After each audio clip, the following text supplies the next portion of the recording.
Su Ningwei asked with a smile. Let me get it. Yi Chen took the tray from Su Ningwei's hand and said, it's snack time for the three babies too. Let's go downstairs and have a snack together with them. Okay, the three babies are eating the small cakes I baked in the garden. They were just saying they wanted to find you.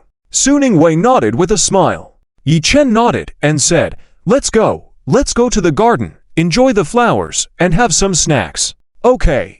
Su Ningwei happily hooked her arm around Yi Chen's, and they walked downstairs together. Before returning to Beijing, I've arranged some singing and music video recording work. I plan to finish the snacks first, then bring something to visit General He's house in advance and greet the new year. Yi Chen said. Su Ningwei nodded. Okay, you can take whatever you want from the collection room. Those that Dad collected are also available. Anyway, Dad gave them to us, so they're ours to use however we like. I've made a lot of egg yolk pastries. You can bring some to them to taste. Good. By the way, I've already started investigating Yabao's matter. You don't need to worry. I'll tell you when I have results. Yi Chen said. Since Yabao has connections with the Chick's family, Yi Chen naturally didn't want Su Ningwei to get involved. Originally, Su Ningwei did want Fang Zheng to investigate Yabao and teach him a lesson. But since Yi Chen said he would handle it, Su Ningwei naturally listened to Yi Chen. Su Ningwei nodded obediently. Okay, I'll listen to you. Yi Chen and Su Ningwei quickly arrived in the garden. The three babies were happily eating small cakes in the garden pavilion. Seeing Yi Chen and Su Ningwei, the three babies joyfully shouted, Daddy, Mommy. After placing the tray on the stone table, Yi Chen gently touched the heads of the three babies and smiled. Babies, are the small cakes Mommy made delicious? Delicious, tilde Daddy eat. The three babies nodded happily, raising the small cakes in their hands towards Yi Chen. Yi Chen smiled and said, you guys eat it yourselves. Daddy won't have cake because Mommy prepared egg yolk pastries for Daddy. Ekin, you try this. This is the egg yolk pastry I made using the recipe you taught me. Su Ningwei smiled, picked up an egg yolk pastry, and held it to Yi Chen's lips. Yi Chen took a bite of the exquisite little egg yolk pastry, his eyes brightening. The golden flaky pastry was soft and crispy. The red bean paste was sweet and sticky, not overly sweet, but with a lingering sandy texture on the palate, bringing endless aftertaste. The snow apricot was translucent white, sticky and stretchy, connecting the egg yolk and red bean paste, soft and chewy. The salted egg yolk was the soul of the pastry, rich in flavor with a soft sandy texture. The combination of the snow apricot's chewiness, the sweetness of the red bean paste, and the savory salted egg yolk balanced out the flavors, making each bite a delight. Su Ningwei's cooking skills are really good now. She could easily open a shop. Su Ningwei looked at Yi Chen expectantly and asked, how is it? Delicious. Delicious. Very delicious. Wife is amazing. You did so well with making egg yolk pastries for the first time. Yi Chen smiled and took another bite, finishing the remaining half of the egg yolk pastry. Seeing Yi Chen's reaction, Su Ningwei's eyes gleamed happily. She poured another cup of fruit tea for Yi Chen, handed it to his lips, and said, now taste this fruit tea. Okay. Yi Chen took a sip of the fruit tea. Yi Chen's mouth was drying after eating the egg yolk pastry. The sweet and sour fruit tea was refreshing and satisfying. The fruity aroma in the air penetrated the nose and spread to the taste buds. The refreshing fruit and fragrant tea mingled. The green kumquats exuded a fresh breath. The orange fruit jam delivered a tangy sweetness, and the sweet honey refreshed the mind, leaving a lingering fragrance on the lips and teeth. Very nice, sour and sweet, refreshing. Thank you, you eat too. Yi Chen praised with a smile, hugged Su Ningwei's waist, had her sit on his lap, picked up an egg yolk pastry, and brought it to Su Ningwei's lips. Su Ningwei sat on Yi Chen's lap, blushing slightly, opened her mouth, and took a bite of the egg yolk pastry. Tilde so delicious tilde, the egg yolk pastry fed by Yi Chen was even more delicious. Su Ningwei leaned against Yi Chen's chest, feeling extremely happy. The three babies watched Yi Chen and Su Ningwei sweetly feed each other egg yolk pastries and fruit tea, their mouths watering, and the little cakes in their hands suddenly weren't as appetizing anymore. Daddy, Mommy, I want to eat too, the three babies shouted in unison. Yi Chen and Su Ningwei looked at the three babies and said, sorry, you're still too young to eat this. Then Yi Chen and Su Ningwei shared a smile for their unspoken understanding. The three babies could only obediently continue eating their small cakes. Yi Chen ate the delicious egg yolk pastries and drank fruit tea while sending a message to He Ping about his visit. He Ping quickly replied that he was home today and looking forward to Yi Chen's visit for tea. After Yi Chen finished his snack, he went to the collection room, picked some high-quality tea leaves and white wine, and grabbed 2 boxes of egg yolk pastries made by Suning Wei before heading to the He Ping household. When he arrived at the gate of the He Ping household, the guards immediately opened the door and welcomed Yi Chen inside.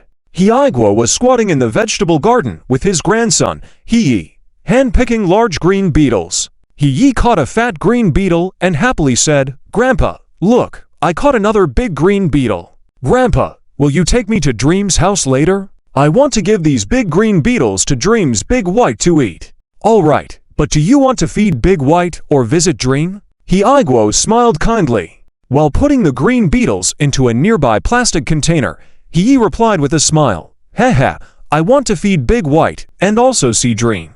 Dream can walk now and even calls me brother. It's so great. Dream is indeed growing more lovely by the day, smart and obedient. Kid, you have good taste. Later on, I will take you to play with Dream, but you can't scare them with these big green beetles," He Guo said contentedly. He Yi nodded happily and said, "Don't worry, Grandpa, I'm not a 3-year-old anymore. I won't do such childish things." "Right, you are now a 4-year-old child," He Guo smiled even brighter. Yi Chen could hear He Yi's cute words from afar and grew fonder of the child, finding him brave, sensible, and a well-raised good kid. If Dream and He Yi became close, Yi Chen wouldn't have to worry as much. He Yi looked up and saw Yi Chen approaching with gifts. He quickly put the plastic container holding the beetles down, dusted off his hands, and ran towards Yi Chen. "Uncle Yi, you're here. Is Dream with you?" He Yi ran up to Yi Chen, eagerly looking behind him. Yi Chen patted He Yi's head and said with a smile, "Dream is at home. She didn't come with me. You can go play with her." "Okay, Uncle Yi, I'll go after I catch all the green beetles." He Yi nodded happily. He Guo stood up and said to Yi Chen, "Ah Chen, congratulations on winning so many awards these past few days. Your singing is indeed excellent. You rightfully deserve those awards." "Thank you, General He, for your kind words," Yi Chen responded with a smile. He Yi looked up to Yi Chen with admiration and said, "Uncle Yi, you're so amazing. They all say you're the best singer, and I also think you are the best. Your songs are so beautiful, I can sing them too." "Really? Can you sing to me?" Yi Chen smiled and squatted down, looking at He Yi warmly. "Of course." He Yi responded and started singing, "Love you walking alone in the dark alley tilde, love your unwavering figure. Love your confrontation with despair tilde, refusing to cry. Go, march on with the humblest dream tilde, fight. Fight on with the loftiest dream, to the sobbing and roaring in the dark night. Who says only those standing in the light are heroes tilde tilde, it beseems the lone brave didn't escape the fate of becoming a children's song in Blue Star." However, he sang it really well, embodying a sense of justice against all odds, truly fitting for someone from a military background. After he finished, he blinked his big eyes at Yi Chen and asked, "Uncle Yi, how did I do?" You did great. Very good," Yi Chen praised with a smile. He Yi, delighted with Yi Chen's approval, said, "My teacher also praised me like this. I was the lead singer when we performed this song on New Year's Day at kindergarten." Proudly, he patted his chest. Yi Chen complimented, "He is truly amazing." "He Yi, are you here to find my grandpa? Just now I saw him boiling water for tea. I'll take you to see him." He Yi reached out and held Yi Chen's hand. He Guo quipped, "Your hands just caught big green beetles. Don't dirty Uncle Yi's hands." "It's fine. I'll wash my hands later," Yi Chen assured. As they walked to the house, He Guo suggested, "It's been a while since we last met. Let's have some tea and catch up." He Yi held Yi Chen's hand. He Guo walked with hands behind his back, and the three of them washed their hands together before heading to the tea room. Inside the tea room, He Ping had already boiled water, and the room was filled with the aroma of tea. "Ah Chen, you're here. Come, sit, and have some tea." He Ping poured tea while warmly welcoming Yi Chen. Yi Chen placed the gifts on the table and said with a smile, "Sorry for the trouble. We'll be going to Yanjing to celebrate the New Year soon, and I thought you might be busy during that time. So I came early to wish you an early Happy New Year. Wei Wei made some egg yolk pastries, so I brought them for you to try." You're being too polite, He Ping chuckled in response. He Aiguo added, indeed, too polite, but these egg yolk pastries are amazing. I love them. I didn't expect Wei Wei to have such culinary skills. She's really talented both in the kitchen and outside. Ah Chen, you're really lucky. I feel the luckiest to have married Wei Wei in this lifetime, Yi Chen replied with a smile. He then took out the egg yolk pastries and shared them with He Aiguo, He Ping, and He Yi. After tasting a bite, He Yi widened his eyes and said, so delicious. It's the first time I've eaten such tasty egg yolk pastries. Aunt Sue is so talented. I can make them too. If you like them, I'll make more for you next time, Yi Chen offered with a smile. He Yi's eyes sparkled, and he said with admiration, wow, Uncle Yi, you can make them too. You're all so talented. My mom and dad can't do this. It's simple to make these. Your parents are also very talented. They are just busy with work, Yi Chen explained with a smile. After tasting the pastries, He Aiguo gave a thumbs up and praised, well done, delicious, crispy crust, and soft filling, sweet but not cloying. Ah Chen, I didn't expect both of you to be such good cooks. They are indeed delicious, He Ping agreed with praise. Yi Chen smiled and said, if you like them, I'll make more for you next time and bring them over. That's too much trouble. Just give me the recipe, and I'll have our servants make them, He Aiguo suggested. Yi Chen nodded and said, all right, I'll write down the recipe for you later. After having 2 egg yolk pastries, He happily went back to the vegetable garden to catch more green beetles. Yi Chen then took out a USB drive and explained, this is some information sent to me by an anonymous hacker fan. They don't want their identity exposed, fearing repercussions, so they asked me to pass this data to trusted individuals. Oh, what information? When He Ping heard this, his expression also turned serious. He Aiguo also looked serious after listening. Yi Chen handed the USB drive to He Ping and said, it's about the recent rampant telecommunication scams and many Huaxia people being deceived into going overseas. I don't know if it's true or not, so I brought it for you all to take a look. He Ping took the USB drive and had a guard bring in his dedicated computer to check the data. After reviewing the information, He Ping's expression became even more solemn and he said, if this information is indeed true and reliable, then this Shi Jian and the Shi clan are simply too audacious. This telecommunication scam thing, I heard it has caused many families to be ruined. It's not easy for ordinary people to earn money. These people are truly despicable. We must investigate thoroughly. Even if they are hiding overseas, we must expose them and eradicate them. We cannot allow these people to continue preying on our countrymen, He Aiguo said indignantly. Don't worry, if it's really them, they won't be spared, He Ping nodded, agreeing. After some contemplation, He Ping turned to Yi Chen and said, Chen, leave this USB drive with me for now. I'll have our technical team verify the information inside. Regardless of the authenticity of the content, the tactics of the Shi clan are indeed extraordinary. They are ruthless extremists. The Shi clan has a strong presence in Myanmar, and their influence seems to have infiltrated our country as well. They must have protection to conduct these crimes so smoothly within our borders. This matter involves too much danger. Chen, you are a public figure. The enemy is in the dark, and you are in the light. For the safety of you and your family, it's best that you don't know about this matter and leave it entirely to me to handle. All right, I'll follow your arrangement, Yi Chen nodded. He Ping's considerations were thorough, and what he considered was also what Yi Chen considered. Therefore, having the militaries He Ping handle the matter entirely was the best option. He Ping nodded and continued, however, this is not my responsibility alone.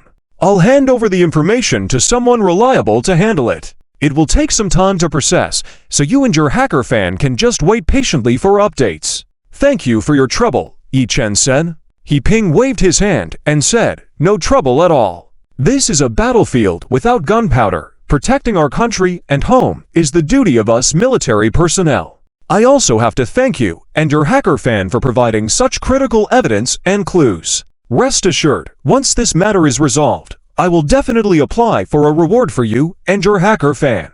No need for a reward, it was just something we did casually. And since the hacker fan doesn't want to be revealed, they're definitely not seeking rewards, Yi Chen responded quickly. He Ping nodded and said, you're right. You all can have some tea first. I will go handle this matter now. Resolving it quickly will prevent further deceit and suffering for our people. I won't disturb you any longer. I'll head back now. Yi Chen stood up. He Guo also got up and said with a smile to Yi Chen, let's go together. Xiao Yi wants to play at your place. I'll accompany him there. Yi Chen then returned home with Yi Guo and Xiao Yi. In addition to bringing along the can of large green worms, Xiao Yi also brought 3 cute panda plush toys that he bought for the 3 babies with his New Year's money. Su Ningwei was feeding the big carp and koi fish in the pond while holding the 3 babies. The chubby little white had already finished eating and was mimicking the 3 babies, picking up a piece of vegetable leaf and feeding the koi fish in the pond, almost becoming sensible. As soon as Xiao Yi saw Yi Mengmeng, he let go of Yi Guo's hand and happily ran towards the 3 babies. Aunt Su, thank you for the egg yolk pastry. It's delicious. Xiao Yi bowed politely and thanked Su Ningwei. Su Ningwei smiled and replied, you're welcome. If you like it, Aunt will make more for you later. Thank you, Aunt Su. I've already eaten. Uncle Yi also gave me the recipe for the egg yolk pastry that Grandpa Yi made, so you don't need to bother, Xiao Yi said like a little adult. Su Ningwei looked at Xiao Yi's cute appearance, and the smile in her eyes deepened as she stood up and greeted Yi Guo. When the 3 babies saw Xiao Yi, they surrounded him and cheerfully called out, Xiao Yi, Mengmeng, Weinan, do you like the gifts I bought for you? Xiao Yi happily handed the cute panda plush toys to the 3 babies, who were delighted. We like them. Thank you, Xiao Yi. The 3 babies replied in unison. Xiao Yi smiled. You're welcome. Then he showed the can of large green worms as if presenting a treasure and said, look, I caught so many pests, we can use them to feed Dabai. Wow, bugs. Scary. Dabao frowned and took a step back fearfully. Xiao Yi quickly moved the jar of large green worms a bit farther away and said, don't be afraid. Yi Grandpa said these large green worms only eat leaves and won't bite people. Hearing this, Dabao was less scared and together with her Bao, curiously watched the large green worms in the jar. Xiao Bao was even braver and reached out to poke the jar containing the large green worms. When she saw the worms inside shrink their antennae in fear, she giggled. Xiao Yi then poured the large green worms in front of Dabai. The large carp and koi fish in the pond, eager-eyed, opened their mouths wide. Although Dabai had already eaten, he couldn't resist eating to more of the plump green worms, and the rest were used to feed the fish. Yi Guo, watching the scene in front of him, exclaimed, is your family's white heron duck becoming sentient? It even feeds fish. This white heron duck is indeed clever. It must have learned from watching us feed the fish so often, Yi Chen replied with a smile. They accompanied the children to feed the fish and then took them to play in the backyard playground. Laughter of the children continued, and they all had a great time. Seeing that it was almost noon, Yi Chen suggested to Yi Guo, General He, have lunch at my place, I'll cook a few dishes, and we can have a drink at noon. Yi Guo declined, no need to trouble, I'll just go back since it's nearby. They're having so much fun, they probably won't want to leave so soon. If you don't mind, stay and taste Chen's cooking. His dishes are delicious. Su Ningwei also smiled and said. Hearing that he could stay and have lunch with Yi Mengmeng, Xiao Yi blinked his big eyes, looking eager towards Yi Guo.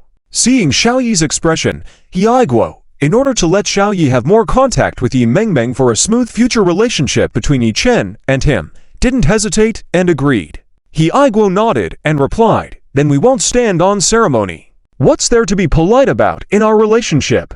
You stay here a little longer with the kids, I'll go cook. Yi Chen smiled, stood up, and went to the kitchen. In the kitchen, the servant had already prepared various ingredients. Seafood, poultry, and meat of all kinds were laid out. Although it was just a simple meal, it was meticulously prepared. After all, Yi Guo had always been nice to Yi Chen. This time, Yi Ping helped to deal with the Shi family, which was a big favor for Yi Chen.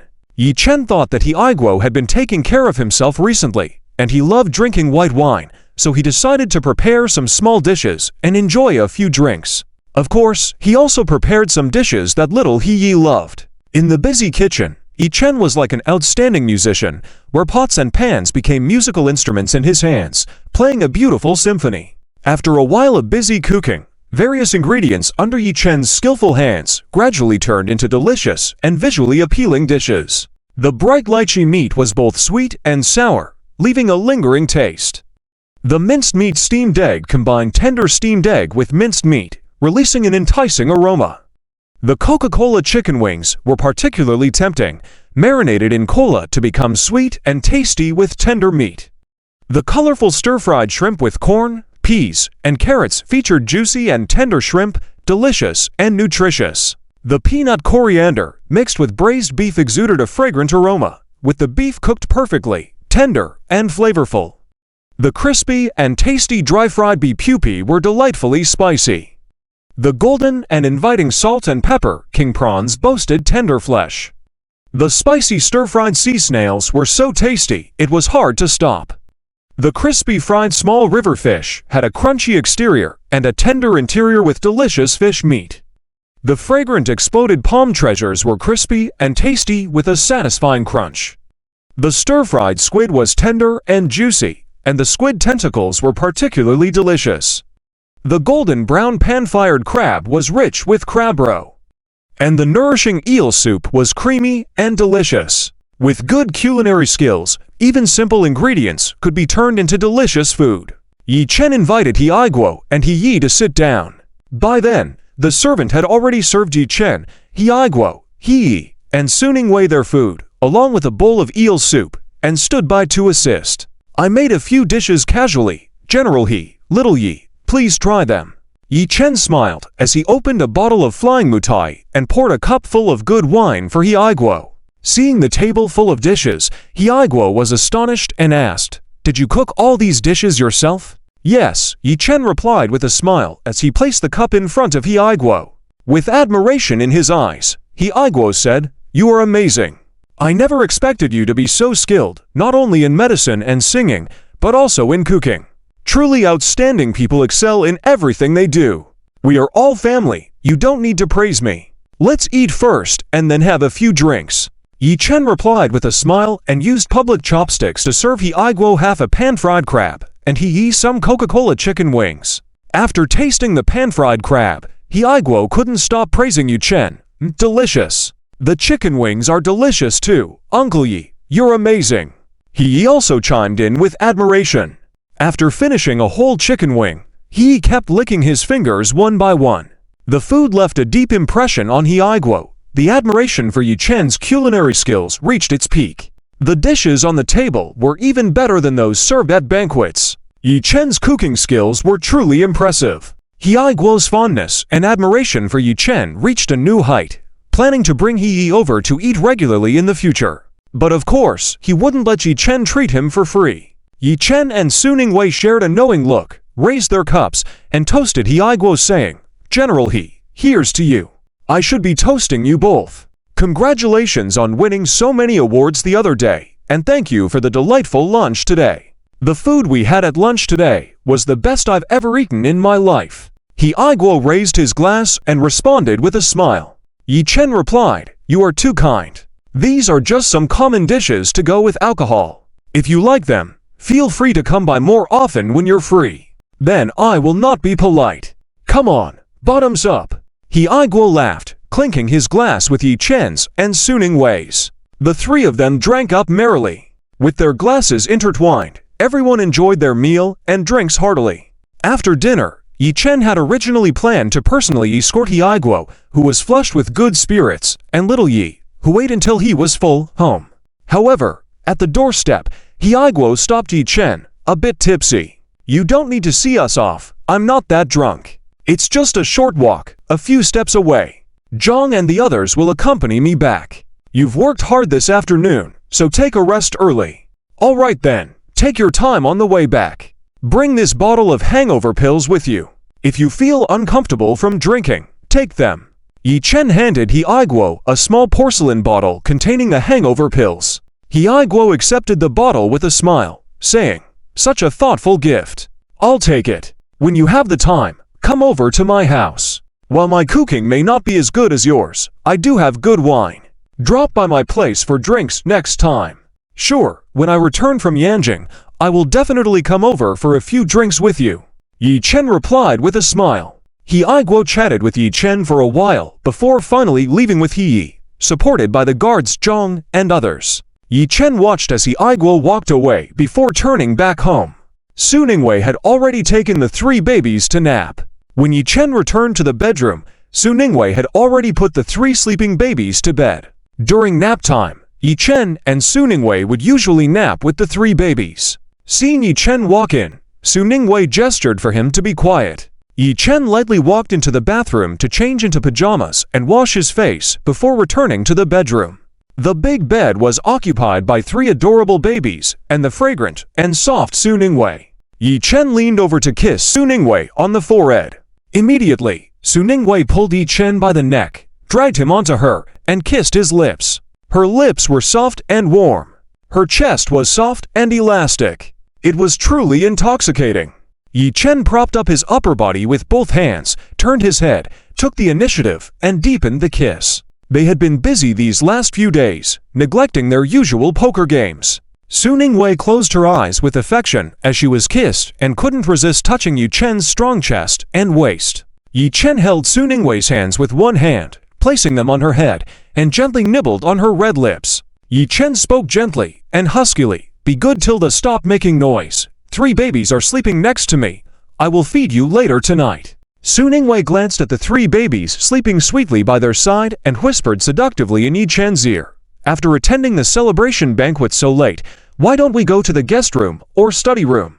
Are you that hungry?" Yi Chen smirked, amused by Su Ningwei. Su Ningwei's hands were busy, so she used her long legs to climb onto Yi Chen's waist, pouted her rosy lips, and said, "Of course, we've gone a full 48 hours without deep communication.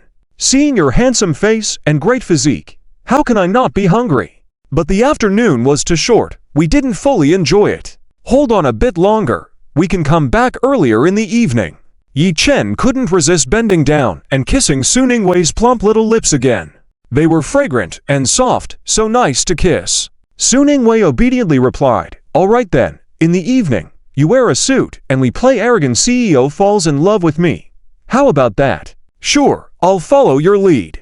But will you play the cold and aloof moonlight or the charming little secretary?" Yi Chen smirked, his eyes full of indulgence. Su Ningwei smiled and replied, "I've already played the secretary last time. This time it's definitely the cold and aloof moonlight. ... In the evening, Yi Chen changed into a dark gray high-end suit. Su Ningwei tied up her long hair and put on a white irregular satin mermaid dress. The French-designed dress showcased her unique charm, with silky fabric, comfortable against the skin, and the design of the irregular shoulder strap skirt added a touch of agility. When Su Ningwei wore this dress, she exuded the perfect chilly moonlight goddess presence. Su Ming drove, taking Yi Chen and Su Ningwei to the hotel. The banquet hall of the hotel was already full of guests. Yi Chen was now recognized as the king of songs by major platforms, and his position in the music industry in Hua country had risen significantly. Everyone now thought highly of Su Ningwei's foresight in finding Yi Chen, a high-quality potential stock. Currently, Yi Chen was even more popular than Su Ningwei. She had truly hit the jackpot. After all, there were many male singers who could sing, but finding someone like Yi Chen who could sing and write songs with such outstanding looks was like finding a second one in a blue moon. That's why so many people attended this celebration banquet, not only shareholders of Starshine Media, partners, artists under their management, but even many businesses, media outlets, independent artists, and entertainment reporters who had not collaborated before actively wanted to attend Yi Chen's celebration banquet and befriend him. Ken had carefully arranged everything for Yi Chen. All the necessary arrangements were made. Very thoughtful, and Yi Chen didn't need to worry about anything. As Yi Chen was now the boss himself and the star of the celebration banquet, he naturally didn't neglect his good friends. Zhou Dao, Zhu Peng, Shang Quan, and other friends in Shanghai were all arranged by Ken to share the joy of success. The hotel's big screen played the exciting moments when Yi Chen, Su Ningwei, and the company's artists received awards. When Su Ningwei walked arm in arm with Yi Chen into the hotel banquet hall, they once again amazed everyone, sparking thunderous applause. Pei Zhuan and Ken hurriedly met them, leading Yi Chen and Su Ningwei onto the stage. On the stage, the dazzling lights converged on Yi Chen and Su Ningwei, as if celestial beings had descended to earth. "Say a few words to uplift the spirits of our company's artists," Pei Zhuan smiled as he handed the microphone to Yi Chen and Su Ningwei. Yi Chen took the microphone with a smile, cleared his throat and spoke with a loud and magnetic voice. First of all, I want to thank everyone for coming tonight and express my heartfelt gratitude to the hard work and relentless efforts of the company team over the past year. Our awards are also a result of your hard work. Yi Chen paused, his gaze scanning those familiar and unfamiliar faces in the audience, before continuing. I also congratulate every artist in our company who has won an award. For those who didn't win, don't lose heart. As long as you work hard, there will be more opportunities next year. With everyone's collective effort, Starshine Entertainment will only grow stronger. Suning Wei nodded with a smile and took over Yi Chen's words. That's right. I want to tell everyone, don't fear failure, don't fear difficulties. As long as we have dreams in our hearts and paths beneath our feet, we can reach the shores of success. I hope that all the artists in our company can win big awards next year. I believe that as long as we unite and advance together, our company will only get better, and our artists will shine even brighter. Once again, thunderous applause erupted, as Yi Chen and Suning Wei were not only the bosses of the company, but also the models and sources of strength in the hearts of the artists. Their words flowed like a warm stream, warming the hearts of every Starshine Entertainment artist present. Pei Zhuan said with a smile, after discussions with the shareholders, we have decided to award all the winning artists with a generous bonus. This not only recognizes your hard work, but also expresses our expectations for your future efforts and achievements. As soon as he finished speaking, the venue was once again filled with enthusiastic applause and cheers, as if they were about to lift the roof off the entire banquet hall. Flashbulbs went off. Entertainment journalists raised their cameras to capture this exciting moment. Zhao Xiu, Lin Yinyan, Su Mongmong, Din Fan, Hong Hua, Lu Yi, and several other Starshine artists stepped onto the stage, their faces beaming with smiles, their eyes gleaming with hope and confidence for the future, happily receiving their bonuses. The winning artists were brimming with joy and pride, knowing that these bonuses not only represented money, but also the company's appreciation and trust in them. Yi Chen received the most awards and naturally received the most bonus. Artists who didn't receive bonuses looked on enviously at those on stage receiving them, clapping enthusiastically.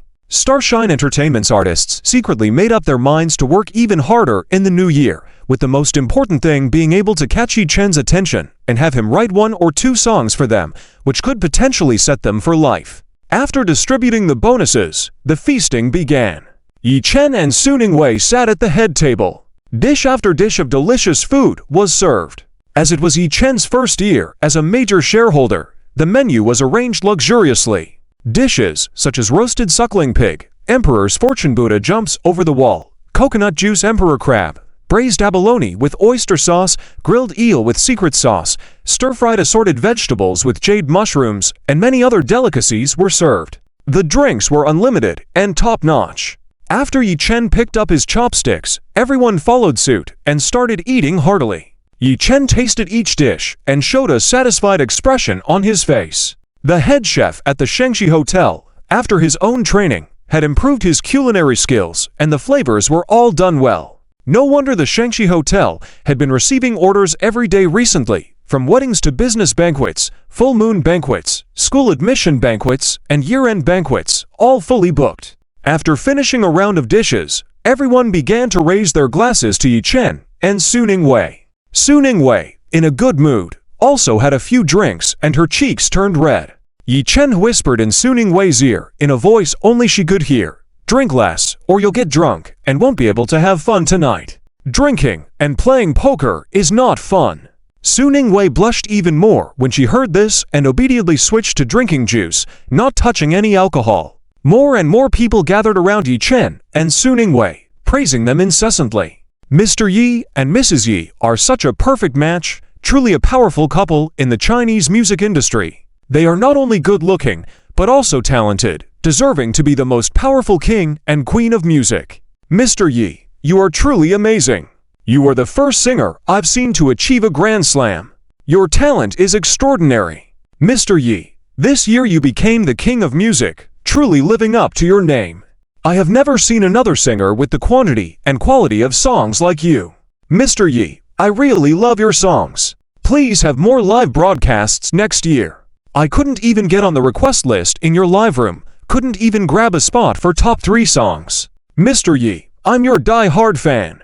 I will definitely attend your concert next year. Mr. Yi, I have always admired your talent and love your songs. I have written some songs myself. When you have time, could you give me some guidance? Mr. Yi, I have a crime investigation film to shoot next year. I will send you the script to see if you would consider playing the male lead. You can name your price for the role. Mr. Yi, thank you all for your recognition and support. For specific collaboration matters, you can communicate with Angie. Yi Chen politely smiled and replied. Seeing this, Ken hurriedly stepped forward to intercept the compliments directed at Yi Chen, saying with a smile, "Today, let's eat and drink well. Let's just drink and not talk about work. Regarding work matters, I will sort them out and respond to everyone later." Seeing this, everyone tactfully stopped mentioning work. The toasts continued and laughter filled the air. The celebration banquet went very smoothly. Everyone was starting to feel a bit drunk. Yi Chen and Suning Wei entrusted Kan to take care of the guests, pretended to be drunk, and left the hotel early with Suning Wei. Exiting the elevator, Yi Chen showed no signs of intoxication, walking steadily. Suning Wei, who had been supporting Yi Chen, asked in surprise, "Aiken, you're not drunk?" "Not at all. I have a good alcohol tolerance. How could I get drunk after just a few drinks?" Yi Chen laughed and reassured her, holding Suning Wei's slender waist. Suning Wei laughed. "I thought you were really drunk just now. Your acting skills are so good. No wonder those directors are chasing after you to act in their movies." "Of course, your husband must be versatile," Yi Chen replied with a smile. Suning Wei looked expectantly. "Honey, keep it up. I'm waiting for you to win the Best Actor award." "I will make sure I don't disappoint you," Yi Chen replied with a smile. With enhanced performance skills and a wealth of good scripts at his disposal, winning a Best Actor award was only a matter of time for Yi Chen. When Yi Chen and Suning Wei arrived, Su Ming quickly opened the rear car door and respectfully welcomed them into the car. Back at home, it was already 9 p.m. The children's room was already dark, indicating that the three children had had a fun day with He Yi and had already gone to bed early. Yi Chen and Suning Wei went straight to their master bedroom. Once inside, Suning Wei hooked her arms around Yi Chen's neck, tiptoed, and passionately kissed him. Yi Chen held the back of Suning Wei's head with one hand and her waist with the other, deepening the kiss. Suning Wei was overwhelmed by the kiss and could only lean on Yi Chen, her face blushing, her small hands eagerly reaching for Yi Chen's waistband. Yi Chen smiled and held Suning Wei's hand, gently saying, "Not in a rush. Let's take a shower first, my elegant white moon goddess." "Okay, I'm so hungry." "I almost forgot about that," Suning Wei said, pinching Yi Chen's buttocks and licking her lips hungrily. "We drank today, so let's skip the bath and shower quickly." Yi Chen smiled and picked up Suning Wei, heading towards the bathroom. Suning Wei clung to Yi Chen's neck, like a puppy, kissing and licking his earlobes and neck with a look of infatuation. The sound of water filled the bathroom. 10 minutes later, Yi Chen carried Suning Wei out of the bathroom wrapped in a large bath towel. Suning Wei gently struggled, saying, "Please put me down. I'll change clothes first." Yi Chen asked with a smile, "Are you not in a rush now?" "Yes, but a promise is a promise." "You also remember to change clothes," Suning Wei said as she walked towards the dressing room, leaving Yi Chen with an enticing view of her back. Yi Chen picked out his classic outfit, a white shirt and black trousers, complete with a tie. He left a few buttons undone on the shirt, rolled up the sleeves, and looked perfect, exuding an air of dominance. Undeniably, this woman was enamored with men in formal wear as much as men loved women in dresses. Yi Chen called out to the Tmal Genie, play soft romantic music." "Sure, the Tmal Genie will play soft romantic music for you." After responding, the warm and romantic piano music filled the bedroom.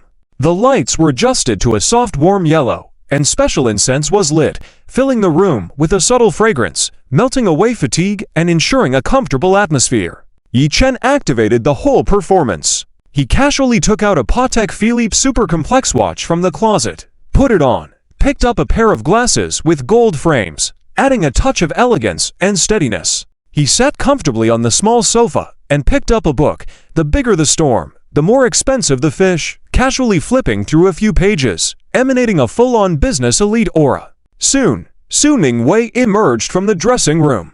Under the soft lighting, Suning Wei was clad in a white silk ribbon bodycon dress, elegant and mysterious. The dress's texture was delicate and smooth, resembling the shimmering moonlight on water, radiating a charming gloss. Su Ningwei's skin appeared even fairer and more radiant against the white dress, as if emitting a faint glow. The design of the dress cleverly accentuated Su Ningwei's neckline, elegant yet enticing, while the tailored cut highlighted her figure, exquisitely delineating her curves. As she walked, the skirt swayed gently with her movements, like gentle waves under moonlight, tender and captivating.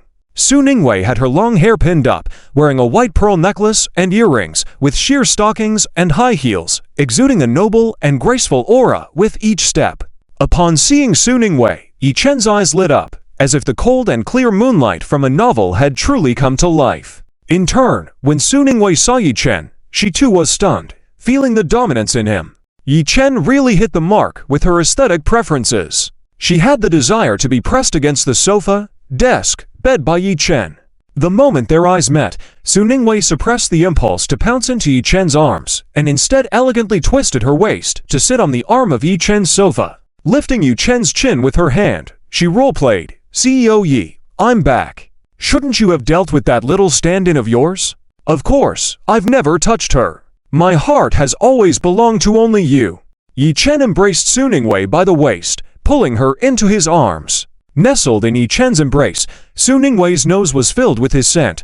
Unable to resist any longer, she hooked her arms around Yi Chen's neck and kissed him. Yi Chen felt a softness on his lips, immersed in the scent of Su Ningwei. While kissing Yi Chen, Su Ningwei couldn't wait to reach towards Yi Chen's waist. The moonlight-like dress fell to the ground. The entanglement between the dominant CEO and the white moonlight tonight was particularly intense. The next day, Yi Chen woke up naturally. Su Ningwei was clinging to Yi Chen's neck, sleeping soundly on him.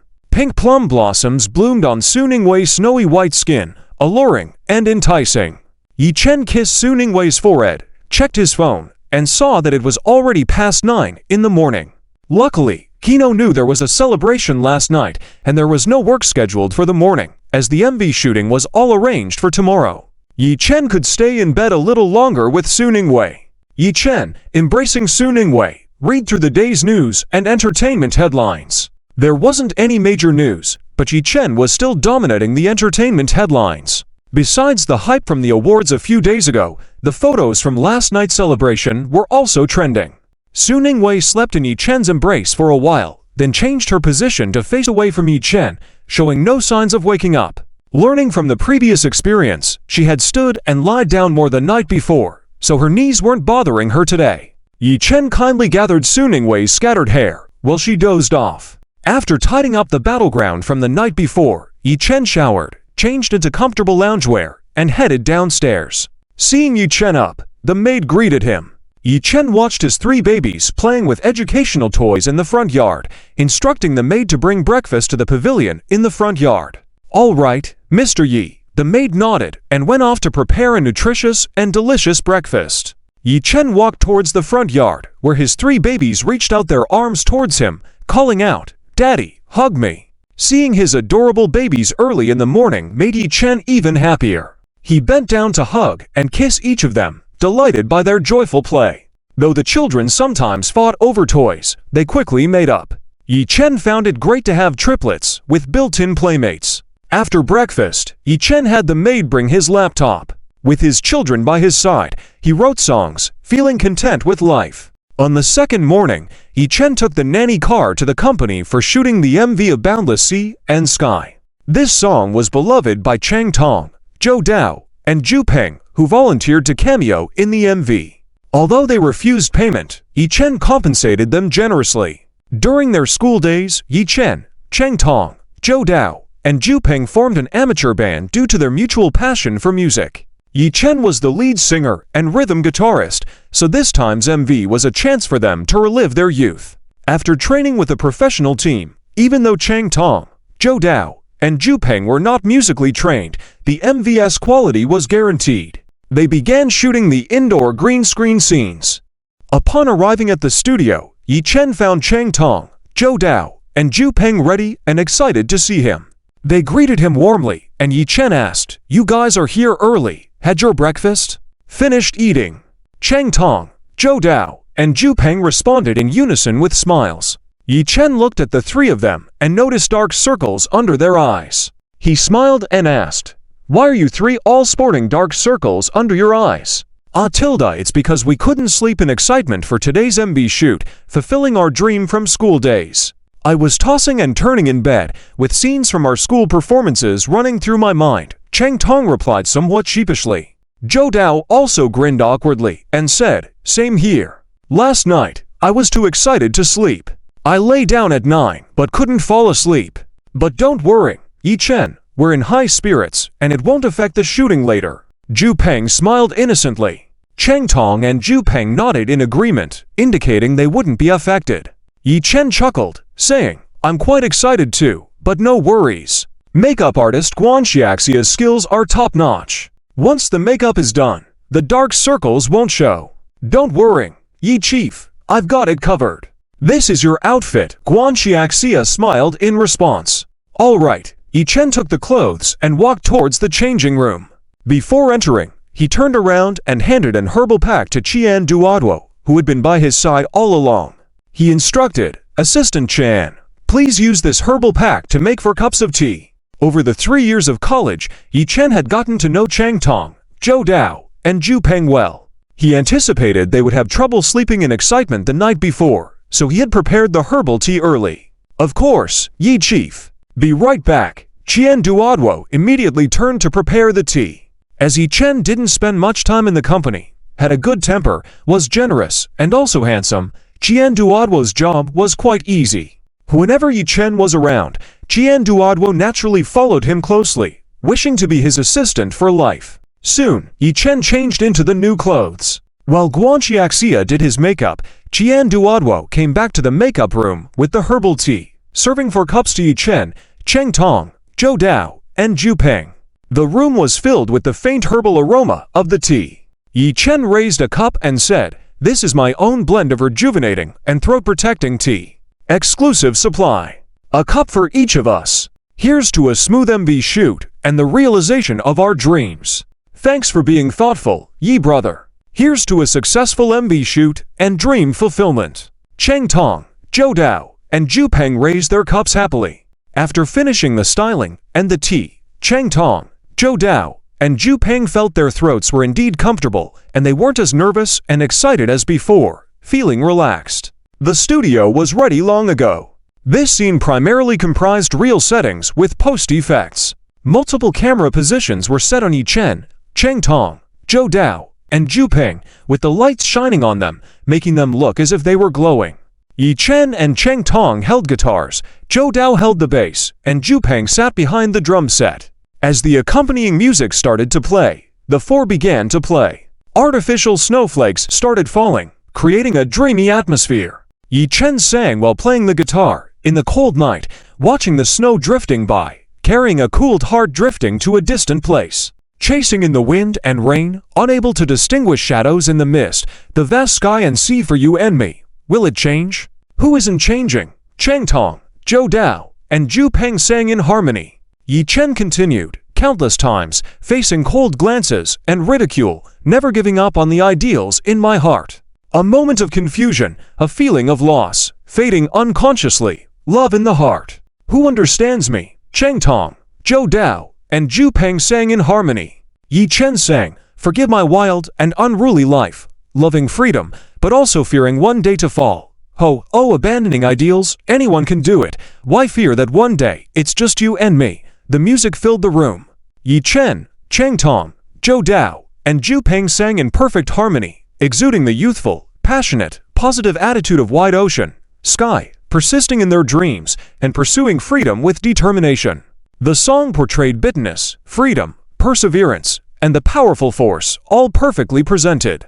The scene was completed perfectly on the first try. Producer Ken and the staff present gave Yi Chen, Chang Tong, Zhou Dao, and Zhu Peng warm applause. After finishing the outdoor scenes, Yi Chen and the group changed into new clothes and did a new set of styling before boarding the company's car to go to the beach for outdoor shots. Arriving at the pier by the sea, a yacht arranged by the company was waiting.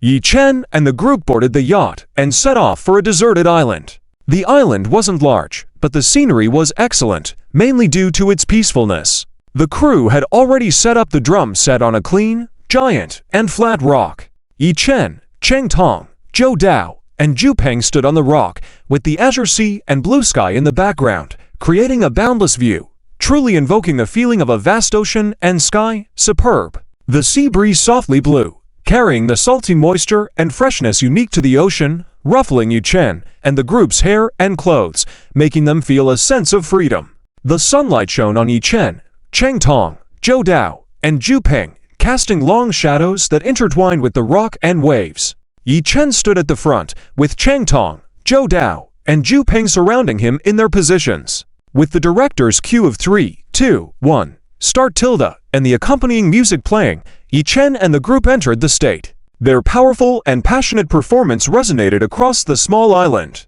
The sea under the rock seemed to be influenced by their energy, churning with waves that crashed against the rock, echoing the drum beats. Yi Chen and the group unleashed their talents and passions freely on this undisturbed island, letting music be the bridge connecting them.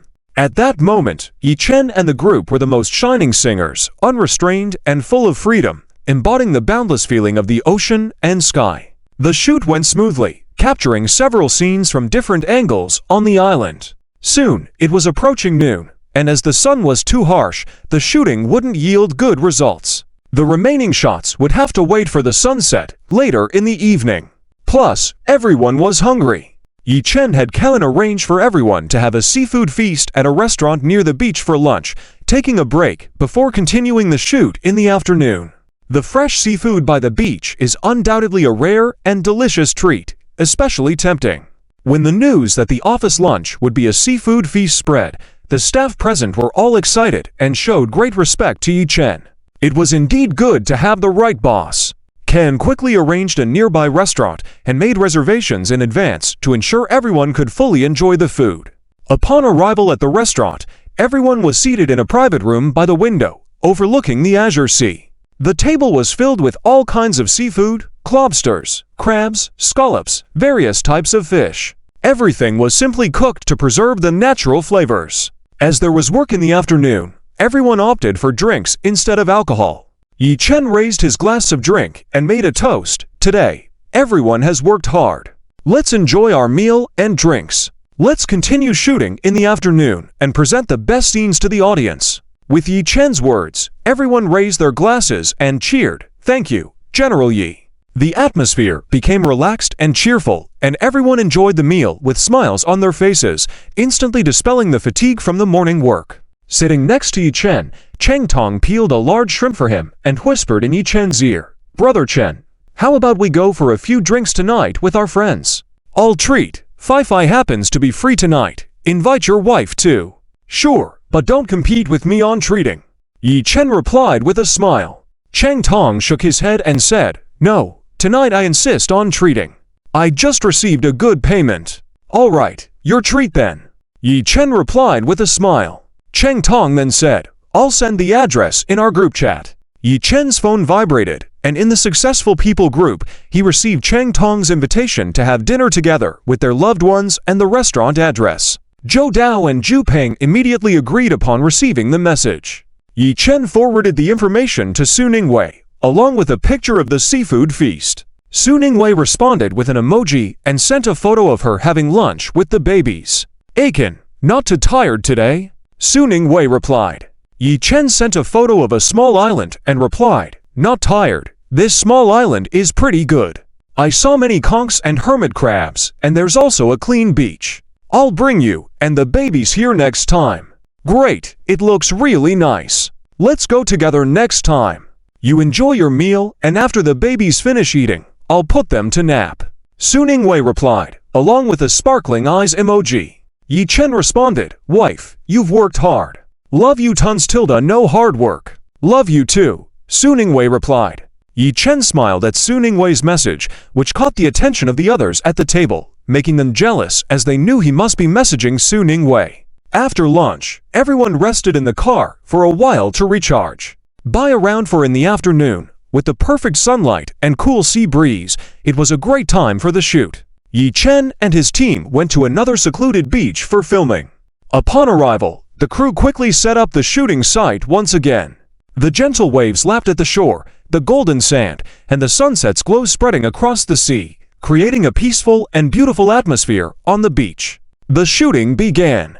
Yi Chen, Cheng Tong, Zhou Dao, and Zhu Peng quickly got into position, standing on rocks, sitting on the sand, blending with the waves, sand, and sky. The shooting went smoothly, with everyone working seamlessly, capturing the most beautiful moments in each shot. Until sunset, as the sun slowly descended, it resembled a tired artist painting a magnificent picture with a final touch of gold. The golden glow spilled over the sparkling sea, enveloping the whole beach in a mysterious and romantic ambience. The tide began to recede slowly, the seawater looking turbulent, with waves incessantly washing the shoreline, leaving behind moist sand and countless imprints from the waves. The crew busily packed up the props and equipment, wrapping up the day's shoot. Yi Chen quickly removed his makeup, changed into a loose t-shirt and pants, waiting for Cheng Tong and the others. While they were finishing up the shoot, Yi Chen noticed some pretty seashells scattered on the beach. Seeing that Cheng Tong and the rest were not coming back quickly, Yi Chen decided to gather them to bring back home for the babies. Bathed in the sunlight, Yi Chen walked barefoot on the beach, picked up some cleaner and prettier seashells, washed them in the sea, and packed them in a plastic bag. At that moment, Yi Chen caught a glimpse of a different shade of blue floating in the water. With the dusk setting in, and the similarity to the sea, it might have been hard for others to notice, but Yi Chen's vision was exceptional. Instinctively feeling something was off with the blue hue, Yi Chen took a closer look. Oh my god! That different blue color seemed to be a little girl's tulle skirt, with a hint of a small head floating in the waves. Could it be that a little girl was swept away by the waves? Yi Chen's heart tightened. Without any hesitation, he swiftly ran towards the sea and swam towards the unusual blue color. Upon seeing Yi Chen entering the water, Cheng Tong, who had just finished removing his makeup and was about to see what treasures Yi Chen had picked up, turned pale with fear, thinking Yi Chen had been swept away by the waves. Cheng Tong immediately shouted, "Brother Chen! Brother Chen! Help! Brother Chen is swept away by the waves!" His cry sent shivers down everyone's spines on the beach, and they hurried after Cheng Tong. Yi Chen had now swum close to the different blue shade and clearly saw that it was indeed a little girl's blue tulle skirt, worn by a 4-year-old girl. Only her small head was above water, and she seemed unconscious, drifting with the waves. Feeling something was wrong, Yi Chen swiftly approached the little girl, embracing her tightly. The little girl in Yi Chen's arms was ice-cold, seemingly devoid of any vitality, with slim chances of survival. Yi Chen refused to give up on the girl, holding her tightly as he swam towards the shoreline. Even if the little girl couldn't be saved, he couldn't bear to have her drifting in the sea. However, they were caught in an outgoing tide, and the girl's sea-soaked blue dress was heavy, making it even more difficult for Yi Chen to swim with her. A huge wave crashed down, causing Yi Chen to be choked by the salty seawater. In frustration, he cursed inwardly, wondering why anyone would let a child wear such a heavy blue dress near the sea, making it hard to be noticed or rescued when mixed with water. As he struggled to swim with the drowning girl, Yi Chen couldn't help but question the neglectful actions of the girl's parents, baffled by their absence and lack of response to her distress. Yi Chen felt a surge of rage. He held onto the girl tightly, determined to bring her to shore. As they determinedly swam, Yi Chen noticed Cheng Tong and others rushing towards them, warming his heart and giving him renewed strength. A yacht swiftly approached their location, and rescue personnel threw a lifebuoy to Yi Chen. Several rescuers jumped into the water and swam towards them. Cheng Tong, upon seeing this, stopped his advance, not wanting to burden the rescuers further. They managed to pull Yi Chen and the girl onto the yacht, where the rescue personnel immediately attended to them. Yi Chen, amidst coughing fits, indicated that the priority was the little girl's condition. Despite the efforts to save her, the rescue team leader suddenly admitted that they had missed the critical rescue window, and the girl couldn't be saved. The little girl lying on the deck had a pale face, her lips were purple, and she was motionless. Yi Chen finally managed to catch his breath after a violent cough. Upon hearing the lifeguard captain's words, he immediately suppressed the intense discomfort in his lungs and crawled over to the little girl, reaching out to check her pulse. The little girl no longer had a heartbeat or breathing. The girl was only around 4 years old, still a tender age, like a budding flower. She couldn't just die like this. Yi Chen recalled that he still had a life-saving pill in his system space, and as long as there was still a breath, he could bring her back.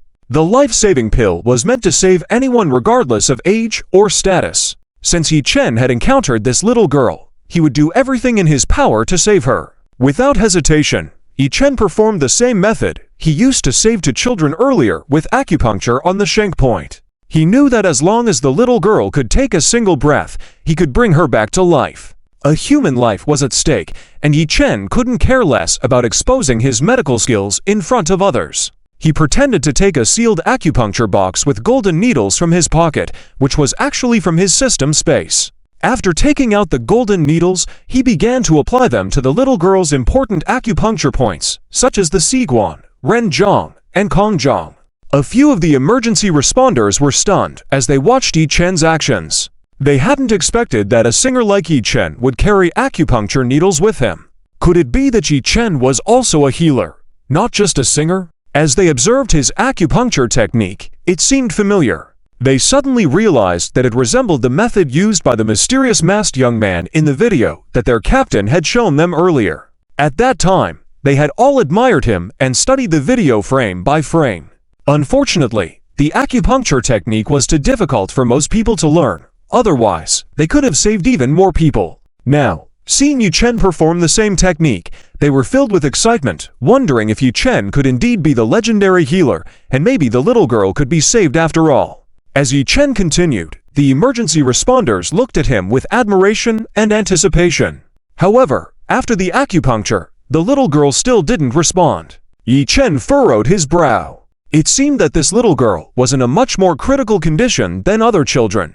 The emergency responders, seeing the girl hadn't woken up, lost their hope and began to feel disheartened. It seemed they had been too optimistic. How could Yi Chen be the legendary healer? How could there be so many miracles? Yi Chen was just a singer, and knowing a little about traditional Chinese medicine was impressive, but it was impossible for him to save a little girl who had no pulse or breath. The emergency responders sighed regretfully and prepared to record the time of death. However, Yi Chen wasn't ready to give up. He recalled various passages from medical texts in his mind. Acupuncture at the Huiyan point could save someone who had drowned. From Asterisk, The Great Compilation of Acupuncture, Volume 7 Huiyan point, for those who have died suddenly. Acupuncture 1 inch deep can revive. For drowning victims, after dragging them out of the water, acupuncture at this point can save them. If urine or feces are discharged, the person is alive, and no further acupuncture is needed.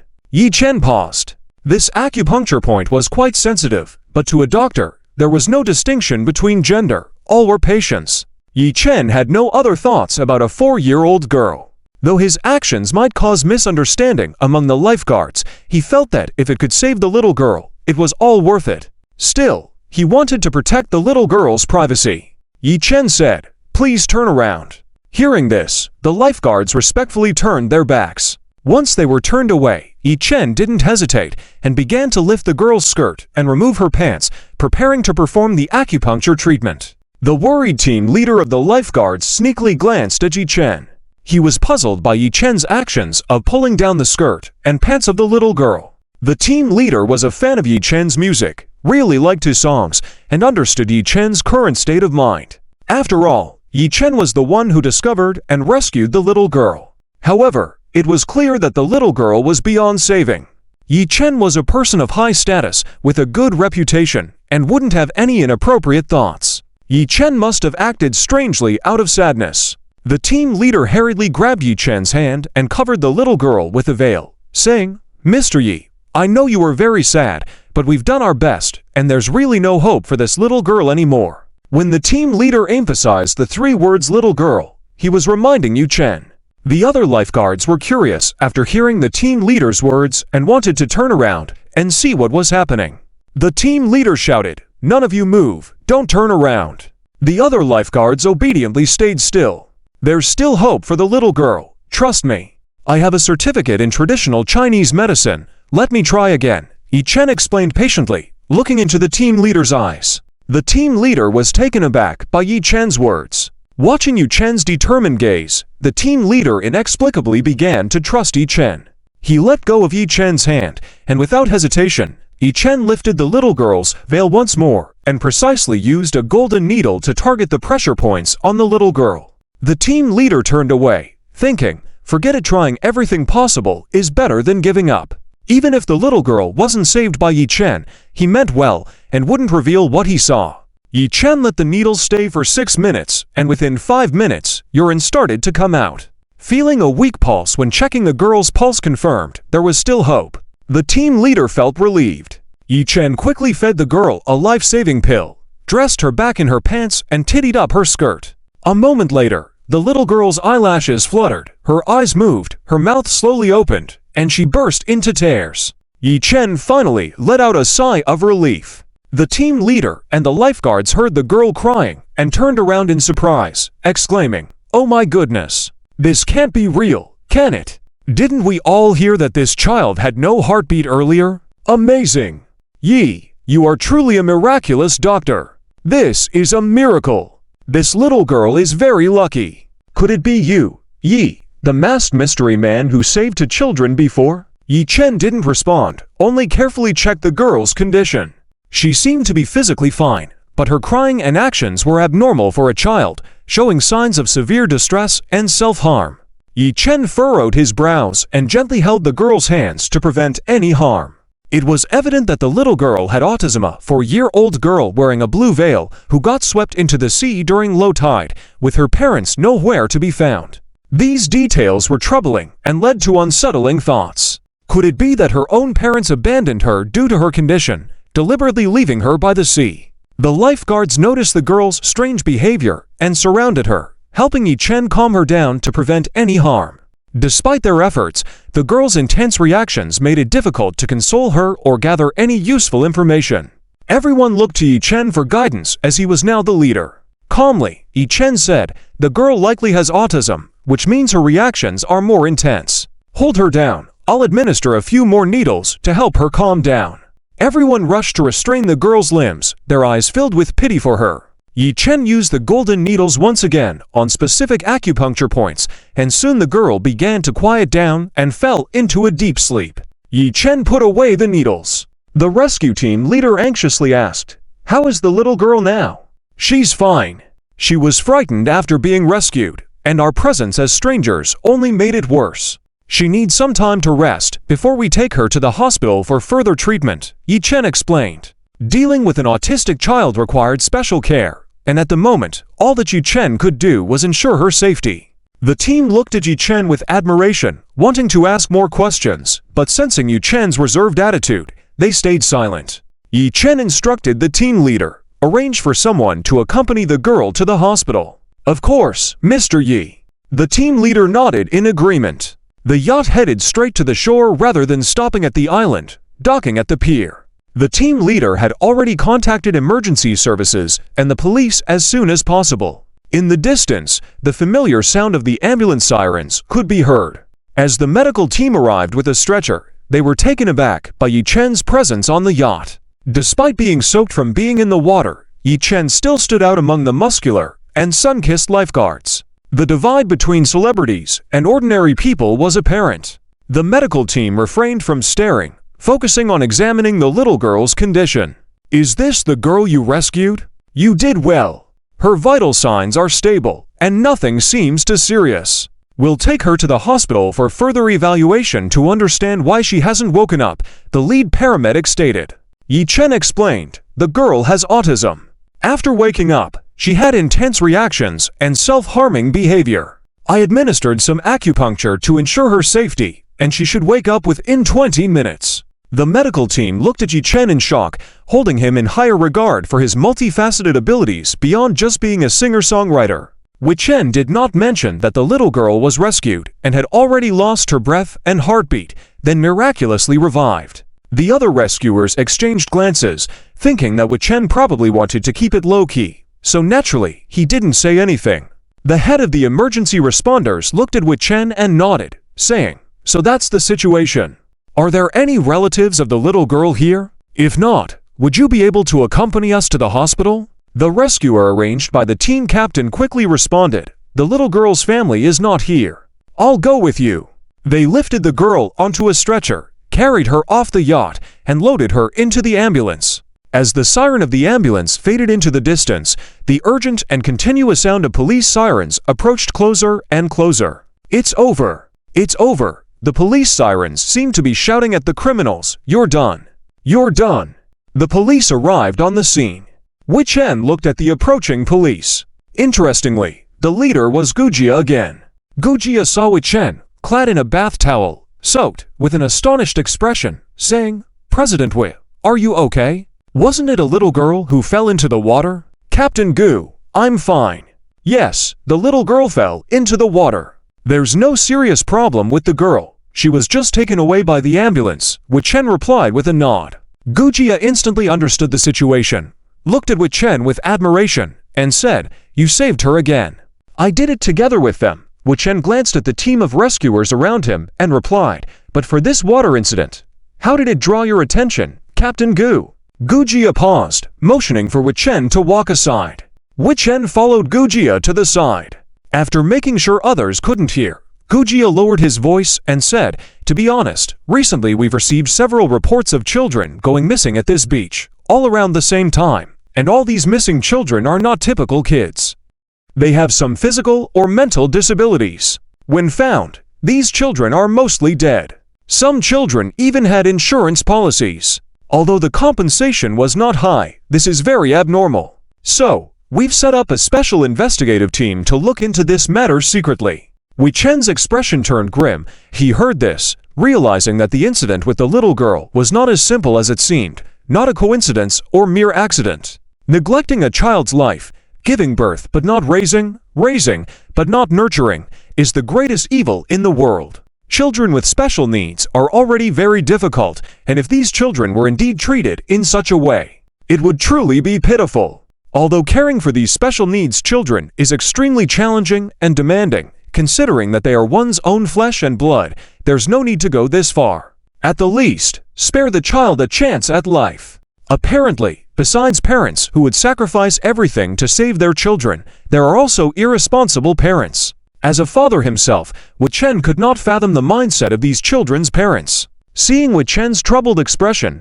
Gujia immediately realized what was on his mind and asked, "Was this little girl also a child with special needs today?"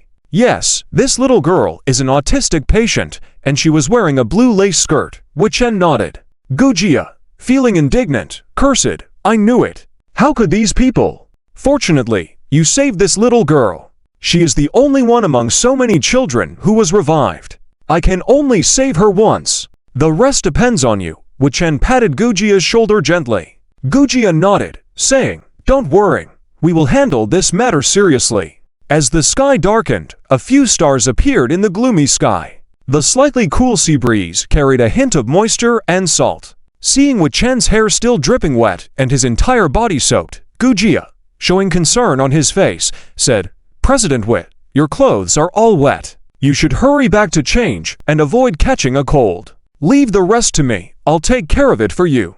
"All right," Wei Chen nodded, bid farewell to Gujia, and returned to the yacht. The other police officers also took statements from the lifeguards. The lifeguards now held Wei Chen in high regard, seeing how well acquainted he was with Gujia. Naturally, they recounted the story of Wei Chen's rescue, even though they hadn't witnessed how he did it. The team captain of the lifeguards, who knew exactly how Wei Chen had rescued the girl, kept it to himself and did not tell the police the specific method Wei Chen used to avoid any misunderstandings. After all, the child was revived, and Wei Chen was seen as a heroic figure who acted bravely. The yacht set course for the direction of the small island. Wei Chen sat on the yacht, drying his hair, and once again heard the system's noble and alluring mature woman's voice in his mind. Ding! "Dear host, congratulations on completing the hidden mission of saving the drowning girl. The system energy is full, and rewards are unlocking. Ding! Reward of 50 million yuan in cash. Ding! Congratulations on gaining a reward of an additional 3 years of life. Ding! Congratulations on a personal charm value plus 10 reward. Ding! Congratulations on receiving 3 life-saving pills. As long as there is breath, they can save lives. They have been placed in your system space. Ding! Congratulations on acquiring the skill to hold your breath underwater for half an hour. Ding! The lyrics, scores, accompaniments, and all covers of the songs Redemption, sung by the Earth Star Sun Non, Shipwreck sung by the Earth Star Jae-shu, and Silence sung by the Earth Star Na-ying have been unlocked, and copyright has been automatically registered. Wei Chen paused while drying his hair. He didn't expect that doing good deeds could also extend his life. It seemed that he had accumulated blessings. The system seemed to have gained a lot of energy and provided him with many unexpected rewards. Although Wei Chen didn't think about these things while saving the little girl, he now had no financial worries. With the 50 million yuan cash reward from the system, Wei Chen planned to add another 10 million himself to establish the Chenwai Charity Fund as the initial fund. Later, he intended to donate 1 yuan for each album sold to the Chenwai Charity Fund, ensuring a continuous flow of funding to help more people in need. Wei Chen had already planned the uses of the Chenwai Charity Fund, mainly to aid families with economically disadvantaged special patients. The legal guardians of these patients could apply for funding from the Chenwai Charity Fund. Additionally, it would support impoverished children, assist vulnerable populations in times of crisis, fund social welfare organizations, and create a specialized fund for critically ill children in poor families. Yi Chen hopes that with this charitable fund, it can give these special patients a little more hope to survive, and also help those in need. Meeting his fate. As for these 3 life-saving pills, the next time he encounters someone in need of treatment like this, Yi Chen will still provide the pills free of charge. The highest record for holding breath underwater by humans is less than 25 minutes. Having this skill of holding breath underwater for half an hour is simply unbeatable, breaking the record directly. Yi Chen's lips curled up. From now on, there's no need to worrying about choking on water or being unable to complete underwater filming smoothly. Free diving can also be played casually. It seems the system was feeling sorry for having choked on seawater several times today. Indeed, the system with the mature lady's voice understands how to show empathy. The 3 unlocked songs this time are also very good. Sun Non's performance of Save has won many awards, including the 3rd Music Fengyinbang Mainland Annual Top 10 Gold Songs Award and the 10th Music Fengyinbang 10-Year Grand Ceremony Mainland 10-Year Top 10 Gold Songs Award. When people truly stand in front of cruel fate, will they have the courage and strength to face it? And when everything becomes powerless, what will they use to rescue themselves?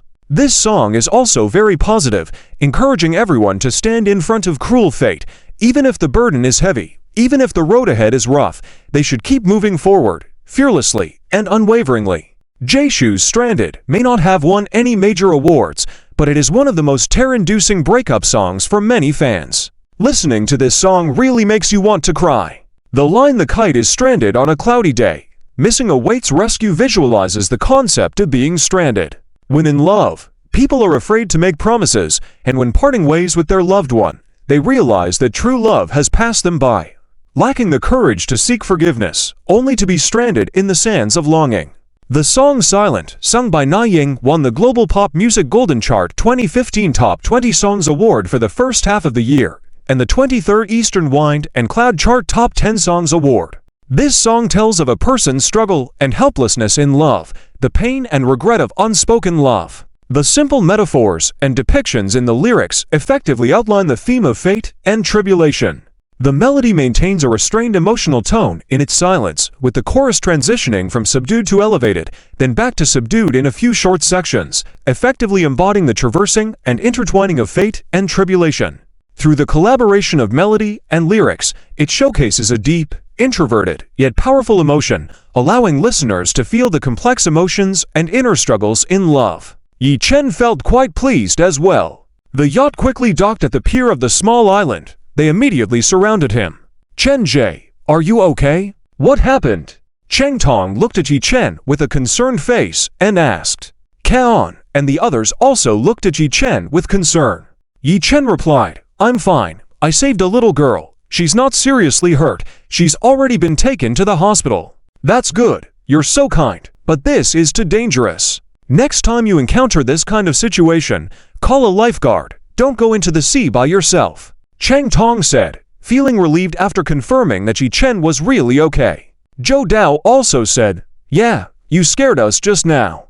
Yeah, you're too brave. The tide is still ebbing. It's very dangerous to go into the sea. I wouldn't dare to go near the beach," Zhu Peng also said with a look of fear. Yi Chen knew that these brothers were looking out for him, so he nodded and said, "All right, I got it. When I saw that little girl, I thought of my 2 daughters at home, so I rushed over. I'll be more careful next time, and you guys must not tell Wei Wei about today's incident." "Got it, we won't say anything." Cheng Tong and the others quickly responded. Yi Zong, change your clothes first so you don't catch a cold. Ken hastily had Guan Xiaxia and the others bring dry clothes for Yi Chen. Yi Chen took the clothes and went to the cabin to change. Cheng Tong had something to say to Yi Chen, so he followed. After entering the cabin, Cheng Tong asked, "Chen Jie, should we still meet up tonight?" "Sure, we've already arranged that, and I'm fine," Yi Chen replied. Yi Chen didn't mind changing in front of Cheng Tong since they had seen each other a lot over the years in college. Cheng Tong quickly helped Yi Chen close the door of the cabin and saw Yi Chen's perfect figure, feeling extremely envious. "Okay, let's meet at the hotel in a while." Cheng Tong nodded, saying, "Chen Jie, you've really kept yourself in good shape. People always say that men gain weight after getting married, but you haven't gained weight. You're even better now. It's really enviable. How did you do it?" "Oh, just by exercising every day," Yi Chen replied while changing into dry clothes. Yi Chen wasn't lying, as he did indeed exercise every day, but the system's perfect physique maintenance pills must have played a significant role as well. Cheng Tong pinched his own belly fat and said, "Looks like I need to start working out too." "Damn, are you bigger than before? Are you in Russian fighter jet?" Cheng Tong caught a glimpse of little Yi Chen. His eyes widened like copper bells. Before, it was normal for them to see each other when they went to the bathroom together, and Yi Chen was always bigger than a few of them. I didn't expect him to be even bigger now. Yi Chen turned around, put on shorts, and said, "Well, maybe, after all, I exercise regularly." "Damn, you're naturally gifted."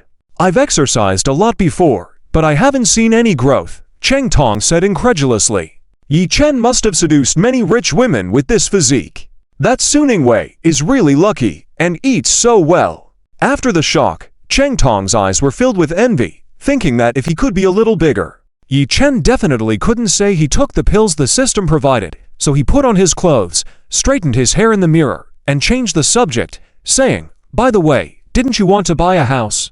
Have you found one you like?" Cheng Tong replied, "Yes, Fi, and I have checked out a beautifully furnished large flat in the city center. It's around 6 million. And it's written in mine and Fi-Fi's names. I'm about to go swipe my card for the down payment, and Fi has already paid in full. Fi really loves you, so you must treat her well," Yi Chen said. Cheng Tong nodded and said, "Of course, I love Fi too. She's almost 2 months pregnant with twins. Just as Fi scenes are finished, Fi and I plan to get our marriage certificate on New Year's Day, have a wedding after the Chinese New Year. I also wanted to tell everyone about this tonight. That's great news. Congratulations on becoming a father soon. You're doing great, having twins. Heh, not as great as you. You're a one-shot 3-kill. Cheng Tong laughed and responded, "Yi Chen Dao, I must be more talented. Fi-Fi's contract with this company is about to expire, right? I'll have Angie handle it." As he spoke, Yi Chen took out his mobile phone from his pocket. Thankfully, the phone's waterproof effect is good, still usable, not damaged by seawater. Yi Chen opened online banking and transferred 10 million directly to Cheng Tong's account. Cheng Tong felt a vibration in his pocket, took out his phone, and saw that Yi Chen had transferred 10 million to him. "Chen Jie, what is this?" Cheng Tong looked at Yi Chen in surprise. Yi Chen said, "You are about to get married now, raising children, and all needs money. Take this 10 million first. Fi has good acting skills with a high position and popularity in the industry. It's good for you too. Don't mistreat her at the wedding. Consider this money as an advance for you. Next year you must focus on filming and deduct it from your earnings." Fi debuted as a child star, gaining fame much earlier than Cheng Tong. She resembled a certain FEI star from Earth, coming from a well-off family with abundant resources. Fi had been well protected and had no worries about being taken advantage of. So when Fi, with her battle-hardened experience, was with Cheng Tong, it was their first time. This made Cheng Tong cherish Fi more, wanting to give her a grand wedding and not wanting to disappoint her. Cheng Tong had actually planned to ask Yi Chen for a loan, but before he could speak, Yi Chen unexpectedly transferred 10 million, far exceeding the amount he wanted to borrow. Cheng Tong was filled with gratitude and said, "Okay, thank you, Chen Jie. You are truly like a real brother to me." Yi Chen smiled and patted Cheng Tong's shoulder, saying, "We have such a close relationship. Saying thank you seems unnecessary. Haven't you helped me much less before? How can that be the same?" Cheng Tong responded. Yi Chen chuckled, "Indeed, it's a bit different. You used to lend me as much as you had in your pocket. In that sense, I've indeed provided less in advance. If you need more, just let me know, and I'll transfer it to you. 10 million is already a lot. It should be enough." Fei knows my situation and said not to bother with the dowry and such. Cheng Tong, moved to tears, said, "She said not to accept it, and you simply won't give it. Fei's family and relatives will all be watching. We are not lacking in this regard. What should be given, should be given." Yi Chen said sternly. "Okay, that's what I was thinking too." Cheng Tong continued, "However, Fei is already pregnant. We don't know when she'll be back to work after giving birth. Are you sure about signing her? Of course, our company can afford it. What's the issue? Is Fei planning to retire from the industry after marriage, or are you suggesting that she won't act after getting married?" Yi Chen inquired. Cheng Tong replied, "Not at all. Fei's family is wealthy, she genuinely loves acting, and I will naturally respect her wishes. When the child is a bit older, she will probably return to acting. Like me, she enjoys bringing book characters to life. That's fine. Rest assured, after signing with our company, I won't let Fei do any intimate scenes and roles, and will let her choose the roles she likes." Yi Chen reassured. Cheng Tong nodded, saying, "Okay, as you are the boss, we are confident in your decisions. Vivi and I will participate in the Spring Festival Gala this year, and will return to Yanjing for the Lunar New Year in a while. When exactly is your wedding scheduled? Where will it be held? I will come back early to help. If you need anything, just let me know." Yi Chen asked. Cheng Tong nervously rubbed his hands, saying, "Fei is from Magic City, so we will have ceremonies in both Magic City and Mountain City. But I haven't met Fei's parents yet. I plan to visit them the day after tomorrow. I don't know if they will like me. The wedding date is also undecided. The soonest could be after the 15th, by then Fei will be more stable, having been pregnant for over 3 months. Don't worry, you're outstanding, there's nothing to fear. If Fei likes you, her parents will too. Besides, I'll be there for you. Tomorrow you come to my house, use any car you like to visit Fei's parents confidently and respectfully." Yi Chen generously offered. Cheng Tong, touched by Yi Chen's words, said, "You're so good to me. But the cars and such aren't necessary. Fei's parents know my situation, seem not to mind my background, and didn't object to our decision to marry right away. The day after tomorrow, we will discuss the details of the wedding. In that case, what are you worried about? Just bring the gifts confidently," Yi Chen said. Cheng Tong nodded, saying, "Yes, this is my first marriage, feeling a bit nervous. Fei's family is better off than mine. I had planned to achieve more before marrying her, but Fei's unexpected pregnancy changed everything." Yi Chen comforted him. "All things happen for a reason. It shows that your fate is here. Just go with the flow. Don't be nervous, you'll be a future award-winning actor, not inferior to the base. When organizing the wedding, if you need a helicopter, cars, or singers, just tell me. If you want to sing a specific song, let me know. With me around, I'll ensure everything goes smoothly. I have roamed aimlessly my whole life, regretting never meeting my father. Chen Jie, if you don't mind, I wish to treat you as my honorary father, following you from now on. Honorary father, please accept my bow." Cheng Tong gratefully bowed to Yi Chen, sincerely touched by his actions of lending money, car, helicopter, and even offering to sing at his wedding. Yi Chen smiled and said, "Noted. I will prepare your wedding gift when I get home." Cheng Tong happily replied, "Thank you, honorary father." The group boarded a yacht, returned to shore, and went home separately. When Yi Chen entered the living room, Su Ningwei was already dressed and ready, coming down from upstairs. Seeing Yi Chen return, Su Ningwei smiled and walked up to him, linking her arm with his, and asked, "Ah Chen, you're back. Was filming smooth today? Are you tired?" Yi Chen nodded and said, "Smooth and not tired." "Have the babies eaten?" Su Ningwei replied, the babies have eaten. My Mei and the others have taken them to help with digestion. Shall we go out without the babies? Yi Chen agreed. Oh, I'm ready. Shall we leave now? Su Ningwei asked. Let's go after I get something. Yi Chen responded as he headed towards the storage room, with Su Ningwei following. Yi Chen took out an exquisitely crafted box from the safe in the storage room. Su Ningwei looked surprised and exclaimed, Isn't this the wedding gift you personally designed for Cheng Tong? The pair of emerald green jade pendants in emperor green with a dragon motif from an old pit. Why did you take it out? Oh my, could it be that Cheng Tong is getting married? Yes, Cheng Tong and Bai Fai plan to register for marriage on New Year's Day, hold the wedding banquet during the Spring Festival, and tonight they invited everyone for dinner to share this happy news. Yi Chen nodded. Su Ningwei smiled. So that's it. Cheng Tong and Bai Fai are moving fast. But Bai Fai's family background should be quite good, so the wedding will definitely be grand. Cheng Tong doesn't earn much now, and since your relationship is so good, why don't we advance some money to Cheng Tong? Well, you and I are on the same page. I have already advanced 10 million to Cheng Tong, and promised to lend him a car and helicopter, and sing at their wedding as well. Yi Chen nodded with a smile. Yi Chen felt really happy in his heart to have a wife who understood him so well. Su Ningwei nodded and said, Since your relationship is so good, it's only right. How about the two of us singing a blessing song together during the performance? Sure, we make a good pair. Yi Chen nodded with a smile, and after locking the safe, he held the brocade box, embraced Su Ningwei's waist, and said, Let's go, let's go. Su Ming drove Yi Chen and Su Ningwei, and soon arrived at the restaurant where Cheng Tong had booked a private room. Inside the private room, Cheng Tong, Bai Fai, Zhou Dao, Zhu Peng, Zhao Shuru, and Lin Yinyan had already arrived. Yi Chen and Su Ningwei were not surprised to see Zhao Shuru and Lin Yinyan.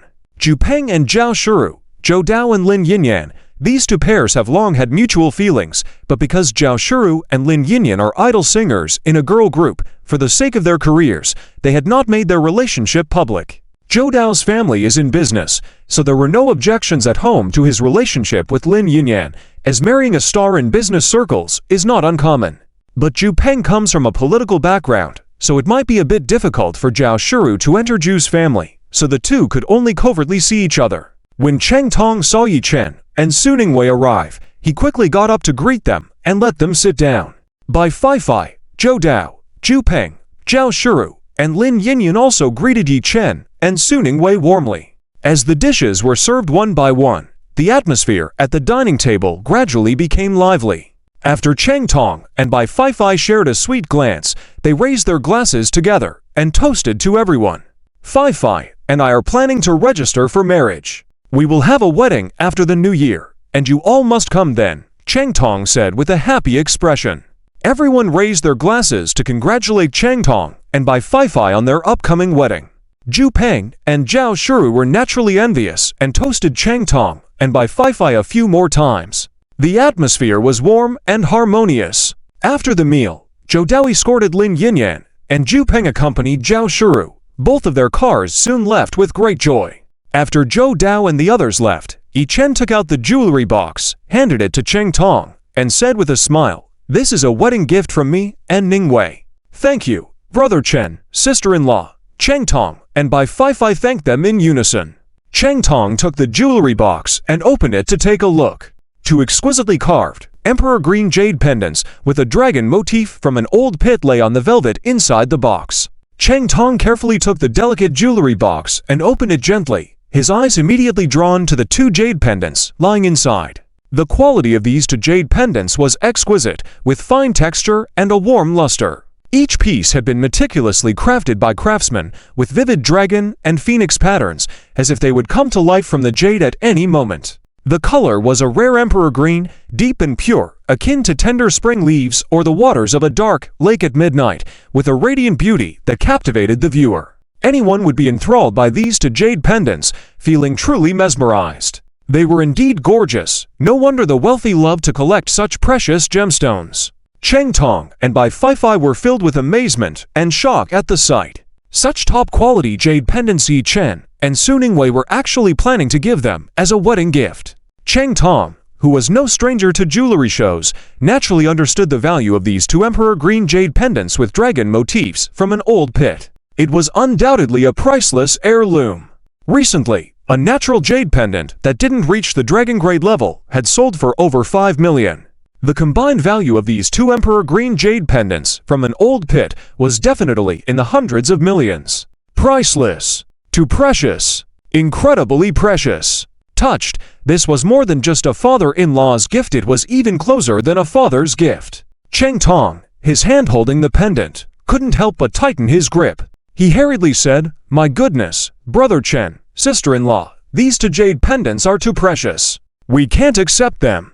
Bai Fei could also see that the quality of these two pendants was likely more valuable than the jade bracelet her father had prepared for her, so she also said, "Yes, these are far too valuable. We can't accept them."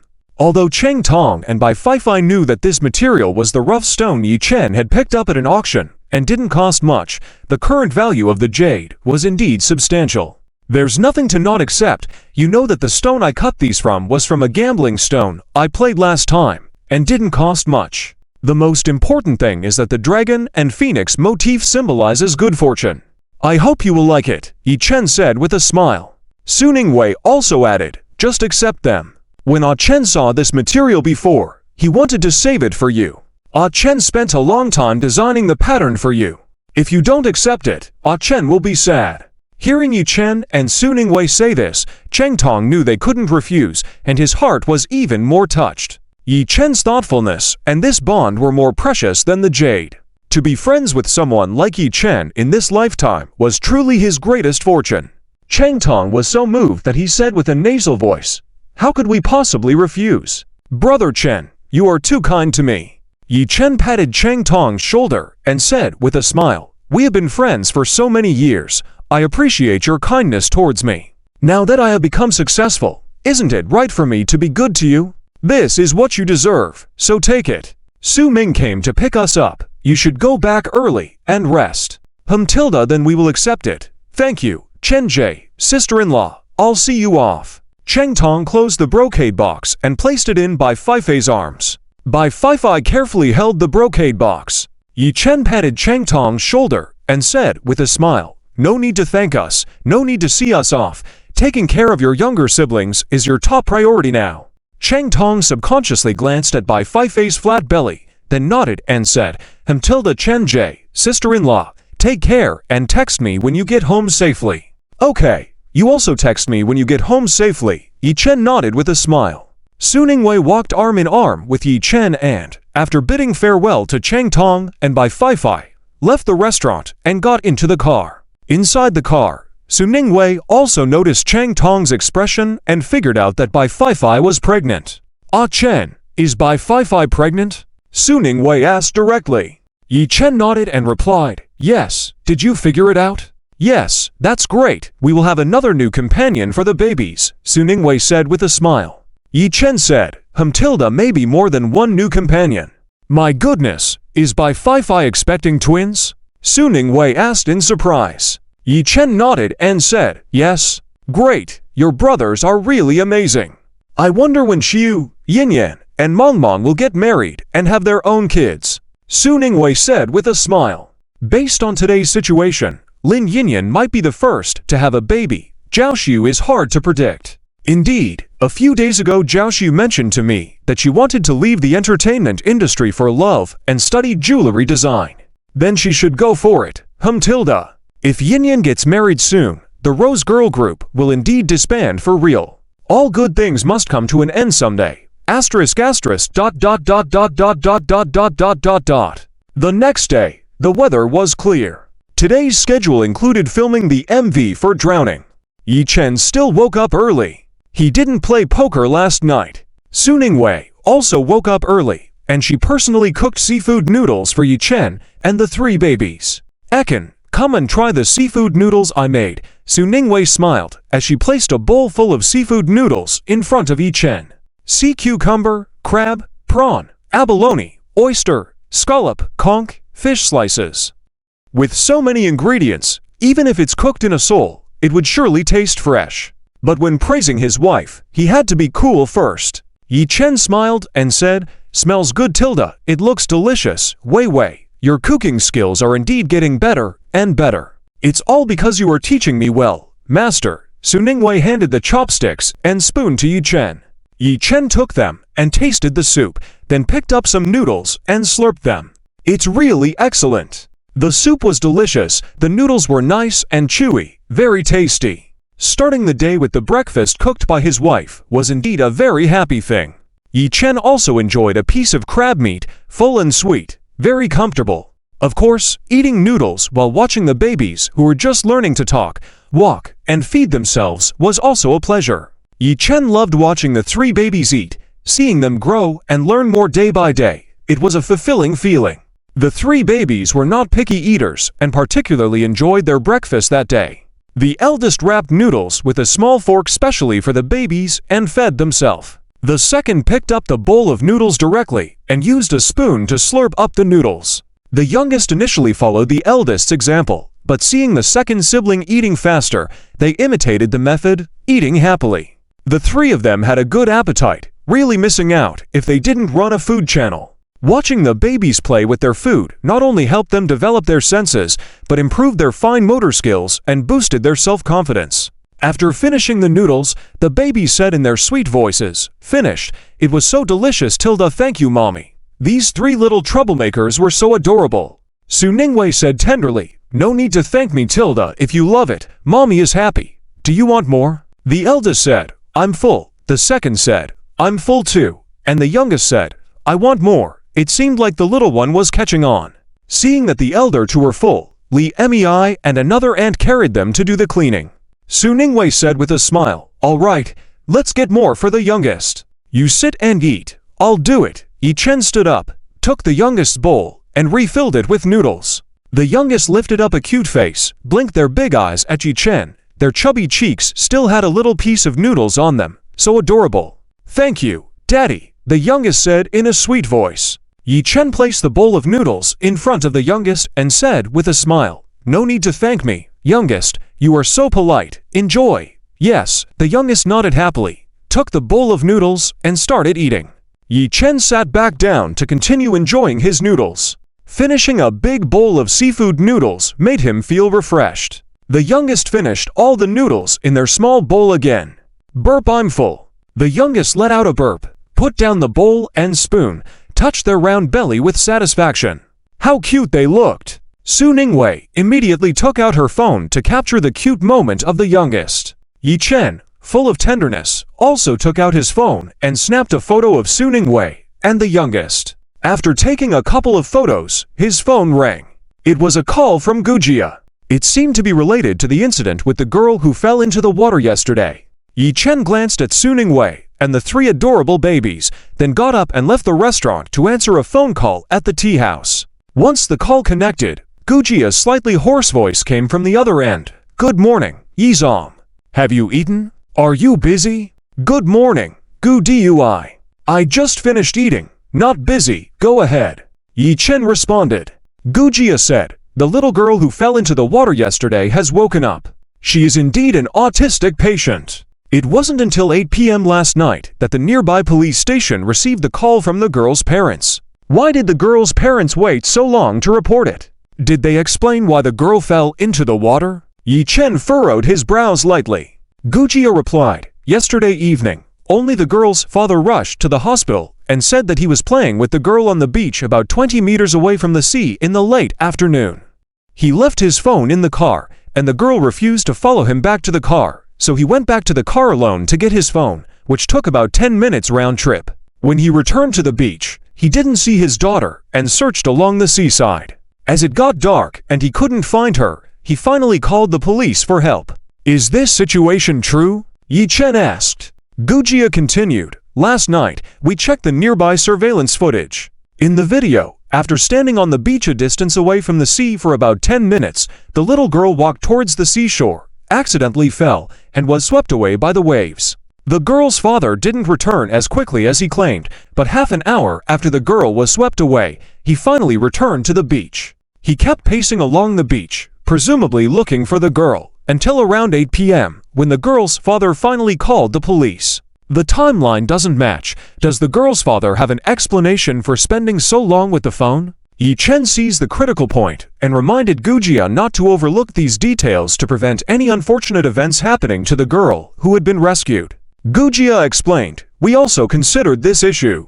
The girl's father explained that his phone had run out of battery and he couldn't estimate the time properly. He said he charged the phone in the car for a while, and when the phone could be turned on, he immediately went to the beach to look for the girl, unaware that so much time had passed.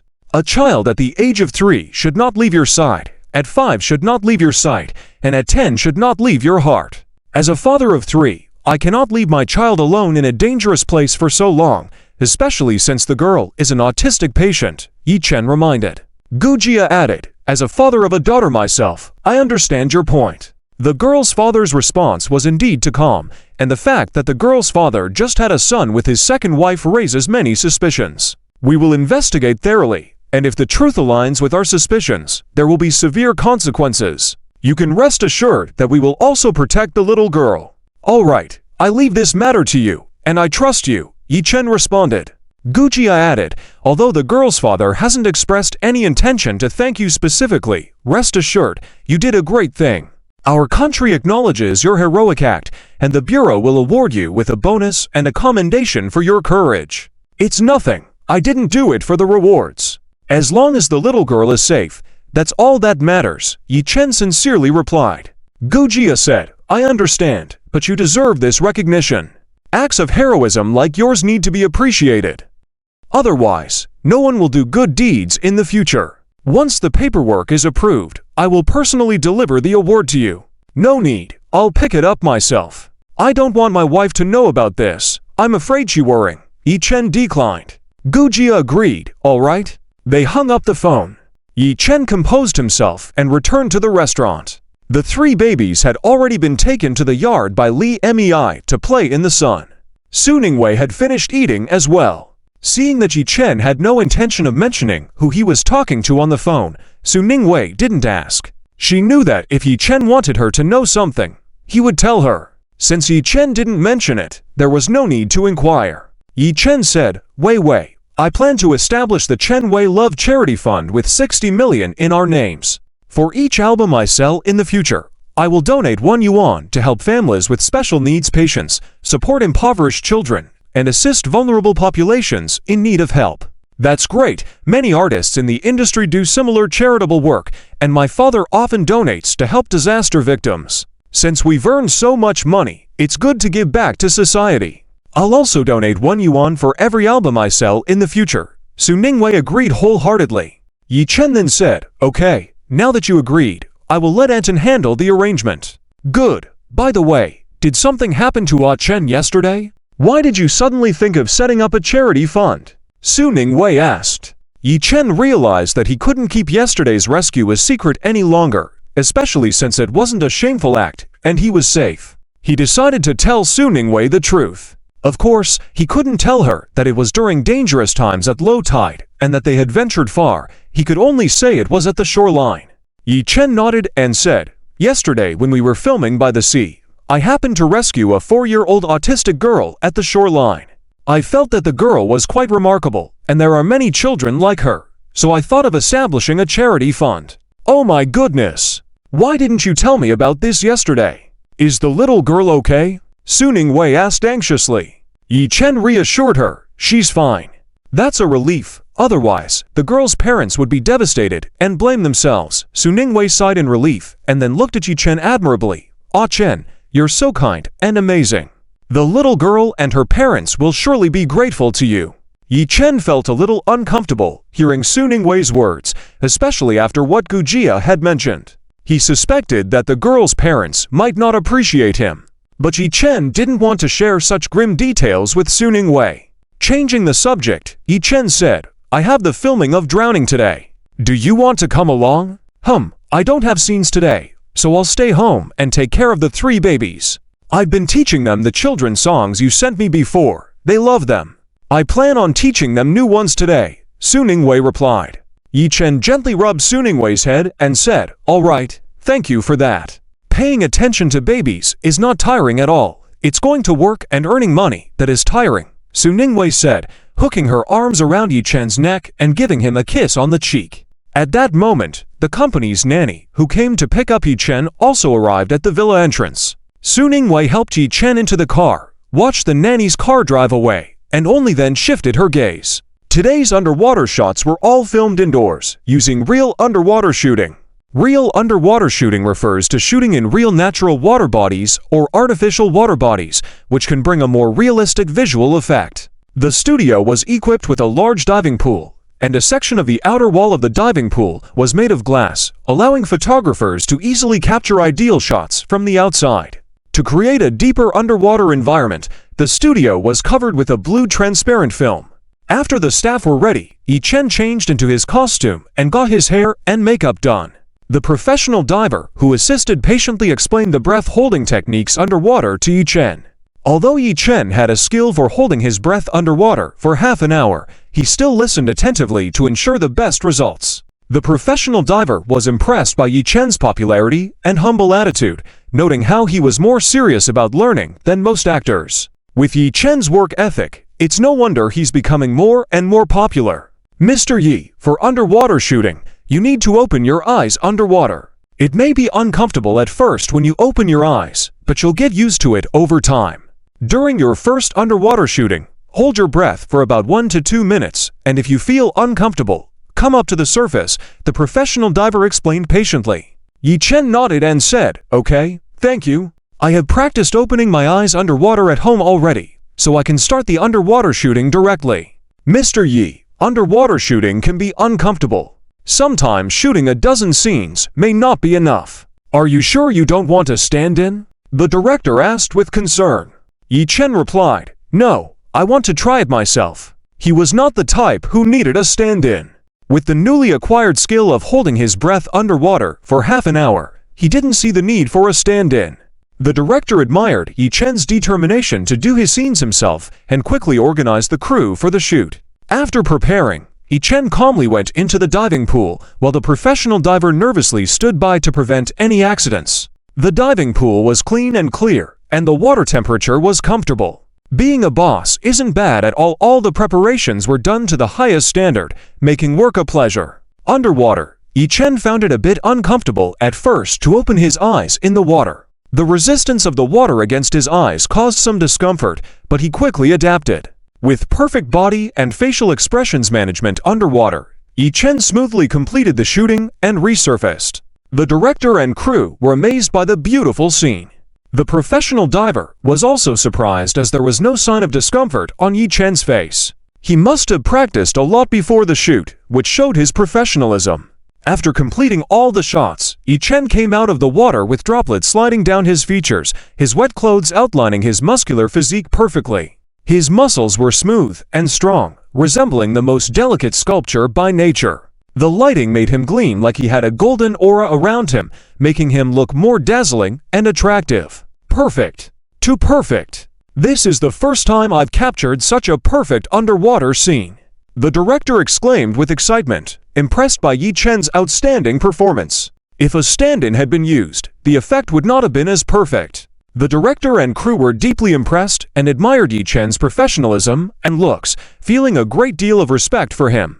Yi Chen sat comfortably by the pool side, and the professional diver quickly wrapped him in a clean towel. Yi Chen wiped the water off his hair with the towel and asked, "Is it okay now? Do we need to do it again?" The director reassured him, saying, No, the previous shot was already perfect. Mr. Yi, you are truly professional. No wonder you don't need a stand-in. Yi Chen checked the footage and nodded in approval before moving on to the next scene. In the following shoots, Yi Chen smoothly completed most of them in one take, showing high efficiency. Yi Chen and Su Ningwei were busy shooting music videos and recording songs. On the evening of January 13th, they finished their work. The music videos for all the listed songs were completed successfully. Yi Chen arranged for himself and Su Ningwei to sing several songs together, bringing their performances to life. Afterwards, Thousand Songs of 10,000 Heights, Love You Very Much, What I Miss, Invisible Wings, and Encounter were sung solo by Su Ningwei. The song Mother and Daughter was given to Tiazi and the company's newly signed powerhouse singer, Huang Shan. towards the clouds was also given to Huang Shan. Yi Chen decided to give the songs to Huang Shan because her voice was very similar to Earth Star's Yellow Mom's, making her a singer worth nurturing. As Yi Chen and Su Ningwei were planning to return to Yanjing in 2 days, they arranged a year-end banquet for Starlight Company the following evening. At the banquet, Yi Chen had Qian Duoduo prepare generous holiday bonuses, year-end awards, and Chinese New Year gift packages. Employees who had completed their tasks were given time off to go home for the New Year early to avoid the stressful Spring Festival travel rush. As the year-end approached, Shengxi Square became busier, which was a good time to make money. Yi Chen took Su Ningwei and their 3 babies to Shengxi Square to inspect the work progress, sign necessary documents, and distribute bonuses. Combined with Yi Wen's talent and Yi Chen's guidance, He Wenyao had managed to lead Shengxi Square in business performance and had earned so much in bonuses that he had become the envy of other regions. Managers in other regions of Shengxi Square dreamt every day of when Yi Chen would manage their area, hoping to ride the wave of success with him. After inspecting the work, Yi Chen and Su Ningwei selected numerous gifts and equipment for the new year, concluded their affairs in Magic City, and then packed up their belongings, along with their 3 babies and gifts, to return to Yanjing. This time, Chen Jichuan had some matters to attend to in his hometown, so he went back alone. Li Mei also returned to her hometown for the new year, bringing only 2 other nannies along. Yi Chen planned to have his own mother, Li Huan, and sister, Yi Yao, help look after the children, so it shouldn't be a problem. Chen Din stayed at the villa. Su Ming followed Yi Chen and the others to Yanjing. Yanjing. Su Sheng knew that Yi Chen and the others were coming to Yanjing today, so he specially cleared his schedule and waited for their arrival. Yi Chen and Su Ningwei, along with their 3 babies, safely arrived in Yanjing. As they pushed the triple baby stroller out of the airport VIP channel, they saw Su Sheng running towards them. "My 3 little darlings have finally arrived. I miss them so much," Su Sheng muttered as he ran over. Yi Chen and Su Ningwei shouted together, "Dad!" Su Sheng responded and then bent down to greet the 3 babies by name. The babies responded in unison in their childish voices, "Miss you, Grandpa." Su Sheng beamed and told the babies that he had bought them many toys and snacks. Su Ningwei noticed that Su Sheng only had eyes for the babies, so she pretended to be annoyed and said, "Dad, am I not your darling anymore?" Su Sheng quickly corrected himself, "Haha, sorry, it should be for darlings now." Su Ningwei laughed and said, "Close enough. Have you had a hard trip? Let's go home. Dinner is ready, prepared by a team of star-rated chefs specially hired for you." The head chef is said to be a descendant of royal chefs and very skilled in cooking, Su Sheng said with a smile. Su Ningwei asked, "Oh, is it as delicious as Ah Chen's cooking?" "Oh, comparing it to Ah Chen, it might not be as good, but it's one of the best in Yanjing. Originally hired for Shengxi Hotel, but since you're here, we'll let you have them first. Ah Chen can also give them some pointers," Su Sheng replied with a smile. Su Ningwei then asked, "Shall we go back to Kejuan district first?" "No, aren't you going to the No. 1 studio to rehearse for the program? The traffic in Yanjing is too congested, so I've bought a new Chinese-style villa nearby for you to make it convenient and save you from running around. The new Chinese-style villa is clean, offers privacy, and since both of you are the King of Song and Queen of Song and are going to perform on the Spring Festival Gala soon, you need to maintain a certain level of prestige," Su Sheng replied with a smile. Su Ningwei mockingly said, "Dad, you're buying houses randomly again. We don't live in Yanjing permanently, so why buy so many houses? And such expensive Chinese-style villas?" Su Sheng reassured her, "What's wrong with more houses? It's no trouble at all. If you get tired of them in the future, you can sell them. Besides, don't your in-laws also come to Yanjing for the new year? They'll definitely be more comfortable in a large villa." "Thanks, Dad," Yi Chen said gratefully. His father-in-law was as generous as ever, especially in buying houses, but truly a great father-in-law. Su Sheng replied with a smile, "No need to thank me. It's rare for the in-laws to visit Yanjing, so I must treat you well. Let's go, get in the car." With a group of black-clad bodyguards, Su Sheng led Yi Chen, Su Ningwei, the 3 babies, and the rest out of the airport in a dignified black Rolls-Royce Ghost. The impressive convoy attracted attention, with onlookers stopping to watch and gossiping about which big shot was making an appearance. The spectacle was truly enviable. Inside the car, Su Sheng handed over the villa's property deeds, keys, and car keys to Yi Chen and Su Ningwei. The villa is ready with maids, butlers, drivers, chefs, nannies, and bodyguards, ensuring your comfort during your visit to Yanjing, Su Sheng said with a smile. Su Ningwei and Yi Chen thanked him in unison. Thank you, Dad. Su Sheng replied, What's there to thank for? I'm just too happy that you're here in Yanjing. If you have time in the future, be sure to come often. He then took out a bag of car keys and handed them to Yi Chen, saying, These new cars are parked in the garage of your new home. I don't know your preferences, so feel free to drive whichever you like. Yi Chen took the bag of car keys and looked at it. Wow, what a collection! Rolls-Royce, Bentley, Ferrari, Lamborghini, McLaren, Porsche, Bugatti, all luxury cars. Having a wealthy father-in-law is really awesome. Everything arranged for you at the highest standard.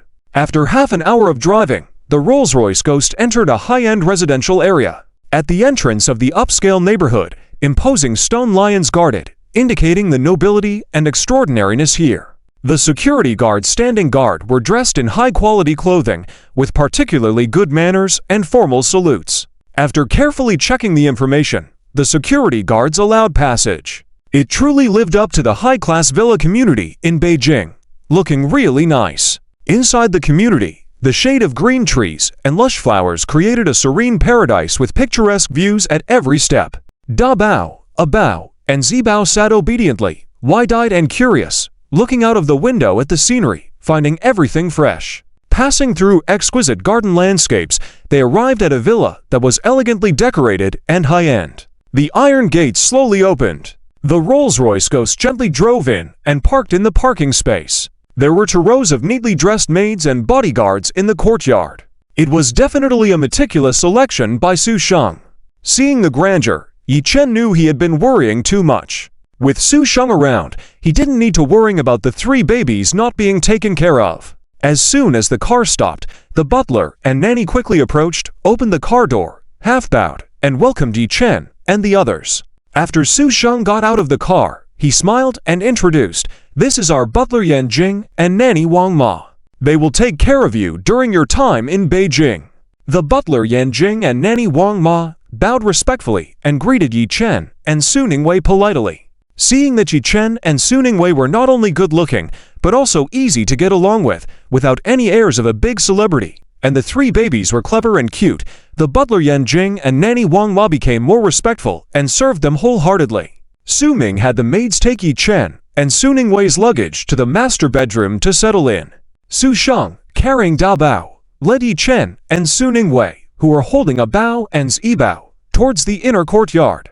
The living room was decorated in a new Chinese style. Su Sheng's taste was impeccable, so there were no traditional Chinese-style wall paintings of galloping horses or blooming flowers. The high-ceiling craftsmanship displayed different layers and spatial feeling, making the entire living room appear more spacious and bright, integrating elegant and modern elements of the new Chinese style. Comfortable and calm color tones created a quiet and harmonious atmosphere.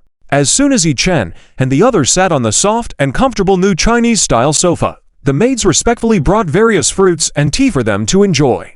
Da Bao, A Bao, and Zi Bao were also taken out of their strollers. As soon as they touched the ground, they curiously touched the coffee table, the sofa, and kept asking, What is this? What is that? Su Sheng patiently answered their questions. After the 3 babies finished asking, they gathered around Su Sheng, acting coquettishly. Da Bao, A Bao, Zi Bao are amazing. They can walk by themselves now and say many words. They are so cute. Su Sheng looked at the 3 adorable babies, smiling more and more as he looked at them. Su Sheng would praise Da Bao for being smart and sensible by touching his little pigtails, then praise A Bao for being intelligent and pretty by touching her chubby hands, and finally kissed Zi Bao's forehead, complimenting her for being clever and cute. After observing the 3 babies to his heart's content, Su Sheng smiled and asked, How is it? Are you satisfied with the house and the decoration? It's not too old-fashioned, right? It's okay. Su Ningwei looked around, took a sip of the tea, and nodded gently. Yi Chen chuckled and replied, Dad, your taste and aesthetics have always been on point. Why would it be old-fashioned? This new Chinese design is simple and elegant, integrating traditional charm with modern aesthetics, incorporating Chinese elements into modern space, radiating a beauty that blends antiquity and modernity. One really liked this style. Ah, Yi Chen knows me well. I also have a soft spot for this style, Su Sheng said with a smile. At this moment, Su Ming placed several exquisite high-end gift boxes on the coffee table in the living room. Yi Chen handed 2 large gift boxes to Su Sheng and said, "Dad, it's almost New Year's. These are 2 sets of clothes and shoes that Wei Wei and I customized for you. Take a look. Do you like them?" "I like them. I like them. I like everything you get me." Su Sheng joyfully received the large gift boxes, holding onto them affectionately. Su Sheng quickly took out the clothes from the gift box, comparing them to himself, expressing even more satisfaction. "These clothes are really nice. The fabric and workmanship are superb. How about it? Do they suit me? Do they look good? I've also been managing my figure recently. I didn't gain weight and don't have a beer belly," Su Sheng asked with a smile. Su Sheng used to wear only high-end custom-made clothes from top designers, but he felt that the clothes custom-made by Yi Chen and Su Ningwei looked more upscale, more attractive. "You look great. Dad, whatever you wear looks good on you. But these 2 sets of clothes were hand-picked by Yi Chen for you. From materials to design, he put a lot of thought into it. This time, we also brought you some medicine for body conditioning, guaranteed to make you feel younger and healthier," Su Ningwei said with a smile. Su Sheng's gaze towards Yi Chen softened, filled with affection. "Yi Chen, your care is appreciated. Having such a good son-in-law like you is my blessing. Thanks to you, I've been feeling better lately. No more heart pains or stomach aches like before. I've stopped taking some of the Western medicine, and the chief physician during my recent checkup mentioned that my health is great now. I told him it was your Chinese medicine treatment, and he even said that a combination of Eastern and Western medicine is trending now, and that he wants to consult you," Su Sheng replied with a smile. Yi Chen humbly said, "I'm here to learn from you, not to take any burdens. Let's discuss and learn from each other. You're too modest. Dinner isn't ready yet, but let me show you around the new house first. If there's anything that needs improvement, I'll have someone take care of it right away," Su Sheng said, carrying all 3 babies into the stroller and heading towards the elevator with Yi Chen and Su Ningwei. They quickly toured the new 6.5-story home. Tea room, recording studio, singing room, dance room, fitness room, esports room, children's playroom. It truly had everything. The playroom was filled with all kinds of toys, not only providing endless fun for the babies, but also stimulating their imaginations and creativity. As they entered the playroom, a row of colorful building blocks caught their eyes. These blocks came in various shapes and bright colors, allowing the babies to build structures like castles, rockets, and zoos according to their imaginations. Next to the block wall was a soft cushion area, scattered with plush toys and pillows where the babies could roll, jump, and enjoy their carefree childhood. On the other side of the playroom, there was a large slide and climbing frame.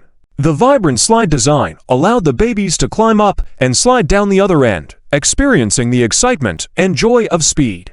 The climbing frame was an excellent place for the babies to exercise their courage and coordination skills as they climbed up obstacles like ropes and ladders, challenging themselves. In addition to these large toys, the playroom also housed many smaller toys, such as puzzles, paintbrushes, and clay, providing a variety of options. At first glance, one might mistake this place for a children's toy store. These toys could inspire the babies' creativity and imagination, aiding in their learning and growth through play. Additionally, the playroom featured interactive game areas like a sandbox and water gun area. The sandbox was filled with fine, clean sand that Su Sheng had brought back from the beach and disinfected. The babies could build sandcastles or dig for treasures here. However, due to the cold weather, the water gun area was not in use. Yi Chen was also deeply moved after seeing all this. His father-in-law put so much thought into this, being exceptionally good to the 3 babies. Upon seeing the playroom, the eldest, second, and youngest baby's eyes lit up, exclaiming, "Grandpa, I want to play. I want to play." "Okay, Grandpa will bring you down to play," Su Sheng said, lifting the 3 babies out of the stroller. As soon as the babies landed, they headed towards the sandbox. Su Sheng hurriedly followed, watching over them. Yi Chen and Su Ningwei followed suit. At a little over 1 year old, the babies were curious about everything, with their first instinct likely being to taste the sand. Indeed, once the three babies entered the sandbox, they curiously grabbed handfuls of sand, attempting to put it in their mouths. Su Sheng, Yi Chen, and Su Ningwei quickly intervened, teaching them that sand was not for eating, and not to be put in their mouths. The babies obediently repeated after Yi Chen, understanding that sand was not to be eaten. Eldest, second, youngest, you're so good, Yi Chen praised with a smile, teaching them how to use the sandbox tools flexibly. You can use these tools to play. This shovel is for scooping sand, and this small bucket is for filling sand. Don't scoop sand towards others. The babies listened intently, showing excitement in their eyes. Once the babies understood, Su Sheng, Yi Chen, and Su Ningwei let them play on their own, but still kept a watchful eye from the side. The babies joyfully picked up the sand tools and began playing. The eldest happily shoveled sand into a pink bucket, the second used molds to create cute patterns in the sand, and the mischievous youngest loved digging sand holes with the shovel, resembling a diligent little mole digging multiple holes in the sand. Yi Chen watched over the eldest, Su Ningwei watched over the second, and Su Sheng watched over the youngest. The servants busily brought chairs and small tables for Yi Chen and the others, setting out various teas, fruits, and snacks. Su Sheng, who hadn't seen the three babies in a while, was completely focused on them, showing no interest in eating. Squatting by the sandbox, Su Sheng picked up a small shovel and joined the youngest in digging sand holes. The youngest, feeling pleased, forgot Yi Chen's teachings momentarily and started scooping sand toward Su Sheng's expensive pants. The fine sand left marks on Su Sheng's designer pants. Su Sheng, unperturbed, brushed off the sand on his pants and praised with a smile. Our youngest is so amazing, full of strength. Initially forgetful, the youngest thought Su Sheng enjoyed this play and continued with more vigor. When Yi Chen and Su Ningwei looked towards the youngest, they saw the youngest had already scooped another shovelful of sand towards Su Sheng's clothes. This time, Su Sheng got some sand in his eyes and quickly rubbed them. Little one, don't do that. Yi Chen sternly intervened. Seeing Yi Chen's serious expression, the youngest froze in place, holding the small shovel in the air without moving. Dad, are you okay? Yi Chen asked with concern. Su Sheng hurriedly replied, I'm fine. It's not the little one's fault. I didn't dodge in time. It's not the little one's fault. Don't scold them. Yi Chen carefully checked Su Sheng's eyes and helped blow out the sand from them. Seeing Su Sheng was fine, Su Ningwei looked at Su Sheng helplessly, saying, Dad, you can't do this. Loving children is a good thing, but excessive love and tolerance can lead to spoiling. Clearly, the youngest did something wrong, yet you praised them. Now look, you got sand in your eyes. Su Sheng chuckled, saying, It's nothing serious. When children are mischievous and playful at this age, it's not intentional. It's okay since nothing happened to me. As long as the youngest is happy, it's good. Of course, it is a problem. These three babies are in a critical stage of learning behavior. We must guide them properly, Su Ningwei said. Yi Chen also agreed. Dad, what Wei Wei said is right. It's normal for kids to make mistakes, and parents should guide them correctly, provide appropriate criticism, and accept some punishment when they err. It's the best way to show love. We know you love the three babies very much, but the youngest's actions were indeed wrong. If the youngest throws sand on the eldest and second or accidentally on themselves, it's dangerous behavior. When Yi Chen said that, it was as if he had seized Su Sheng's lifeline. Su Sheng hurriedly nodded and said, You're right, it is indeed quite dangerous, my negligence. I haven't really raised children before, didn't consider it thoroughly enough. It's all right, Wei Wei, and I are learning as we go along with raising the kids, Yi Chen said with a smile. Su Ningwei naturally didn't spoil Zibao, and she walked directly up to Zibao, taking the little shovel from his hand. Little Bao, this is not right. Didn't Daddy just say not to shovel sand towards people? Su Ningwei said sternly to Zibao. Mom, I'm sorry. Little Bao knows he was wrong. Zibao realized his mistake, stood obediently for reprimand, his big black eyes filled with tears, pursed his lips, wanting to cry but dared not. Da Bao and A Bao also stopped playing, all looking at Zibao being scolded. Su Ningwei. She didn't even hit the child, just had a slightly strict tone. Yi Chen, watching Zibao being scolded, felt a bit soft-hearted, but in order to correct Zibao's mistake, could only secretly look away, not wanting to seize Yibao's pitiful look. Seeing Zibao about to cry, Su Sheng's lips trembled, wanting to say something. But after looking at Su Ningwei and Yi Chen, he managed to hold back. Su Ningwei bit her lip, her tone becoming much gentler, squatting down, looking at Zibao, and continued to educate. Apologizing to me won't help. Your behavior just now was very dangerous and impolite. Quickly apologize to Grandpa, and you mustn't do this again, okay? Okay. Zibao hurriedly turned toward Su Sheng, looking at his reddened eyes with caution, in a soft voice apologized. Grandpa, is your eye still hurting? Little Bao will blow for you. Tilda. Little Bao was wrong. Little Bao won't do it again. It's all right. It's all right. Grandpa's eye doesn't hurt anymore. Grandpa forgives you. Knowing your mistake and changing is being a good boy. But what your mom and dad said is right. You can't just throw sand around in the future. Su Sheng hurriedly squatted down, embracing Zibao. Little Bao won't dare again in the future, Zibao said, then hooked onto Su Sheng's neck and kissed Su Sheng's eyelid. Su Sheng's heart was melting. Even if he might spoil the child, it's not solely his fault who made Little Bao so endearing. Grandpa is fine. Go play. Tilda. Su Sheng rubbed Zibao's head, signaling for him to go play. Zibao turned to look at Su Ningwei and Yi Chen. Yi Chen nodded. Su Ningwei also nodded, saying, Go play. Remember what Dad told you. No more mischief. Okay, Mom. Only then did Zibao cheer up again and went back to digging in the sand pit. Yi Chen and the others played with the three babies in the sand pool for a while. The steward Yan Jing then came to invite Yi Chen and the others to dine. Su Sheng smiled and said, Let's go eat. Let you taste the culinary skills of the Yanjing kitchen. All right, but the three babies are all covered in sand. I'll take them to bathe first. Yi Chen nodded. Su Ningwei said, Chen, let Wang Mama take them to bathe. It's good for them to get familiar with each other. Let's go eat first. The three babies drank a bottle of milk before they got off the plane. They shouldn't be hungry. Okay.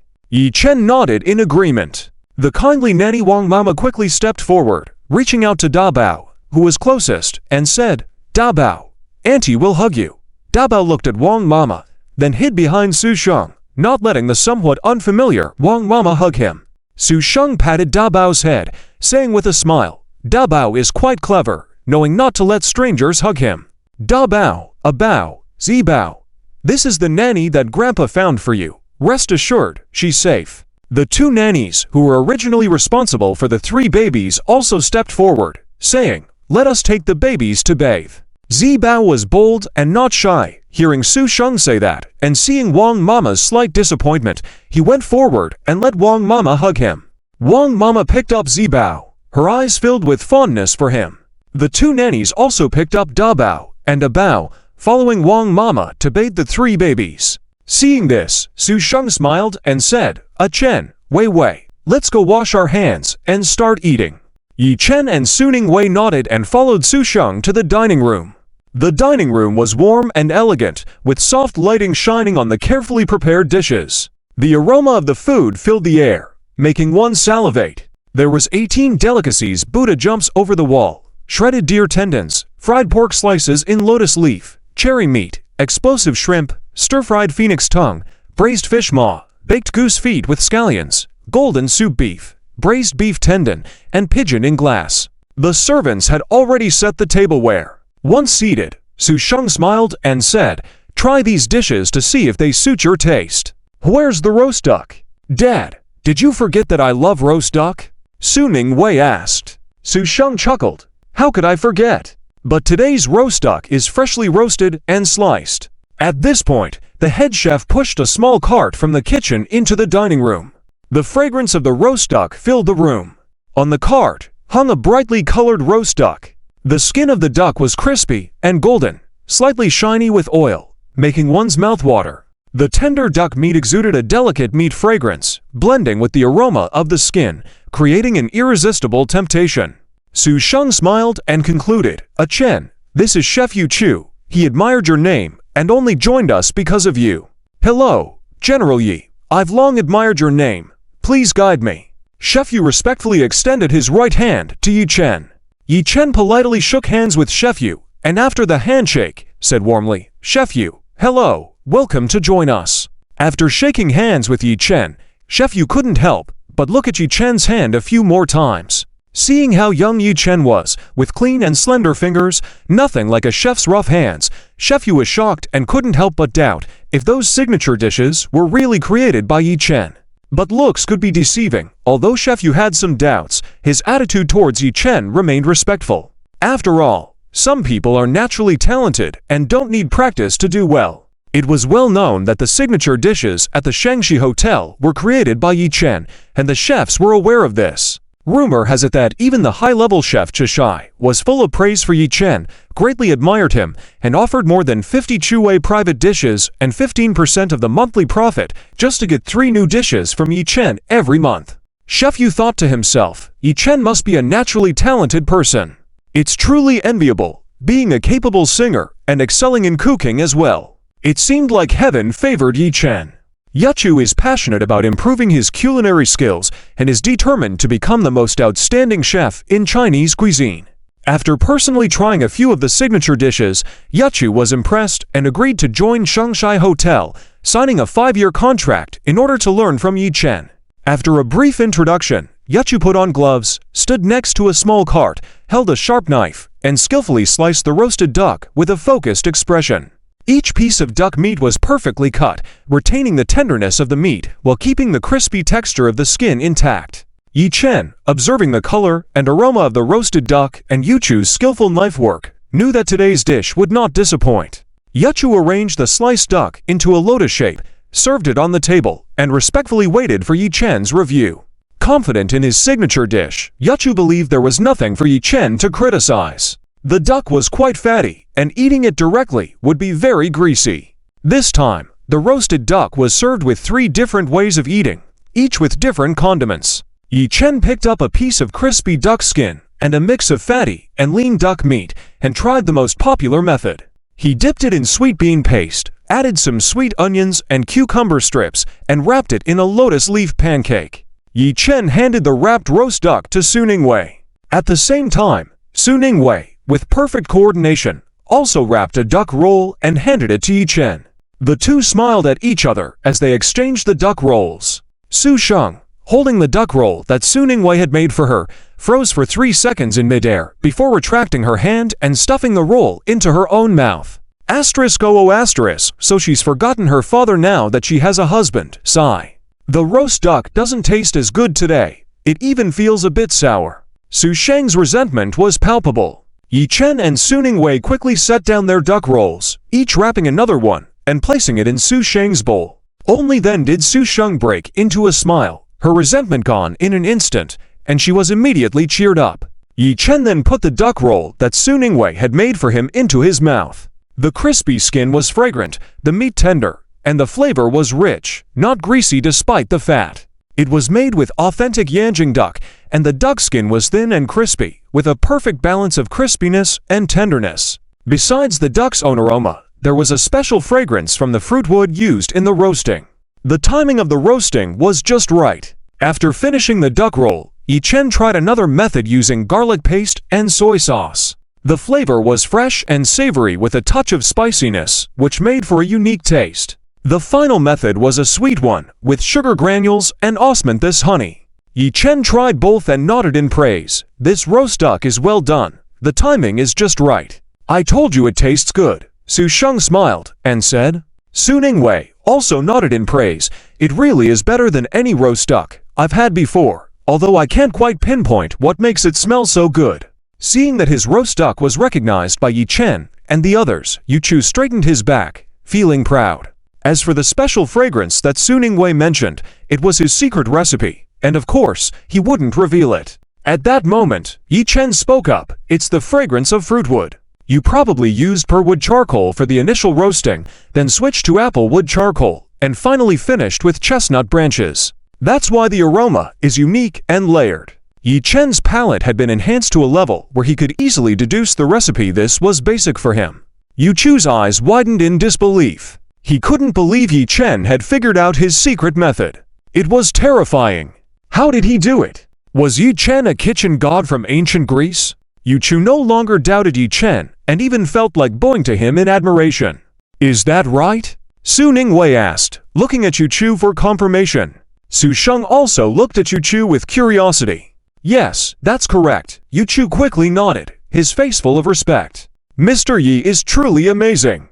After just tasting the duck, he could tell my secret method. Truly incredible. Su Ningwei and Su Sheng looked at Yi Chen in shock and admiration. Yi Chen smiled calmly and replied, "It's nothing.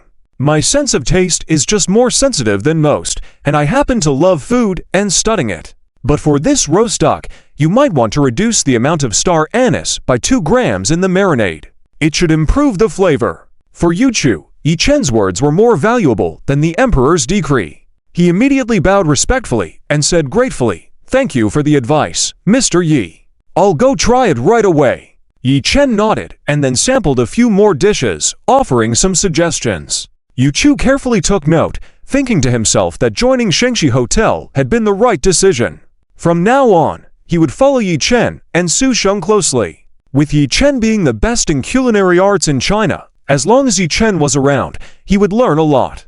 Of course, being second to Yi Chen was also very good. After Yi Chen's advice, Yu Chu pushed his cart out of the restaurant, eager to try out the improvements based on Yi Chen's suggestions. At this moment, the 3 little ones, having just finished their bath, were brought back to the restaurant and seated in their high chairs. Their trays were filled with nutritious baby food. Once seated, the 3 babies immediately started feeding themselves with spoons. Su Sheng, who had been about to feed them, froze for a while in surprise and then asked, "Wait, our big treasure, second treasure, and little treasure only a little over a week old and already feeding themselves with spoons? How are they so skilled? I remember Ziju at 8 or 9 years old still needed the nanny to chase him around the yard to feed him. Wei, didn't you also start feeding yourself at around 2 weeks?" Su Ningwei counted on her fingers, recalling what Yi Chen had said, and explained to Su Sheng, "This is all thanks to Ekin.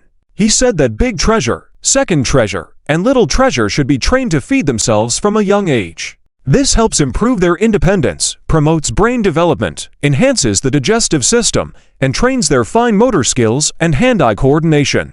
It also boosts their concentration. Besides the messy start, the benefits are all good."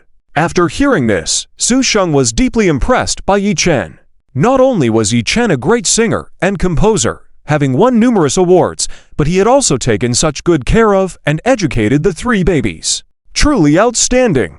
This son-in-law really is impeccable. The more you look, the more satisfied you are. He is capable of great things, a good son-in-law who can shoulder responsibilities. Su Sheng nodded and said, "What's there to be afraid of? Just wash it, and it'll be clean."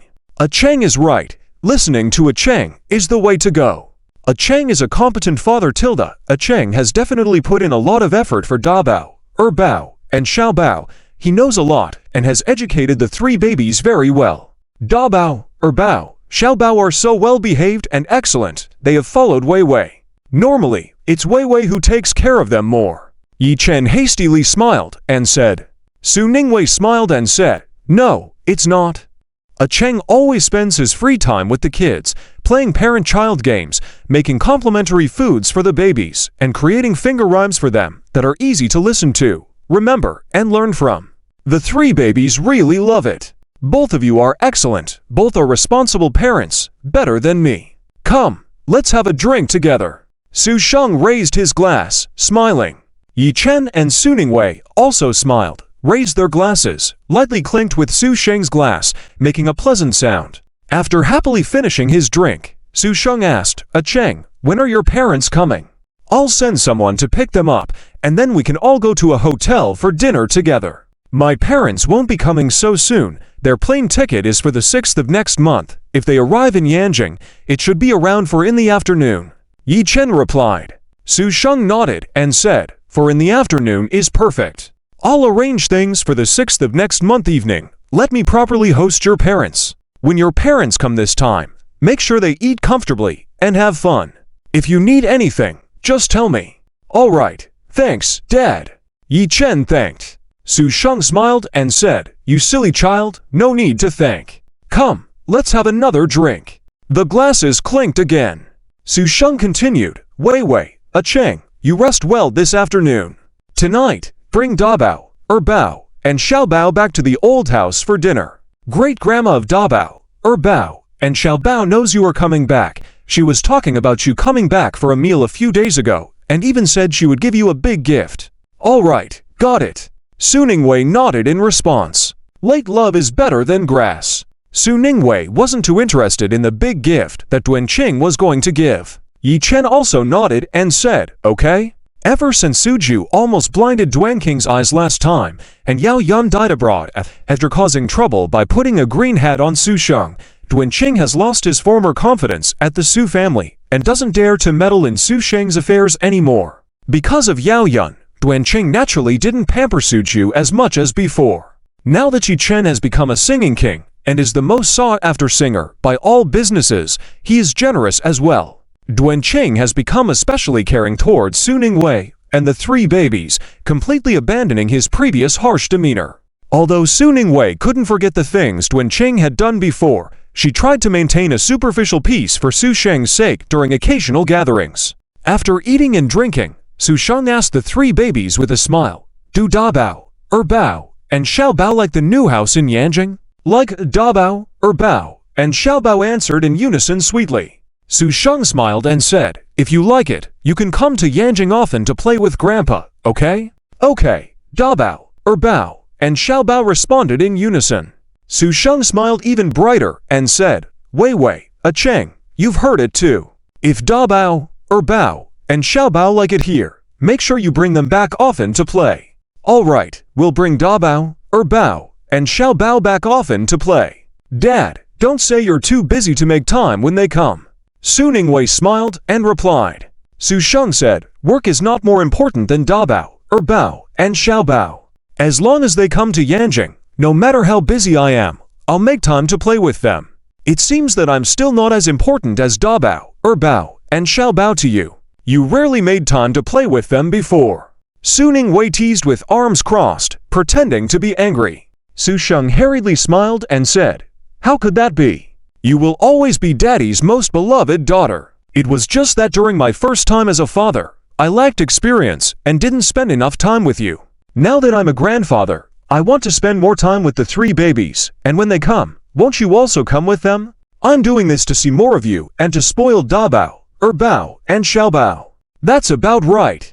Su Ningwei smiled upon hearing Su Sheng's explanation, making Su Sheng secretly relieved. Yi Chen, watching Su Sheng being so doting, wanted to laugh but dared not. After all, he also has two daughters. Who knows, in the future, he may end up even more doting than Su Sheng.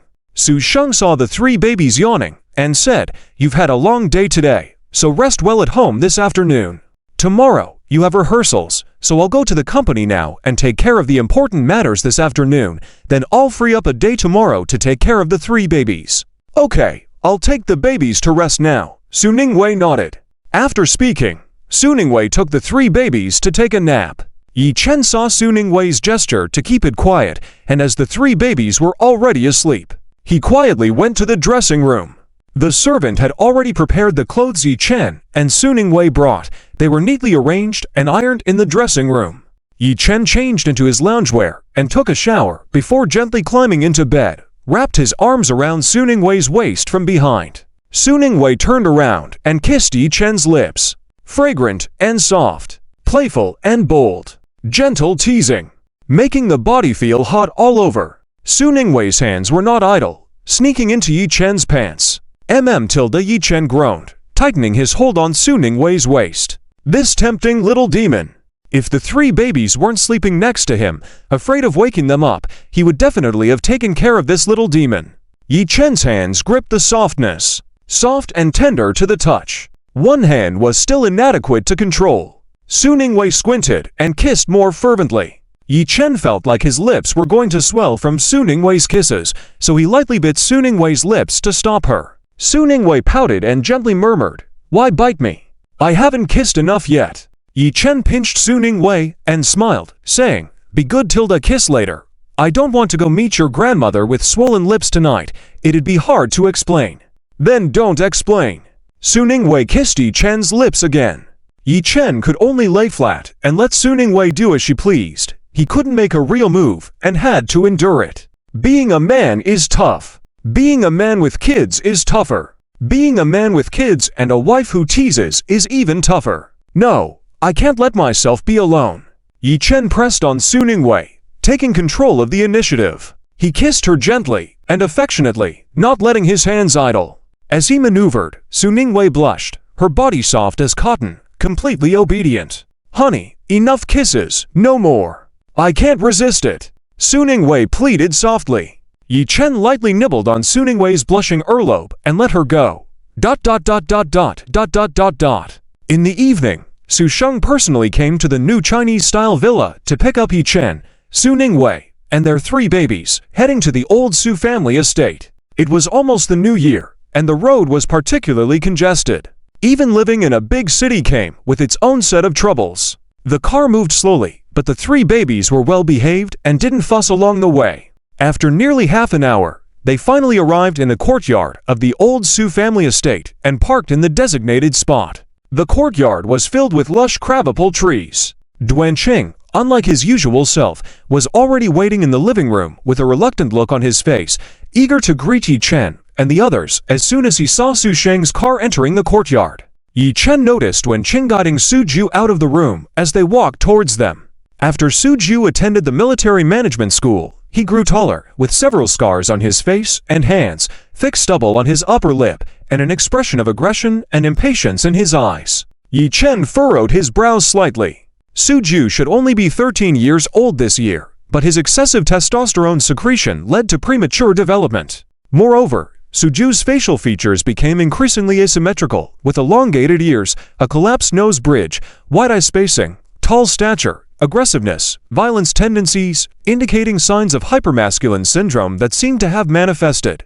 Hypermasculine syndrome is a genetic disorder that usually can't be cured and can only be managed through treatments to improve the symptoms.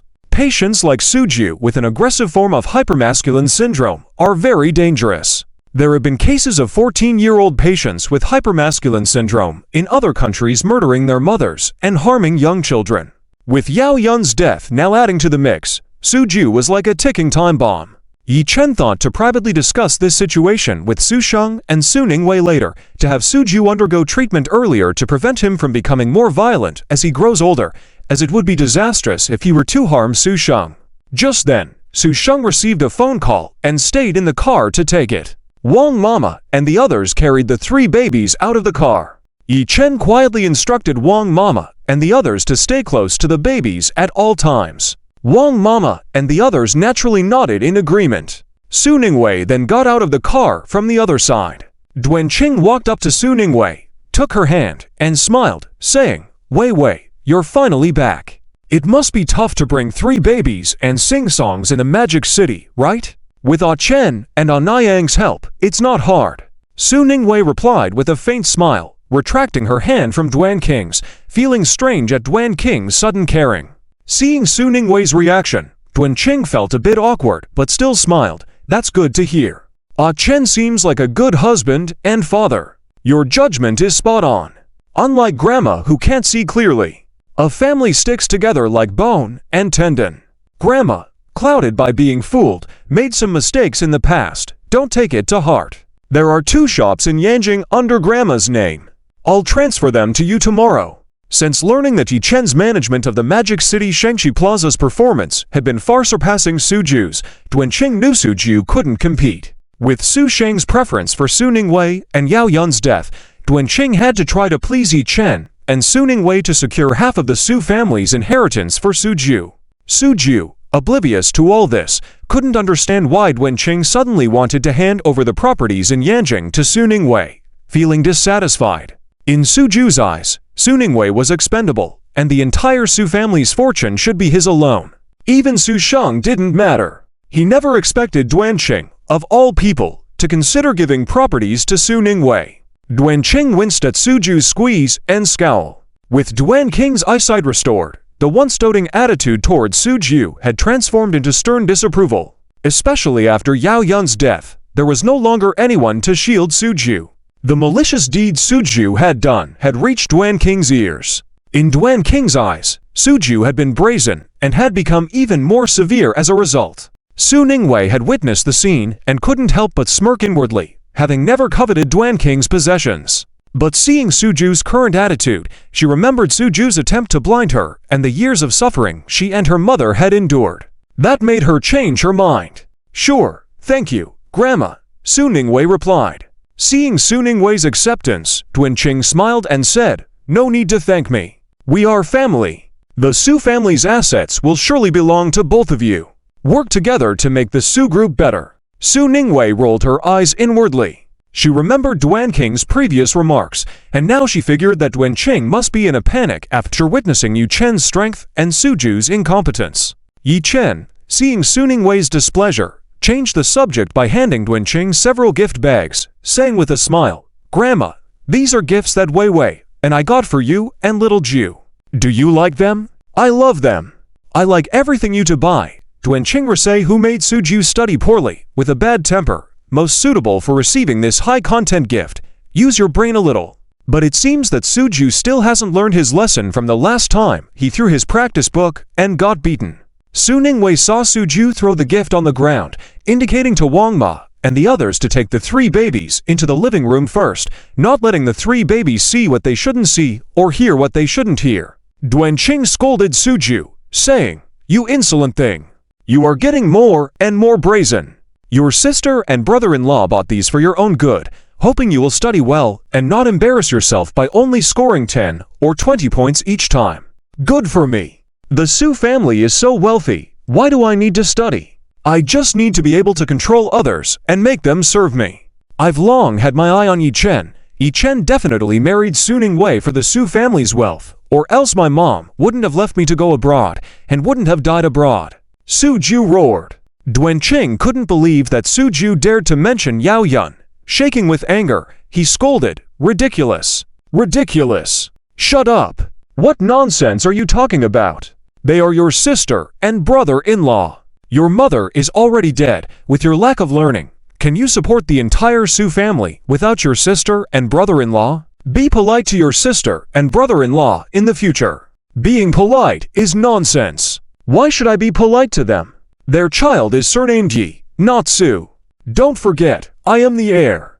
I am the only heir of the Su family. I see Su Ningwei and Yi Chen as two despicable people deliberately coming to mess with me, to steal my family's assets. Are you still my grandmother? The things of the Su family should only belong to me. If you don't support me, fine, but wanting to give the shop to Su Ningwei, smack. A crisp sound. Duanqing directly slapped Suju hard, his palm turning red.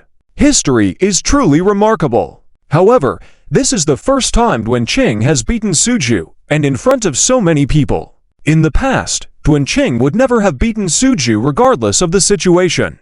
It is quite remarkable. Su Ningwei looked satisfied, although her eyes were slightly red. It was better than in her childhood when Suju did wrong, said wrong things, got beaten, and scolded herself. Suju held his swollen face in his hands, tears streaming down, staring at Duanqing in disbelief, completely stunned. Duanqing, feeling heartbroken, had to maintain a tough facade. As Yi Chen and Su Ningwei stood by, he had no choice.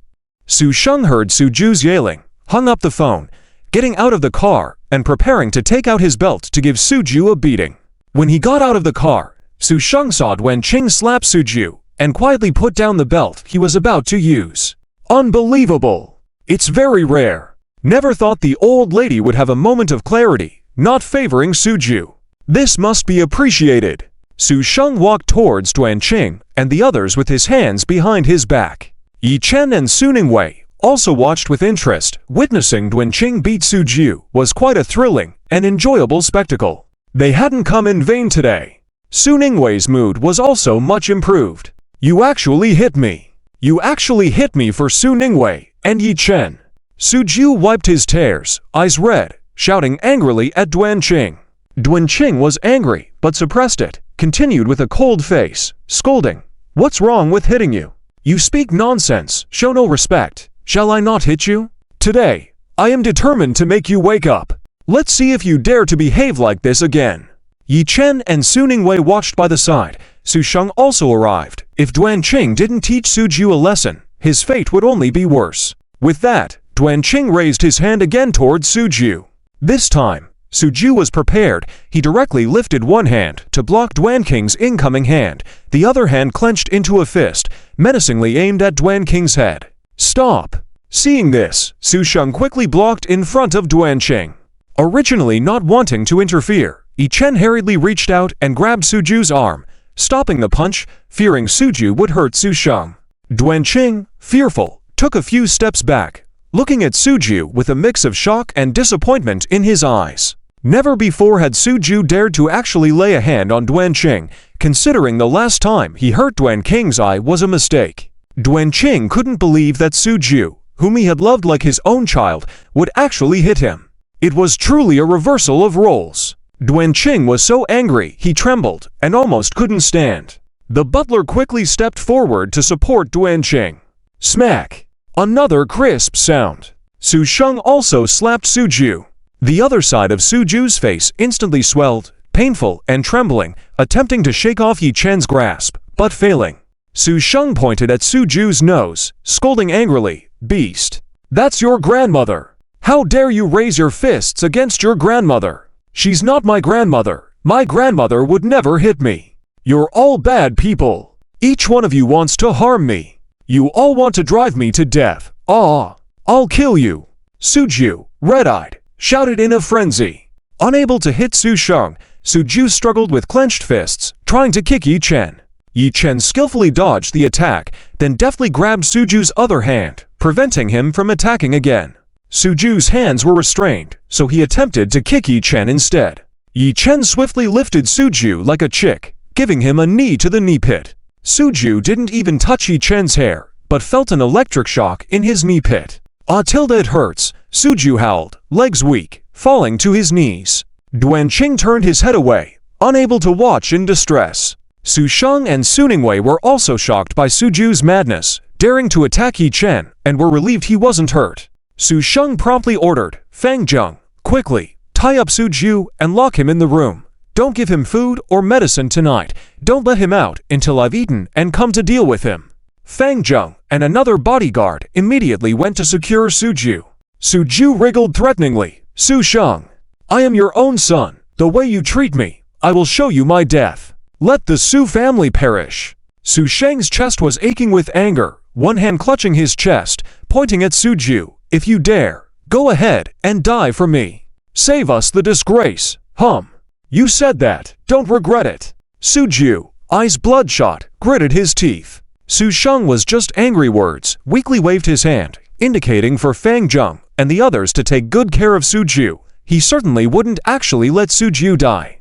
Unexpectedly, after sending Suju to a militarized management school, Suju appeared a bit more restrained on the surface, but went even more crazy when he lost control. It is estimated that Suju probably secretly flushed his medicine down the toilet again today, without taking it. Yes, Su Sheng had already known that Suju had hypermasculine syndrome when he took him to the military management school for a physical examination.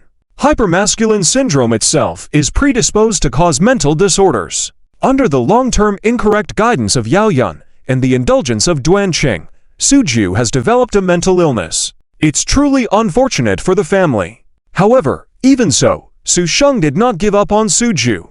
No matter what, he is his own seed.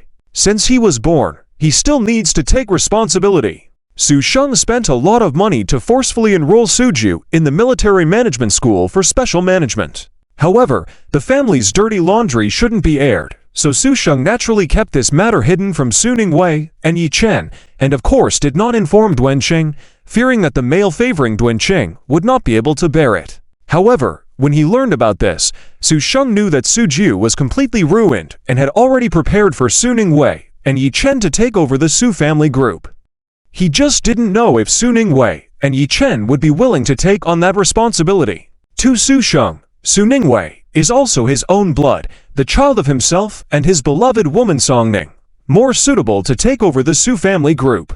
Whereas Su Ningwei has never been willing, she has little interest in business. Yi Chen, as his lifesaver and son-in-law, has excellent character and intelligence, making him the best candidate to inherit the Su family group. However, Yi Chen's current business is thriving, and it's uncertain if he has the time and energy to manage the Su family group. It's distressing.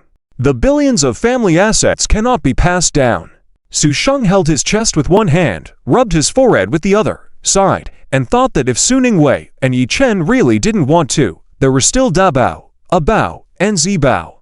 He himself is relatively healthy and should be able to hold on until that day, but he still feels more at ease handing it over to Yi Chen. Seeing Suju locked up in the dark room, Yi Chen felt somewhat relieved. At least, he didn't have to worry about Suju losing his mind and doing something impulsive after getting into a fight. Su Ningwei looked at Yi Chen with concern, saying, Chen, are you okay? I'm fine. Your brother's little fighting skills can't hurt me, Yi Chen replied, gesturing with his eyes to show that they should first care for Su Sheng, who was clutching his chest. Su Ningwei then turned to Su Sheng and asked, Dad, how are you feeling? Are you okay? Is your heartburn acting up again? Yi Chen took out a pill from his pocket, a calming pill he had specially formulated based on medical books to relieve anger after brushing up videos of parents getting angry at their children after school. Yi Chen thought Su Sheng must often get angry at Suju, so he brought it along, not expecting to use it on the first day. Su Sheng took the pill from Yi Chen, swallowed it without looking at it, and immediately felt relief as the pill dissolved in his mouth an element of bitterness with a faint medicinal scent and coolness. The stifling frustration in his chest dispersed, giving him a sense of comfort. Su Sheng let out a long breath and said, I'm fine, not dead from anger yet. Chen, this pill is amazing. Give me more for backup. Sure. This jar is all yours, Yi Chen nodded and handed the entire jar of calming pills to Su Sheng. Since the three babies are still at the cuttest age, seeing them every day brings joy, and Yi Chen and Su Ningwei don't really need it. Su Sheng cherished the pill jar like a treasure, saying, You saw what kind of person Shujin is. Can't do anything right, can't even win a fight. The Su family can't count on him anymore. Looks like in the future, only you and Chen can rely on for the Su family group. If you don't want to, then I'll have to rely on Da Bao, A Bao, and Zi Bao. Yi Chen knew that Suju was sick and felt sorry for Su Sheng. He said, Dad, Da Bao, A Bao, and Zi Bao are still young. If you're overwhelmed, just let me know. Since you said that yourself, Wei Wei, did you hear that? I'm entrusting the Su family group to you two in the future. I'll let Chen manage the Shengxi Square around Devil City and Mountain City in a few days. Su Sheng seized Yi Chen's hand with joy and said. Su Ningwei raised her eyebrows and said, I have no objections, as long as Chen is willing. Duan Qing thought sending Su Ningwei to shops was already good enough, and Su Ningwei should forget about those insignificant matters and focus on Suju. Now it seems she was overthinking. Su Ningwei, the conniving girl, has been pretending for so many years, but finally revealed her true colors today, still thinking about the Su family's industries. He shouldn't have been so nice to Su Ningwei. After listening to the conversation between Su Sheng, Yi Chen, and Su Ningwei, Duan Qing passed out directly, collapsing against the steward. The steward was alarmed and shouted, Madam, what's wrong? Everyone looked at Duan Qing. Su Sheng rushed towards Duan Qing, realizing that both old and young are hard to handle, while Su Ningwei and Yi Chen are indeed the better choices. Yi Chen and Su Ningwei also walked towards Duan Qing. Su Sheng looked at Yi Chen and said, Chen, quickly help figure out what's wrong with her. Yi Chen nodded, squatting down and checking Duan Qing's pulse. How is she? Is it serious? Su Sheng asked with a worried look. It's not serious, it's an outburst of anger affecting her heart. Just one of the pills you took earlier would be fine for her, Yi Chen replied. Su Sheng quickly fed Duan Qing a calming pill, and Yi Chen massaged a few acupoints on her. Shortly after, Duan Qing took a deep breath and woke up. Su Sheng finally breathed a sigh of relief. As soon as Duan Qing woke up, she tightly grabbed Su Sheng's wrist and said, Sheng, Shujin is your own son. Now that he has no mother, he's already pitiful. You can't give up on him. Although Shujin is a bit unruly now, he's still young. Before, it was Yao Yun who didn't educate him properly. In the future, with Wei Wei and Chen setting an example and supporting him, he will change for the better. You cannot just abandon him like this. Su Ningwei, seeing Duan Qing awake, knew that Shujin was still the most important person in Duan Qing's heart, and that her own little gestures, indeed, had weight. Afraid that Duan Qing might faint again and waste another pill from Yi Chen, Su Sheng couldn't tell her the truth and could only comfort her by saying, I understand now. What I said was just in anger earlier. I won't give up on Shujin. As long as Shujin can improve, I won't abandon him. That's good, Duan Qing smiled, then looked at Su Ningwei and Yi Chen and said, Wei Wei, Chen, you will also support Shujin in running the Su family group well, won't you? He's your only younger brother. SS Ninghui had a cold expression and remained silent. She smirked inwardly, thinking that she had truly mastered the art of silence. Wei Chen, seeing SS Ninghui not speaking, stood up next to her without saying a word. No matter what, he was definitely on his wife's side, and everyone else could just step aside. SS Sheng, seeing the situation, quickly intervened and said, "Mom, is there even a need to ask? You don't know what kind of people Wei Wei and Chen are." Even when Xiao Yu acted that way, neither Wei Wei nor Chen scolded him. When you fainted, it was Chen who helped you. You should be happy to have such a good granddaughter and son-in-law. Don't worry about other things, I have it all arranged. Hearing SS Sheng's words and seeing the displeasure on SS Ninghui and with Chen's faces, Duan Qing, despite her reluctance, dared not say more. After all, her words were now useless, and she didn't want to offend Wei Chen and SS Ninghui, knowing that upsetting SS Sheng would make things even worse for SS Jiu. SS Sheng continued, "Let's go inside. Wei Wei and Chen have come back after a long time. Because of Xiao Yu's thoughtlessness, they haven't even had a sip of hot tea yet." Duan Qing finally nodded slightly and said, "Thank you, Chen. Sheng, you're right. I trust Wei Wei and Chen's character naturally. Xiao Yu is indeed too immature and deserves some discipline. Let's go inside and have some tea." With that, Wei Chen and the group entered the living room. Inside the living room, as SS Sheng, SS Ninghui, and Wei Chen entered, the three babies looked towards them and walked over, sweetly calling out, "Grandpa, Mommy, Daddy." Hug tilde SS Sheng, SS Ninghui, and Wei Chen each smiled and picked up Da Bao, Bao, and Xiao Bao, one baby in each of their hands, except for Duan Qing. Watching this affectionate family scene before her, Duan Qing thought about her own eldest son and the thought of entrusting the SC Corporation to these three with the surname Wei, causing her face to darken slightly. "Wei Wei, Chen, you rarely come back, and Da Bao, Bao, and Xiao Bao don't recognize me, their great-grandma. They don't even know how to address me. Since you're back for so long this time and still have work to do, why not leave Da Bao, Bao, and Xiao Bao here for a while with me at the old house? It's a good opportunity for them to get closer to their great-grandma and cousin Xiao Yu, rather than solely relying on a nanny. Let's increase their bonds," Duan Qing said with a forced smile. "No way." SS Ninghui directly turned cold, refusing without hesitation. Thinking about how she was bullied by Duan Qing and SC Jiu in the past, she would not allow her three babies to go through the same. Wei Chen's expression also turned cold, as he would never agree to Da Bao, Bao, and Xiao Bao getting close to SC Jiu. Before Wei Chen and SS Ninghui could say anything further, SS Sheng smiled and said, "Da Bao, Bao, Xiao Bao. How could you not recognize her? Da Bao, quickly call her great-grandma." The three babies naturally recognized Duan Qing, but due to the lack of closeness between SS Ninghui, Duan Qing, and the babies also kept their distance. "Great-grandma," Da Bao obediently called out after looking at Duan Qing. Bao and Xiao Bao, being smart, also turned towards Duan Qing and called out, "Great-grandma." After seeing how clever the babies were, Duan Qing hesitated briefly before nodding in agreement and said, "Da Bao, Bao, Xiao Bao. Good tilde. How about staying here with great-grandma for a few days? Great-grandma and uncle will have delicious food made for you and take you to play fun things." Unfortunately, these three clever babies didn't carry the SC surname. Duan Qing stole a glance at the particularly clever Xiao Bao, thinking it would have been perfect if he was surnamed SC. The three babies looked at SS Ninghui and Wei Chen.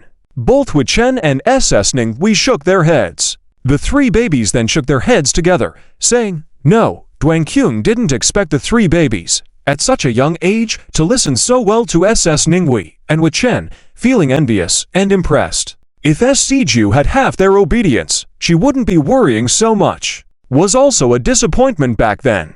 If only she had children as smart and clever as SS Ninghui's three, she wouldn't have had any trouble with Yao Yun. Thinking of Yao Yun made Duan Qing angry. How dare she make her son wear a green hat and cut off ties with Yao Yu and not allow Yao's family to visit SC Jiu? Every time Yao Yu came, Duan Qing would have him beaten, causing Yao Yu to never dare to visit SC Jiu again. "Mom, You're at such an age, it's time to enjoy yourself and stop worrying so much. Wei Wei and Chen will take care of everything. The nannies I chose personally are reliable, and if you still don't trust my judgment, SS Shang said firmly, adding, one more thing. Jiu is too unruly, lacks discipline. Just now he even dared to hit you. If he causes trouble again and harms the 3 babies, don't blame me for disowning him as a son. Jiu is just spoiled. I've never hit him before. He only fought back because he couldn't bear it for a moment. He dare not do that normally. Duan Qing suddenly remembered Jiu hitting a classmate at school and felt somewhat guilty. Forget it, forget it. I am indeed getting old, and I can't involve myself in the affairs of you young people. However, since you've been in Yanjing for so many days, please bring the 3 babies to visit more. Relax and have some tea, she added. That's for sure. Chen, Wei Wei, enjoy your tea, SS Shang said with a smile, inviting them to sit down.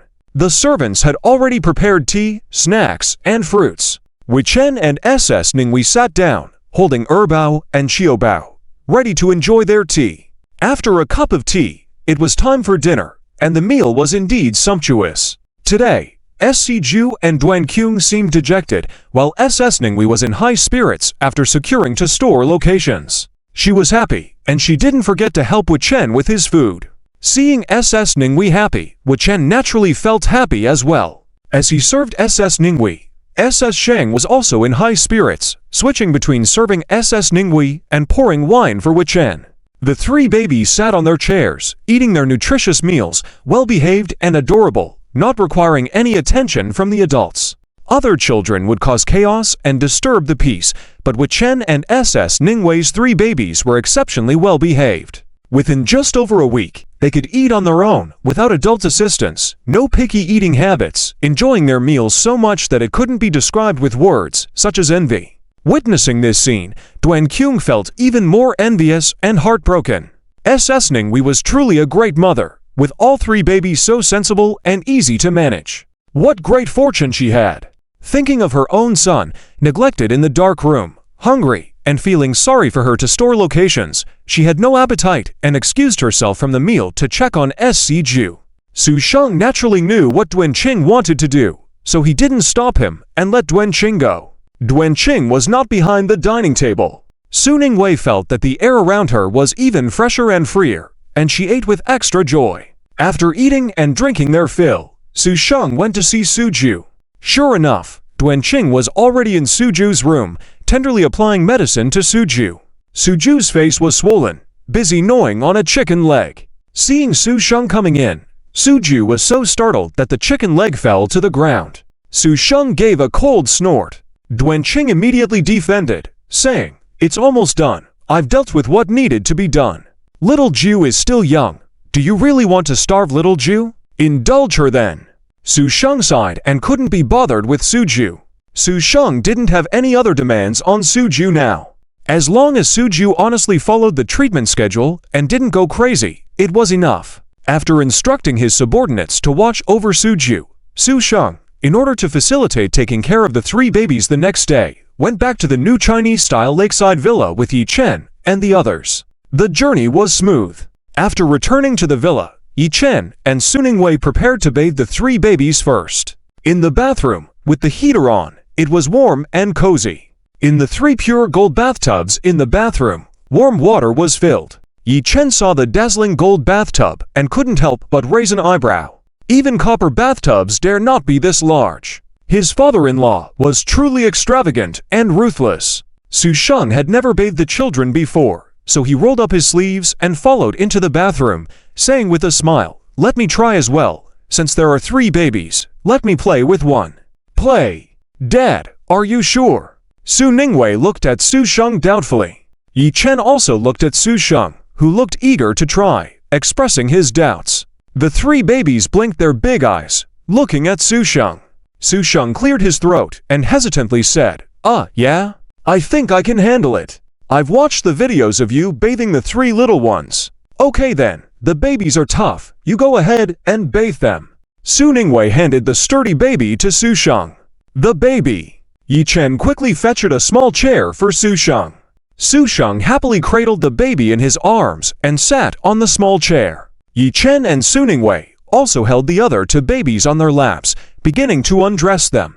Su Sheng found it easy at first, but when it came to removing the sleeves, he struggled. Looking at the baby's chubby arms, Su Sheng hesitated and didn't dare to pull too hard, afraid of hurting the baby. Su Sheng had indeed watched many videos of Yi Chen and Su Ningwei bathing the three babies, but he was completely focused on the adorable babies and couldn't remember how they undressed them. Su Sheng had to look up at Su Ningwei and Yi Chen.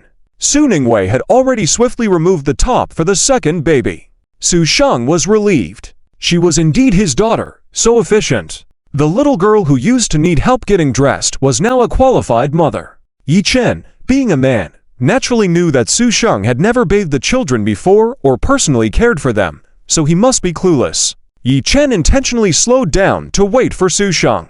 When Su Sheng looked over, Yi Chen gently told the eldest baby, "Bend your arm to take off your clothes for a bath." The eldest baby obediently bent his arm. Afraid that Su Sheng didn't see clearly, Yi Chen deliberately slowed down, holding the baby's arm with one hand and pulling out the sleeve with the other, helping to remove it. Su Sheng was amused. Yi Chen was really considerate. Su Sheng learned from Yi Chen's example and said to the baby, "Little baby, bend your arm. Grandpa will help you take off your clothes and bathe." The baby happily obeyed and bent its arm. Su Sheng successfully removed a sleeve from the baby, feeling a sense of accomplishment even greater than signing a $10 million deal. But there was so much to learn about taking care of children. Yi Chen was indeed an excellent father. After undressing the eldest baby, Yi Chen put on a shower cap for him. Su Sheng also followed suit and put a shower cap on the youngest baby. Yi Chen poured some warm water and patted the eldest on the chest, saying gently, "Don't be afraid, time for a bath." Su Sheng followed suit, feeling even more admiration for Yi Chen. This son-in-law was really caring and knew how to take care of children. The three babies were being well cared for. Some things really couldn't be substituted with money. Yi Chen gently washed the eldest baby's hair and bathed him.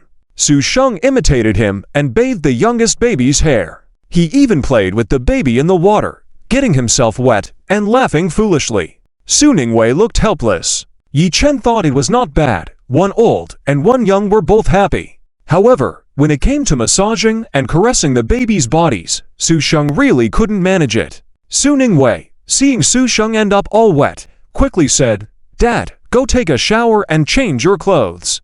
Don't catch a cold, leave the rest to us." "All right.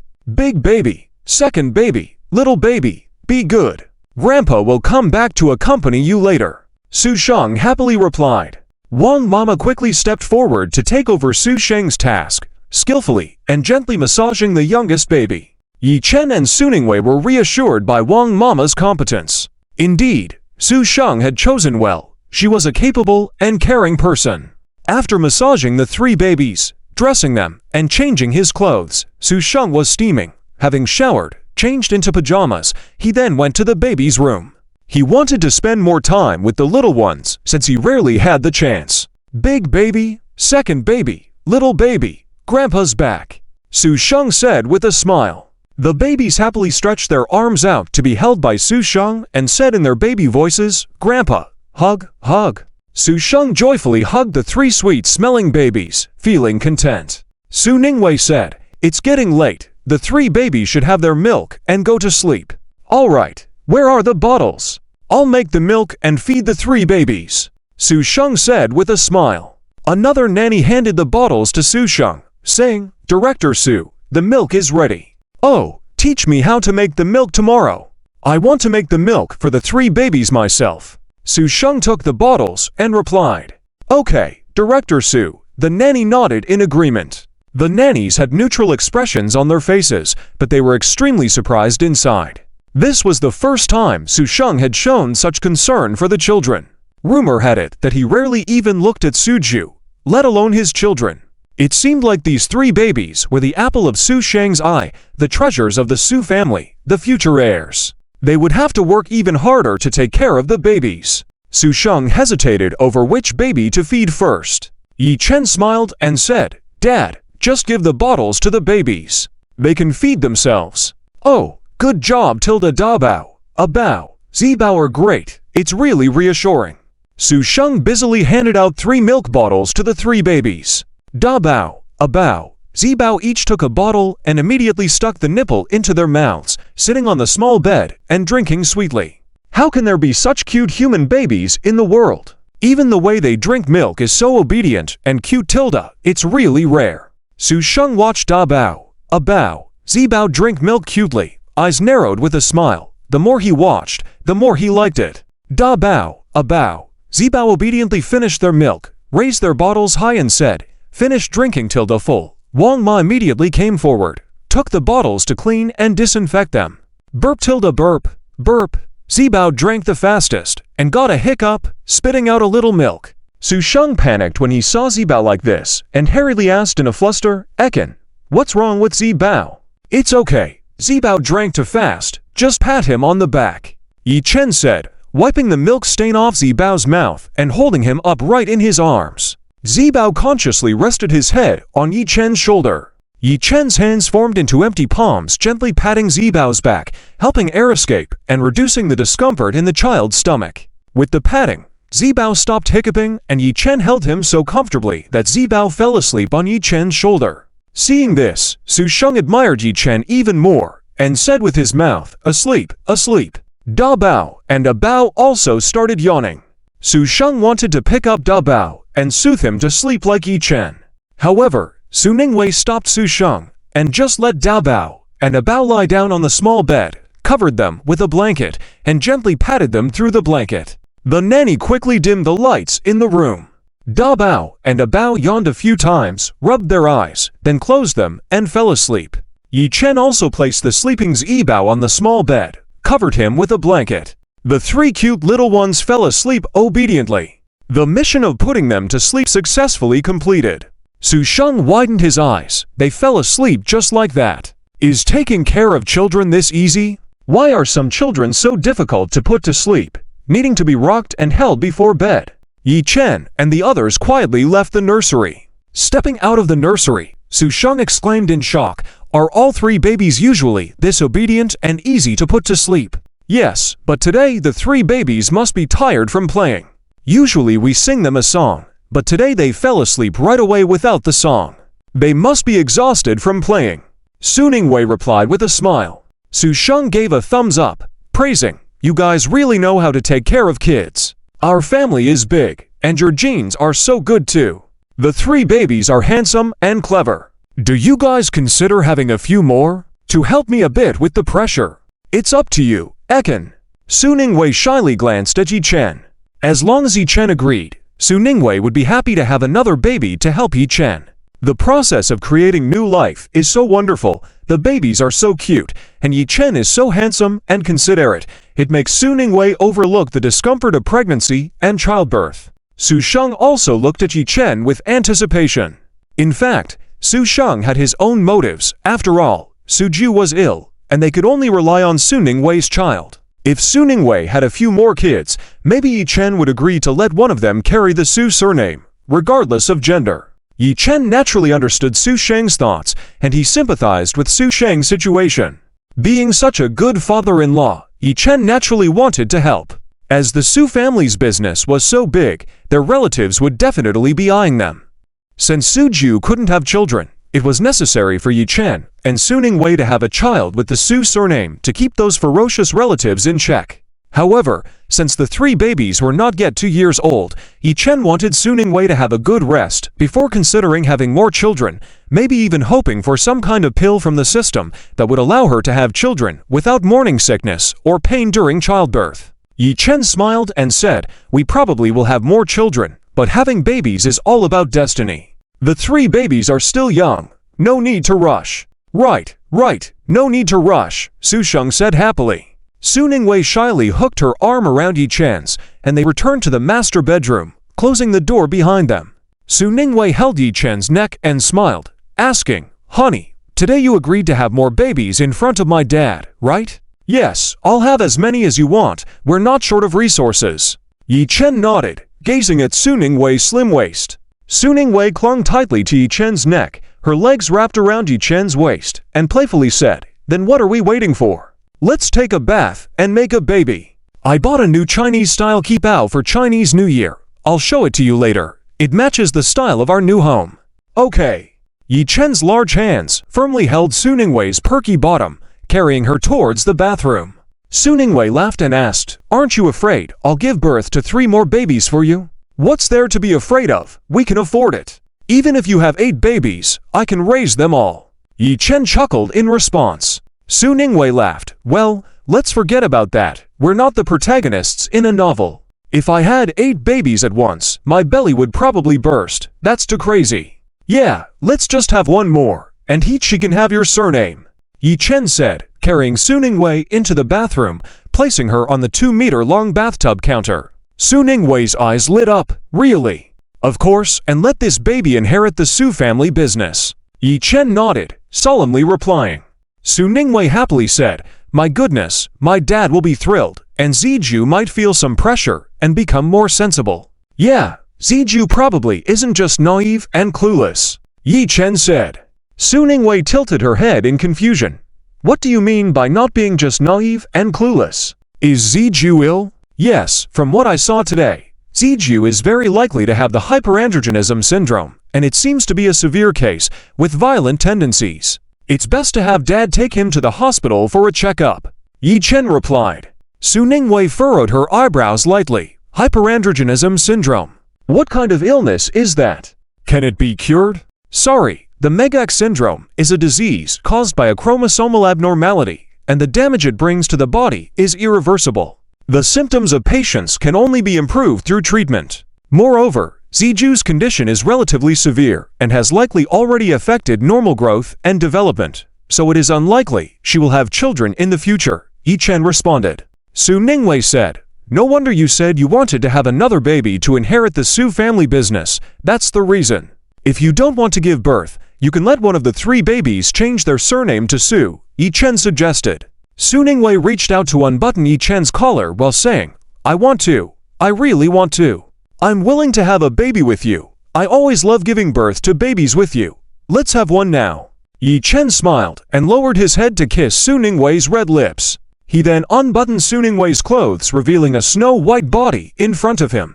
Sounds of splashing water filled the air. Yi Chen squeezed some scented shower gel into his palm, rubbed it lightly, and then applied it to Su Ningwei's clean and round shoulders, creating a dense and fragrant pink foam.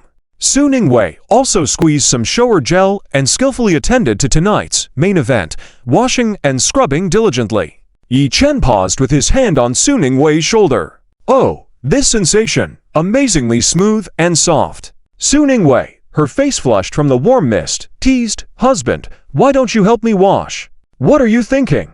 You naughty little thing. Just wait until you beg for mercy." "Watch out for my eagle claw hands," Yi Chen teased back, biting his lip before his hand lowered towards her shoulder. Su Ningwei let out a soft moan, looking at Yi Chen with confusion. "What eagle claw hands?" "You'll find out when you feel the pain of the eagle claw hands," Yi Chen smirked. 5 minutes later, the sound of Su Ningwei singing filled the bathroom. Su Ningwei blushed, tightly holding Yi Chen's hand, pleading, "Husband, I'm sorry. Can you stop for a moment? Let me change and wait for you." "All right," Yi Chen chuckled as he withdrew his hand, washing it under the streaming warm water. Su Ningwei quickly wrapped herself in a towel and hurried out of the bathroom.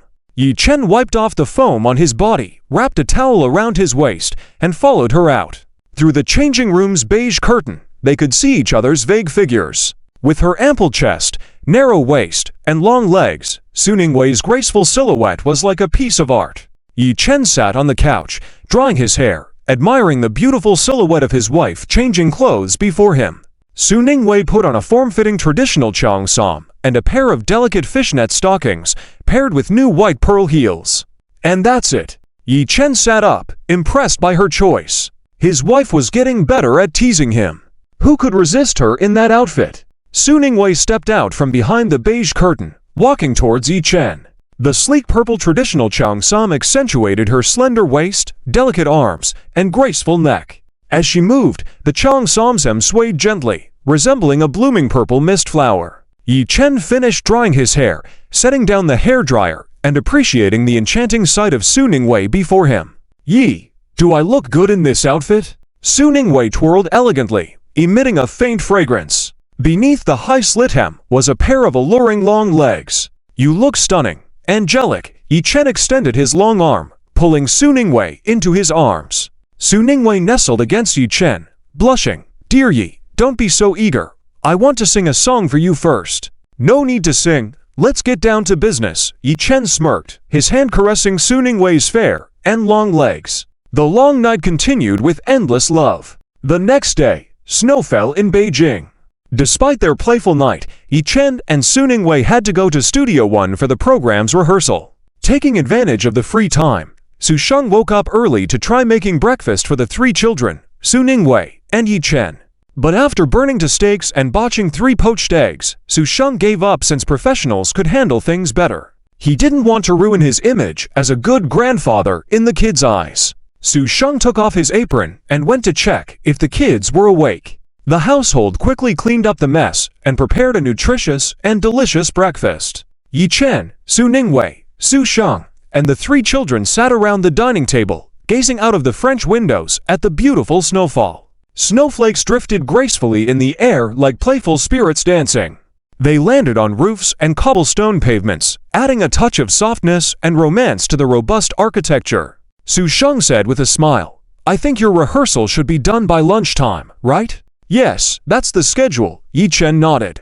Su Sheng suggested, "Let's have hot pot lamb and grilled venison for lunch. It's snowy outside, and lamb and venison will keep us warm."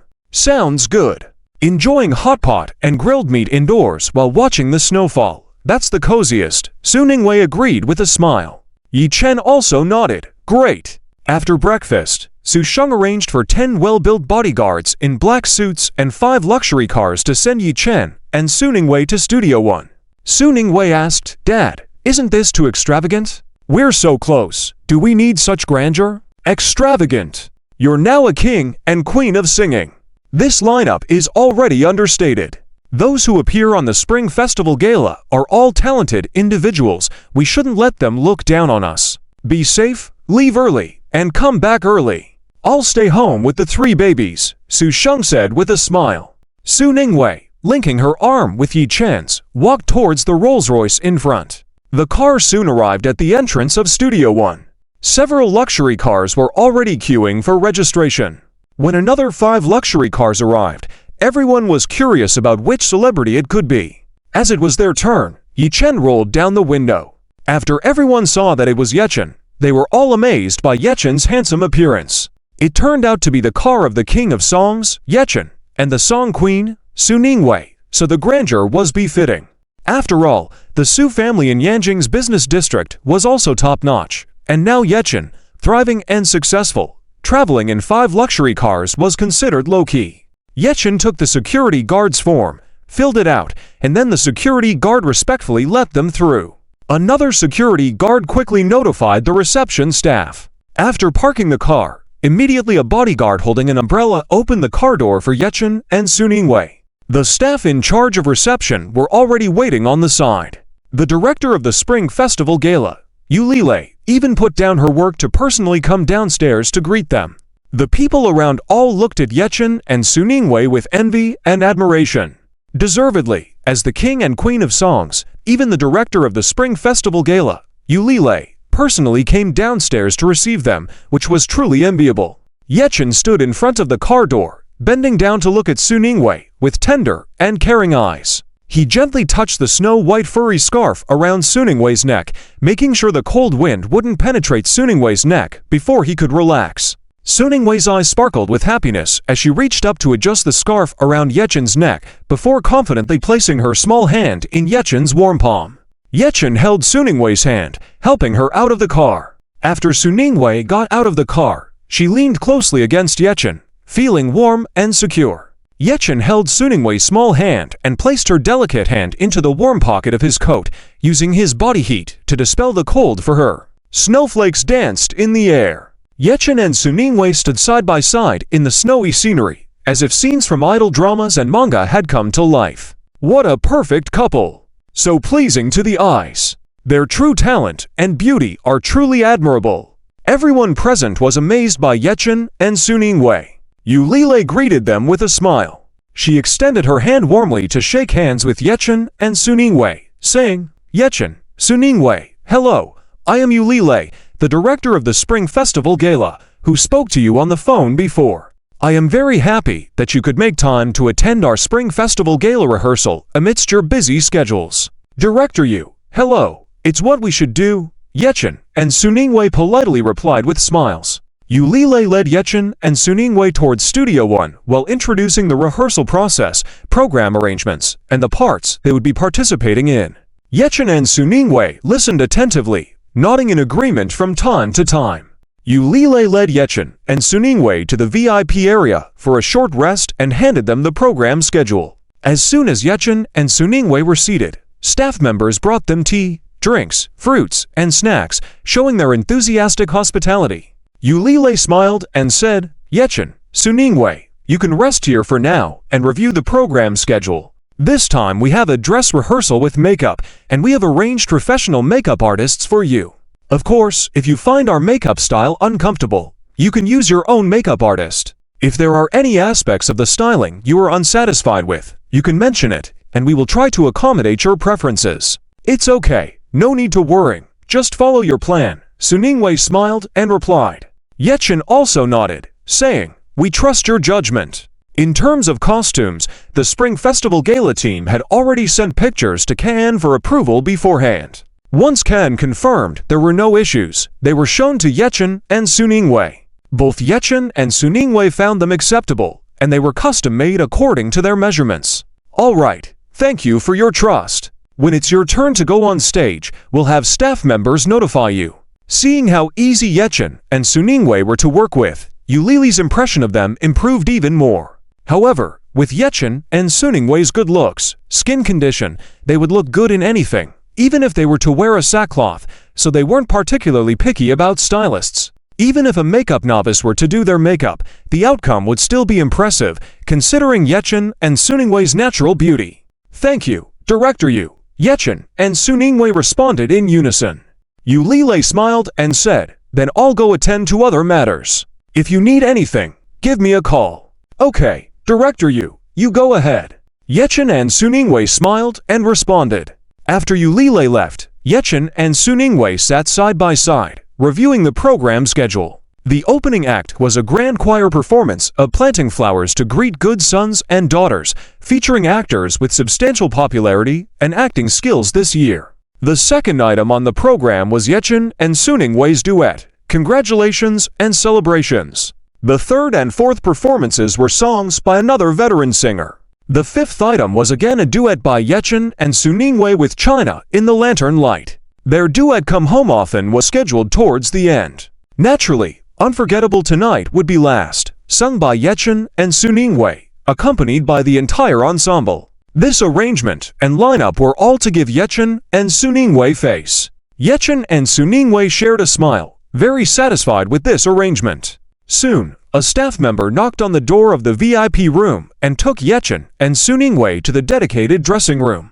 For their song Congratulations and Celebrations, Yechen and Suningwei were dressed in bright red new Chinese-style outfits, made of excellent materials and tailoring, with makeup that was festive and lively. Yechen and Suningwei were quite pleased, finding it cheerful and elegant, suitable for singing congratulations and celebrations. After makeup was done, staff members guided Yechen and Suningwei on stage. The dress rehearsal mainly involved preliminary checks and adjustments to the performance, including lighting, sound, and stage design. The Spring Festival Gala's production team was quite professional. Following the staff's instructions, Yechen and Suningwei walked through the stage, set the marks, adjusted the lighting, tested the sound, and encountered no issues. The lion dance team and dance troupe behind them were also highly professional and impressive, creating a wonderful on-site effect. The atmosphere was filled with joy, happiness, and a festive New Year's vibe. During the rehearsal, Yechen and Suningwei took the rehearsal seriously, even though it was a dress rehearsal, treating it as if it were a real performance, aiming to use their singing and performance to touch everyone, sharing the charm and joy of the songs. Their seamless cooperation and perfect performance received high recognition and admiration from all the actors and staff present. Among the actors waiting backstage, many were fans of Yechen and Suningwei. These fans looked at Yichen and Suningwei with worshipful eyes, completely enchanted and excited, almost wanting to scream in exhilaration. I'm so excited! Finally saw Yichen and Suningwei in person, so handsome and beautiful. Love them to death. No wonder they are the king and queen of songs. Indeed lived up to their reputation. Their presence and aura are amazing. Definitely, the titles of Song King and Song Queen for Yichen and Suningwei are well-deserved. Not just empty praise, Yichen has won so many awards. My playlist is full of Yichen songs. Yee yee yee yee yee. How! Congratulations and prosperity is so festive, so joyful, so catchy, so auspicious. This lucky first song played during the Spring Festival Gala surely mesmerized my grandparents who are not into internet surfing. Haha, tilde Yichen is so popular among all ages and genders. So cool. Same here. I've been waiting for congratulations and prosperity to be sung in the Spring Festival Gala, and when I hear this song, I feel it's perfect for the occasion.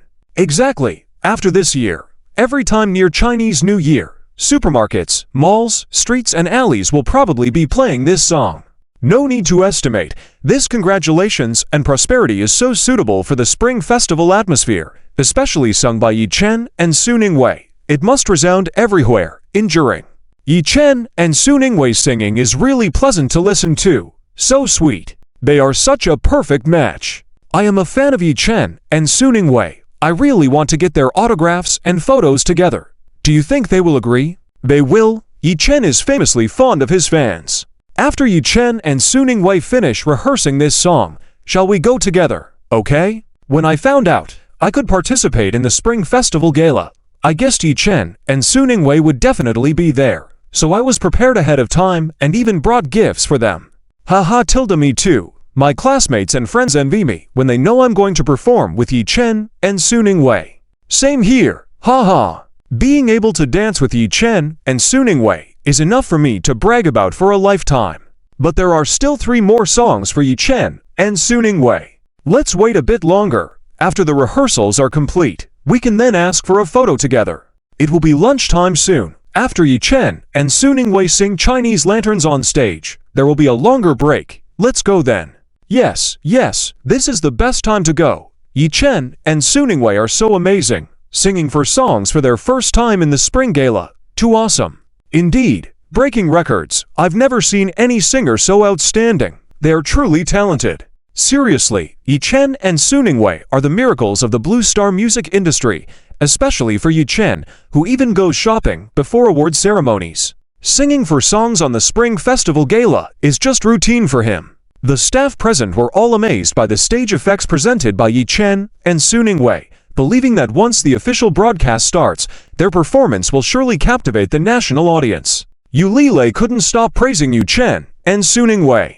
After the rehearsal of congratulations and prosperity, Yichen held Suningwei's hand and went offstage to change into another outfit. Yichen and Suningwei successfully rehearsed Chinese lanterns next, but when they were about to change for another performance, they were surrounded by a group of actors and dancers. One brave and gorgeous lead dancer, with starry eyes, asked, Yichen, Suningwei, we're your fans. Can we take a photo with you? Of course, Yichen and Suningwei replied in unison with a smile. The fans cheered in unison, yes. Too good. The following songs also went smoothly. With all rehearsals completed, it was already noon. Yulile warmly invited Yichen and Suningwei to have lunch together, but Suningwei politely declined, saying her father was waiting at home for them. After this first rehearsal, there were many adjustments to be made, keeping Yulile occupied. Seeing Suningwei turn down the lunch invitation, Yulile suggested meeting later during the following rehearsals. Yichen and Suningwei agreed. Yulile proposed meeting again next time, to which Yichen and Suningwei agreed. Politely declining Yulile's offer to accompany them downstairs, Yichen and Suningwei bid farewell and left, getting into the car to go home. Back at home, Yichen and Suningwei didn't see Su Sheng and the 3 little ones. The steward Yanjing hurried over and respectfully informed them that Su Sheng was in the playroom entertaining the 3 babies. Yichen and Suningwei took off their coats, handed them to the nearby servant, and took a sip of hot tea. Soon, they too went to the playroom.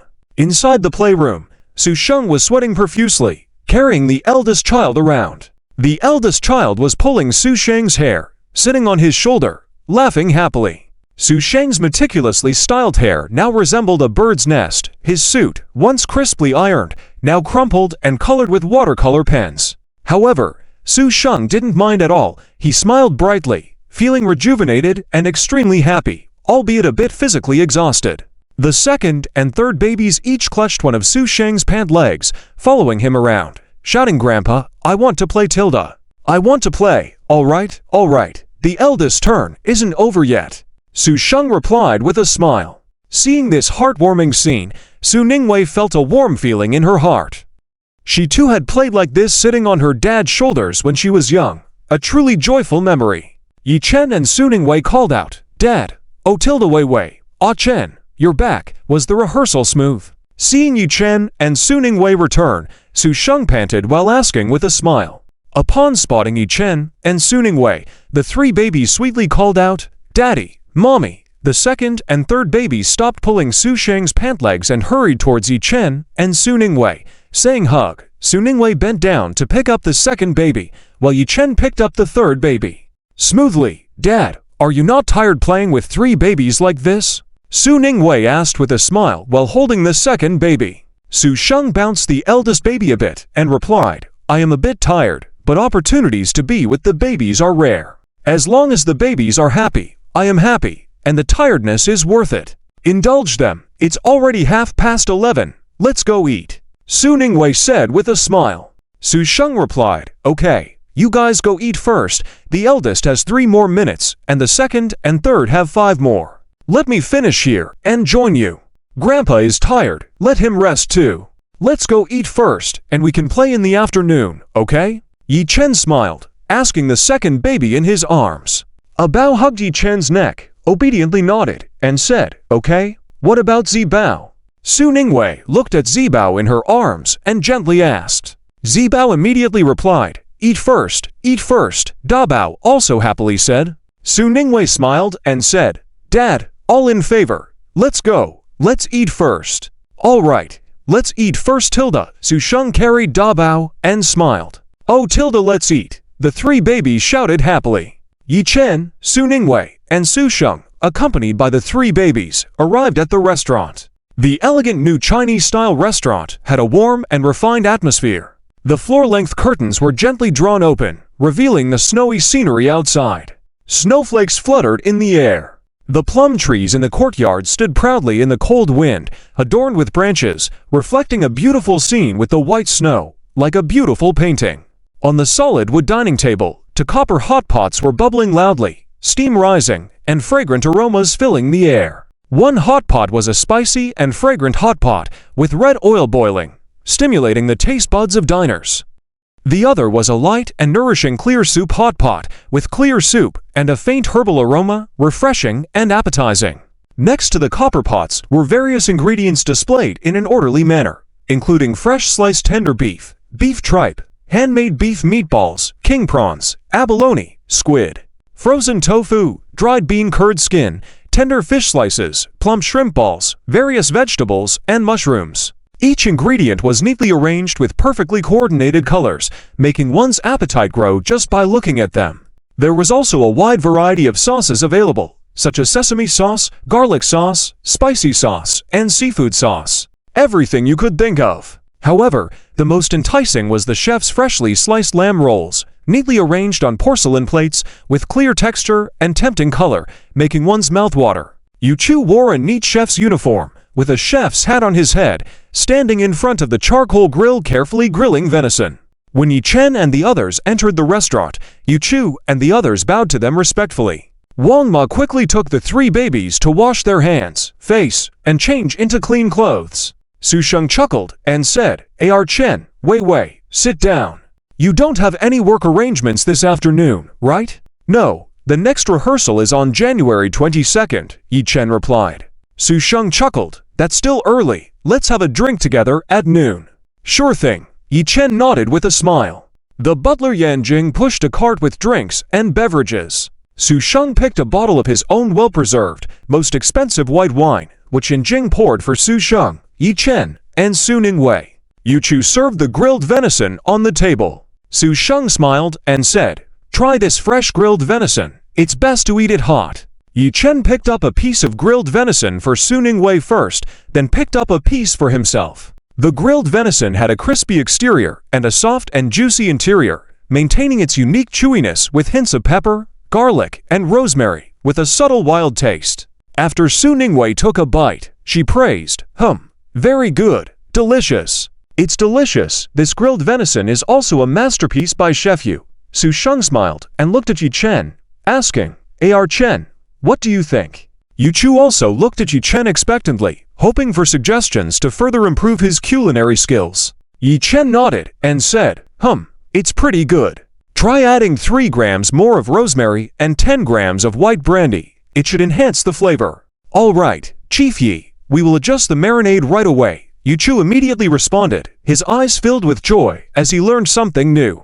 Su Sheng also put some freshly sliced lamb rolls into the pot, boiled them, and then served them to Yi Chen and Su Ningwei, smiling. "These lamb rolls are freshly slaughtered, frozen, and freshly sliced. Try it." "Thank you, Dad." Yi Chen picked up a lamb roll, dipped it in sauce, and took a bite. It retained the original flavor, not greasy, with a slight lamb aroma and a chewy texture, becoming more fragrant the more you chew, reminiscent of the vast grasslands. Yi Chen gave a thumbs up and praised, "It's really delicious. No wonder it's freshly sliced. The taste is great. It's the taste from my memory. Really good." Su Ningwei enjoyed the food with a satisfied expression. Su Sheng smiled and added more lamb rolls to the pot, saying, "If you like it, eat more. Don't be shy." By this time, Wang Ma had brought back the 3 cleaned babies to the table, prepared with baby meals. Yi Chen looked at the babies' meals, which were both diverse and nutritious, showing Su Sheng's professionalism and making them feel at ease. The 3 babies picked up their spoons, politely asking, "Grandpa, Dad, Mom, can we eat now?" Seeing the 3 well-behaved babies, Su Sheng admired Yi Chen and Su Ningwei even more. It was indeed remarkable to have raised 3 babies so well. "Yes, go ahead and eat. You're such good babies, so polite." Su Sheng's eyes were full of gentle affection as he looked at the 3 babies. The 3 babies happily began to eat, picking up their spoons and eating heartily. At this point, Yu Chu had finished grilling the marinated venison again and served it on the table. Su Sheng and Su Ningwei couldn't wait to try this grilled venison that had been adjusted by Yi Chen.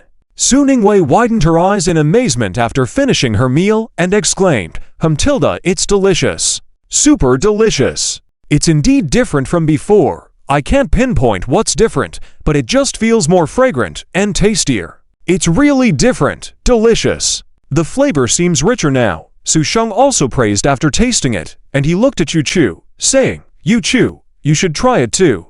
"All right, Director Su." Yu Chu quickly picked up a clean pair of chopsticks, took a bite, and savored the wonderful taste of the grilled venison enhanced by Yi Chen. Each seasoning was more harmoniously balanced, dancing on his taste buds. "It's amazing!"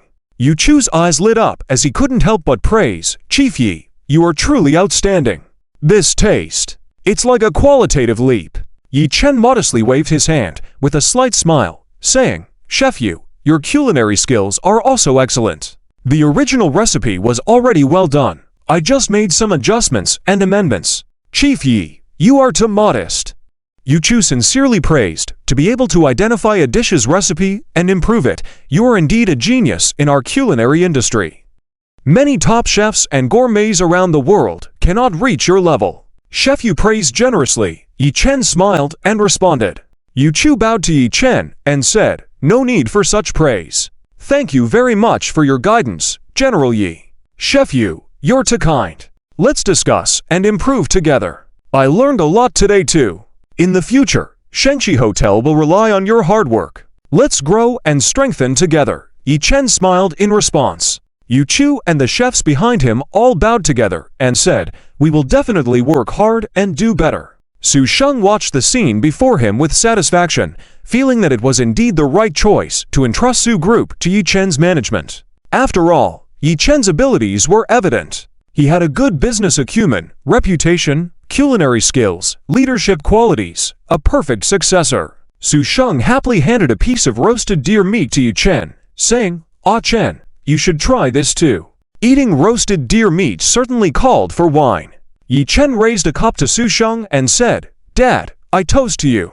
Thank you for arranging all of this for us. You're my child, what's with the thanks? Don't be so formal. You are like half of me. From now on, don't use such formal words. Cheers." Su Sheng raised his cup and clinked it with Yi Chen's before finishing it in one go. As they ate and drank, Su Sheng mentioned accompanying them to the old house in the afternoon to transfer 2 shops that Yi Chen's grandmother wanted to give them. He didn't want her to forget in the future due to old age. Su Ningwei smiled and agreed, sure. The beautiful scenery matched with delicious food.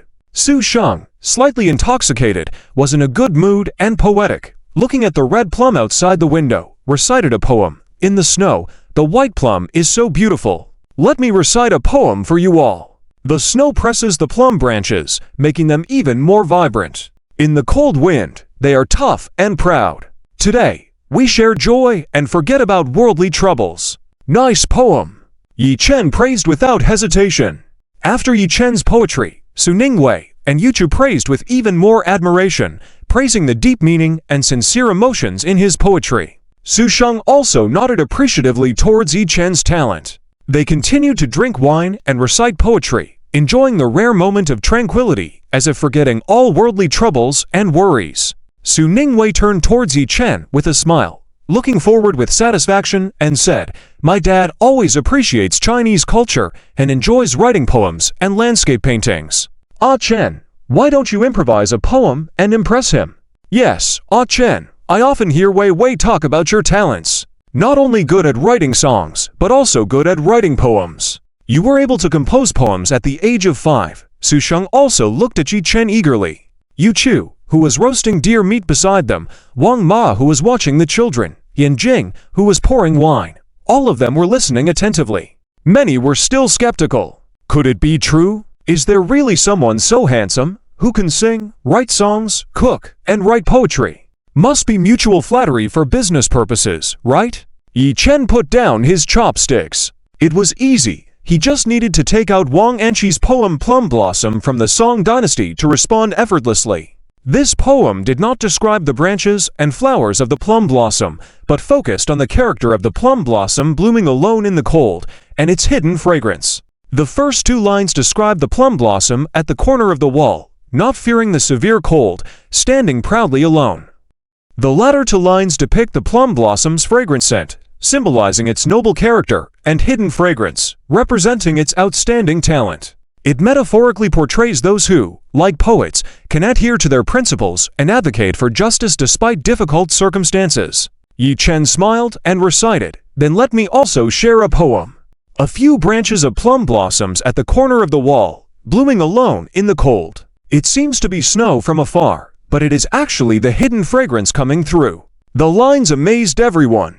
Those who had doubted Yi Chen before were left speechless. Oh my God, it was too unfair. Such a perfect person like Yi Chen indeed existed in this world, truly invincible. No wonder Yi Chen could win the heart of a beautiful woman and gain Su Sheng's favor. Su Sheng was also astonished and said, "Wonderful. A great poem. The language is simple, but the words are very profound, thought-provoking." "I told you Ah Chen was amazing," Su Ningwei, seeing that Yi Chen had captivated Su Sheng, said proudly. "Indeed, I am planning to have a master paint a plum blossom and then frame this poem to hang it up in my office." "A master? Ah Chen can paint. He also writes beautifully, don't you forget that," Su Ningwei said with a smile. Su Sheng was even more shocked. "What? Ah Chen can also paint?" This time, not only the skeptics, but everyone present was dumbfounded. Did this person even leave room for others to excel? Yi Chen can paint too? And write in beautiful calligraphy as well? Surely this must be an exaggeration. Su Ningwei must be biased. It has to be. Otherwise, it's just not logical. Everyone present began to question their lives. Yes, the cartoon avatars are all drawn by Ah Chen himself. Su Ningwei nodded, smiling. Su Sheng quickly recovered from his shock. After all, there are many geniuses in the world. Just a few days ago, a 17-year-old girl from a vocational school entered the top 12 in a global math competition and became a hot topic. It was normal for his son-in-law to be talented in painting. Ah Chen is indeed amazing. This afternoon, Ah Chen, you will make a calligraphy painting for me. Su Sheng raised his glass and said, Cough tilde Wei Wei, you can't fall behind. Come up with a poem at least. Su Ningwei hesitated upon her father's invitation. She was not bad at poetry, but compared to Yi Chen, a poetry master, she felt a bit inadequate. Yet, looking at Su Sheng and Yi Chen's expectant eyes, she decided to give it a try. Su Ningwei looked at Yi Chen, her eyes sparkling with a hint of brightness. She blushed shyly as she softly recited, All right, I will also share a poem. The white plum reflected in the snow is as beautiful as a jade face, standing proudly in the cold wind. I hope your heart is like the plum, staying with me in the snow. Yi Chen's heart trembled upon hearing those words. A wife so affectionate and lovely was truly touching. With such a wife at home, he had no regrets. It was a huge gain. After Su Ningwei finished reciting her poem, her face slightly red, she looked into Yi Chen's eyes filled with deep affection. Under the table, Yi Chen reached out and tightly held Su Ningwei's hand, looking at her with love in his eyes. Everyone present was fed a big bite of dog food, as Su Sheng raised his glass and said, Ahem tilde Wei Wei also wrote well, with true emotions and beautiful visions that touch the heart. Let's drink together. I wish you both a harmonious and loving life forever. I can then rest assured. Thank you, Dad. Yi Chen and Su Ningwei raised their glasses together, lightly clinked glasses with Su Sheng, and happily drank the wine in their glasses. Just as Yi Chen finished his drink, his phone in his pocket vibrated. Taking out his phone, he saw that it was Cheng Tong calling. Yi Chen quickly answered the phone. Cheng Tong's joyful and excited voice came through the phone. Chen J tilde Fei Fei and I have settled our marriage. Fei Fei's parents are good. They didn't make things difficult for me. But Fei Fei's grandfather is traditional, and her aunt is difficult to get along with. Luckily, I have your support. I prepared the betrothal gifts and arranged everything in advance. Otherwise, I would definitely be looked down upon. That's good that it's settled. When is the wedding? Yi Chen asked with a smile. Cheng Tong replied, It's settled. We're planning to have the wedding on the day of the Dragon Head Raising Festival in the lunar calendar, which is March 1st in the Gregorian calendar. Can you and your wife make it? Of course, we will make sure to attend. Your wedding is a big event in life. How can I not come? Yi Chen replied with a smile. Cheng Tong said, That's great. I won't keep you long now. Fei Fei is feeling nauseous again. Seems to be having a hard time. I need to take care of her. We'll talk later. Sure, if you need any help, just let me know, Yi Chen replied. Cheng Tong said, Okay, thanks Chen J. No problem. Talk to you later. Yi Chen hung up the phone with a smile. Su Ningwei, seeing Yi Chen hang up the phone, asked with a smile, Has Cheng Tong set the wedding date? Yes, it's set for March 1st in the Gregorian calendar, Yi Chen nodded. Su Ningwei remarked, That's great. It coincides perfectly with your concert schedule. Ah Chen, you're having a concert. When is it? Su Sheng asked with some surprise. Yi Chen smiled and replied, It's on February 15th. Remember to save a ticket for me. It's your first concert. I must be there to support you, Su Sheng said with a smile. Yi Chen agreed, Sure, I'll reserve a VIP seat for you. How many tickets do you need? Just one will do. You have so many fans. I don't want to take away resources from them. Just give me one.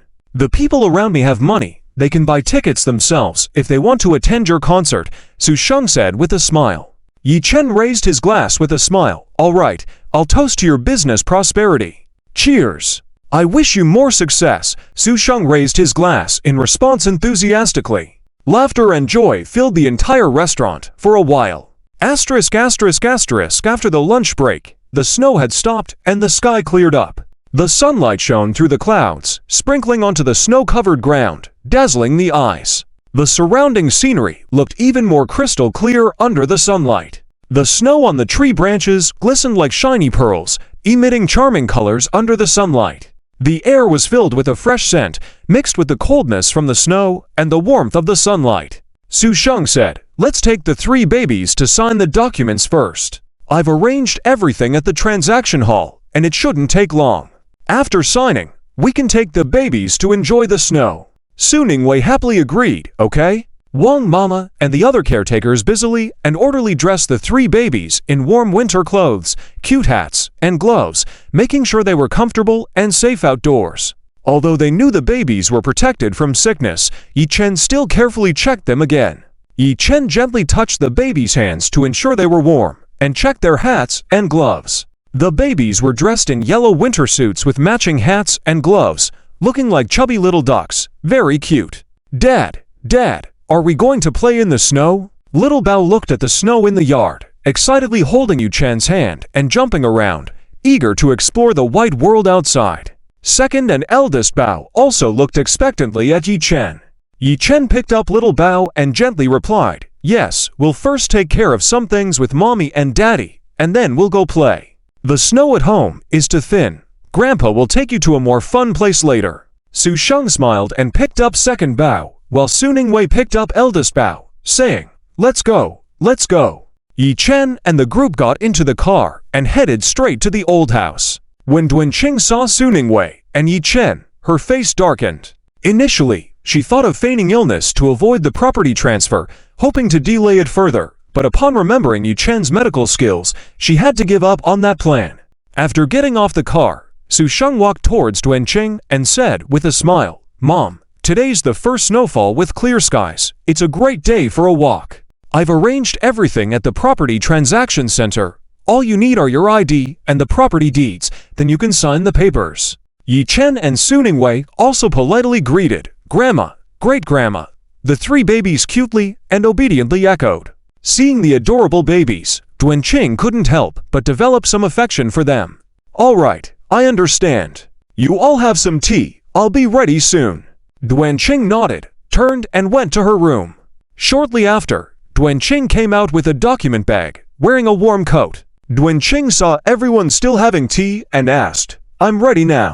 Shall we go or wait a bit longer?" "Let's go now." Su Sheng quickly stood up and helped Duanqing towards the car. Yi Chen, Su Ningwei, and the three babies followed. Su Sheng and Duanqing sat in one car, while Yi Chen, Su Ningwei, and the babies sat in another car. In the large room on the third floor facing south, Su Ju clenched his fists and stood by the window, looking at Duanqing, Su Sheng, Su Ningwei, Yi Chen, and the three babies getting into the car with an angry and jealous expression, full of unwillingness and madness in his eyes. Yi Chen subtly looked towards the large room on the third floor. Seeing Su Ju's figure, he furrowed his eyebrows slightly. Concerned, Su Ningwei asked, "Ah Chen, what are you looking at? Is everything okay?" "It's nothing," Yi Chen replied as he got into the car and sat next to Su Ningwei.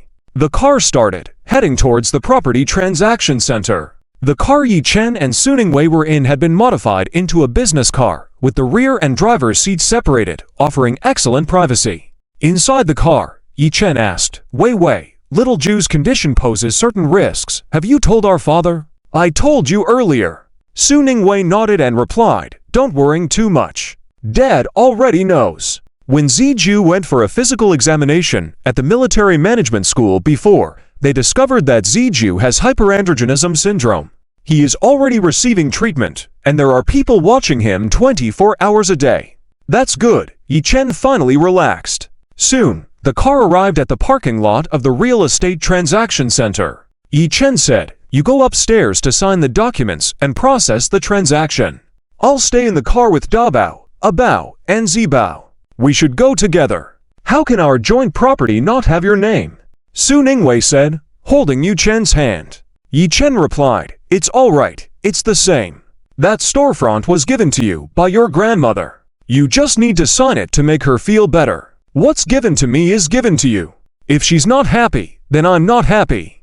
You and I will go together, with the three babies. There's no need to wait in the VIP room, it's convenient," Su Ningwei said with a smile. Yi Chen smiled indulgently and said, "Okay, I'll follow you." Su Sheng helped Duanqing out of the car. Yi Chen and Su Ningwei also lifted the three babies onto the stroller. Su Sheng said with a smile, "Let's go. Take the VIP exclusive elevator over there." Soon, the group took the elevator to the VIP room, signed the documents smoothly, and completed the procedures. Duanqing walked out of the VIP room with visible heartache, feeling unsteady. Holding Yi Chen's arm, walking beside Duanqing and Su Sheng, Su Ningwei was in a super cheerful mood, happily strolling. Today was indeed a good day. Su Ningwei thought to herself, the two storefronts in the center of Yanjing are worth over 100 million. It's a bit of compensation for the grievances she has suffered before. Truly satisfying. Su Sheng helped Duanqing and asked, Mom, do you want to go for a walk and enjoy the snow later? I won't go. It's too cold when it's snowing. You all can go. Just have the driver take me back. Duanqing didn't have the mood to see the snow.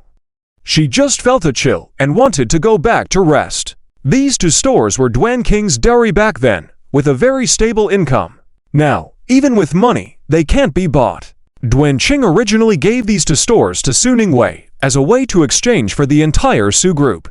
But now, it seems that it's not Su Ningwei and Yi Chen competing for them, but Su Sheng insisting on giving them to Su Ningwei and Yi Chen. What should they do?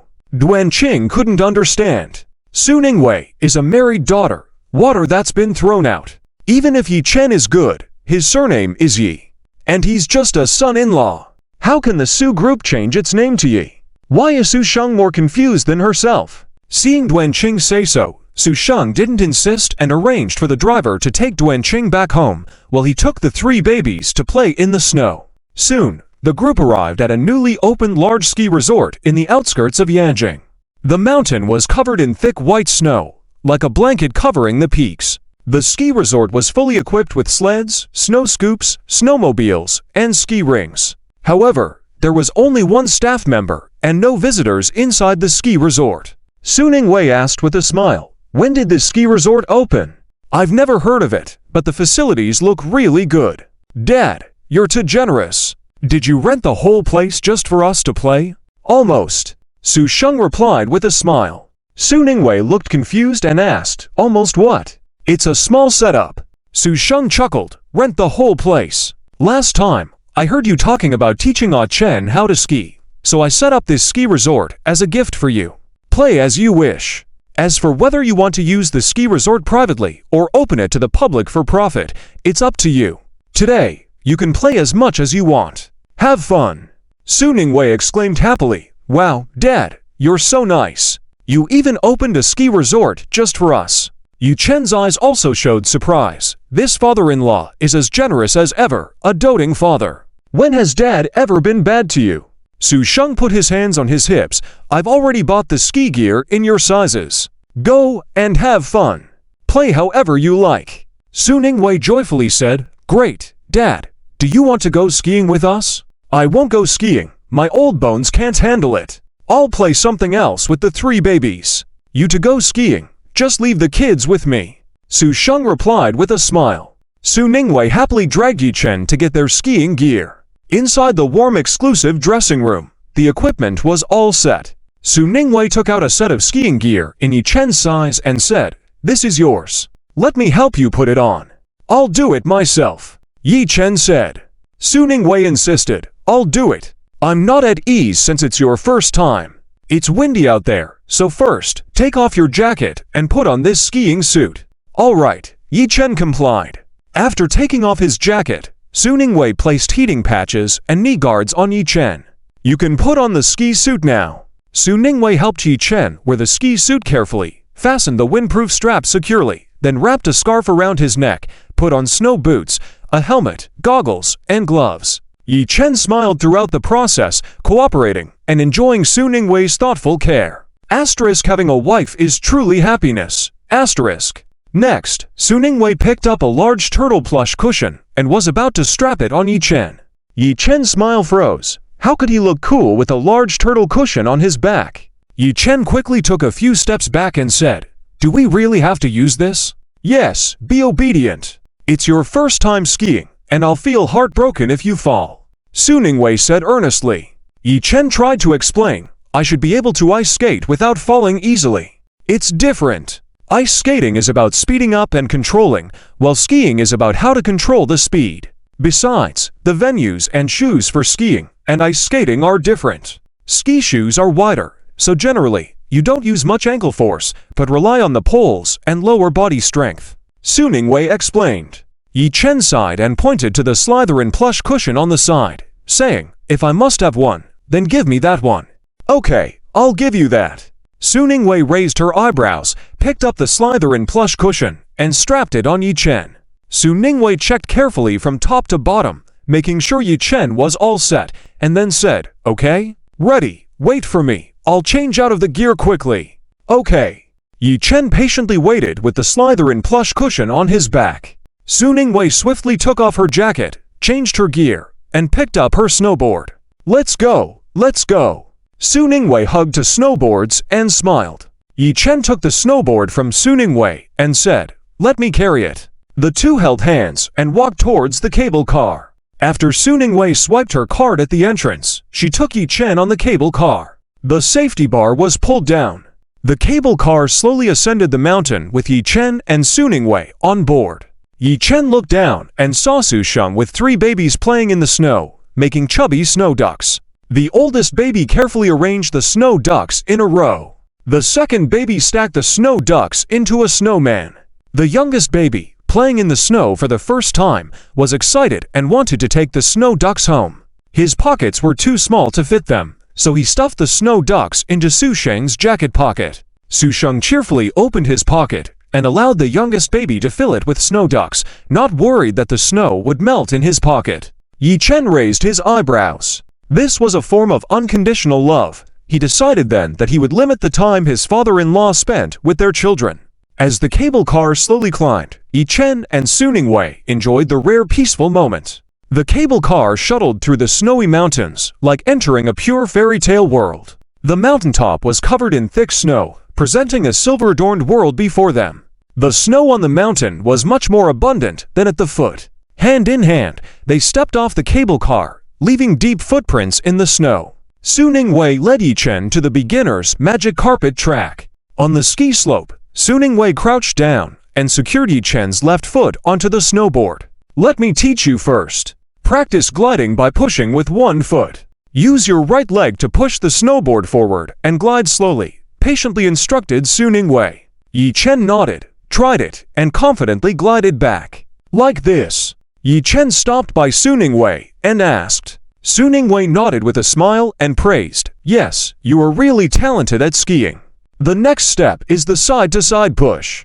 Build on the first step by placing your right foot on the snowboard and gliding a distance. Remember, keep your eyes on the direction the board is pointing to.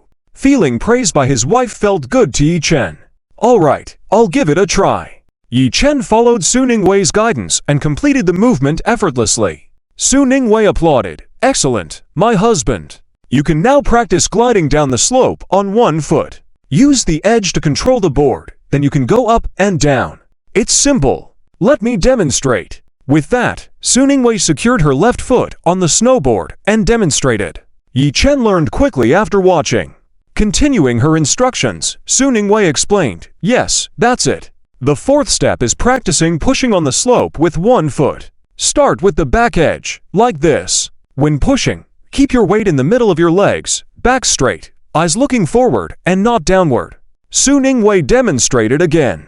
Following Su Ningwei's steps, Yi Chen practiced for 5 minutes and grasped the balance and technique of pushing off the back edge. Su Ningwei looked admiringly at Yi Chen in surprise as he was able to descend smoothly, adjust the board when off balance, and maintain a correct posture in just 5 minutes. She thought Yi Chen was exceptionally talented. Su Ningwei, on the other hand, had to practice for an hour to achieve what Yi Chen did in a short time.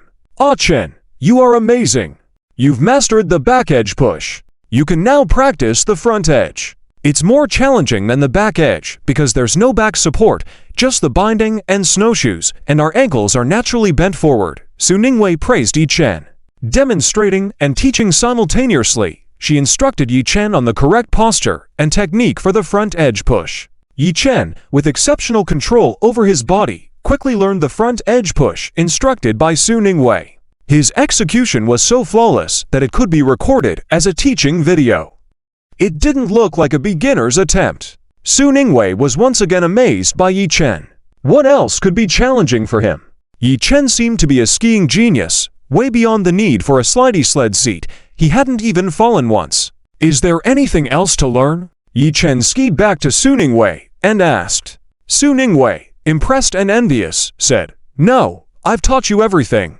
You are ready to be a master now. Skiing isn't that difficult," Yi Chen said with a smile. Su Ningwei was a bit disheartened. She had been praised by her coach as a skiing prodigy. Yet Yi Chen outdid her. Is this your first time skiing? It took me 3 months of practice and multiple falls to reach your current level, Su Ningwei confirmed, feeling somewhat doubtful of life. Yi Chen smiled and replied, It's true, I was too busy with part-time work before to have the conditions and time to learn skiing. Looks like you were a great teacher for me to progress so quickly. Su Ningwei said, You are just too good, a skiing prodigy. I have never seen anyone like you, who can learn and ski better than me after just one try. Maybe my experience in ice skating helped, as I had good balance. My dear wife, can I remove the sled seat now? Yi Chen asked, smiling. Sure, I'll help you. Su Ningwei helped Yi Chen remove the sleety dull cushion behind him, smiling as she said, But skiing is an easy-to-learn, hard-to-master sport. To truly master advanced skiing skills, one still needs diligent practice. Let's practice together in the future. Okay, Yi Chen nodded, quite enjoying the feeling of skiing, which was different from ice skating and very pleasant. Su Ningwei chuckled and said, Come on, let's ski on the advanced slope. Your level is already beyond beginner tracks. With that, Su Ningwei took Yi Chen's hand, and they headed to the advanced slope. Su Ningwei extended her hand to Yi Chen with a smile, saying, Let's do it together. Yi Chen happily reached for her hand, tightly holding Su Ningwei's hands. On the snowy slope, Yi Chen and Su Ningwei skied hand in hand, gliding with the wind. Their dance on the snow was elegant and smooth, as if performing a romantic snowboarding waltz. Snowflakes danced in the air around Yi Chen and Su Ningwei, creating a world wrapped in silver where they could fully enjoy the thrill, romance, speed, and passion brought by skiing. Yi Chen felt the freedom of flying on the snow, feeling as though he was one with nature, addicting. It was like a sensation of soaring. At that moment, the noble and alluring voice of the system rang in Yi Chen's mind. Ding! Dear host, congratulations on completing the hidden mission of sweet couple skiing with your wife. Your wife is fully in love with you, full of admiration. System energy is also full, triggering a system critical hit reward. Ding! Reward of 10 million in cash. Ding! Congratulations on a +1 lucky value reward. Ding! Congratulations on a +10 personal charm value reward. Ding! Congratulations on obtaining a bottle of cancer treatment potion capable of curing any type of cancer.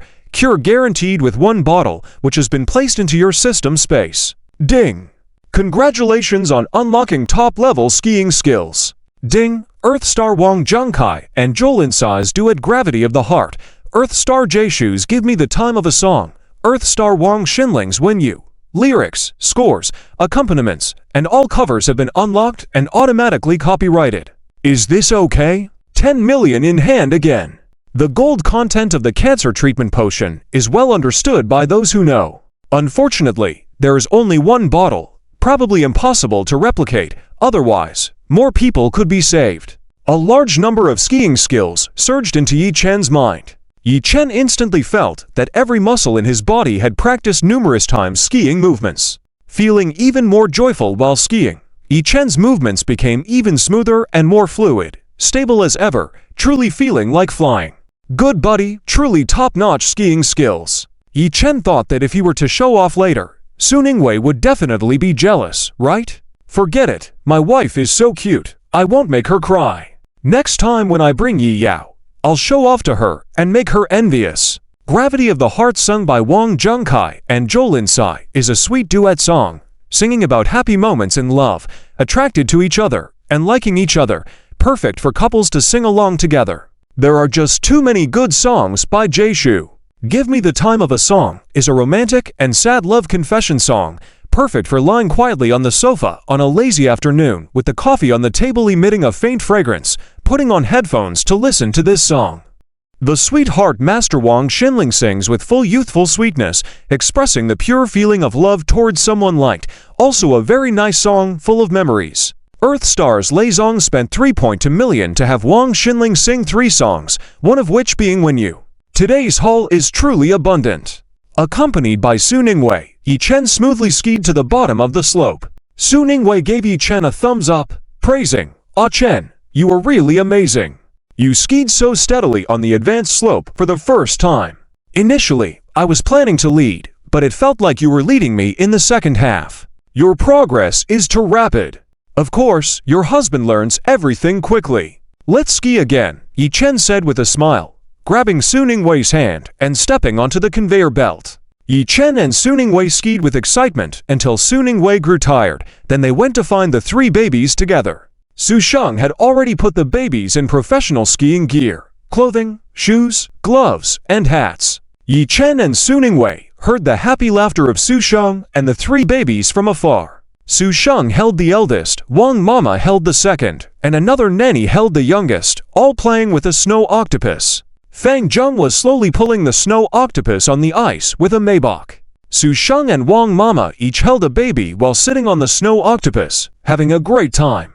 When Yi Chen and Su Ningwei arrived, the 3 babies happily shouted, "Daddy, Mommy!" Fang Zheng stopped the maybach steadily in front of Yi Chen and Su Ningwei. Yi Chen and Su Ningwei approached the 3 babies. Su Ningwei touched the hats of the 3 babies, smiling and asking, "Eldest, second, youngest, are you having fun?" "Having fun, Mommy and Daddy, come play with us," the 3 babies responded in unison with a childish tone. Yi Chen and Su Ningwei each picked up the second and youngest babies from Wang Mama and sat on the snow octopus with them. Su Sheng asked with a smile, "Did you have fun skiing, Yi Chen? Did you learn it?" "Of course, I learned it. A.R. Chen is so smart, with a natural talent for skiing. He learned it at once, now even better than me. There's nothing more for me to teach him, so I came back early to play with you all," Su Ningwei replied with a smile. Su Sheng immediately looked at Yi Chen with admiration and said, "Really? A.R. Chen, you are amazing. Wei Wei has been skiing for several years and even won awards abroad.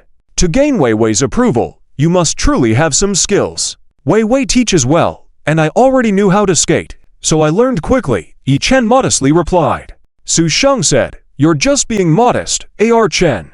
Skating is also impressive. Your sports talent is incredibly high." Su Ningwei complimented, "A.R. Chen is truly talented, with literary talent and high sports talent. Indeed, very outstanding.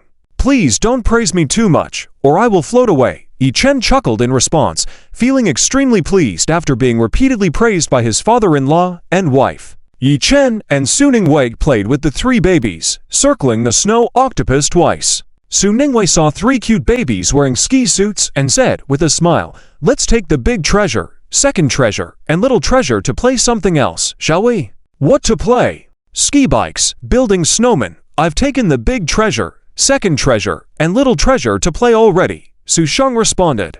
Su Ningwei said, "The big treasure, second treasure, and little treasure are already dressed in ski suits. Let's take them to learn skiing. Since Archon has such a high skiing talent, and I'm not bad myself, the big treasure, second treasure, and little treasure should also have high skiing talent. Let's take the 3 babies to try it out." "No way. Isn't this nonsense? The big treasure, second treasure, and little treasure are not even 2 years old. How could they ski?" Su Sheng waved his hand in refusal, then looked at Yi Chen. "Yi Chen, what do you think?" "I'll listen to Wei Wei," Yi Chen replied with a smile. Su Sheng. Yi Chen, this 6th uncle, just to make his wife happy, doesn't care about the children. Are the children not given any attention for free? Innocent Yi Chen. The professional skiing knowledge in Yi Chen's mind told him that babies at this age could definitely try it. But Yi Chen couldn't say it, as it was his first time skiing and he didn't want to show off. Su Ningwei raised her eyebrows and said with a smile, "Dad, don't worry, it's fine.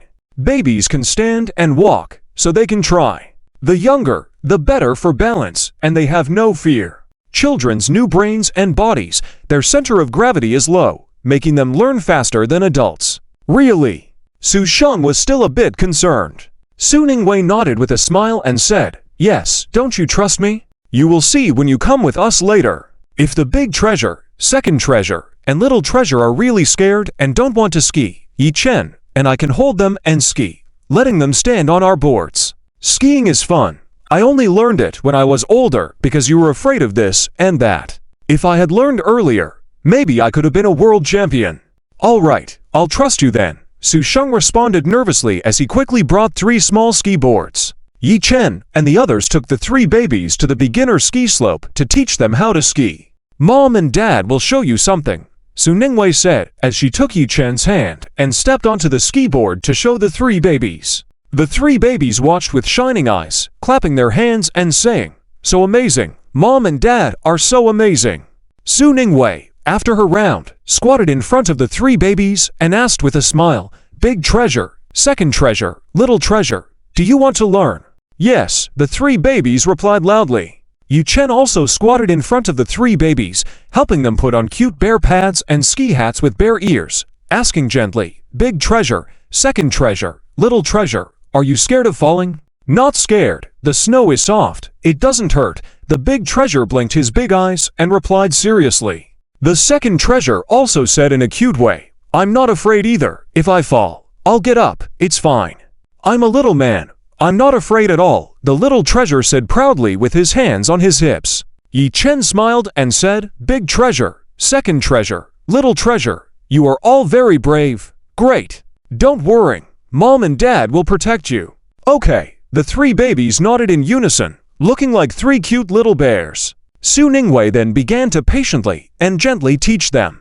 The three babies listened attentively. Yi Chen demonstrated on the side while Fang Zheng provided Su Sheng with a foldable chair to sit on the side, sipping on health tea and watching Su Ningwei and Yi Chen teach the three babies how to ski, feeling a warmth and happiness he had never experienced before. Su Ningwei handed her phone to the nanny to help record the beautiful moment of the three babies learning to ski for the first time.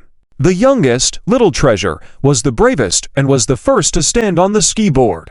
Yi Chen took little treasure for a round. Little treasure was excited and exclaimed, "Wow, I'm flying tilde haha, so much fun." The big treasure and second treasure became even more excited watching. The bolder second treasure tugged at Su Ningwei's pants leg and said in a cute voice, "Mommy, Mommy, I want to ski too." The big treasure also grabbed Su Ningwei's other pant leg and said, "Mommy, I want to ski too." "All right, one by one." Second treasure was the first to ask, so let's take second treasure first.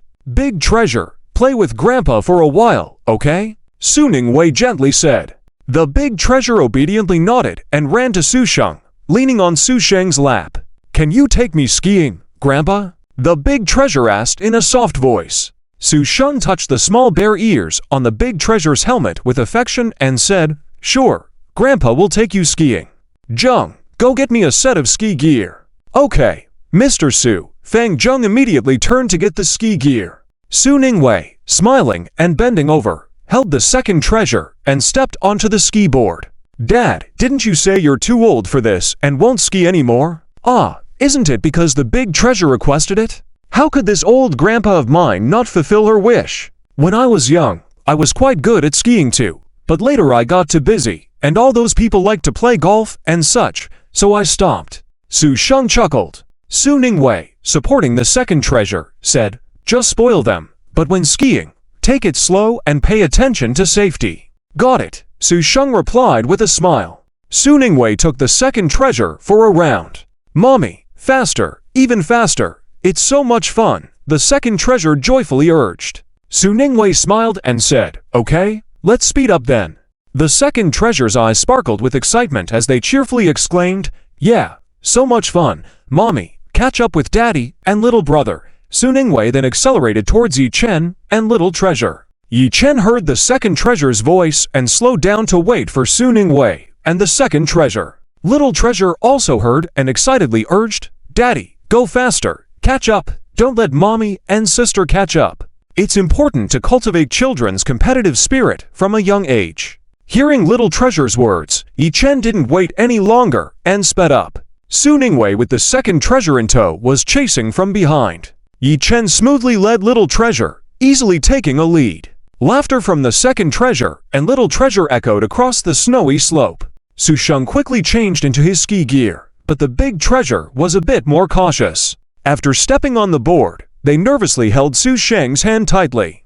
"Big treasure, don't be afraid. Grandpa will protect you and you won't fall," Su Sheng gently reassured.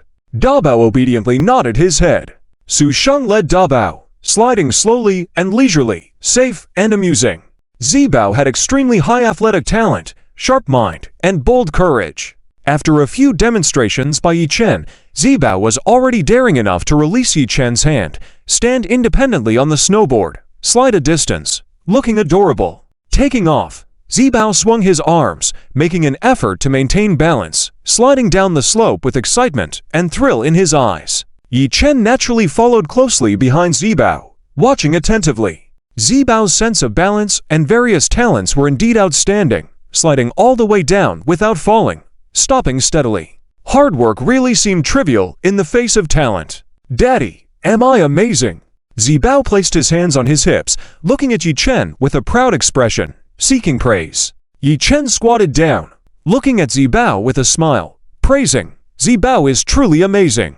Worthy of being my son, as amazing as me, learning in one go. I want to keep sliding." Encouraged by Yi Chen, Zibao pointed towards the slope. "Good." Yi Chen smiled, picked up Zibao, and headed towards the conveyor belt. Bao, seeing Zibao sliding independently and being praised by Yi Chen, also bravely released Su Ningwei's hand and slid a short distance on his own. After wobbling a bit, Bao ended up on the lower part of the slope, sitting on the snow. Su Ningwei quickly went up to help Bao up, anxiously asking, "Bao, are you okay? Did you hurt yourself?" Bao flashed a sweet smile at Su Ningwei, saying, "No, it doesn't hurt. My butt is soft, not hurting at all. I want to slide more. I want to be as amazing as my little brother." Su Ningwei then gently lifted Bao and said, "All right, slide then." Who learns skiing without falling? Except for the talented Yi Chen and Zibao. With butt pads and helmets for protection, even falling wouldn't cause much harm. Su Ningwei, having learned herself, naturally understood. Once she saw Bao was fine, she calmed down and let Bao slide on his own. After Bao stood firmly, he bravely let go of Su Ningwei again and slid down towards the bottom of the slope. Seeing their younger siblings being brave, Bao also gathered courage and let go of Su Sheng's hand to slide forward. Despite being small in size, they slid quite fast, making Su Sheng have to hurry to catch up from behind. After sliding a distance, Bao wobbled and tumbled into a soft, white snow pile with both little legs up and snowboard in the air, not moving. Su Sheng was frightened, quickly sliding to Bao and pulling him out like pulling out a radish. Su Sheng checked on Bao anxiously, afraid that he might have been hurt. "Bao Tilda, are you okay? Where did you hurt yourself? It's all Grandpa's fault for not protecting you properly." Su Sheng patted the snow on Bao's body with a heartache and self-blame. Bao spat out the snow in his mouth, revealing a sweet smile, saying, "Grandpa, I'm fine. The snow is cold and soft, not hurting at all. It's fun. I want to play more." Relieved that Bao was unharmed, Su Sheng finally relaxed. "Okay, play more. But would it be better if Grandpa held your hand?" Unable to refuse Bao's cuteness, Su Sheng nodded seriously, saying, "No, I want to slide on my own. The younger siblings can, and as an older sister, I can too." "Okay then, our Bao is the best older sister, definitely capable." Su Sheng just had to follow closely behind Bao. Yi Chen and his group had a delightful time until noon before going for a meal together. After the meal, they returned home. After putting the three babies to sleep, Su Ningwei and Yi Chen themselves soon fell asleep, exhausted. Taking the kids out for fun was truly a draining and brain-consuming activity, especially with 3 kids, but the happiness and joy were tripled too. After the nap, Su Sheng went back to work. Yi Chen and Su Ningwei took the 3 babies to the children's playroom. This time, Zibao didn't play with sand recklessly. The 3 babies cooperated to build a crooked sandcastle. Su Ningwei held her phone and edited the video from their morning skiing session. "Chen, look at this, I edited the video. Aren't our babies brave and super cute?" Su Ningwei said, handing the phone to Yi Chen. Yi Chen carefully watched the video before handing the phone back to Su Ningwei, smiling and saying, "Yes, our babies are indeed very brave, cute, and have skiing talent." "Exactly, I knew we were amazing, so our babies must have skiing talent too." Since the video doesn't show the babies' faces clearly, let's post it on our social media accounts to share our happiness with our fans and friends. Su Ningwei said with a smile. Yi Chen nodded, saying, "Sure. Then I'll send you the video." Su Ningwei cheerfully sent the video to Yi Chen. After receiving the video, Yi Chen posted it on their social media accounts. The title read #recording the first skiing experience with 3 babies #. In less than 10 minutes after posting, the video had already received over 1 million likes and tens of thousands of comments. Which parent wouldn't love hearing praise for their children? Su Ningwei and Yi Chen clicked on the comments to take a look. Oh my, so cute and agile. Truly the 3 babies of Yi Chen and Su Ningwei, not yet 2 years old and already skiing. Envious to tears, the 3 babies of Yi Chen and Su Ningwei are not yet 2 and already skiing. My 6-year-old still can't use the toilet on his own. My 5-year-old requires my help to wipe after pooping, and it's not clean. Mommy. Those still wearing diapers are in such a fix, truly remarkable being the children of Yi Chen and Su Ningwei, indeed excellent. So impressive, even just sliding down this snow slope, I would need a pole to slowly make my way down. Arms wrapped around the head, rolling however one can. I wouldn't dare try this move. Not recommending such risky activities with children, as I would be too envious. I also want to learn. Feeling ashamed as a 20-year-old currently nursing a ski injury, but admiring these kids. My almost 3-year-old is still wearing pull-ups every day, watching Paw Patrol, while the sons of the Song King and Queen are already skiing on their own. Truly different kinds of people. Those who know would understand, children should not start skiing too early. It could hurt the adult's self-esteem, especially mine. I was so excited when watching it. I'm taking my son skiing tomorrow. But skiing for the little baby is too expensive. Every year, we have to get a new set of equipment. Yes, adult sizes are already fixed, so one set of equipment can be used for a long time. Children are still growing, so they need a new set every 1 or 2 ski seasons. This is truly a talent. Not all kids so young can learn it. Yechen and Su Ningwei's genes are really outstanding. All 3 babies are so talented. I am really looking forward to seeing the 3 babies grow up on stage, and I am sure they will be amazing. Such babies must have high-quality parents to accompany them. Did you notice Yechen and Su Ningwei in the video? Do they also ski? They are so smooth. Indeed. First, you have to be excellent for your child to be excellent. Talent is important. Not all can do it. Parents of such children must avoid excessive competition. These kinds of children are rare. What does this have to do with competition? It's about nurturing. Parents should guide their children to do what they like, to become confident, patient, and shine.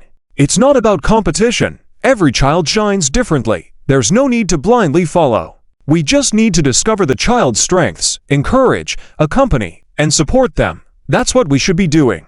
I really like what you are saying. It's the right perspective. It's not about competition. Within their abilities, let children love what they love. Shine bright in the areas they love. Even if they don't shine, life is still wonderful. Actually, without any specific goal, just provide possibilities for children, provide some opportunities for exploration, enabling children to stand on their own to reach the world. Letting them see a complete and beautiful world that they wouldn't otherwise see, transcending their own limited thinking. This is what parents should do.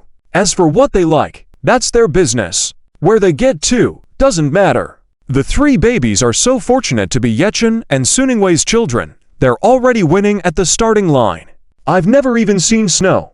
How can I compare myself to them? Oh, where can we find such adorable and excellent babies? Seeing how outstanding Yechen and Su Ningwei's 3 babies are, I feel like getting married and having kids now. I don't want to have kids. I just want to be a painless mom. Or even a stepmom. How should one position themselves to give birth to such excellent children? My requirement isn't high, just one would be enough. Stop dreaming. It's not about the position, it's about the person. If the person is not good, all positions are pointless. Haha, hits too close to home. So cool. So awesome. 3 babies skiing together is so cool. I want to take one of them home. Haha, let's form a team to steal babies. I've prepared pink sacks, blue sacks, yellow sacks. I wonder which sack the 3 babies would like. You guys planning to steal babies as a team? Aren't you afraid Yechen would pull out his sword and slice off each of your heads? Scared and shivering, but still want to steal. Haha. These 3 babies are just too adorable, too cute, too outstanding. After reading the comments, Yechen couldn't help but smile. Seeing fans love their children made them happy, knowing they have raised them well. Su Ningwei was also happy, sharing with Yechen. I can tell to look at how many fans praise our 3 babies. They say we are high-quality parents and have excellent genes. I see.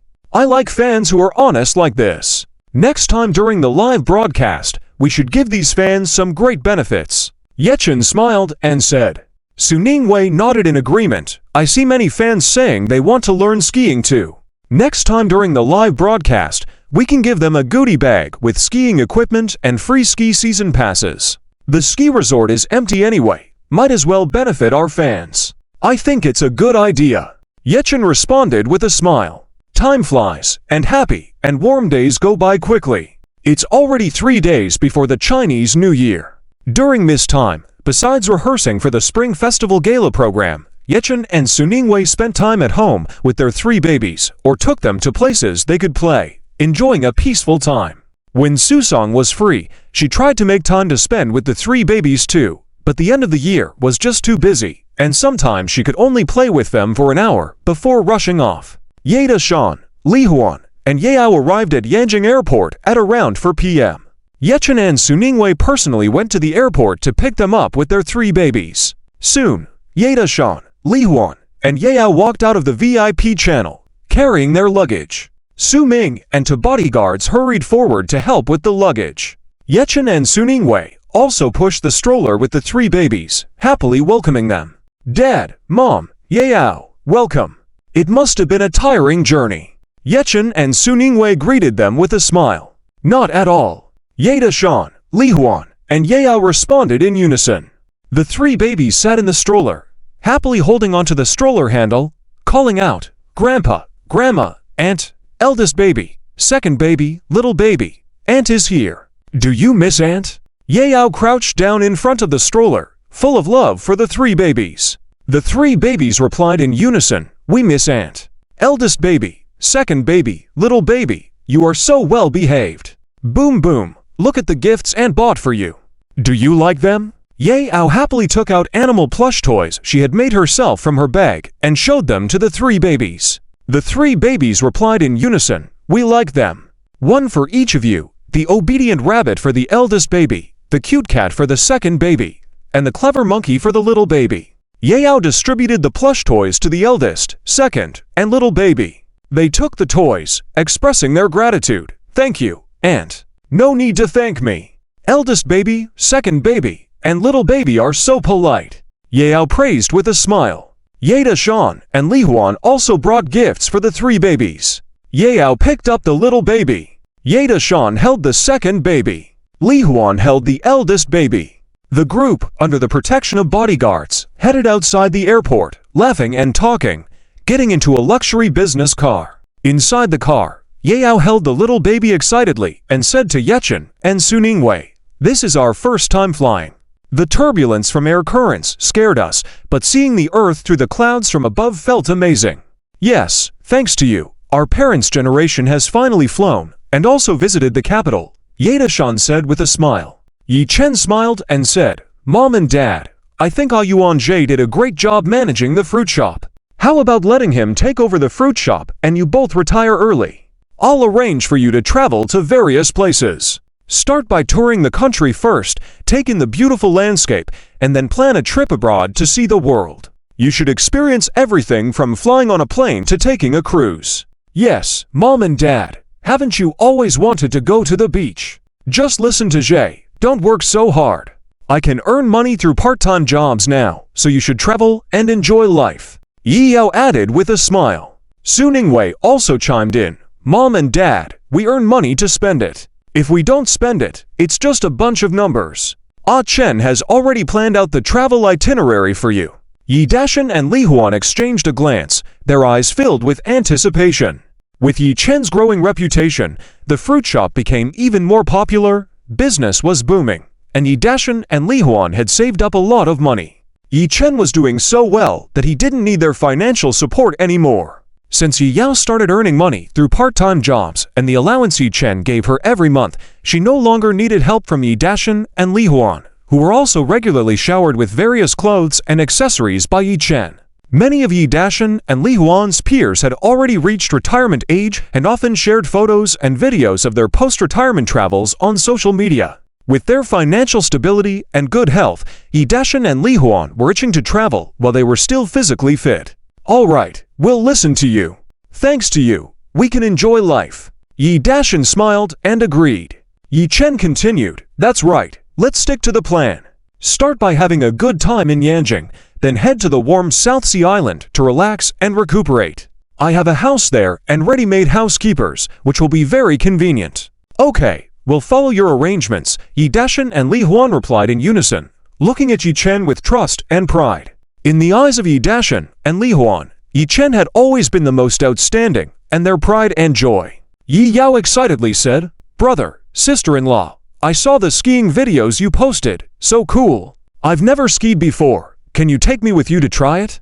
Of course, in addition to skiing, while you're here, you must explore every corner of Yanjing, Su Ningwei replied with a smile. Yi Chen added, I've already planned everything for you. Just come to Yanjing and enjoy yourselves without worries. Yi Yao happily exclaimed, Yay, brother, sister-in-law, you're the best. I love you guys. Tonight, Wei Wei's dad arranged a welcome banquet for you. He said he'll treat you well, Yi Chen added. Yi Dashan and Li Huan looked gratefully at Su Ningwei and said, Wei Wei, thank you for everything. Mom and Dad, we're family now, no need to thank us. We're already happy that you can celebrate the new year in Yanjing with us, Su Ningwei replied with a smile. The family chatted happily as they drove, enjoying the bustling scenery of the capital city of Yanjing. Yi Dashan and Li Huan were filled with excitement and anticipation. Soon, the car arrived at the parking lot of the Yanjing Prosperity International Hotel. As the car came to a stop, Yi Chen saw Su Sheng, accompanied by a dozen bodyguards, walking towards their car with a smile. Su Sheng warmly opened the back door of the car himself and said, Welcome, family. You've had a long journey. Not at all. Thank you for your hospitality, Yi Dashan responded with a smile. After a brief exchange of pleasantries, Su Sheng led the group into the hotel lobby. The lobby was elegantly decorated, exuding luxury and sophistication. The hotel staff stood into rows, bowing respectfully to welcome Yi Chen's family. Soon, they reached the luxurious banquet hall on the top floor. The banquet hall was elegantly decorated, with every detail reflecting exquisite perfection. Su Sheng warmly welcomed Yi Dashan, Li Huan, Yi Yao, and led them to their seats. Exquisite and delicious dishes were served one by one, showcasing a variety of Yanjing specialties, including Peking duck, as well as other delicacies such as roasted pig, stir-fried Boston lobster with black truffle and mushrooms, braised Australian beef with gold mushrooms, steamed tiger grouper with bitter melon, steamed abalone with golden garlic, and many more. Su Sheng also brought out his collection of fine wines and personally poured for Yi Dashan. Laughter and joy filled the table as the family enjoyed the meal and drinks. Su Sheng and Yi Dashan, in particular, had a great time, toasting each other and sharing stories. By the end of the night, both Su Sheng and Yi Dashan were quite drunk. Yi Chen took care of them, giving them sobering pills to ensure they were okay before taking the family back home. To be continued. Su Ningwei was about to say something. Yi Chen raised his eyebrows slightly, with a mischievous smile, saying, Do you want to drink soybean juice? I'll order for you, but once I order, you have to drink it. Forget it. Your smile looks suspicious, I won't drink it. Su Yao observed Yi Chen's expression and immediately backed off, certain that it had a unique taste. Yi Chen chuckled, Since we are here, let's give it a try. If we don't taste it, how will you tell your classmates that you've been to Yanjing? We love eating stinkweed, stinky tofu, snail noodles, stinky mandarin fish, and durian. Are we scared of this soybean juice? Cooked soybean juice is good for digestion and beauty, while cold soybean juice can cool you down and has natural probiotics. I love drinking it. Su Yao hesitated upon hearing Yi Chen's words, curious about the taste of soybean juice that 90% of outsiders couldn't handle. Is it true? Okay, 2 bowls then. If you drink, I'll drink too. When it comes to eating, there's nothing I'm afraid of. Su Yao nodded. Yi Chen made a mistake. Su Ningwei. Yi Chen truly lived up to being Su Yao's brother, skilled in teasing his sister, but now had involved himself. After Yi Dashan, Li Huan, and the 3 babies listened, they looked at Yi Chen with curiosity and anticipation. Forced by the situation, Yi Chen ordered 2 bowls of soybean juice. Previously, Yi Chen had only smelled the soybean juice and took a small sip before spitting it out directly. During this pause, Yi Chen quietly took out his phone and searched for how to drink soybean juice. Since soybean juice had lasted so long, it must have something extraordinary. Perhaps he had drunk it incorrectly last time. However, all the videos he saw depicted painful expressions. This didn't seem reliable. Continuing to read other comments, why hasn't Beijing soybean juice disappeared yet? Because there are too many stubborn outsiders. I nearly vomited after a sip of soybean juice last time. I wanted to surprise my roommates, but when we entered the subway station, they made me take a sip. My dad tricked me into drinking soybean juice when I was young. 30 years have passed, and our relationship still hasn't recovered. In the hot summer, standing next to a sweaty, overweight person on the bus, I licked their armpit. That's the taste. Drank soybean juice in Beijing last time. Cost me 303 yuan. The soybean juice was 3 yuan. Took a sip, sprayed the person opposite me. Had to compensate 300 yuan. Yi Chen's expression turned increasingly serious as he read on. He regretted playing a trick on Su Yao. It's already done. He couldn't show weakness. It's just a bowl of soybean juice. Before Yi Chen could continue reading the other comments, 2 large bowls of soybean juice were served. Looking at the grayish-green color and the sewage-like smell, Su Yao felt a bit scared. Is this fresh? Why does it smell a bit sour, like it's gone bad? Su Yao asked. Su Ningwei kindly reminded her, that's the odor of soybean juice. When drinking it, do not smell it. Just drink it. Brother, you go first, Su Yao quickly said. Yi Chen swallowed, picked up the bowl of soybean juice, held his breath, and took a big sip. Yi Chen truly couldn't handle the taste. Even if it was nutritious, he couldn't down it. Yi Chen utilized all his skills in acting and facial expressions to barely swallow it, maintaining a calm demeanor. Delicious, genuine. Yao Yao, you should drink it just like me with big sips to appreciate the flavor. Seeing that Yi Chen's expression was normal, Su Yao gathered her courage and drank a large sip. Yuck! In the next moment, Su Yao covered her mouth and turned away, spitting the soybean juice into the nearby garbage bin. Seeing Su Yao fooled, Yi Chen quickly grabbed a bottle of mineral water and chugged it down, regaining his composure. Su Ningwei also handed a bottle of mineral water to Su Yao. After taking several sips, Su Yao regained her composure and glared at Yi Chen. This is really awful. Brother, you really are my true brother. You went to great lengths just to trick me into drinking soybean juice. Is it really that bad? Let me try. Yi Dashan, seeing the expressions of Yi Chen and Su Ningwei, also got curious. Yi Chen quickly said, Dad, you better not try it. It's really not good. I was just joking with Yao Yao. You kids love to waste things. How bad could it be? Give it to our eldest treasure, second treasure, and little treasure. Let me try it, Yi Dashan said, taking Yi Chen's bowl of soybean juice. Thinking about enduring hardships in the past, Yi Dashan assumed a bowl of soybean juice would be nothing. After tasting the soybean juice, Yi Dashan's expression turned ugly, as he forced it down and said, Damn, try it. This must be really bad. It's gone sour. Smells like a dishcloth left unwashed for 3 days. Really? Li Huan also curiously took a small scoop with a spoon, tasted it, and said, It's spoiled. Pour it out. Don't drink it. Now Yi Chen and Su Yao laughed, a rare sight. Finally, after some laughter and conversation, the Yi Chen family enjoyed a hearty and unique breakfast. Taking advantage of the lack of people due to the upcoming holiday, Yi Chen and Su Ningwei took Yi Dashan, Li Huan, Su Yao, and the babies to the imperial palace and climbed the Great Wall. In the blink of an eye, it was New Year's Eve. With a family dinner with their loved ones at 5 p.m., Yi Chen and Su Ningwei headed to Studio One to make final preparations for the Spring Festival Gala performance. Audience admission to the Spring Festival Gala is not based on tickets, but on selection and arrangement. Generally, there are 3 types of people present: outstanding contributors, staff and their families, and staff members. As important performers, Yi Chen and Su Ningwei's close family members Su Sheng, Yi Dashan, Li Huan, Su Yao, and the 3 babies were specially invited by the artistic director, Yu Lilei, to a separate table in the audience to view the live performance. During Yi Chen and Su Ningwei's performance breaks, they could sit with their family to watch other performers and spend a special New Year's with their loved ones. As Yi Chen and Su Ningwei wanted to preserve the privacy of Yi Dashan and the others, the director instructed the cameraman not to focus on them.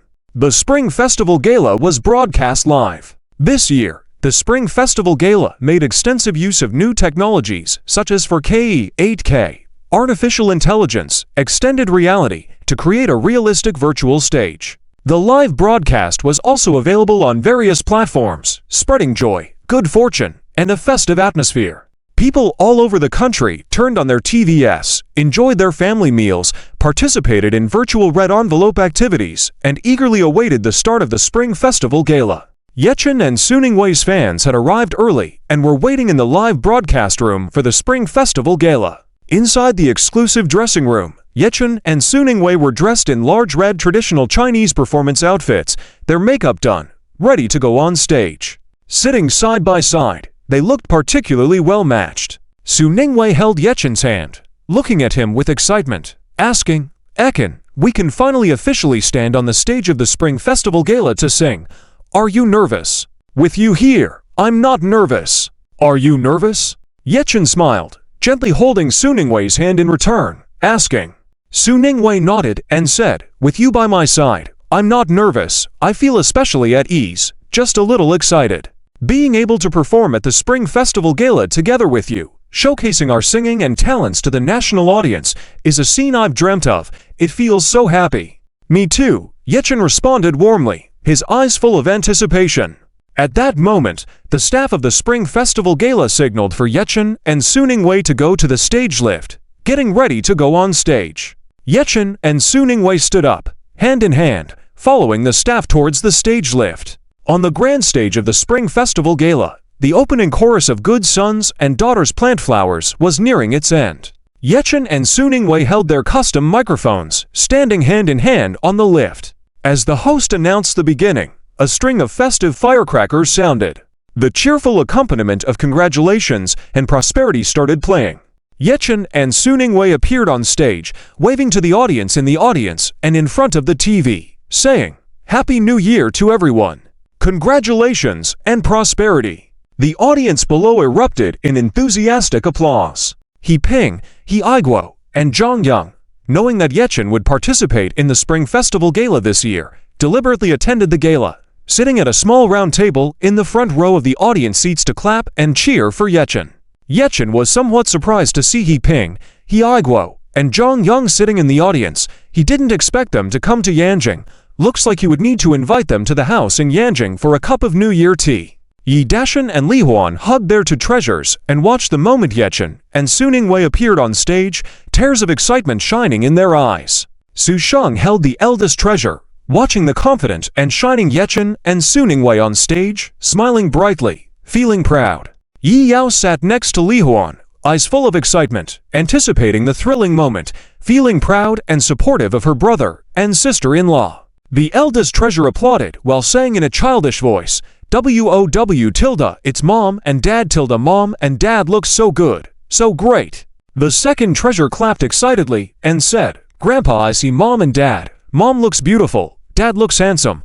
I want to stand on stage and sing when I grow up too." "Me too. Mom and dad are so cool." The youngest treasure in Li Huan's arms was so excited it wanted to stand up. The eldest treasure said, "I want to stand on stage and sing too." "Sure, when you grow up, we'll all sing at the Spring Festival Gala together," Su Sheng said with a smile. The stage was brightly lit, shining on the entire stage. In the center of the stage, a group of dancers dressed brightly and exuding festive vibes danced joyfully to the lively music, encircling Yechen and Suningwei. Behind Yechen and Suningwei, 6 cute and agile lion dancers, controlled by the performers, leapt and rolled. The lion dancers blinked their big eyes, making various interesting movements, vivid and lifelike, harmonizing with the festive atmosphere around them. Staff dressed as God of Wealth stood beside Yechen and Suningwei, distributing red envelopes and props of foam gold ingots. Yi tilde yi tilde yi tilde yi tilde o tilde o tilde yi tilde yi tilde o tilde. Yechen held Suningwei's hand, stood side by side, holding microphones with full smiles as they sang the first verse. Suningwei smiled and sang, "I congratulate you for being prosperous. I congratulate you for being wonderful. The best ones come over, the not so good ones please leave. Oh tilde, courtesy is not taken for granted tilde. I wish all the girls in the world marry a good boy, and the couple be together forever," Yechen sang. Su Ningwei continued, I wish all the children in the world be smarter than scholars, with intelligence filling your mind. Ye Chen and Su Ningwei's duet ignited the atmosphere on stage and allowed the audiences watching on TV, sipping their New Year tea, to feel the joy and blessings. The barrages on the live stream room became particularly lively and continuous. Ye Chen and Su Ningwei are truly the king and queen of singing. Standing together so perfectly, singing beautifully, their chemistry is amazing. This year's Spring Festival Gala is really well done, top-notch. Great singing. So festive. I'll watch the entire Spring Festival Gala for Ye Chen and Su Ningwei today too. Wishing everyone a happy new year, all the best. Congratulations and prosperity. So nice to listen to. Unique and full of New Year flavor. Ye Chen and Su Ningwei are born for this. The storm, the appearance, they're just perfect. Unless unexpected, this song is going to be a hit and become the New Year anthem. I'm obsessed with Ye Chen and Su Ningwei's outfits. They are so stunning. Legs, waist, and looks are all top-notch. Facepalm, their attractiveness is out of this world. Ye Chen and Su Ningwei are so eye-catching. Their looks are truly outstanding. And their singing is so beautiful. They are absolute perfection. On the stage, Ye Chen and Su Ningwei sang the closing part of their duet. I congratulate you for being prosperous. I congratulate you for being wonderful. The best ones come over. The not-so-good ones please leave. Oh, courtesy is not taken for granted. Congratulations and prosperity. Ye Chen and Su Ningwei's voices resonated across the country on TVS and various live streaming platforms, amidst the backdrop of Chinese New Year fireworks, creating an extra festive atmosphere. Cheng Tong had returned to the mountain city for the New Year preparations for his wedding. At this time, Cheng Tong, full of excitement and anticipation, was watching the Spring Festival Gala in his new home with his father, mother, grandfather, and grandmother. After returning to the mountain city, Cheng Tong used the money he earned to buy his parents a big villa. When Ye Chen and Su Ningwei appeared on the big TV screen, Cheng Tong stood up excitedly, proudly saying, Dad, Mom, Grandpa, Grandma, did you see that? That's Chen Jie, my best bro, my big boss now. He's on the Spring Festival Gala. Isn't he impressive? Oh, Ekin, I remember. He used to come to our house often when we were in school. He looked handsome back then, even more handsome now. Already a big star, singing so well on the Spring Festival Gala. Really amazing, Cheng Tong's grandmother said with a smile. Cheng Tong's father also smiled and said, I remember. Ekin looked mature and sensible, a promising child. Look at Ekin, he's on the Spring Festival Gala now, singing so well. Hearing it makes people feel festive. Also, he's become a big boss. Why hasn't your TV drama aired yet? You must learn from Ekin and work hard, Cheng Tong's mother said with a smile. Can I compare with Chen Jie? Chen Jie has always been better than me. But the TV drama I filmed will also be broadcast in the second half of next year, so you will be able to see me on TV next year too, Cheng Tong replied with a smile. Cheng Tong's grandmother, also smiling, said, Our Tong Tong is great too. Build a family first and then establish a career. Tong Tong will also become a big star sooner or later, appearing on the Spring Festival Gala. That's for sure, Cheng Tong said with a smile. Zhou Dao, Zhu Peng, Shang Quan, Zhao Xiu, Lin Yinyan, Su Mongmong, Din Fan, Kan.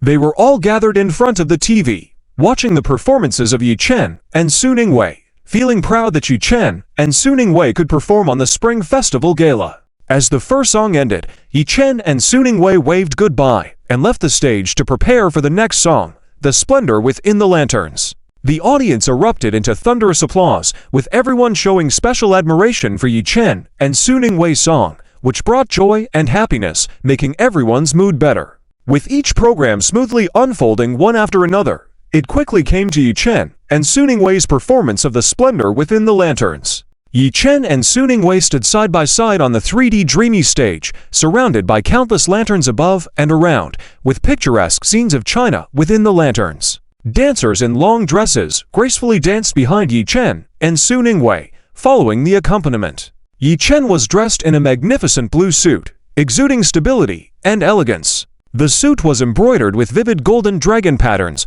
the golden dragons appearing majestic against the blue background, as if ready to soar at any moment, showcasing a poised figure. Su Ningwei stood beside Yi Chen, wearing a pink evening gown with her long hair elegantly styled, revealing the graceful line of her neck. Her hair bun was adorned with delicate pink flowers, complementing the gown and adding a touch of loveliness. Su Ningwei's delicate makeup enhanced her gentle and noble temperament, resembling a blooming pink peony. Together, they looked like a natural pair, exceptionally eye-catching and harmonious. The song "The Splendor Within the Lanterns" was unique for blending both pop and folk singing styles. This combined performance allowed for a seamless blend and created a sense of singing competition. Yi Chen's wide vocal range effortlessly reached high C without any issues. Su Ningwei had also learned folk singing techniques, mastering this song with ease.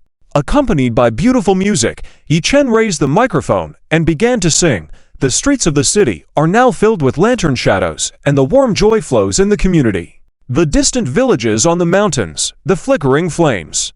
As the stars rise, the era grandly emerges. Beautiful China in the lantern light, youthful and graceful. Beautiful China in the lantern light, with broad aspirations. The lanterns overflowing with the vast mountains and rivers, our original intentions fulfill the centuries-old promises, Su Ningwei sang with a smile. Yi Chen, beautiful China in the lantern light, youthful and graceful. Beautiful China in the lantern light, with broad aspirations. Duet, the brilliant China dream. The lanterns dance with the songs in our hearts, Once again, Yi Chen and Su Ningwei's voices captivated the live audience, television viewers, and those watching on their phones. The live chat was abuzz. Wow, are these the singing king and queen? My hair is standing on end. I never thought Su Ningwei's folk singing style could be so fantastic, and Yi Chen is amazing too. It's so beautiful. It's making me cry. Yi Chen truly is a talented singer-songwriter. This song is incredible. Wow, Yi Chen and Su Ningwei didn't use earpiece monitors. That's so impressive. Did you just realize that? The singing king and queen don't need that kind of assistance. Wow. That segment really gave me goosebumps. This duo is like celestial beings. This year's Spring Festival Gala has been elevated to another level. Can't wait for the next two songs from Yi Chen and Su Ningwei. This song is so wonderfully sung, depicting the beauty, motivation, and perseverance portrayed in the lantern-lit lives from the perspective of the people. Such a divine collaboration. Yi Chen and Su Ningwei are so compatible and amazing. Truly worthy of being a real couple. The harmony in their singing is so evident, really nice. Combined, they are greater than the sum of their parts, fantastic. The way they beautifully sang "The Splendor Within the Lanterns" is so enchanting, simply stunning. Warm and grand, instantly invoking the sense of national prosperity, peace, and harmony. But I can't say this song is the best of the night, because Yi Chen and Su Ningwei still have more songs to perform.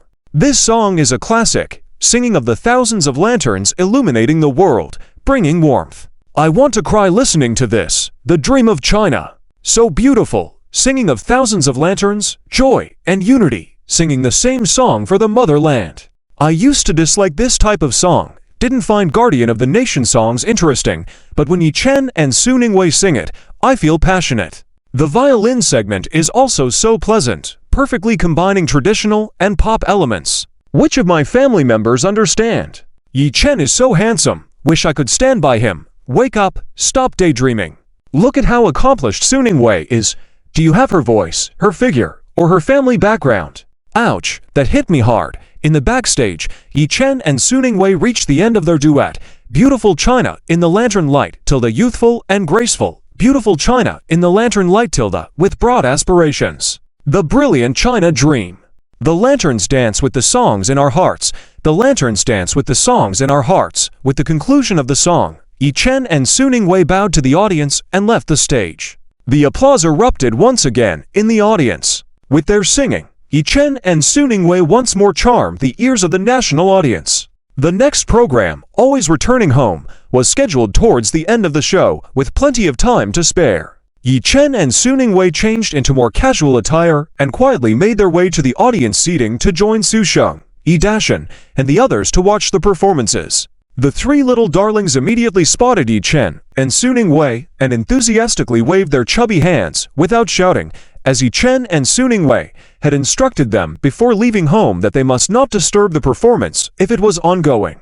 Yi Chen saw 3 babies at an age where they couldn't even control their pee and poo, but they actually took their parents' words to heart and managed to control their mouths. Even though Yi Chen knew the 3 babies had always been well-behaved and sensible, at that moment, he was still quite surprised in his heart. The 3 babies were indeed angelic babies, so lovable. Su Sheng, Yi Dashan, and Li Huan were extremely impressed with Yi Chen and Su Ningwei. As experienced parents, they understood that Yi Chen and Su Ningwei must have dedicated a lot of effort and loved to raise the 3 babies so well. Yi Chen and Su Ningwei sat down on the chairs. Yu Lili's preparations were quite thoughtful. A clean and festive bright red tablecloth was spread on the round table with fresh flowers, various pastries and fruit platters, and tea, giving the appearance of a New Year's tea party. Eldest Bao, second Bao, and little Bao reached out their arms, wanting to be held by Yi Chen and Su Ningwei. Su Ningwei held little Bao, while Yi Chen held eldest Bao and second Bao. The 3 babies looked at Yi Chen and Su Ningwei with adoration, giving them a thumbs up and whispering, "Daddy, Mommy are great. So nice. Eldest Bao, second Bao, and little Bao, are you enjoying the show?" Yi Chen praised in a subdued voice, receiving compliments from the 3 babies, which made him feel relieved. The 3 babies, in their childish voices, chorused, "It's great, Tilda." Su Sheng, Yi Dashan, Li Huan, and Yi Yao also gave thumbs up to Yi Chen, their eyes filled with admiration. The program on stage was very exciting. Yi Chen and Su Ningwei, along with the audience and family members, watched the Spring Festival Gala live. Even though it lacked the special effects seen on television, it still felt very nice, providing a new experience. As the programs continued to unfold, the 3 babies were initially excited, but as bedtime approached, they fell asleep in the arms of the adults while listening to songs.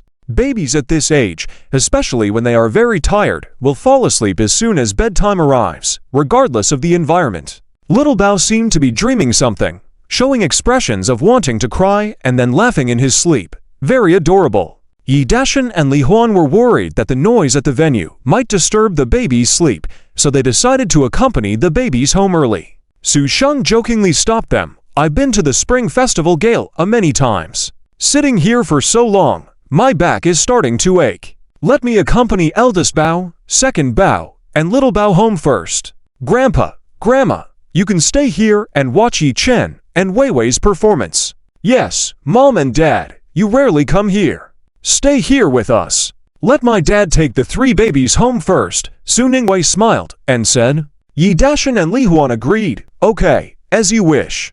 After discussing, Yi Chen, Su Ningwei, and Su Sheng quietly left the event venue with the 3 babies, headed for the underground garage. Wang Mama and Su Ming were waiting in the garage. When they saw Yi Chen, Su Ningwei, and Su Sheng approaching with the sleeping babies in their arms, Wang Mama and the others hurried to meet them, carefully taking over the babies from Yi Chen, Su Ningwei, and Su Sheng's arms. Yi Chen softly instructed, "Su Ming, drive slowly and safely." "All right, Chief Yi," Su Ming replied quietly. Yi Chen, Su Ningwei, and Su Sheng bid farewell to the convoy of 5 vehicles escorting the 3 babies as they left the garage, before turning back to return to the event venue. The program continued with one performance after another. After the chime of the midnight bell, the Spring Festival Gala was nearing its end. Yi Chen and Su Ningwei returned to their private dressing room to prepare for their performance of Coming Home Often, changing into their outfits and styling themselves. Soon, Yi Chen and Su Ningwei's makeup and dressing were successfully completed. Holding hands, they stepped onto the lift platform, ready to greet their upcoming performance. Yi Chen wore a red and black suit that looked both steady and vibrant. Adorning his chest was an exquisite ice purple jade brooch, emitting a faint fluorescence, adding an air of elegance and nobility. Standing next to Yi Chen, Su Ningwei was even more striking. She wore a red bubble-sleeved 3-dimensional embroidered kippao, with golden threads shimmering under the lights like the brightest stars in the night sky. The unique design of the kippao's upright collar accentuated her slender neck. Su Ningwei's hair was carefully styled into a bun, cute and playful, her makeup clean and translucent, her eyes lively and charming. She wore ice purple jade earrings and a necklace, exuding elegance and warmth which complemented the glamorous kippao, showcasing the unique charm and aura of an oriental woman. When the lift platform slowly rose, Yi Chen and Su Ningwei, holding hands, stood on the stage, their figures shining brightly under the lights. The 3D stage backdrop transformed into a cozy home scene. The actors portrayed a heartwarming New Year's Eve reunion with scenes of cleaning, pasting window couplets, preparing dumplings, and more. As the melodious accompaniment played, Yi Chen held the microphone, looking at their families in the audience, and began singing, "Find some time, tilde, find time, tilde, take the kids with you, tilde, come home often to visit." Su Ningwei also gazed at their families and sang, "Wear a smile, tilde, bring good wishes, accompany your loved ones, come home often to visit." Yi Chen continued, "Mom prepared some talkative words, Dad arranged a table of good food." Su Ningwei added, "Talk to Mom about the troubles in life, talk to Dad about work matters." Yi Chen and Su Ningwei gazed at each other tenderly, singing together, "Come home often, tilde, tilde, visit home often, tilde, tilde. Even if you help Mom with the dishes, tilde, wash the dishes, tilde, parents don't expect much from their children. They have worked hard all their lives, tilde, just aim for a harmonious and happy family, tilde." Yi Chen and Su Ningwei's warm and melodious singing once again captivated the live audience, as well as those watching on TV and on mobile devices. Some elderly audience members, who were parents themselves, were moved to tears on the spot. The live chat barrage was flooded with praises. While with Yi Chen and Su Ningwei joining this year's Spring Festival Gala, it's truly amazing.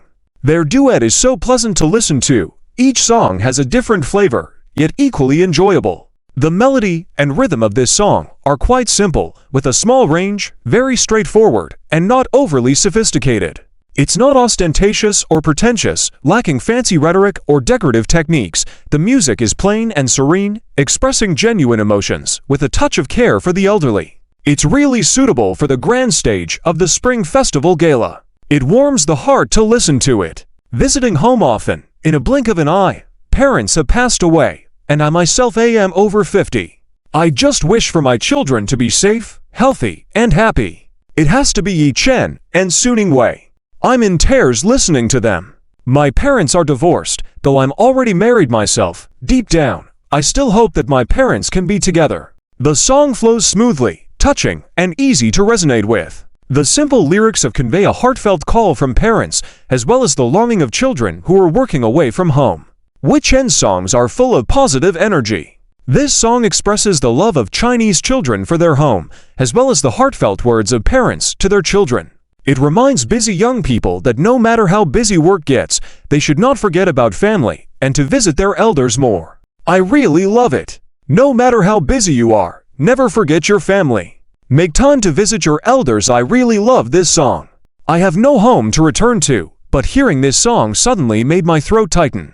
In elementary school, leaving home meant being away for a day. In middle school, it was a week. In high school, a month. In college, half a year. After adulthood, it's been a year. No matter how far they've gone, those who leave home always miss it. This year, I finally don't have to work overtime during the Spring Festival, so I can spend it with my family. I'm a doctor on duty right now. Listening to this song made my nose tingle, and my eyes welled up. I miss home. As a railway worker, I'm on a speeding train listening to this song, thinking of home. As an electricity worker, I'm in the duty room listening to this song, missing home. This song speaks to the hearts of parents everywhere. Kudos to Yi Chen and Su Ningwei for their beautiful voices. Spend more time with your family and have fewer regrets. We don't need riches, just our parents' health. This song is simple, but deeply moving, reminding children nationwide to visit their parents often. Everyone grows old. Someday, we'll be parents and grandparents too, longing for our children to visit us. Life happens just once. While our parents are still around, visit them often. This song also resonates with the children's voices. Having our parents around makes us happier than anything else. No matter how far my workplace is, even if I have to ride my motorcycle across half of China, I'll go home for the new year and have a reunion meal with my family. As parents, we hope our children, no matter how busy or tired, will visit often. Blessings to all parents for happiness and health. Yi Chen and Su Ningwei sang so beautifully. Every song tonight was fantastic. Asterisk asterisk on stage. Asterisk asterisk. Yi Chen and Su Ningwei sang the final lines of the song. Asterisk tilde tilde tilde tilde tilde tilde tilde tilde tilde tilde tilde tilde tilde. When the song ended, Yi Chen and Su Ningwei bowed together and left the stage with smiles. The audience burst into applause. Many elderly attendees were in tears, engraving the names of these two exceptional singers in their hearts. He Ping, He Aiguo, and Zhang Yang applauded enthusiastically in the audience. Zhang Yang smiled and whispered, "I never expected Mr. Yi to not only excel in medicine, but also sing so wonderfully. Truly impressive." Of course, these songs were all composed by Yi Chen himself. Amazing, right? He Aiguo said with a grin. Zhang Yang nodded. Impressive, very impressive. We must arrange a meal with Mr. Yi during the new year. My son and daughter-in-law want to thank him in person. Consider it done. But about the matter Yi Chen asked Yi Ping to report to you earlier. He Aiguo lowered his voice. Rest assured, arrangements are already in motion. Just wait for the good news, Zhang Yang replied. With your assurance, I'm at ease, He Aiguo said with a smile. Asterisk asterisk backstage, asterisk asterisk. Yi Chen and Su Ningwei returned to their dressing room to prepare for their final performance, changing into elegant new Chinese-style outfits. Yi Chen wore a white and gold suit with traditional Chinese motifs, exuding a clean and refined charm. Su Ningwei donned a matching flowing dress, making the pair look like a couple straight out of a painting. Hand in hand, they confidently walked back on stage. As the host announced them, the stage lights brightened, showcasing a stunning 3D backdrop of fireworks. Surrounded by dancers holding red banners with golden characters, Yi Chen lifted the microphone and began. Asterisk tilde tilde tilde tilde tilde tilde tilde tilde tilde tilde tilde asterisk. Su Ningwei joined him. Asterisk tilde tilde tilde tilde tilde tilde asterisk. Their voices, filled with love and pride for their homeland, stirred the audience deeply. Many began to sing along, creating a unified chorus of well wishes for the country. The atmosphere transcended differences, bringing everyone together in shared sentiment. Even viewers at home were moved, with many shedding tears. The live chat lit up with praise. I don't want Spring Festival Gala to end this year. Yi Chen and Su Ningwei could sing all night, and I wouldn't get bored. This song has soothing, uplifting music with heartfelt lyrics. It perfectly encapsulates the bittersweet farewell and warm wishes for reunion, as well as blessings for the nation. The simple yet profound lyrics evoke a sense of closeness and nostalgia. Truly extraordinary. If future galas maintain this standard, I'll skip gaming and fireworks to stay glued to the TV. Same here. For Yi Chen and Su Ningwei, I've stayed home just to watch this. Ha tilde. It's great to watch the Spring Festival Gala on the phone while setting off fireworks, killing two birds with one stone. It's not the same.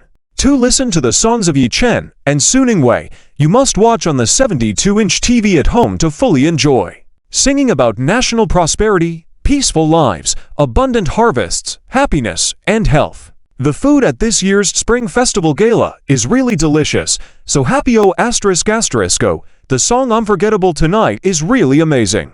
I feel there will be an annual unforgettable night at the Spring Festival, like a rock-solid tradition. After listening to Unforgettable Tonight, I really feel satisfied with this year's Spring Festival Gala. May the new year be even better. Yi Chen and Su Ningwei are truly amazing. I suggest keeping this song as the highlight of the Spring Festival every year, and let them sing it until they are 80 years old. That way, I will wait for this song to play every year at the Spring Gala. I second the proposal. Keep this song as the highlight of the Spring Festival every year, and let Yi Chen and Su Ningwei sing it until they are 80 years old. Suddenly, the barrage was filled with I second the proposal. Keep this song as the highlight of the Spring Festival every year. It took a minute of scrolling before a new message appeared. Have the directors seen this? Haha. We can already imagine Yi Chen and Su Ningwei at 80, not going home for New Year's Eve every year, staying up all night to sing, feeling unable to say no, finally getting older and using retirement as an excuse not to sing Unforgettable Tonight anymore. At 80, Yi Chen and Su Ningwei, I'm already 80 but still need to sing. Have to sing until 100. What a bunch of lively folks. Maybe Yi Chen and Su Ningwei have their homes in Yanjing as well. Just a 10-minute walk away. After the reunion dinner with their families, they can take a stroll over and sing a song. Would that be too much? Ha tilde, that makes sense. Let's spare 80 or 100-year-old Yi Chen and Suning Wei. Unforgettable tonight needs to last until late in the night. The body can't handle it. Before 80, it's still feasible. If it doesn't work out, I am also okay with watching a video of Yi Chen and Suning Wei singing this song. Haha, I can accept that too. From the beginning to the end of the Spring Festival Gala, including the precious 9:30 p.m. slot, Yi Chen and Suning Wei covered all these time slots gracefully, sustaining the stage. Their status, strength, and singing skills are top-notch, truly deserving the titles of King and Queen of Songs. On stage, Yi Chen and Suning Wei exchanged smiles and finished the concert together. Green hills remain. Age has not arrived. Green hills remain. Age has not arrived. Green hills remain. Age has not arrived. Wishing for a prosperous homeland tilde wishing for a prosperous homeland tilde tilde the actions of waving arms from the audience were organized and powerful. Everyone joined in the chorus, wishing for a prosperous homeland tilde wishing for a prosperous homeland tilde tilde. Chief director of the Spring Festival Gala, Yu Lilei, watching through the lens, showed excitement on her face. Yi Chen and Suning Wei are truly remarkable. Their popularity and talent are unmatched. This year's Spring Festival Gala set record high viewership and completion rates, largely due to Yi Chen and Suning Wei. Since the public's demand is so high, the proposal to keep Unforgettable Tonight as the highlight of the Spring Festival Gala every year will naturally be submitted. It remains to be seen if Yi Chen and Suning Wei are willing to sing this song on the Spring Gala stage, even when they are 80. As the song ended, Yi Chen and Suning Wei on stage, and the audience all bowed deeply to each other. Applause and cheers echoed throughout the venue. The host delivered the final closing remarks. The Spring Festival Gala ended successfully. The camera fell, and the live broadcast concluded. Yi Chen and Suning Wei walked off the stage hand in hand, heading to their dedicated dressing rooms to remove their makeup. Staff members were already waiting to present Yi Chen and Suning Wei with a bouquet of flowers each, saying with a smile, "Teacher Yi, Teacher Su, well done. These flowers are prepared by Director Yu as congratulations on your successful performance. Thank you. You've also worked hard." Yi Chen and Suning Wei replied with a smile. After accepting the flowers, Yi Chen placed them on the makeup table, changed clothes in the dressing room, and checked the phone, finding numerous New Year's greetings text messages exceeding 99+. At that moment, a call came in from General He Aiguo. Yi Chen quickly answered the phone. "General He, Happy New Year. Happy New Year. I watched your performance tonight. You sang really well. Very excellent." General He Aiguo said with a smile. Yi Chen replied, "Thank you for your compliments, General He. Ah Chen, are you free on the third day of the Lunar New Year? Bring your wife and children to my home in Yanjing. Let's have some New Year tea and lunch together." General He Aiguo said. Yi Chen smiled and agreed, "I am free." "Great, it's a plan then. See you on the third day," General He Aiguo said with a smile. After hanging up the call, Yi Chen quickly changed clothes.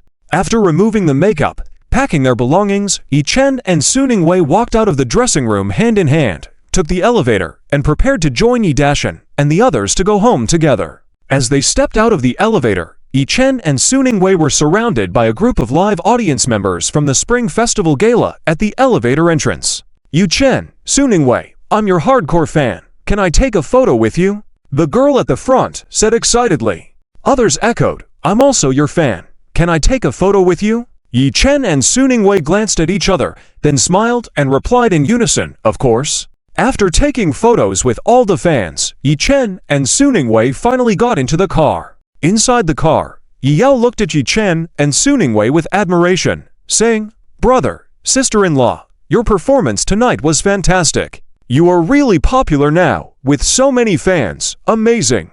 Yi Chen chuckled and replied, "That's right. Your brother and sister-in-law are now the king and queen of songs, so we must have many fans." Suning Wei smiled and said, "I am just riding on your brother's popularity. Most of them are fans of your brother. Sister-in-law, don't say that. You are also excellent. Since you debuted, my brother and I have been your fans. My brother always listens to your songs before falling asleep." Yi Yao complimented with a smile. Suning Wei turned to Yi Chen, smiled, and asked, "Really? Yi Chen, you've liked me since I debuted, and do you listen to my songs before sleeping? Really, you are beautiful, sing sweetly, Have a great figure, excellent singing, and dancing skills. You captured me from the moment you debuted. Yi Chen smiled, holding Su Ningwei's hand, openly admitting with tenderness. Su Ningwei was suddenly made shy by Yi Chen's praise, blushing as she said, "I'm not that outstanding. You're making me embarrassed." "There's nothing to be embarrassed about. You really are outstanding. You're good-looking, have a good personality, learn quickly, and take care of the children well," praised Li Huan as she looked at Su Ningwei with a smile. Yi Dashan also chimed in with a smile. "Exactly. Everyone says Ah Chen is so lucky to have such a good wife as you." As they walked along the road, the family chatted and laughed, showing no signs of fatigue from staying up late, only brimming with joy. In Yi Chen's mind, the noble and sexy voice of the system's mature sister rang out again. "Ding! Congratulations on completing the important main task for participating in the Spring Festival Gala. Congratulations on gaining recognition and love from the national audience with a surge in fans and earning the admiration and respect of most of the singers in China. Ding! Respected host, congratulations on receiving the love and admiration of countless fans worldwide. The love from fans for you has escalated. The system's energy value is full, triggering a critical reward. Ding! Reward of 4 million yuan in cash. Ding! Congratulations on receiving a jar of burn healing ointment as a reward. Regardless of the severity of the burn, it can be restored as before and has been placed in your system space. Ding! Congratulations on unlocking the comprehensive skills of the kindergarten handicraft. Ding!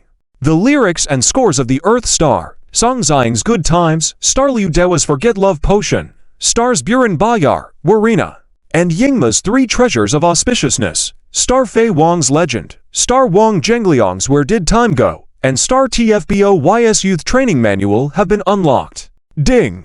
The Magic Literature Series novel Harry Potter by the Earth Star British writer J.K. Rowling, and the similarly named movies, scripts, etc. have been fully unlocked. Hey, isn't this the extra performance fee given by the system? Asterisk asterisk, a song for 10 million. The price seems quite reasonable, more generous than the Spring Festival Gala program team.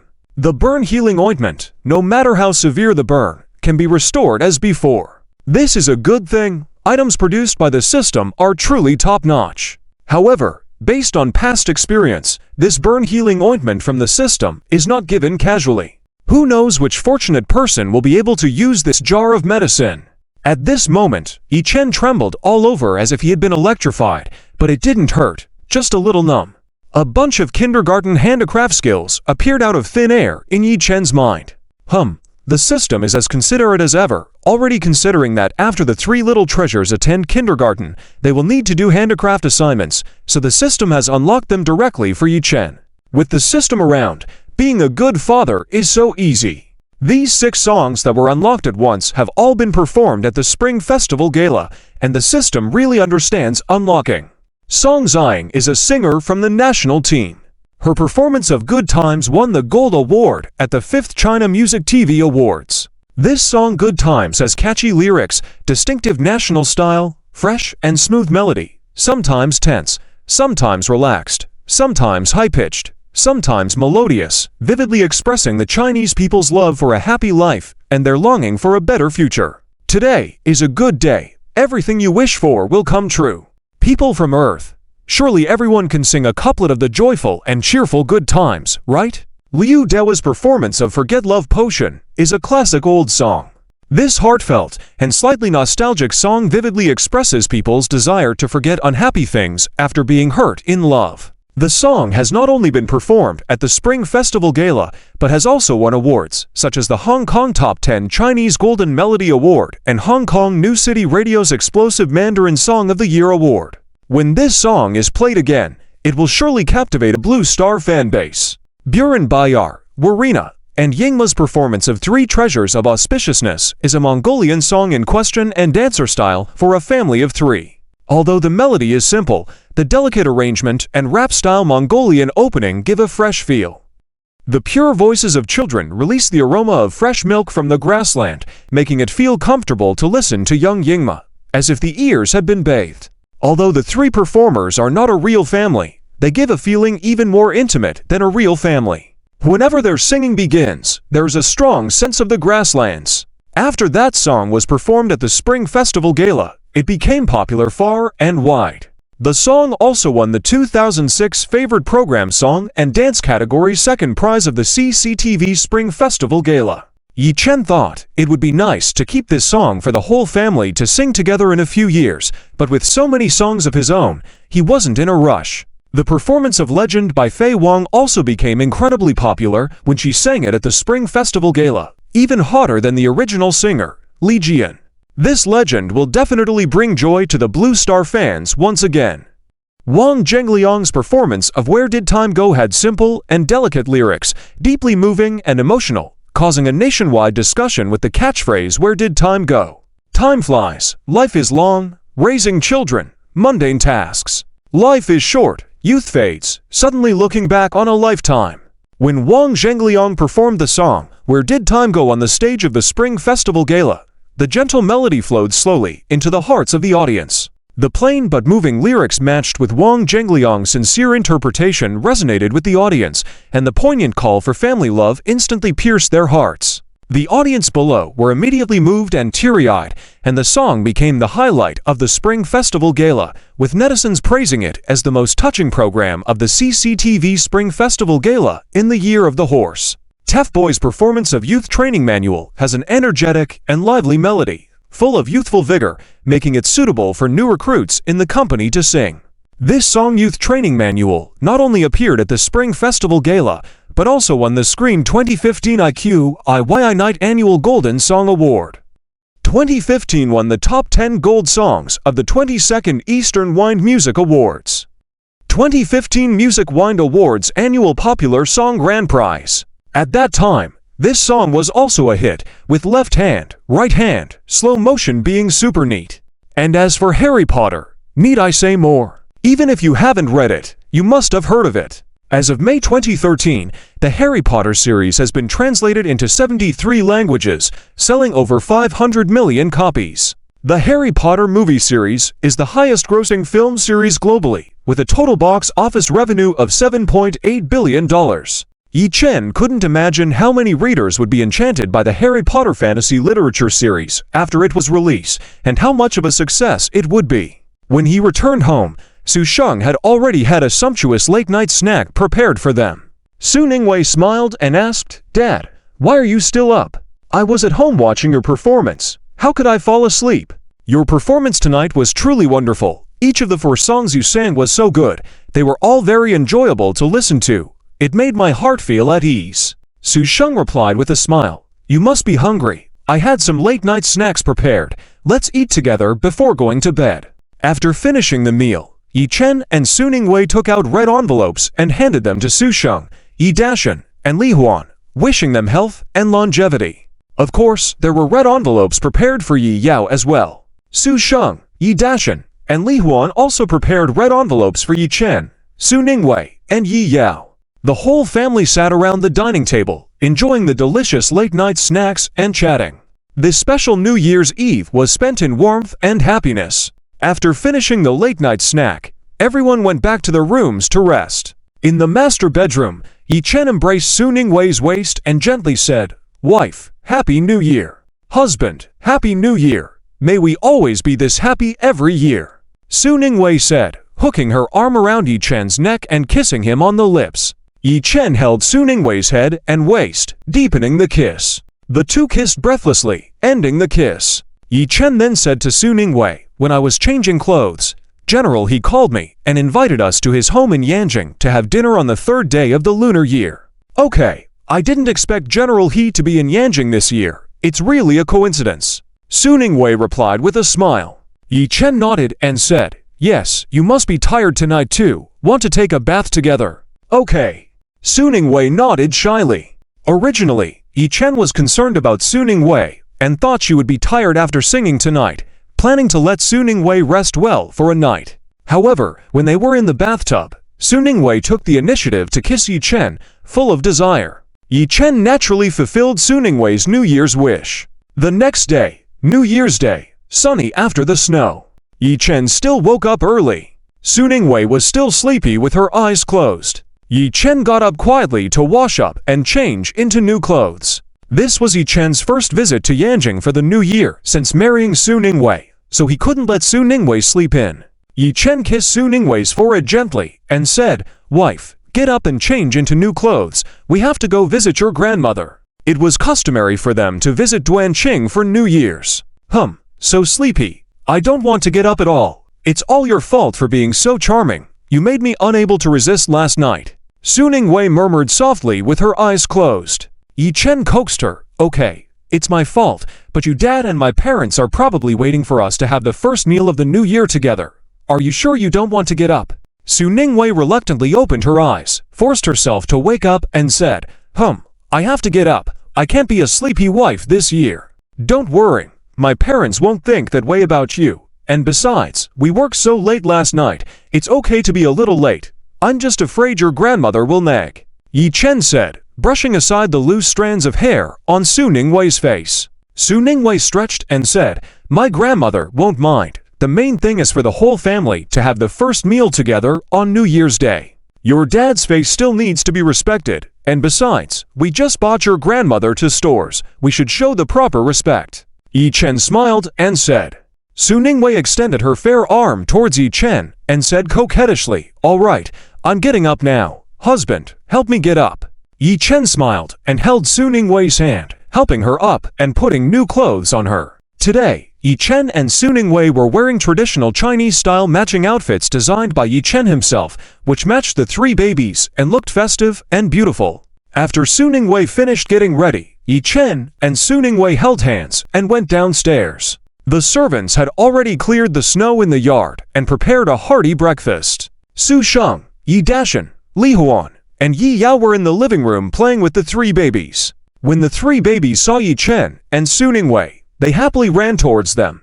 "Dad, Mom, Happy New Year, good fortune." The three babies bowed respectfully in front of Yi Chen and Su Ningwei. Their adorable gesture was truly heartwarming.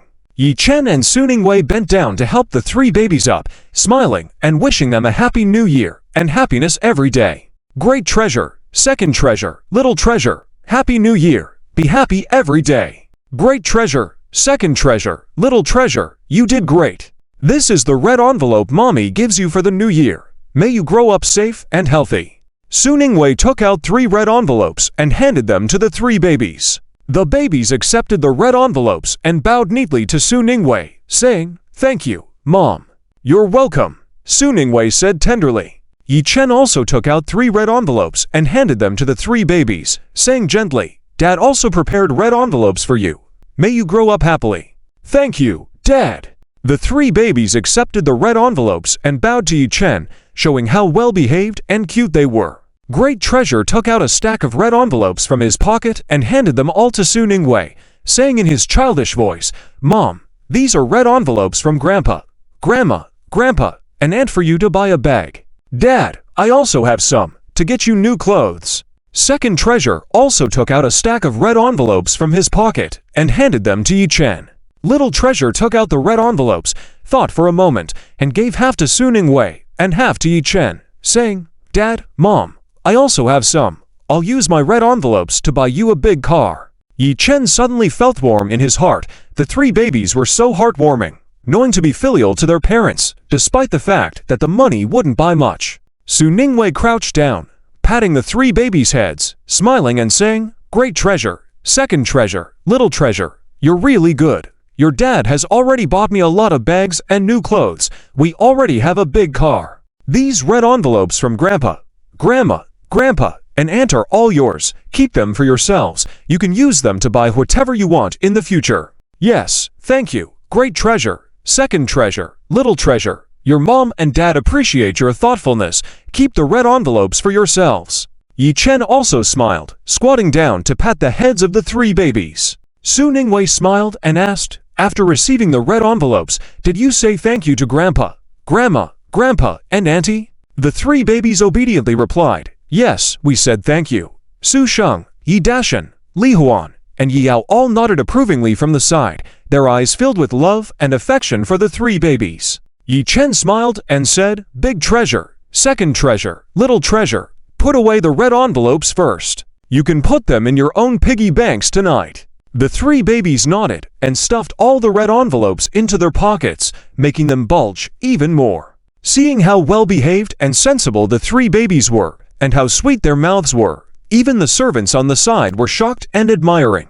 When Su Sheng, Yi Dashan, Li Huan, and Yi Yao received the bowing ceremony from the three babies earlier that morning, they were also amazed. They didn't expect Yi Chen and Su Ningwei to not only excel at their work, but also educate these three young babies in manners. Yi Chen was particularly pleased with the New Year outfits he had designed for the children. The large pockets were perfect for holding the red envelopes. Su Sheng said with a smile, "Since everyone is here, let's have a meal." The whole family went to the restaurant, chatting and laughing. Su Sheng, knowing that customs varied between the north and south, made sure that Yu Zhuangzi and the others had prepared traditional New Year's dishes from both regions.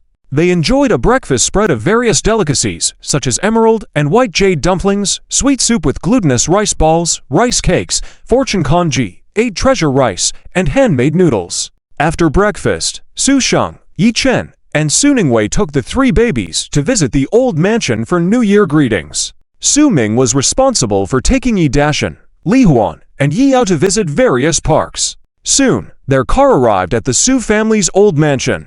The Su family's old mansion was bustling with activity that day, adorned with festive red lanterns, auspicious characters, and new couplets. The parking lot was full as well. Su Ningwei sighed, "So many people, it's the most annoying part of the new year. What's there to fear? You have a husband, children, and no pressure from distant relatives urging you to marry or have more children," Yi Chen replied with a smile. Su Sheng chimed in, "Yi Chen is right. With big treasure, second treasure, and little treasure, you can receive plenty of red envelopes. This year, you won the title of Song King and Queen, and even appeared on the Spring Festival Gala. It's a good chance for me to show off in front of them. Well, I just don't want to see those distant relatives. Remember how Auntie kept urging you to marry that playboy, Hua Huo, from Jing's circle just to climb the social ladder? That really made me mad. Fortunately, Dad didn't listen to Auntie and force me to marry that Hua Huo," Su Ningwei said. Su Sheng added, "Could someone like Hua Huo match up to you? Rest assured, as your father, I won't let anyone, not even your auntie or grandmother, dictate who you marry. I cherish my daughter and will let you marry whoever you choose." Profit-driven, commercial marriages were common to strengthen relationships, and while Su Sheng might have made some mistakes, he genuinely loved his daughter, Su Ningwei. "Yes, Dad really treats me well," Su Ningwei smiled warmly. Su Sheng replied, "Of course, and I trust your judgment. With Yi Chen's excellence, you make a great pair. Compared to those second or third generation prodigals, Yi Chen is far superior. If Wei Wei is so outstanding, I naturally have to put in the effort to keep up with her, so we can progress together," Yi Chen responded with a smile. Su Sheng nodded with a tinge of envy. "That's good. A truly good relationship isn't about being perfect individually, but about progressing and becoming better together. The best marriage is when both partners are independent yet supportive of each other, walking hand in hand through the years. You two are doing better than me in this aspect." Deep down, Su Sheng wished that if Song Ning were still alive, their marriage would have been as beautiful as Su Ningwei and Yi Chen's, but there were no ifs, so he focused on protecting Yi Chen and Su Ningwei. As the car came to a stop, Su Sheng smiled and said, "We're here, let's get out." Yi Chen and the group got out of the car, carrying generous gifts, and headed towards the living room. The spacious living room was already full of people, including distant relatives who rarely came by but took advantage of the new year to visit without an invitation, wanting to network with Yi Chen. Su Ningwei's aunts arrived early with their families this year, on the first day of the new year. They had watched the Spring Festival Gala and knew that Su Ningwei and Yi Chen would be visiting, so they all crowded in early to get closer to them. Duanqing was surrounded by a group of people, chatting away. Su Ju had taken his medication early in the morning under Fang Zhang's watchful eye and had received many red envelopes and gifts, leaving him in a stable mood. He sat in a corner with his phone, engrossed in a game, and ignoring everyone. Since it was the new year, as long as Su Ju was not causing trouble, Duanqing joined him in playing games. After entering the house, Su Ningwei and Yi Chen politely greeted their grandmother, aunts, and other elders, saying, "Happy New Year." Su Ju took his eyes off the phone screen for 3 seconds, glanced at Su Sheng, Yi Chen, and Su Ningwei, then fixed his gaze solemnly on Little Treasure for 3 seconds before lowering his head to continue playing with his phone, without bothering to greet anyone. Su Sheng was displeased with Suju's attitude, but on New Year's Day, he didn't have the energy to get upset with someone like Suju, who needed to take medication. Happy New Year! Have a seat in the living room and enjoy some New Year tea. Sujin hurriedly got up to welcome them. Duanqing also chimed in. Ah Sheng, you've come. Have a seat and have some tea. Yi Chen and Su Ningwei, along with the three babies, paid their respects to the elders one by one, receiving numerous red envelopes and compliments along the way. The three babies, who were adorable and well-behaved, received lots of red envelopes and praise from the relatives. The three babies are growing more and more clever and adorable, making us all envious. I saw a video of the three babies skiing. They are truly talented. I've been trying to ski like them for a long time, but can't match their skills. Oh, the three babies are so cute and smart. They make me want to get married and have kids. If my child could be half as well-behaved and sensible as the three babies, I'd be overjoyed. Yi Chen and Ningwei are so fortunate to have three such adorable and talented children. It makes me, someone who has been unable to conceive, very envious. The conversation buzzed with admiration for the young family, but Yi Chen and Su Ningwei were vigilant, not allowing anyone to harm their children. Yi Chen and Su Ningwei are not overly worried. Some people may appear polite on the surface, but their hearts are filled with jealousy and malice, capable of doing anything. The news reported incidents where children were harmed by relatives or malicious neighbors, such as forcefully pinching the fontanelle or secretly pricking with needles, which is truly terrifying. Those with children are also cautious. Moreover, there is the person with hyperandrogeous syndrome, Suju. Yi Chen naturally never takes his eyes off Su Ningwei and the three babies, always protecting them. Thankfully, after Suju played games on the sofa for a while, seeing Yi Chen and Su Ningwei constantly by the baby's side, he went upstairs. Su Jin sat next to Su Ningwei and said with a smile, Wei Wei, a Chen is here. We were just praising you too. Your performance on the Spring Festival Gala was truly amazing. Your singing was excellent. Among so many singers, only you two could perform for songs on the gala. It's really remarkable. That's right, Wei Wei, and a Chen's talent is recognized by the TV station. In our circle, who doesn't praise Wei Wei and a Chen for their talent? Su Yun also chimed in. Su Wei also stepped forward and praised. A Chen won the Singer of the Year this year. His talent has been recognized by the national audience. Performing on the gala was inevitable. If Wei Wei and a Chen didn't perform, what else would be worth watching on the gala this year? Exactly. Now that everyone knows I'm Wei Wei and a Chen's aunt, they treat me with respect, even want to arrange a dinner to treat Wei Wei and a Chen. Su Yi also said with a smile. Yi Chen and Su Ningwei haven't decided how to decline yet. Su Sheng smiled and directly declined the invitation on behalf of Yi Chen and Su Ningwei. We're busy since a Chen and Wei Wei rarely come back to Beijing, squeezing time to accompany me. We don't have time to have dinner with you. Upon hearing Su Sheng's words, Su Jin, Su Yun, Su Wei, and Su Yi gave each other a glance, dismissing the thought of inviting Yi Chen and Su Ningwei for dinner. They surrounded Yi Chen and Su Ningwei with praises. Soon, it was time for lunch. Many people came this time, occupying over a dozen tables. Yi Chen and Su Ningwei didn't want to sit with Duanqing. However, Su Sheng promptly asked them to sit next to him, leaving Yi Chen and Su Ningwei no choice but to sit with the three babies at the main table. As Duanqing and Su Sheng sat down, all other guests followed suit. Noticing that Suju was missing, Duanqing asked a servant to call for him. At this moment, Mengyi, Su Jin's daughter-in-law, anxiously whispered to Su Jin, Mom, Liang is missing. I can't find him anywhere. Su Jin scolded her in a low voice. Can't even take care of one child. How can you be a mother? Is Liang playing in the backyard? Mengyi replied with a hint of tears. He's not in the backyard. I've looked. Liang was playing in the living room with the other children. I went to the restroom, and when I came back, he was gone. Useless. My son feeds you well, but you can't even take care of a child. Why are you crying on New Year's, embarrassing yourself? Su Jin berated her. Su Jin's son, Zhe Fei, frowned and said, Mom, stop it. It's almost meal time. Finding Liang is urgent. Hurry and go look for him with Ziyi. Despite Su Jin's scolding, she stood up with Mengyi to search for Ziliang. Ziliang is the only child of the Zhe family after all. While they were searching, a servant came back flustered and whispered something to Duan Qing. Yi Chen, who was no ordinary person, clearly heard the servant saying, "Madam, something is wrong. Young Master Suju won't open the door, and I heard a child crying inside. It seems Suju is stirring up trouble again." Although Yi Chen didn't want to meddle, he discreetly put bibs on the 3 babies. Duan Qing's face changed upon hearing this, immediately stood up and headed to Suju's room to check the situation.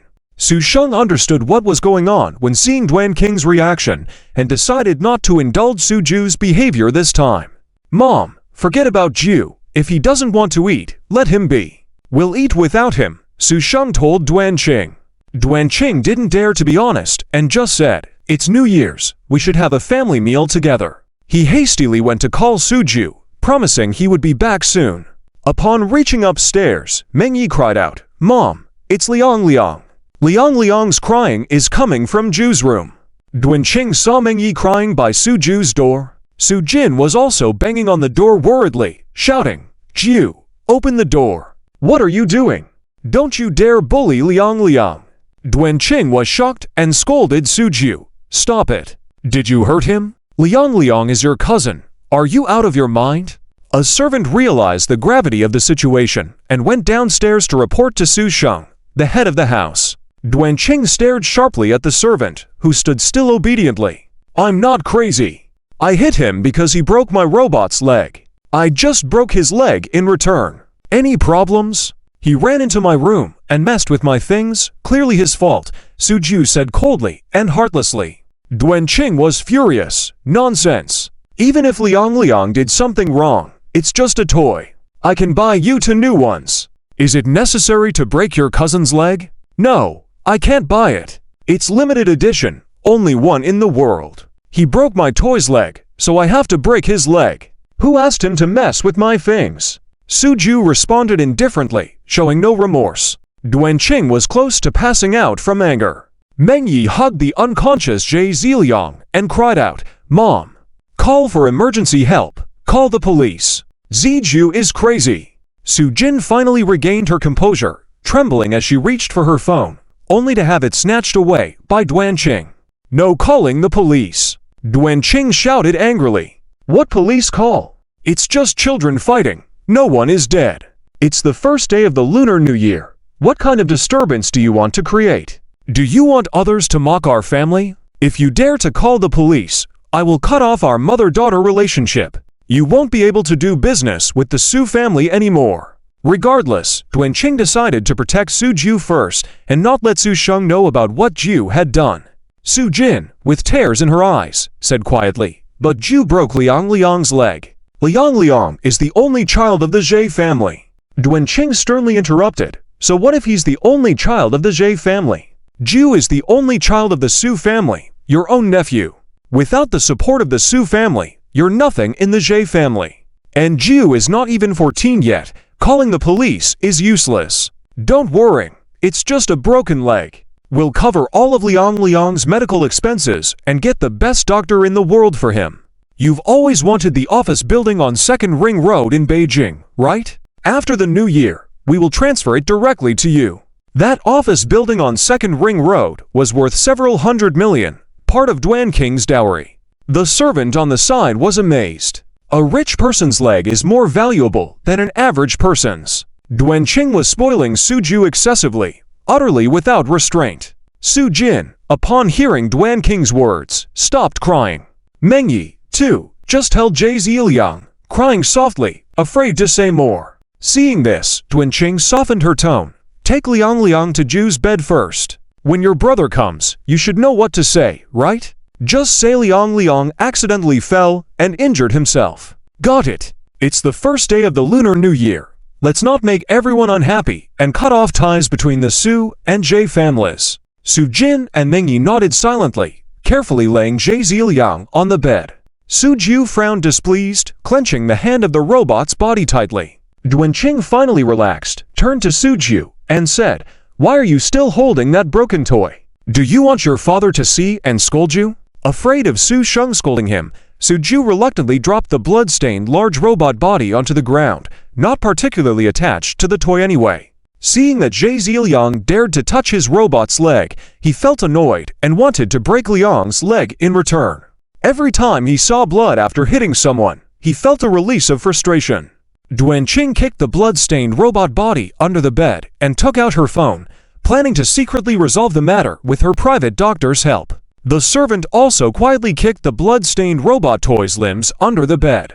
Upstairs in the dining room, nobody touched their food as Duanqing wasn't present. Su Sheng, who hadn't come down yet, grew impatient. He got up to see what trouble Suju had caused. Despite Duanqing's calls, no one came down. Yi Chen watched Su Sheng's back and thought that Suju was probably in for a beating again. He wondered about the crying child's fate. Su Sheng hurried upstairs, hoping not to lose his temper and create a scene on the Lunar New Year. Upon seeing Zhe Ziliang's heavily injured leg, he suspected something was amiss. What happened to Liang's leg? Did you bully him? Su Sheng asked with a concerned frown. Duanqing quickly explained, "No, please don't say that. How could you bully Liang? It was an accident when Liang climbed high and fell." Ju saw it and brought Liang back to the room. Su Jin and Meng Yu saw it too. "I've already called the doctor, and he'll be here soon." "Is that so?" Su Sheng looked incredulously at Su Jin and Meng Yu. Given Ju's behavioral disorder, always wanting to kick at anything passing by, would he really act kindly? With teary eyes, Su Jin affirmed, "Ah Sheng, it's true, don't misunderstand Ju." Meng Yi just nodded quietly, looking down and not saying a word. Su Sheng, seeing this, didn't ask further, but upon inspecting Zhe Ziliang's injured leg, his frown deepened. Regardless of whether Suju was involved in this, as an uncle, Su Sheng felt sorry for Zhe Ziliang and prioritized his injury. "This looks serious. Call Yi Chen up to take a look. Liang is so young, we can't risk any long-term effects," Su Sheng said. Su Jin and Meng Yi exchanged a puzzled glance, unsure why they needed a singer like Yi Chen to examine the injury. Would singing heal it? Duanqing was anxious, worried that Yi Chen might say the wrong thing, as she had planned to discreetly handle the situation with her private doctor. She instructed, "You, go downstairs and call Yi Chen. Tell him a child got injured and we need his help. You, bring the first aid kit." Su Sheng turned to the nearby servant, who promptly left the room. The other two servants quickly followed suit. Yi Chen, summoned by Su Sheng, made sure Su Ningwei and the nanny were looking after the three babies before heading upstairs with the servant. Upon seeing Yi Chen's arrival, Su Sheng hurriedly asked with a worried expression, "Ah Chen, could you quickly help take a look at Liang's leg to see if it's serious?" "Okay," Yi Chen nodded. Duanqing then deliberately remarked on the side, "You see, this mischievous child, Liang climbed so high on New Year's Day and ended up injuring his leg. It's really heartbreaking, isn't it? Jin and Ziyi, you two adults, are really something, just standing by and not taking care of the child." "Yes, we were negligent. We'll be sure to take better care of the child next time." Su Jin understood Duanqing's implication and quickly agreed. Meng Yi held Ziliang in her arms, lowering her head and remaining silent. Yi Chen carefully examines Ziliang's injuries, and upon seeing the bloody and mangled right leg, he furrowed his brow lightly. Ziliang fainted from the pain. His lower leg had fractured in multiple places and was quite seriously injured, though luckily not life-threatening. The leg injury seemed more like being repeatedly struck by something rather than just from falling, as the servant claimed. Ziliang had been moved, causing the broken leg to cut nearby blood vessels and nerves, resulting in more severe bleeding that needed immediate attention. Yi Chen couldn't help but glance at the bloodstains on the ground and Suju sitting comfortably on the sofa nearby. Suju was crossing his legs, picking his nails, with a face of contentment. His proud eyes were quite intimidating, devoid of any human emotion.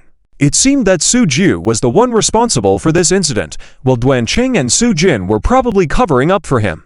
Nonetheless, Yi Chen didn't inquire further. Su Sheng had asked for help with Ziliang's leg, so he focused on that, trying to minimize poor Ziliang's suffering. Fortunately, Ziliang was still young. Children have a higher organic content in their bones and less inorganic content, so their bones aren't too brittle. This generally results in less severe fractures and minimal nerve damage. It was better to let things go, as Ziliang's biological mother, grandmother, and great-grandmother had no objections. Everything seemed settled. Yi Chen naturally didn't want to cause trouble for Su Sheng. Su Sheng anxiously asked, "Ah Chen, how is Liang Liang? Will there be any lasting effects on his leg? He's not in any life-threatening danger. While his leg is fractured in multiple places, luckily, there's no nerve damage. Most children recover relatively quickly from fractures with proper care and post-operative exercises. With correct treatment, they usually regain their original functionality, able to walk, run, and jump without issues," Yi Chen replied. Su Sheng and Duan Qing finally felt relieved upon hearing Yi Chen's words. Although Su Jin and Meng Yi doubted Yi Chen's medical skills, they also felt inexplicably relieved upon his reassurance. Meanwhile, the household staff had brought the first aid kit prepared at home.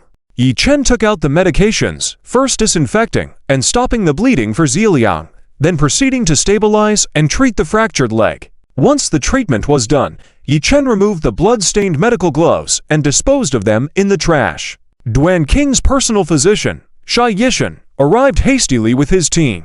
Upon seeing Shai Yishan, Su Sheng expressed regret. "Dr. Shai, we're truly sorry for inconveniencing you on such an important day." "That's not a problem at all, Su Director, Madam. It's my duty to be of assistance in situations like this," Shai Yishan replied humbly. After briefly examining Ziliang and confirming his stable condition, Shai Yishan checked the splinted and bandaged right leg. Upon inspecting the treated wound, Shai Yishan's eyes widened in surprise as he exclaimed, "Did another doctor happen to be here today? The wound has been managed so perfectly, I may not be needed at all." Both Su Jin and Meng Yi looked towards Yi Chen in shock. Could it be true? Yi Chen was genuinely skilled in medicine. Even the renowned physician, Shai Yishan, acknowledged it. Astonishing! Duan Qing, although aware of Yi Chen's medical knowledge, didn't expect Shai Yishan to praise it. It seemed that Yi Chen was indeed a talent, although unfortunate not to share the Su surname. "Oh, my son-in-law Yi Chen did the bandaging." Su Sheng proudly pointed at Yi Chen. Shai Yishan glanced at Yi Chen, surprised. Wasn't this the renowned singer Yi Chen? How could he be skilled in medicine as well? Yi Chen must be the best at medical practice among all musicians. Courteously nodded at Shai Yishan, saying, "Hello, Dr. Shai. Mr. Yi, greetings. I've long admired you and enjoy your music. I never expected that you are a skilled medic. Your bandaging technique is truly professional." Shai Yishan reciprocated politely and extended his hand. After a brief handshake, Yi Chen modestly replied, "Dr. Shai, your words are too kind, and thank you for enjoying my music." Subsequently, Yi Chen explained Ziliang's condition to Shai Yishan, who listened attentively and then stated, "All right, let me take over from here. I'll take the child to the hospital for further treatment." "Thank you for your help, Dr. Shai." Su Sheng and Duan Qing expressed their gratitude in unison. The medical team accompanying Shai Yishan carefully moved Ziliang onto a stretcher and headed downstairs to leave for the hospital. Su Jin and Meng Yi followed them to the hospital. Hearing about Ziliang's leg injury, Zhe Hongzi and Zhe Fei lost their appetites and went to the hospital as well. Su Sheng and Duan Qing bid farewell to them and returned to the living room. Seeing the curious expressions, Duan Qing explained, "Liang Liang was injured due to his mischief, but it's nothing serious. Thank you all for waiting. Let's start with the meal." Exquisite dishes emitting enticing aromas were brought to the table. After a few concerned inquiries, the hungry relatives began to enjoy the sumptuous lunch. Yi Chen sat back next to Su Ningwei. Observing Su Ju's odd expression, Su Ningwei worriedly whispered to Yi Chen, "Is Liang Liang really okay?" "Yes, he's fine. Let's eat. You must be hungry." Yi Chen nodded, and he picked a tender piece of fish cheek for Su Ningwei. Relieved, Su Ningwei reciprocated, offering a piece of lobster to Yi Chen, whispering, "I am a bit hungry indeed. Luckily, we fed the 3 babies some snacks before coming."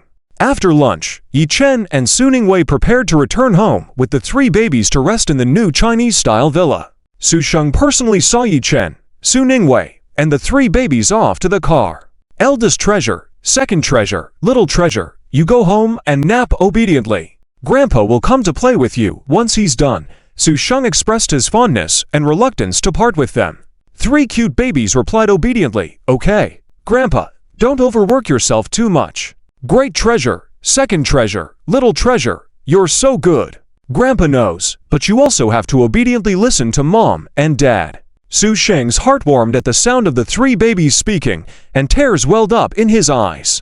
Su Ningwei also got into the car. Before Yi Chen got in the car, he quietly reminded Su Sheng, "Dad, the bruises on your legs today weren't from falling.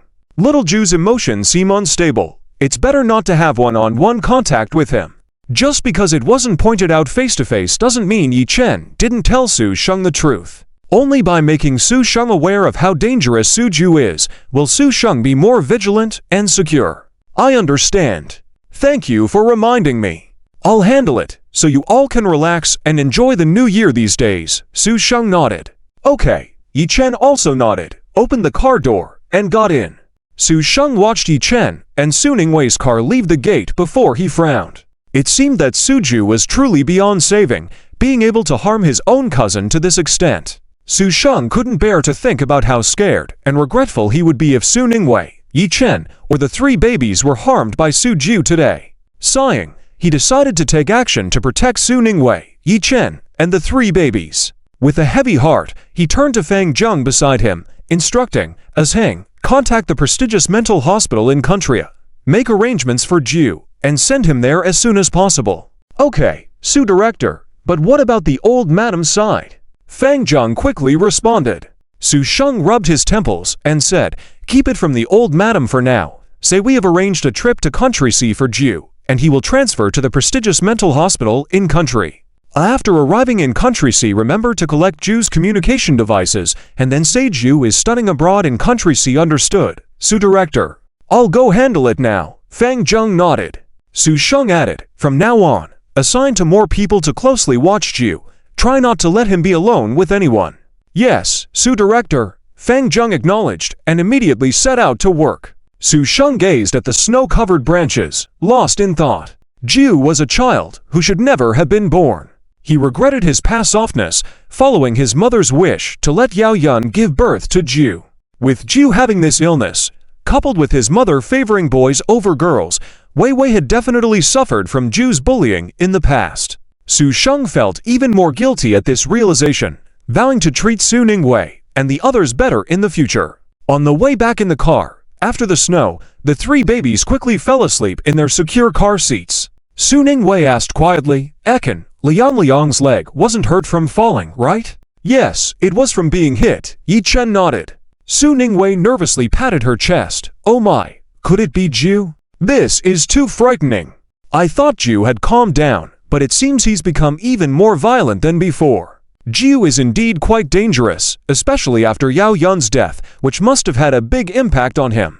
Aside from physical traits like large stature, coldness, violence, and strong aggression, individuals with super male syndrome also lack self-control, fearlessness, social skills, and may have a propensity for violence in specific circumstances," Yi Chen explained. Su Ningwei shuddered. "It seems that Ju has become more unstable since Yao Yun's death. That's why you warned us to watch over the three babies carefully, not letting Ju near them and avoiding contact with him alone. With Ju like this, could Dad be in danger? After all, Dad hasn't been easy on Ju. Don't worry too much. Dad also knows about Ju's condition." I reminded him again before getting in the car. Yi Chen reassured. Su Ningwei breathed a sigh of relief. "Okay. That's good. Ekin, I'm grateful to have you. Rest assured, I'll protect you no matter what," Yi Chen gently replied. Su Ningwei took Yi Chen's hand, holding it tightly. "Yes, I'll protect you too." On the second day after the snow, Yi Chen and Su Ningwei took Yi Dashan, Li Huan, Yi Yao, and the three babies skiing together. Li Huan and Yi Dashan weren't familiar with skiing. Yi Dashan had sensitive legs, so Yi Chen carefully applied medicated oil and prepared heated clothes for both Yi Dashan and Li Huan to ensure they wouldn't be cold even on the snowy mountains. Soon, the group arrived at their private skiing area in the mountains in the suburbs of Yanjing. Once they arrived at the mountain, the surroundings were covered in pure white snow. The thick layer of snow blanketed the entire mountain range, making it look like a bride adorned in a white wedding dress. Yi Yao, Yi Chen, and Su Ningwei arrived first at the ski resort and got out of the car. Yi Yao looked at the huge ski resort and luxurious ski facilities in confusion, asking, "Huh, is it because of the new year today? Or did you book the entire place? Why are there no other tourists?" "It's a small gathering," Yi Chen replied with a smile, using Su Sheng's words. Su Ningwei chuckled. Yi Yao looked even more puzzled. "What do you mean small? It's an exclusive ski resort bought by my father-in-law for you, my wife. Yi Chen replied with a smile. Yi Yao looked envious. Oh my goodness. What should I do on my first time skiing? I feel so shallow. Why worrying? Everyone has a first time. Where there's a first time, there will be countless others. Su Ningwei handed Yi Yao a gold card with a snowflake imprint, saying, Here, a VIP skiing card for you. It's free for life, you can come whenever you want, and you can bring friends too. Ah, sis-in-law, you're so good to me. I love you. Yi Yao happily hugged Su Ningwei and danced around. Meanwhile, Yi Chen took the 3 babies out of the car. The babies were excited to see the thick white snow and quickly got happy. Asterisk asterisk translated text ends here. Asterisk asterisk. Bao stood beside the snowdrift, burying his face in the snow before lifting his snow-covered little face, smiling sweetly and saying, Haha tilde tilde, there is also a me in the snow. What a big snowbed. Bao directly lay on the soft snow, rolling around. At this moment, snowflakes started falling from the sky. The 3 babies looked up, opened their mouths, tasted the snowflakes, and cutely said, while so much icy milk powder, their adorable appearance made people want to fight for the custody of the 3 babies. Yi Chen, Su Ningwei, and Yi Yao looked at the 3 babies with smiles in their eyes. At this time, another car also stopped. Yi Dashan and Li Huan also got off the car. It was their first time at the ski resort, and they found all the snow-related amusement facilities to be fresh. Su Ningwei smiled and said, Dad, Mom, later we will accompany you to play with all these snow amusement facilities. I want to play too, Yi Yao said, raising her hand. Su Ningwei smiled and said, Great, let's go play with the snow amusement facilities first, and then go skiing later. Sounds good, let's go. Let's start our happiness journey, Yi Chen said with a smile. Yi Chen and his group carried the 3 babies into the ski resort. Soon, laughter filled the ski resort. Alaskan Huskies raced on the snow with sled teams, while Yi Chen's family sat in the sled, leaving behind a trail of happy laughter. Snowmobiles roared, taking Yi Chen and his family through the snowy plains, experiencing speed and excitement. Ice bumper cars glided on the ice, carrying Yi Chen's family, creating endless joy from their collisions. After playing with the snow amusement facilities, Yi Chen and his group changed into ski gear. Yi Yao even strapped a large turtle plush toy to her backside. Yi Dashan and Li Huan also wore various protective gear. After changing into their gear, the group happily set off for the ski slopes. On the ski slopes, the 3 babies could already slide and play on their own. The Wang Mama followed them along, and the sound of the babies' laughter filled the snow-covered mountains, allowing Yi Chen and the others to relax. Su Ningwei taught Yi Yao, while Yi Chen taught Yi Dashan and Li Huan, with the same tenderness and patience that Yi Dashan and Li Huan had shown Yi Chen when he was learning to walk as a child. After teaching Yi Dashan and Li Huan the basic moves, Yi Chen held Yi Dashan's hand and skied around. Yi Dashan tightly held Yi Chen's hand, never dreaming that he could stand up again and experience the joy of skiing. His eyes were filled with excitement. Su Ningwei had already made a round with Yi Yao and returned. Yi Yao's eyes were filled with excitement, and she wanted to try skiing by herself. 10 seconds later, Yi Yao rushed towards Yi Chen and Yi Dashan with a scream, On tilde dad. Brother, get out of the way. I'm coming. Yi Chen skillfully evaded Yi Yao and stopped safely. Yi Yao knelt directly in front of Yi Chen and Yi Dashan and bowed deeply to them. Yi Yao quickly got up from the snow and sat, saying, Phew, you scared me. I thought I was going to hit you, but luckily you moved quickly. Are you okay? Yi Chen asked with concern. Yi Yao smiled and replied, I'm fine. I'm wearing multiple layers and knee pads, just having a bit of trouble standing up. Seeing that Yi Yao was okay, Yi Chen reached out and helped her up, saying, Haha tilde tilde, that was a good meal. I'll give you a big red envelope later. Hehe tilde thank you, brother. I'll continue skiing. Yi Yao, bold as ever, continued skiing. 10 seconds later, Yi Yao fell into the snow pile again. Su Ningwei had already skied over to help Yi Yao up. Indeed, only Yi Chen was so abnormal, learning easily, while a normal person should be like Yi Yao, learning while falling. Yi Chen continued to ski with Yi Dashan. Laughter from Yi Chen's family echoed around the ski resort. On the 3rd day of the new year, light snow. Fang Zheng took Yi Dashan, Li Huan, and Yi Yao to continue exploring Yanjing. Yi Chen and Su Ningwei took the three babies, carrying various gifts, to pay a New Year visit to Haiguo. The driver drove with Yi Chen, Su Ningwei, and the three babies, following the navigation for about 40 minutes until they arrived at a quaint and elegant villa halfway up the mountain. Guards were stationed at the gate. There happened to be a luxury car in front, registering to park. Yi Chen stopped behind that car and waited for it to enter before slowly driving forward. Su Ningwei looked at the luxury car in front and furrowed her brows slightly, feeling familiar with the license plate, but unable to remember whose car it was, so she didn't pay much attention. Yi Chen had already informed Haiguo of his license plate number in advance. When it was Yi Chen's turn, the guard saluted the car, opened the door directly, and let them pass. Yi Chen's car followed the luxury car in front, driving into the villa together. The people in the luxury car in front were stunned and curious, trying to see who was in the car behind that could enter without registering. Unfortunately, Yi Chen and Su Ningwei were sitting in the back of the car, so the people in the luxury car only saw the driver and couldn't see Yi Chen and Su Ningwei's faces. The villa was large, and several cars were already parked in the parking lots, some of them with white, red, and black colors. 2 cars parked in the parking spaces one after the other. The people in the luxury car deliberately didn't get out first. Yi Chen and Su Ningwei got out of the car, and when they did, the people in the luxury car showed a disdainful expression, thinking that Yi Chen and Su Ningwei were here to perform, probably having registered in advance. The people in the luxury car couldn't sit still upon seeing Su Ningwei, the elegant woman, and opened the door, getting out of the car. "Hey, Su Ningwei, it's really you. I didn't expect General He to invite you to sing and entertain." The person in the luxury car ridiculed Su Ningwei and Yi Chen with disdain. Yi Chen and Su Ningwei both furrowed their brows and looked at the speaker. Upon seeing that person, Su Ningwei furrowed her brows even more tightly, whispering to Yi Chen, "This is that playboy, Hua. Yi Chen raised an eyebrow as he didn't put the playboy Hua in high regard. After all, when Yi Chen had nothing, Su Ningwei already looked down on Hua.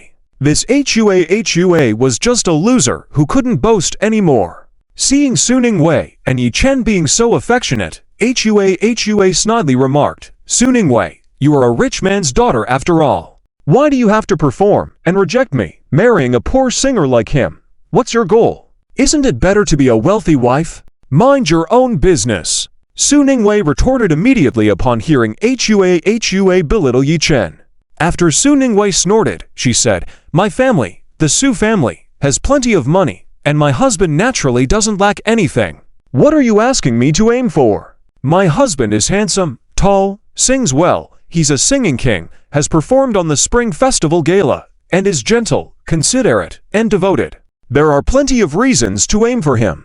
Unlike you, short and ugly, just a leech, fickle-hearted, and useless. Except for reincarnation, you are just a worthless playboy." Yi Chen looked at Su Ningwei defending herself with a stern face, feeling warm in his heart. His wife is too cute. She looks good, even when she's angry. Huo's face turned pale from Su Ningwei's scolding, but he retorted, "Reincarnation is also a skill. My dad has enough money for me to leech off of. You performed on the Spring Festival Gala, became a singing king and queen. So what? Aren't you just here to perform and sell your songs? If you had married me back then, you could be sitting at the banquet today, enjoying the performance." Yi Chen's eyebrow raised again.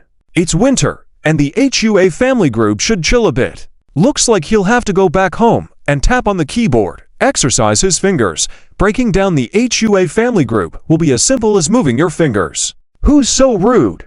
Saying that I invited Yi Chen and Su Ningwei to sell their songs. Yi Chen and Su Ningwei are important guests I invited, and no one can disrespect them. At this moment, He Ping's stern and displeased voice came from behind the group. Huo had relied on multiple layers of connections and spent a lot of money to have the chance to pay New Year's respects to He Ping's family. Hearing He Ping's words, Huo turned pale. He couldn't understand why Yi Chen and Su Ningwei, just singers who had been on the Spring Festival Gala, were so highly regarded by He Ping. Huo stammered, "General He, Jenner. He Ping received a call from his bodyguard, then immediately brought the bodyguard over to welcome Yi Chen's family. Unexpectedly, he saw this scene and was naturally very angry. Seeing Hua Huo acting unfamiliar and not knowing where he came from, He Ping became even angrier. What flower? I don't care who you are. Being disrespectful to Yi Chen and Suning Wei is being disrespectful to me. Who let such uncultured trash into my house? He Ping glared at Hua Huo, his tone heavy. The bodyguard whispered something to He Ping, but his expression remained grim. Hua Huo was shocked, thinking that He Ping must have some relation with Su Sheng, hence the courteous treatment towards Yi Chen and Suning Wei. General He, it's a misunderstanding. I know Suning Wei from before. Her aunt and I are acquainted. I was just joking. I'm a friend of General Wang. I brought tea that General He loves as a New Year gift. I didn't mean to be disrespectful. Hua Huo persisted, hoping to be forgiven. General He, I don't know him. Suning Wei chipped in directly. She then gave Hua Huo a disdainful look, her aversion towards him evident. Hua Huo felt a chill run down his spine, regretting his rude remarks to Suning Wei and Yi Chen. All right, I understand, He Ping nodded, gaining insight. He turned to Hua Huo and said coldly, so you're a friend of General Wang's. Since he doesn't know people well, General Wang will be punished with a 5-kilometer run carrying weights. Regarding you, out of respect for General Wang, you can leave now. Hua Huo turned pale, his legs turning to noodles as he collapsed to the ground. He had messed up. Completely messed up. He had offended Yi Chen and Suning Wei, even causing trouble with General Wang. He would surely face a severe scolding when he got home. No, the Su family wouldn't have that kind of influence. Who is this Yi Chen? Hua Huo looked at Yi Chen with shock and fear in his eyes. He Ping instructed his bodyguard, Zhang, get rid of this scum. Make sure they understand that no such trash is allowed into my house in the future. Yes. The bodyguard's Zhang nodded and approached to handle Hua Huo. With Hua Huo's situation settled, He Ping smiled and turned to Yi Chen and Suning Wei. His attitude appeared amiable towards them in stark contrast to his treatment of Hua Huo. Mr. Yi, Ms. Yi, Happy New Year! Your performance on the Spring Festival Gala was truly remarkable. Thanks to you, I knew you were performing this year, so my dad insisted that I bring him back to Yanjing to spend the New Year together. He knew your family was coming today, so he was up early overseeing preparations to ensure everything went smoothly. He Ping expressed warmly. Yi Chen, grateful for He Ping's respect, nodded appreciatively. General He, Happy New Year. Thank you, and General Lu for the kindness. As Hua Huo was carried away like a dead dog, he watched this scene and heard He Ping's words, further bewildered. Another car, a red flag car with a white and red-black exterior, arrived with a young couple, the man carrying a cute girl. Chapter Young introduced them. Mr. Yi, this is my son, Zhang Guowen, daughter-in-law Feng Zuping, and granddaughter Zhang Bauer. I am truly grateful for your ointment. Mr. Yi, I really appreciate it. Zhang Guowen and Feng Zuping thanked Yi Chen sincerely. Zhang Bauer couldn't speak yet. She just blinked her big bright eyes, looking at Yi Chen inquisitively. Yi Chen saw Zhang Bauer's round face, with smooth and fair skin, no trace of the red birthmark visible, and he felt very joyful. He smiled and said, "No need to thank me, it's just a small effort. I'm also a father of 3 children. Seeing the children are safe makes me happy." Have all 3 babies come today? Zhang Yang asked with a smile. Yi Chen replied with a smile, "Yes, they are in the car." At this moment, the driver had taken the baby carriage and various gifts for New Year's greetings out of the car. Yi Chen and Suning Wei took the 3 babies out of the car. Zhang Yang, He Ping, and others, upon seeing the 3 lovely babies, their eyes lit up, and they happily gave red envelopes to the babies. The 3 babies politely thanked He Ping and Zhang Yang. He Ping and Zhang Yang, seeing the babies' politeness, grew even more fond and praised them. After some pleasantries, Yi Chen and the group headed towards the living room. When He Aiguo saw Yi Chen and the others arriving, he quickly greeted them with a smile and warmly invited them into the living room for tea. In the living room, many guests who came to pay New Year's respects to the He family had already been seated. When they saw Zhang Yang arrive, the other guests stood up to pay their respects and greet him. Seeing Yi Chen's family entering together with Zhang Yang showed extra warmth and respect towards Yi Chen's family. This surprised the other guests, who naturally did not dare to neglect Yi Chen's family, and also paid their respects. Invited warmly by He Aiguo, Yi Chen's family sat at the main table and enjoyed a pleasant lunch with the He family before returning home. After this meal, in Jiangquanzhenjiang Business Circle, no one dared to underestimate Yi Chen and the Su family. On the way back, Yi Chen's mind was once again filled with the noble and alluring voice of the system's mature lady. Ding! Congratulations on completing the important main task of establishing power in Jiangquanzhen. Congratulations on gaining recognition and respect from the top figures in the military, political, and business circles of Jiangquanzhen. Congratulations on getting closer to the perfect life. Ding! Reward of 10 million yuan in cash. Ding! Congratulations on obtaining a jar of Dragon Tendon Skincare Essential Oil as a reward. Once applied, the holder will stand strong for 3 hours, now stored in your system space for personal use or for gifting to friends in need. Ding! Congratulations on activating the Never Crash buff for concerts. Ding! Lyrics and sheet music for the songs Have I Met You Somewhere by Earthstar Zhu Ziqian, Time Boils the Rain by Earthstar Yu Kewei, In Hurry Those Days by Earthstar Fei Wang, Half Pot of Shawl by Earthstar Liu Keiyi, and Promise by Earthstar Zhou Hui, along with various cover versions, have all been unlocked. Ding!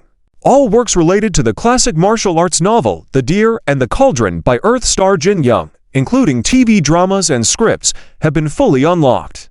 Ding!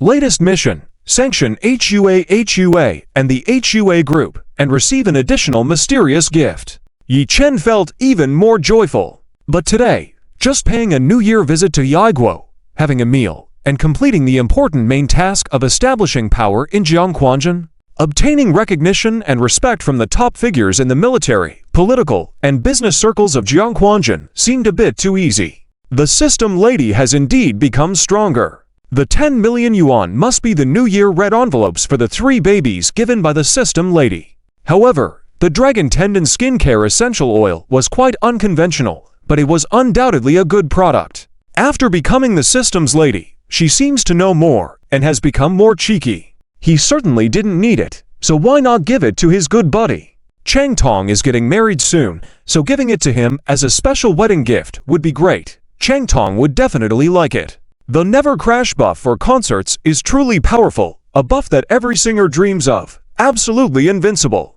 It appears that the system lady went to great lengths to ensure a perfect performance for his first concert. The variety in the unlocked songs this time shows a more diverse style, but still very pleasing to listen to.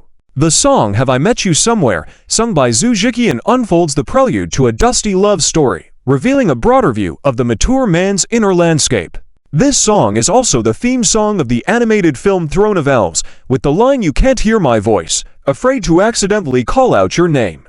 It's truly amazing and suitable for those who missed out in past years. Time Boils the Rain by Yu Kewei, the official promotional song for the movie Tiny Times, won the 4th Lev Awards Annual Film Golden Song Award and was one of the most searched singles in 2013. It's a beautiful and poetic song, expressing a profound understanding of time and life, metaphorically comparing time to evaporated rainwater that cannot be retrieved. In Hurry Those Years by Fei Wang is the theme song for the movie of the same name. It won the 101 Dynamic Chart Yearly Golden Song Award.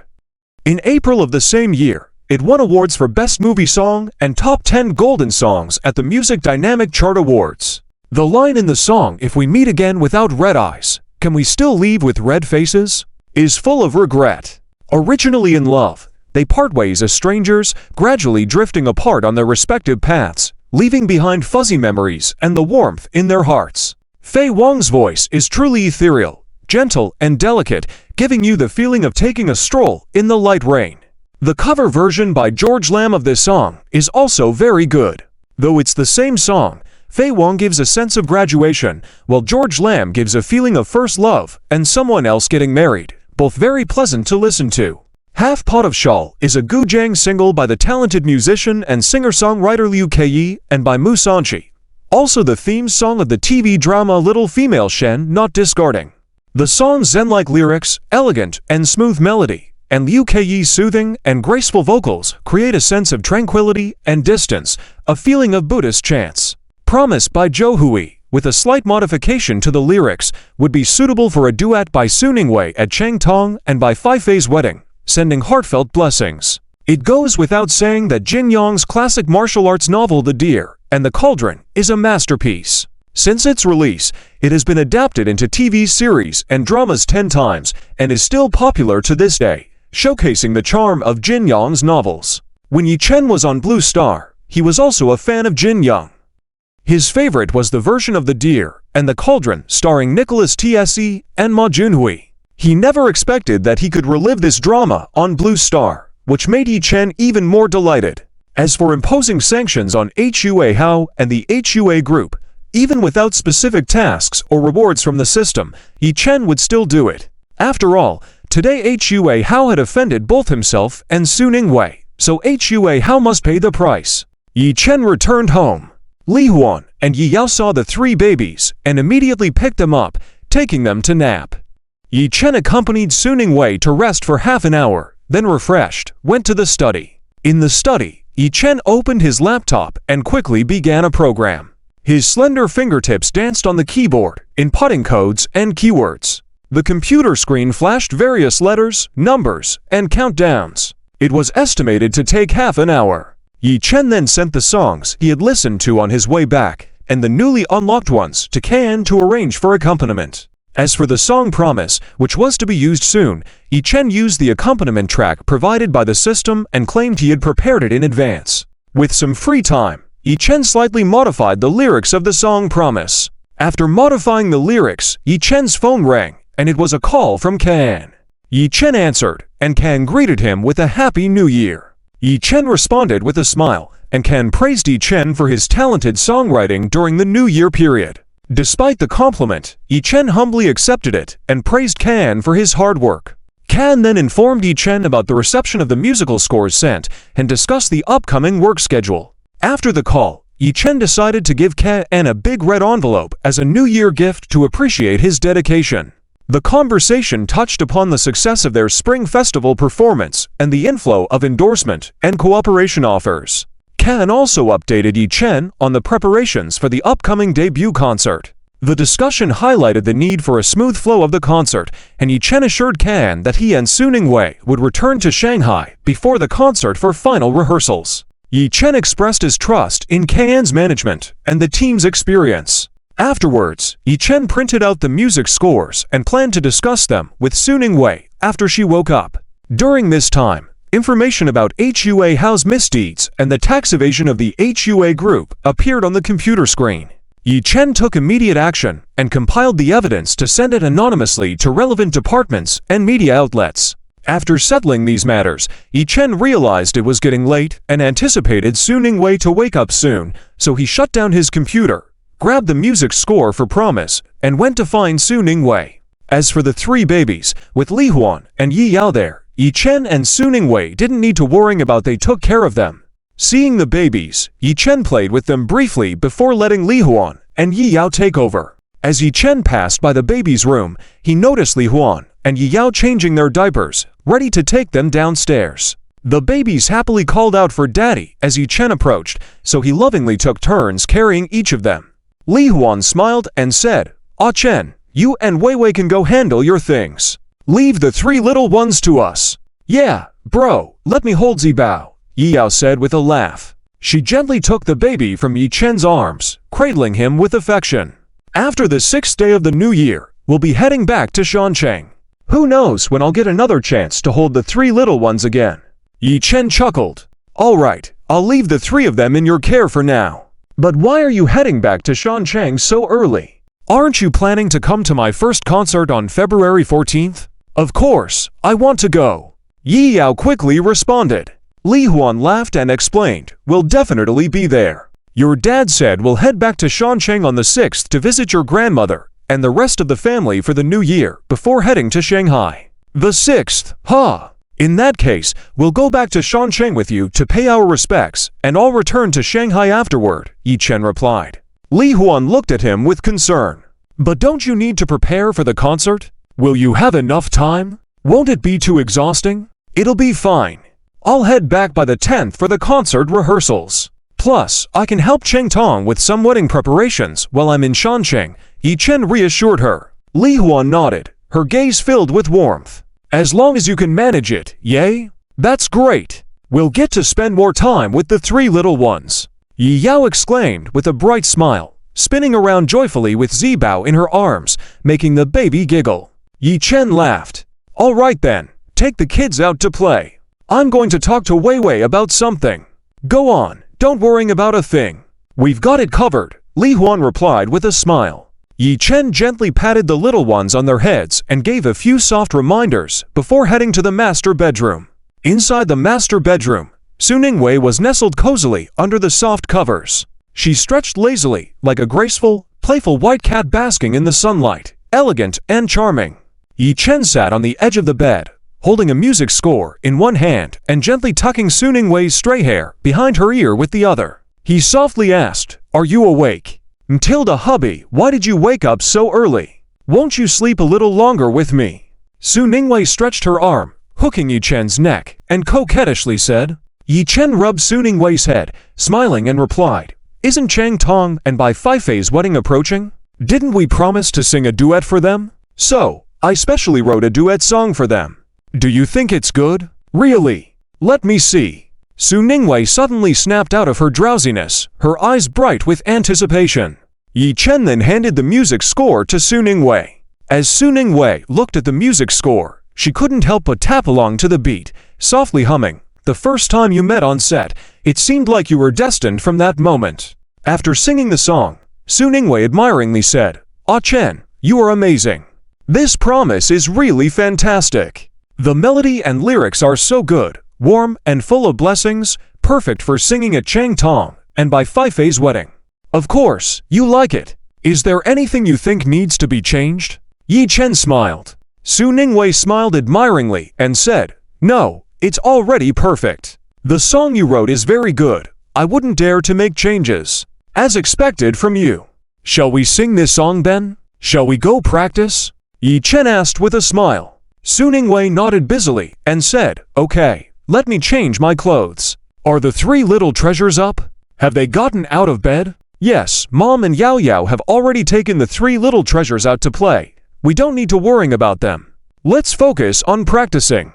Yi Chen replied, squinting his eyes, admiring the beautiful sight of Su Ningwei changing clothes. "Oh, okay." Su Ningwei asked while changing, "By the way, the wedding performance is scheduled for the 1st of next month, and it's also during the Lunar New Year. Will we have the accompaniment for Promise ready in time?" "Don't worry, don't I have you? It's a simple accompaniment, and I already have it all set up."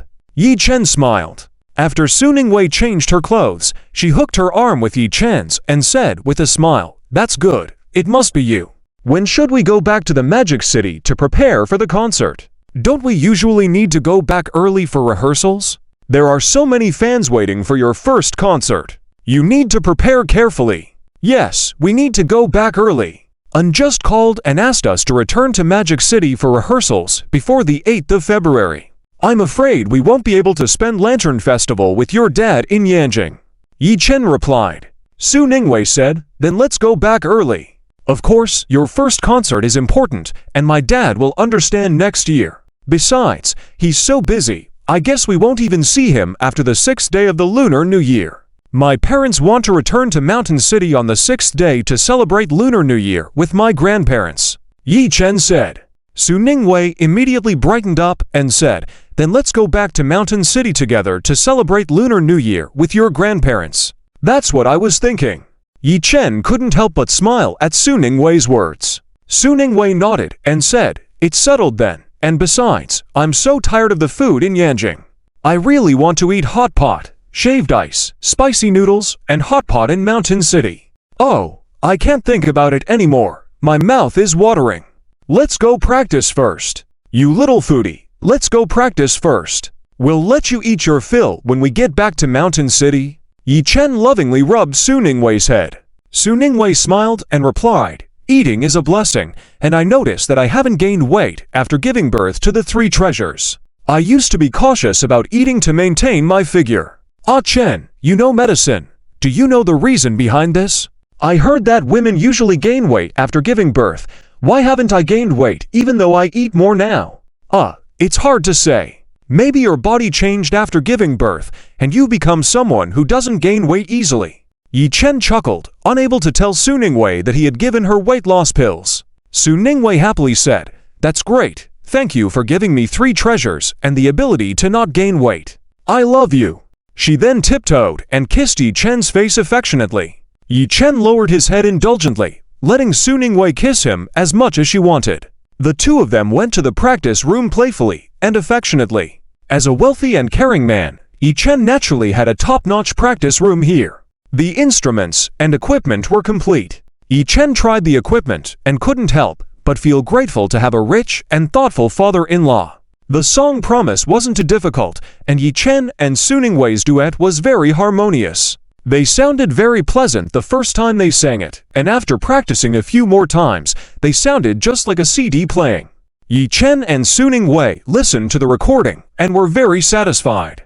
In order to surprise Cheng Tong and Bai Fai, Yi Chen and Su Ningwei decided not to release the song online or send it to them.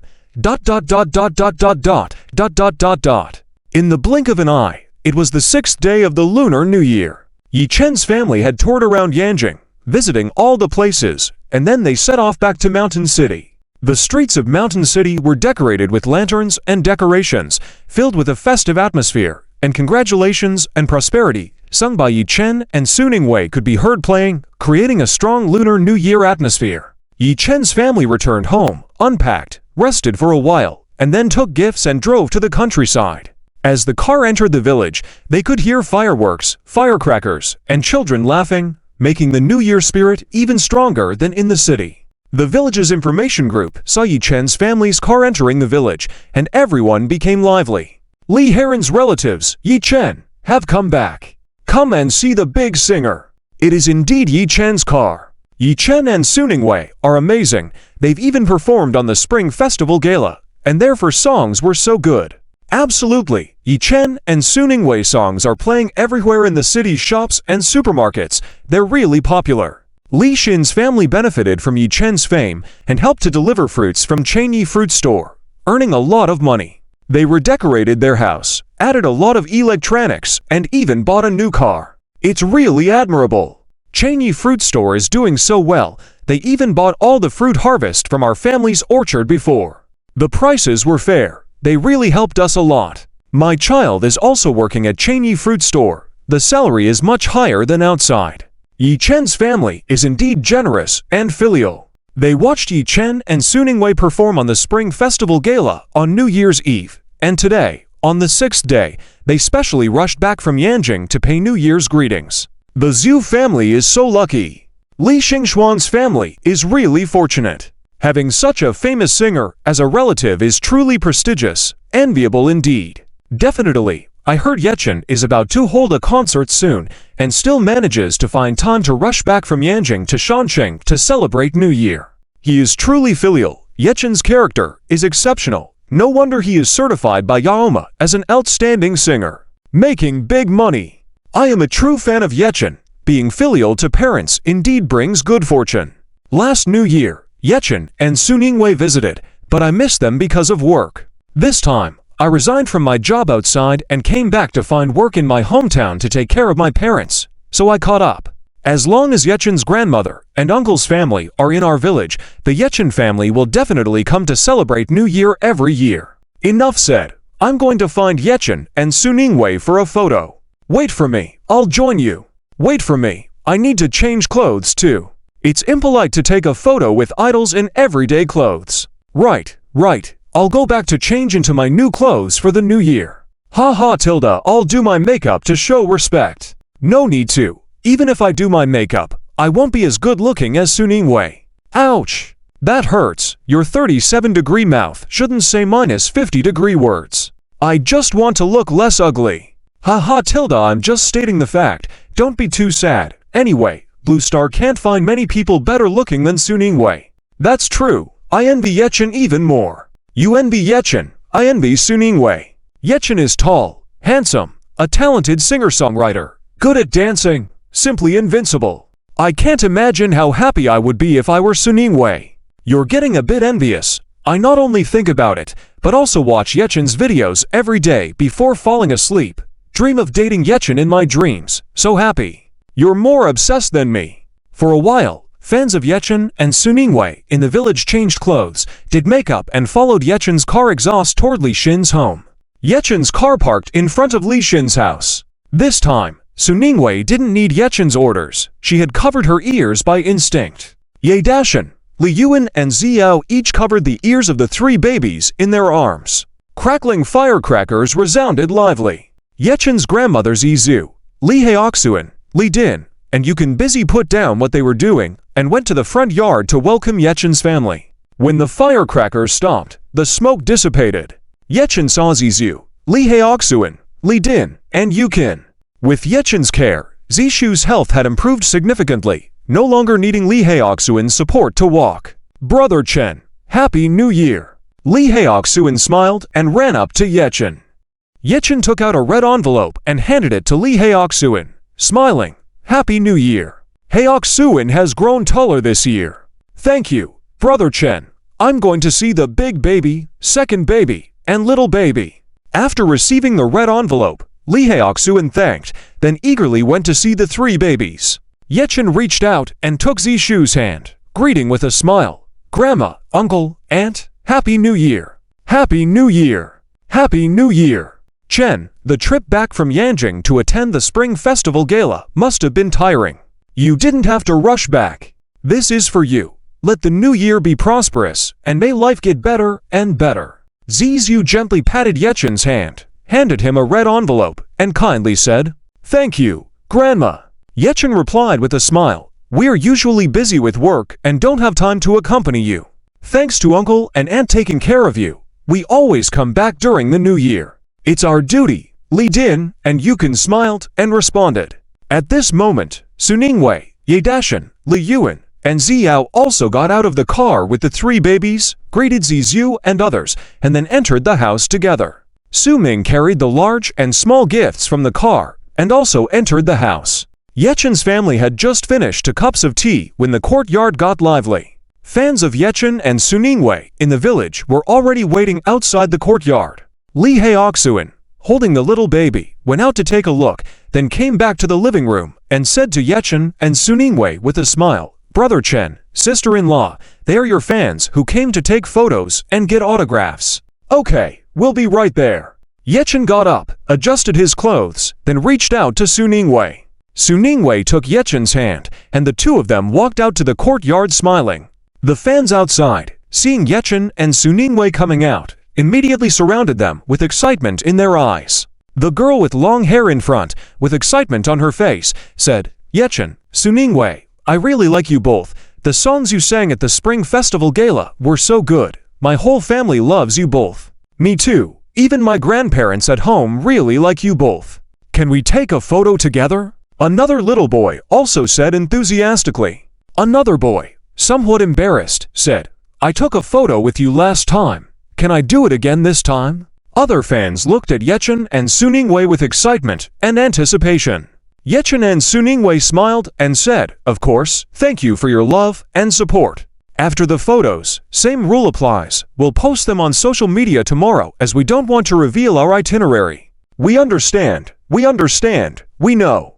Everyone nodded in agreement. Yechen and Su Ningwei found a nice background, smiled, and patiently took photos with each enthusiastic person who came. Once everyone had their photos taken, they all went home, not wanting to disturb further. As they were almost done taking photos, the village head carrying gifts walked towards Yechen and his group, greeting, Happy New Year, Yechen. Happy New Year, village head. Yechen quickly responded with a smile. The village head said with a smile, We all saw you on the Spring Festival Gala. You sang really well, very talented. Thank you for the praise. Yechen and Su Ningwei responded in unison. The village head continued, Your parents are here too, right? They are inside. Please come in. Yechen replied with a smile. Seeing the village head's expression, it seemed like he had something to discuss with Ye Dashan and Li Yuan. Yechen and Su Ningwei, along with the village head, then entered the house. The village head warmly shook hands with Ye Dashan upon seeing him, praising, It's still Ye Dashan and Juanxi's education that raised Yechen so well. He's been on the Spring Festival Gala, becoming a big star. Chinese fruit store is also doing well. Business is thriving. Ye Dashan felt relieved to receive the praise. Li Yuan, upon hearing the village head's praise for Yechen, was also happy, with a smile on her face. Yi Dashan smiled and replied, "Oh, it's all because Akin has worked hard on his own. The success of Akin's fruit store is also due to Akin's reputation. The business can be so good because of Akin's reputation. Dashan, you are too modest, but Akin is indeed excellent. I came this time to discuss with you about the fruit supply. You also know that our village has many fruit farmers. We have watermelons, oranges, plums with good quality. Can you help us sell them?" The village chief hurriedly said. Yi Dashan smiled and replied, "As long as the quality is up to standard, there is naturally no problem. We have also bought watermelons from villagers before. Akin has also instructed to take care of our fellow villagers wherever possible. So let's do our best to help each other make money. Thank you so much for your help. You can rest assured about the quality. We won't sell you any subpar fruits. With your assurance, we feel at ease. This year, we will produce more watermelons. Please stay for a few more days this time and come to have dinner and drink at my place," the village chief said with a smile. Yi Dashan quickly waved his hand. "No need to be so polite." "Exactly. It was hard for my brother-in-law to come back. I can't let them go to your place. If you want to treat us, you'll have to wait until next time. In the future, when it comes to picking fruit, we will come often. There will be plenty of opportunities," Li Din also said with a smile. The village chief said, "Okay then, next time you must visit my place. I won't disturb you any longer since there are things to attend to at home. What could be so important at home during the New Year? Let's have lunch together and have a drink," Li Din warmly invited. After some back and forth, the village chief and Li Din eventually stayed to have a few drinks with Yi Chen and the others, showing great admiration and envy in their eyes as they looked at Yi Chen. Yi Chen and Su Ningwei had dinner in the countryside before returning to their villa in the city. When they came back, the trunk of Yi Chen's car was filled with various local specialties and chickens, ducks, geese, and rabbits raised by Li Din, the village chief, and the fans from the village. By the time they got home, it was already past 9 o'clock. Li Huan and the others took the 3 babies to take a bath and put them to sleep. Yi Chen and Su Ningwei walked back to their bedroom. The bedroom was tidy and clean, most likely organized daily by Li Huan. "It feels comfortable being home. I'll go prepare the bathwater first," Su Ningwei said before heading to the bathroom to fill the tub. Yi Chen put down his luggage, and at that moment, his phone in his pocket vibrated. Taking out the phone, he saw that it was a call from Cheng Tong. Yi Chen had intended to call Cheng Tong later, but since Cheng Tong called first, he smiled and answered the phone. From the other end of the line, Cheng Tong's voice could be heard. "Chen, have you returned to the city? How did you know? Did you track me with a GPS?" Yi Chen asked with a smile as he started to unpack his luggage. Cheng Tong replied, "I have eyes all over the city. I don't need a GPS tracker. You really should have called me once you returned, so I could pick you up. Instead, I had my cousin call me to confirm if the car they saw was yours. It made me look bad as a brother. I'm sorry, that was my mistake. I wanted to surprise you. Also, today was just too busy. As soon as I got back to the city, I went to visit my grandmother and uncle in the countryside for the New Year. I just got back now and was about to call you," Yi Chen explained. Cheng Tong said, "Oh, it's all right. I forgive you. Rest well first, and let's meet tomorrow for some New Year tea." "Sure, see you tomorrow," Yi Chen replied. After ending the call with Cheng Tong, Su Ningwei, who had already prepared the hot water, asked, "Who was on the phone?" It was Cheng Tong. "He's coming tomorrow for some New Year tea," Yi Chen said as he handed Su Ningwei her night clothes. Su Ningwei took the clothes and said, "I suppose Cheng Tong wants to talk about some wedding matters. I was planning to go out and eat all sorts of delicious food with you tomorrow. Probably, and I might have to accompany Cheng Tong for some shopping. Tomorrow, I'll have Yao Yao take you out for delicious food, and Mr. Yi will foot the bill the entire time, okay?" Yi Chen said playfully as he wrapped his arms around Su Ningwei's waist. Su Ningwei hugged Yi Chen's neck, leaned against him, and said, "Yes, but it all depends on Mr. Yi's level of service. If the service is good, I'll give you a day off tomorrow." Yi Chen held Su Ningwei and kissed her forehead, smiling as he asked, "When did the service fall short? Who was the one constantly asking for more and then crying for forgiveness?" "You're mean." "I never did that." Su Ningwei shyly buried her head on Yi Chen's shoulder. "All right, you didn't," Yi Chen playfully confirmed, holding Su Ningwei and heading into the bathroom. In the bathroom, Steam rose, creating a warm and fragrant atmosphere. 2 hours later, someone was once again, tenderly and tearfully, crying for forgiveness. The next day, Yi Chen woke a bit later, while Suningwei was so tired she could hardly open her eyes, sleeping deeply. Yi Chen gently kissed Suningwei's forehead, then got up to tidy up the battlefield, wash up, and change downstairs. The 3 babies had already been taken by Li Huan and others to play and bask in the sun. Outside, their laughter and cheer could be heard. Yi Chen went to the kitchen, where there was hot millet porridge and pork buns on the stove. Various side dishes were laid out on the table. Yi Chen fixed himself a bowl of millet porridge with a pork bun and some side dishes. The familiar taste instantly reminded him that this was made by Li Huan, deeply comforting him with the feeling of being at home. Yi Chen happily finished 3 pork buns and 2 bowls of millet porridge. Just as he finished, he heard Cheng Tong's voice coming from the front yard. Cheng Tong had arrived quite early. Yi Chen grabbed a napkin, wiped his mouth, then headed to the front yard.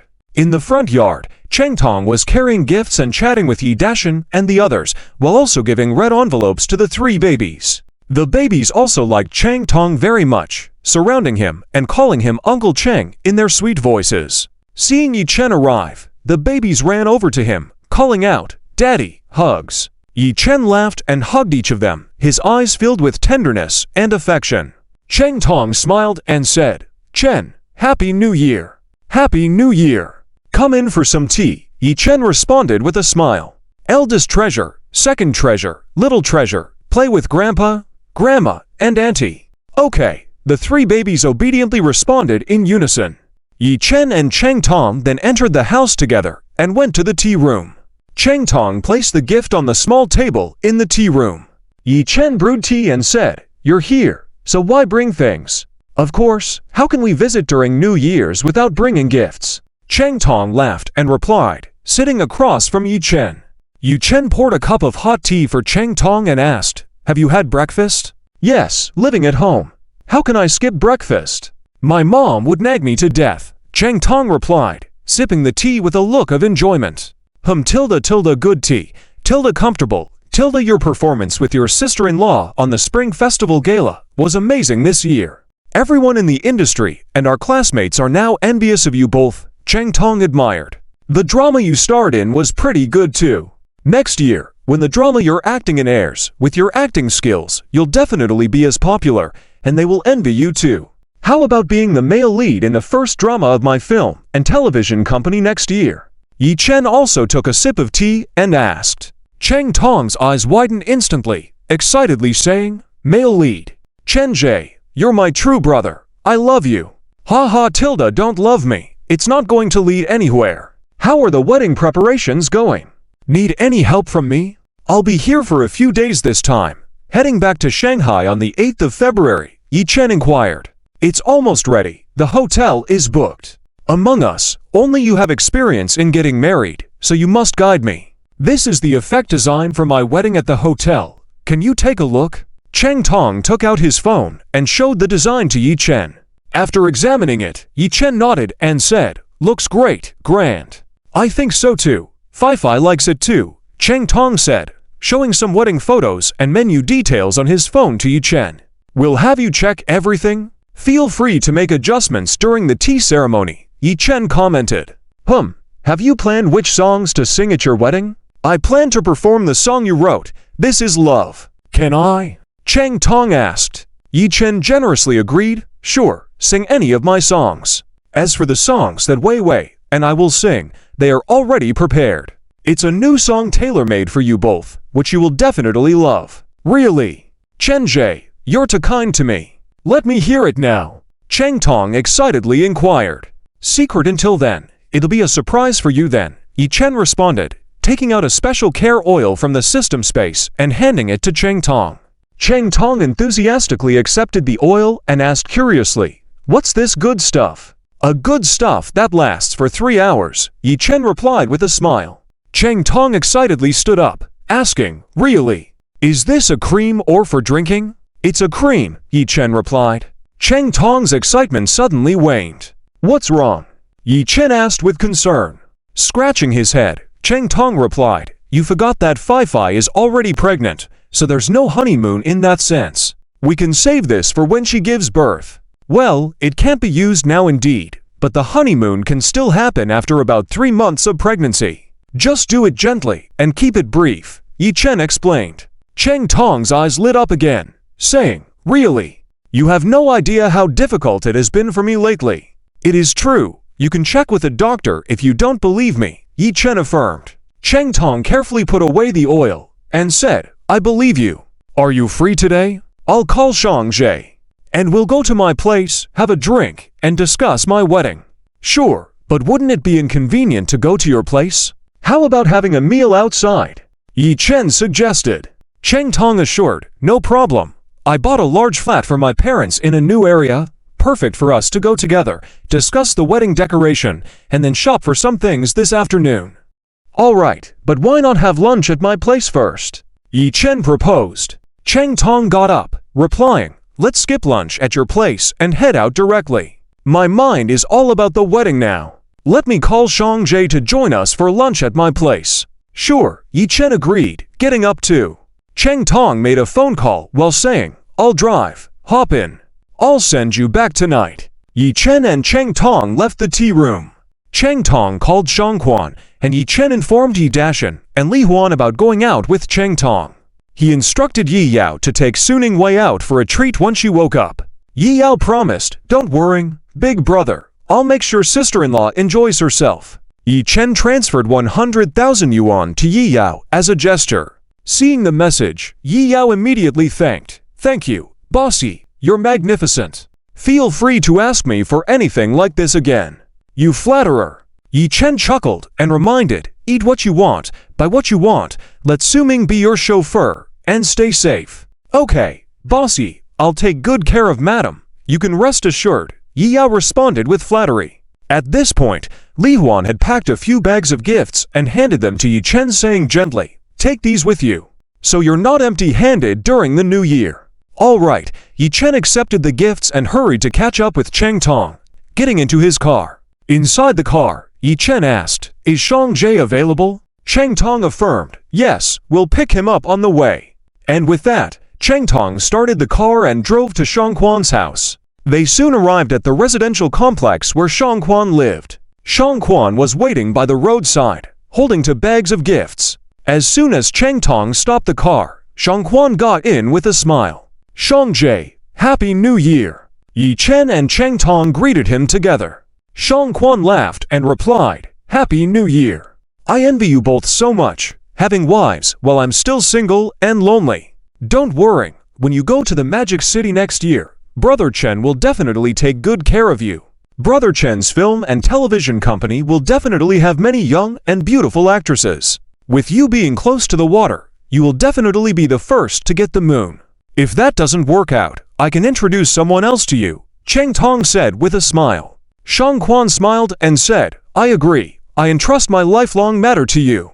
Love is something that cannot be stopped when it comes. You will always meet the right person," Yi Chen replied with a smile. Shang Quan said, "I feel the same way." "Have you taken care of the matters at your mountain studio, Shang Jie?" Yi Chen asked. Shang Quan replied, "Almost done. After the new year, I can go to the Magic City." "All right, things have been arranged properly in the Magic City. At that time, you can work and study at other production crews," Yi Chen said. Shang Quan nodded and said, "Okay, no problem." Yi Chen and the others chatted along the way. Cheng Tong drove Yi Chen and Shang Quan to a high-end residential area in the city. Once inside the residential area, Cheng Tong parked the car in the garage, took Yi Chen and Shang Quan in the elevator, and returned home. As they opened the door, Cheng Tong's parents and grandmother saw Yi Chen and Shang Quan and warmly welcomed them. Various fruits and snacks filled the small table. Yi Chen and Shang Quan politely greeted them and presented their New Year gifts. Cheng Tong's grandmother smiled and said, "Zi Chen, Zi Quan, have a seat and enjoy some tea." "Thank you, Grandma." Yi Chen and Shang Quan thanked in unison and took their seats. Cheng Tong's grandmother warmly entertained them. "Time flies so fast. Before you know it, you've all grown up. Zi Quan has grown taller, and Zi Chen is getting more handsome. Help yourselves to the fruits as if you were at home." After drinking a few cups of tea, Chang Tong took Yi Chen and Xiangquan to visit their new home. Chang Tong smiled and said, "This is where I will have my wedding. Can you guys help me figure out how to decorate?" "You've asked the right person. I've filmed many weddings and I have a lot of material. Let me find some references for you," Xiangquan said, taking out his phone and showing some photos. Yi Chen and Chang Tong gathered around to look at the photos. Chang Tong asked with a smile, "What about this one? Red and gold combination, festive and classy." Yi Chen nodded, saying, "Looks good indeed, but if you combine this part and that from the previous picture, it looks even better." It does look better. Let's go with your suggestion then. Where can we buy these things? Online shopping or elsewhere?" Chang Tong asked. Xiangquan said, "Companies that specialize in weddings can provide these items. You can give them the pictures and they can make it. You can also discuss any modifications with them." "That sounds good. Do you have the contact information for a reliable wedding company? Send it to me. I'm afraid of having to deal with so many balloons," Chang Tong said. Yi Chen added, "The company recommended by Shang Jie is quite good. Their designs are nice." "Then I'll go with that one," Chang Tong decided. Xiangquan added, "I'll send you the number. That wedding company is indeed good. I've known them for several years. Their reputation is good, their prices are fair, and they handle details well. I'm quite familiar with the boss of that company as well." "Great, if you recommend them, they must be good. After this, I'll make an appointment with the boss. Later this afternoon, let's go take a look together," Chang Tong said. Yi Chen, Chang Tong, and Xiangquan discussed wedding arrangements and chatted casually. After enjoying a hearty lunch at Chang Tong's home, Yi Chen and Xiangquan accompanied Chang Tong to shop on the streets. They quickly gathered all the supplies needed for Chang Tong's wedding. In the car, Chang Tong said, "The boss of the wedding company asked us to come over to choose the styles. Will you guys accompany me to take a look?" "Of course, we'll accompany you all the way today," Yi Chen said with a smile. Xiangquan added, "I'll definitely come along, and I can help negotiate the price." Chang Tong said, "That's great. Bargaining is not my strong suit." Soon, they arrived at the wedding company. The boss of the wedding company welcomed Yi Chen and the others warmly, especially when he saw Yi Chen. His eyes lit up. After finalizing the plan and price for Chang Tong's wedding, Xiangquan was about to negotiate. However, the boss of the wedding company turned to Yi Chen eagerly and said, "Mr. Yi, I remember that you booked a package from us for your previous wedding. We want to use the visual effects from your wedding for advertising purposes. We would need a few pictures from your wedding. Would you be willing to provide them? If you agree, we can refund all the expenses you had paid before and offer free services to your friends as well." Before Chang Tong and Xiangquan could react, Yi Chen was already being looked at enviously. The benefits after becoming popular were truly abundant. Being able to get refunded for the money spent and offer free services to friends felt great. While Yi Chen wasn't surprised, given his popularity after appearing on the Spring Festival Gala, the quality and prices of the wedding company were reasonable. Plus, Xiangquan knew the boss of the wedding company, which would help Chang Tong save a lot of money. It was a win-win situation, and Suningwei would probably agree too. Yi Chen agreed in his heart, but he felt it wouldn't be fair to only benefit himself and Chang Tong. He wanted Xiangquan to benefit as well. Looking at Xiangquan, he made it clear through his eyes. The boss of the wedding company also understood the situation and said, "In that case, when Brother Shang has his wedding, I will also provide free decoration services and choice of styles and hosts." "Mr. Yi, does that sound good to you?" "That's fine," Yi Chen agreed. After finishing the paperwork, Yi Chen, Chang Tong, and Xiangquan returned to the car. Inside the car, Chang Tong excitedly said, "Thank you, Chen Jie. You're incredible. It's all possible because of you. Thanks to you, I saved a lot of money again." Xiangquan also gave a thumbs up to Yi Chen and said, "Indeed amazing. Chen Jie is really something. I can only get a discount, but he managed to get it all for free.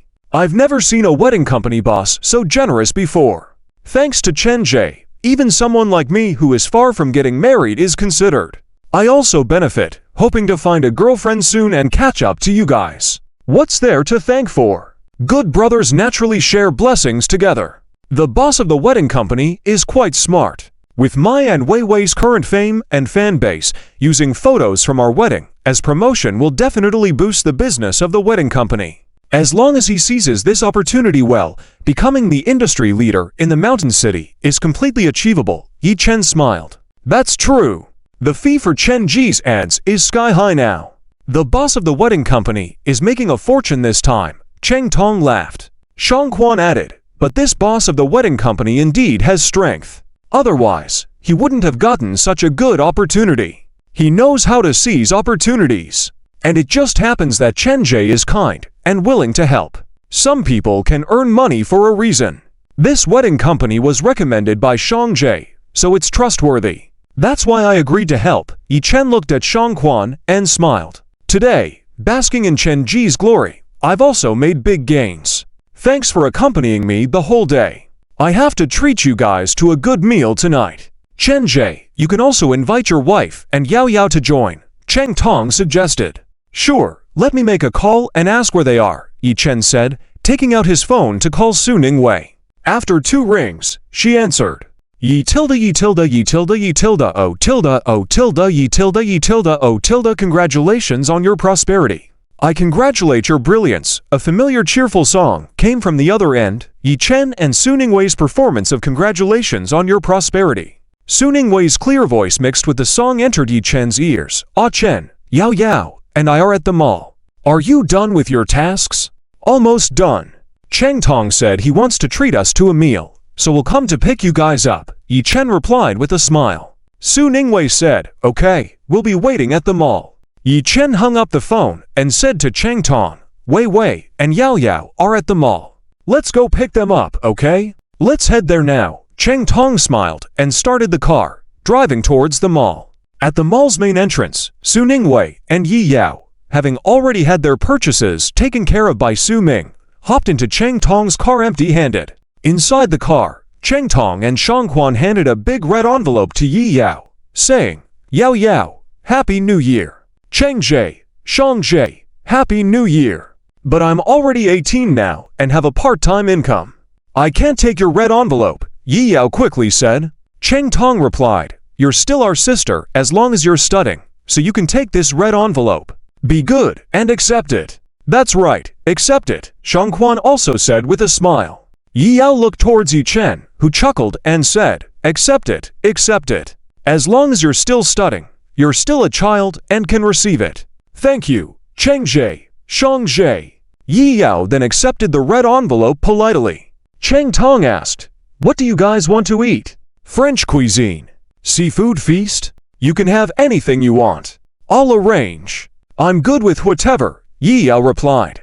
Shang Quan added, I'll go with whatever you guys choose. What about you, Wei? What would you like to eat? Yi Chen asked Su Ningwei gently. Su Ningwei answered, Of course, we should go for hot pot when we're back in the mountain city. I've been craving it for a long time, okay? Let's go for hot pot as per my wife's choice, Cheng Tong agreed with a smile.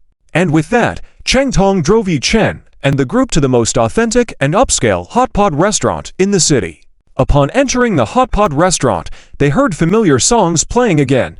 In the light of China tilde youth is graceful, in the light of China tilde with broad aspirations. Unfortunately, Yi Chen and Su Ningwei were so popular that their songs were playing in almost every store. Inside the private dining room of the hot pot restaurant, Yi Chen and Su Ningwei took off their masks and hats, revealing their extraordinary looks. Cheng Tong said with a smile, Scan the code and order whatever you like. Don't hold back. Later, Cheng Tong ordered broth, lobster, fresh oysters, prawns, tripe, deep-sea grouper, beef slices, omasum. Looking at the menu Cheng Tong ordered, Yi Yao exclaimed, Cheng Jie, ordering so much seafood and dishes is too extravagant, isn't it? Feel free to eat. It's on me today. Thanks to your brother and sister-in-law, I saved a lot of money, Cheng Tong said with a smile. Su Ningwei and Yi Yao looked at Yi Chen with confusion. Yi Chen explained, It's nothing much. We just agreed to let the wedding company we used for our wedding to use our wedding photos for promotion without endorsement. The boss then waived our bill. Well, that's good. Just using a photo can save so much money. That wedding company provides excellent service in all aspects, and my impression of them is quite good. Su Ningwei agreed without any objections. Yi Yao looked at Yi Chen admirably and said, "Wow, brother, sister-in-law, you guys are incredible. Even the wedding decoration can be waived. You're making a fortune. You must be very happy." "That's right. Our ad rates have gone up now." The wedding company boss truly struck gold. Yi Chen chuckled. Yi Yao nodded and said, "Indeed. You were already popular before, but you're even hotter after appearing on the Spring Festival Gala. Every store we visited today was playing your songs. Even Douyin's Big V accounts shared your performance from the gala. Many big influencers on various platforms are covering your songs. Yeah, my grandmother is a loyal fan of you and Wei Wei now," Cheng Tong said with a smile. Shang Quan added, "That's right. I really like the songs Chen Jie sings. It's so soothing to listen to them. When my mom goes square dancing, she always plays the songs Chen Jie sings and writes. They're so popular. I can hear Chen Ji's songs everywhere I go. Haha, that's the same in my dormitory. My roommates and classmates, and even some of the teachers, are all crazy fans of my brother. They keep asking me to help get autographs and stuff. Thanks to my brother's fame, I'm having a pretty comfortable college life." Yi Yao laughed.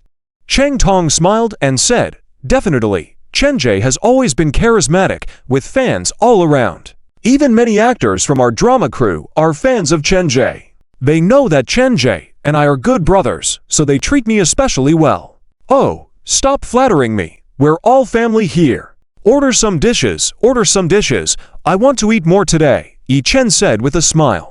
Cheng Tong chuckled, "Order whatever you want, just don't skimp on spending." Soon, various fresh ingredients were brought to the table. Yu Chen and the others chatted and laughed, drinking heavily and eating heartily, feeling extremely happy.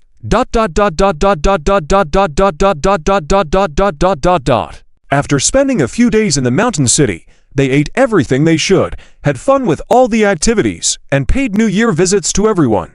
On the 7th day of February, Yi Chen took his family back to the Magic City to prepare for the concert. After settling back at home, following the concert, Yi Chen hugged Su Ningwei comfortably and took a nap, feeling refreshed upon waking up. Su Ningwei was still asleep. Yi Chen hugged Su Ningwei with one hand, picked up his phone with the other hand, and browsed through the latest news headlines and entertainment gossip. After taking a look around, Yi Chen did not see any news about the HUA group being investigated for tax evasion or fraud. Perhaps Yi Ping didn't want to alert them, so he temporarily suppressed the issue. However, various scandals about HUA June were circulating online, and eager netizens were harshly criticizing him. The stock price of the HUA group plummeted as a result. HUA June not only messed up the New Year visit to Yi Ping, but also exposed so many scandals, leading to all his accounts being frozen. He was confined to home for self-reflection and couldn't continue his extravagant lifestyle. Yi Chen was not surprised. This was just the beginning. Tough times were still ahead for HUA June and the HUA group. After a day of rest, the next day, Kan arrived in the company's nanny car to pick up Yi Chen to go to the Magic City Stadium for rehearsal. Su Ningwei naturally accompanied them. Once on the car, Kan greeted them enthusiastically. "General Yi, Wei Wei, Happy New Year. Did you have a good time during the New Year?" "Happy New Year, yeah. We had a great time. We just returned from the mountain city after enjoying lots of good food, and we brought back the hot pot base you love," Su Ningwei said with a smile. Ken gratefully said, "Thank you so much. I really love that kind of hot pot. Happy New Year, yeah. This is a red envelope we prepared for you to wish you all the best in the new year," Yi Chen said, handing a super large red envelope to Ken as a New Year gift. Ken accepted the red envelope and thanked them. "No need to be so kind. Thank you, General Yi and Wei Wei. I hope both of you will become more successful and have a better life in the new year." "You're welcome. You've worked hard for the concert this time, so after this stage, you'll have a month's paid leave," Yi Chen said with a smile. Ken was even more delighted and asked, "Thank you, General Yi. But I may not be able to take time off. Can I have it in cash?" "Sure, we can arrange that," Yi Chen replied with a smile. Ken thanked them and felt fortunate to have such a generous and understanding boss. Even working overtime during the new year was willingly accepted, and living in the company premises felt worthwhile. On their way, Yi Chen and Su Ningwei each held a thin and lightweight iPad. They carefully reviewed the concert's program schedule, the venue effects, and the sales data. The concert had a total of 80,000 tickets, all of which were sold out in addition to the reserved tickets. Yi Chen's debut concert was the most anticipated among all artists, receiving attention from all major media outlets and self-media platforms. They released hundreds of reports, and the likes, shares, and readings all reached over 1 million. This first concert by Yi Chen used an in-the-round stage setup, significantly expanding the audience's visual range and creating an unprecedented atmosphere of excitement and immersion. The entire stadium was fully open, coupled with 8 meticulously planned inner areas, breaking the boundaries of traditional concerts and allowing tens of thousands of fans to close the distance and experience Yi Chen's soul-stirring voice up close. The in-the-round stage and overall stage design, with lighting effects, were the highlights of the entire show. The top dance and visual arts team in the Magic City custom designed the set for Yi Chen at a considerable cost, with all stage props being newly made. The specially designed in-the-round stage canopy was not only the largest in Asia, but also a perfect blend of technology and art. Featuring 3 large screens on all sides using the latest visual technology to magnify every performance moment, allowing every audience member to enjoy an immersive experience. In addition to the top-notch live sound equipment, the concert also employed various cutting-edge technologies such as dynamic projections and surround sound, enhancing the stage effects and giving Yi Chen's voice a rich and immersive quality, making every note resonate with the audience. Yi Chen was quite satisfied with the data. Soon, the car arrived outside the Magic City Stadium. They saw layers of Yi Chen's fans surrounding the stadium. Upon hearing that Yi Chen would be rehearsing there today, the fans wore support gear, held support lights and banners, and occasionally blew warm air into their hands or moved their frozen feet, eagerly waiting to catch a glimpse of Yi Chen. Yi Chen felt warm at heart seeing this. This was the charm of good music. Having so many fans genuinely liking and supporting him was truly a happy thing. Kan, seeing the situation ahead, was worried that Yi Chen and Su Ningwei might feel it was taking too much time. Moreover, he was concerned about the cold weather outside, fearing that Yi Chen and Su Ningwei might catch a cold, affecting the concert in the next few days. General Yi, there are quite a few fans at the front entrance. Should we go in from the back entrance? Kan asked. Yi Chen replied, no need. It's still early, so we'll enter through the front and stop at the entrance. I'll go down to greet my fan friends, say hi. Can't let these fans wait for me in vain for so long. It was the new year, and these fans stood at the sports arena early in the morning, enduring the cold wind without knowing how long they had been waiting. Yi Chen wasn't afraid of the cold, so he naturally wouldn't let these fans wait in vain. Kan was a bit worried and said, but the temperature is quite low today, and it's windy. It's okay. This bit of cold isn't a problem for me. I'll just greet them. It won't affect the concert. Yi Chen smiled and reassured him. Su Ningwei understood Yi Chen very well, so she handed him a thick down jacket and said, Ah Chen, when you get out of the car later, make sure to put on this down jacket and wear your hat. Okay, Yi Chen nodded in agreement. Yi Chen took the down jacket and put it on while asking Kan, Angie, do we have the signed photos and small gifts in the car? Yes, they are all in the car, Kan replied. Yi Chen said, I will distribute them to the fans later. It's wonderful to be your fan. Many singers can't do what you do. That's why your fanbase keeps growing, Kan remarked. Yi Chen finished dressing and put on his hat, saying, it's my duty. They support and love me so much, I can't let them down. Vivian, wait for me in the car. Okay, Su Ningwei nodded. The car slowly approached the entrance of the stadium. The fans saw Yi Chen's car and thought he wouldn't stop, maybe just roll down the window to greet them. Nevertheless, the fans, separated by barriers, were still ecstatically screaming blessings and encouragement to Yi Chen. When the car stopped, Yi Chen got out of the car. The staff gathered around to maintain order. The driver and assistant unloaded 2 large boxes of signed photos and small gifts from the car. The fans were even more thrilled to see Yi Chen getting out of the car. Yi Chen waved to everyone, smiled gently, and said, Happy New Year, fans. Thank you for your hard work. The fans were overjoyed and exuberantly responded, Yi Chen. Happy New Year. We are not tired. I apologize, but we have rehearsal soon. I'll take a few group photos with all of you. Here are some signed photos and small gifts. Feel free to get them from the staff. Line up safely. For those who don't get them now, don't worry. The staff will arrange delivery for you, Yi Chen said. Upon hearing this, the fans became even more excited, expressing their gratitude and admiration for Yi Chen. After shaking hands with fans near the front row and taking group photos with everyone, the fans reluctantly urged Yi Chen to board the car, worrying he might catch a cold and affect the concert. Yi Chen was touched by their concern, waved to the fans, and said, "Thank you all for your support. It's the new year. Go home and rest early. It's cold, don't stay here. See you at the concert." Yi Chen bowed deeply to all the fans. The fans were once again in awe of Yi Chen, praising his talent and relationship with fans. They fervently responded, "Got it. Take care of yourself, Yi Chen. Looking forward to your concert. Yi Chen, go for it. I'll always support you. Forever, tilde. As Yi Chen boarded the car again, the fans waved goodbye with reluctance. The car slowly drove into the stadium. After the car parked, Yi Chen and Su Ningwei, both wearing matching down jackets, walked hand in hand towards the concert stage with Kan and other staff. Guest performers at the concert, Din Fan, Zhao Xiu, Lin Yinyan, Su Mengmeng, Hong Hua, Liu Yi, as well as the top artists under the Starlight Entertainment banner arrived early at the venue. When they saw Yi Chen and Su Ningwei, they gathered around them, exchanging New Year greetings. Yi Chen and Su Ningwei smiled, opened the luggage, revealing red envelopes inside.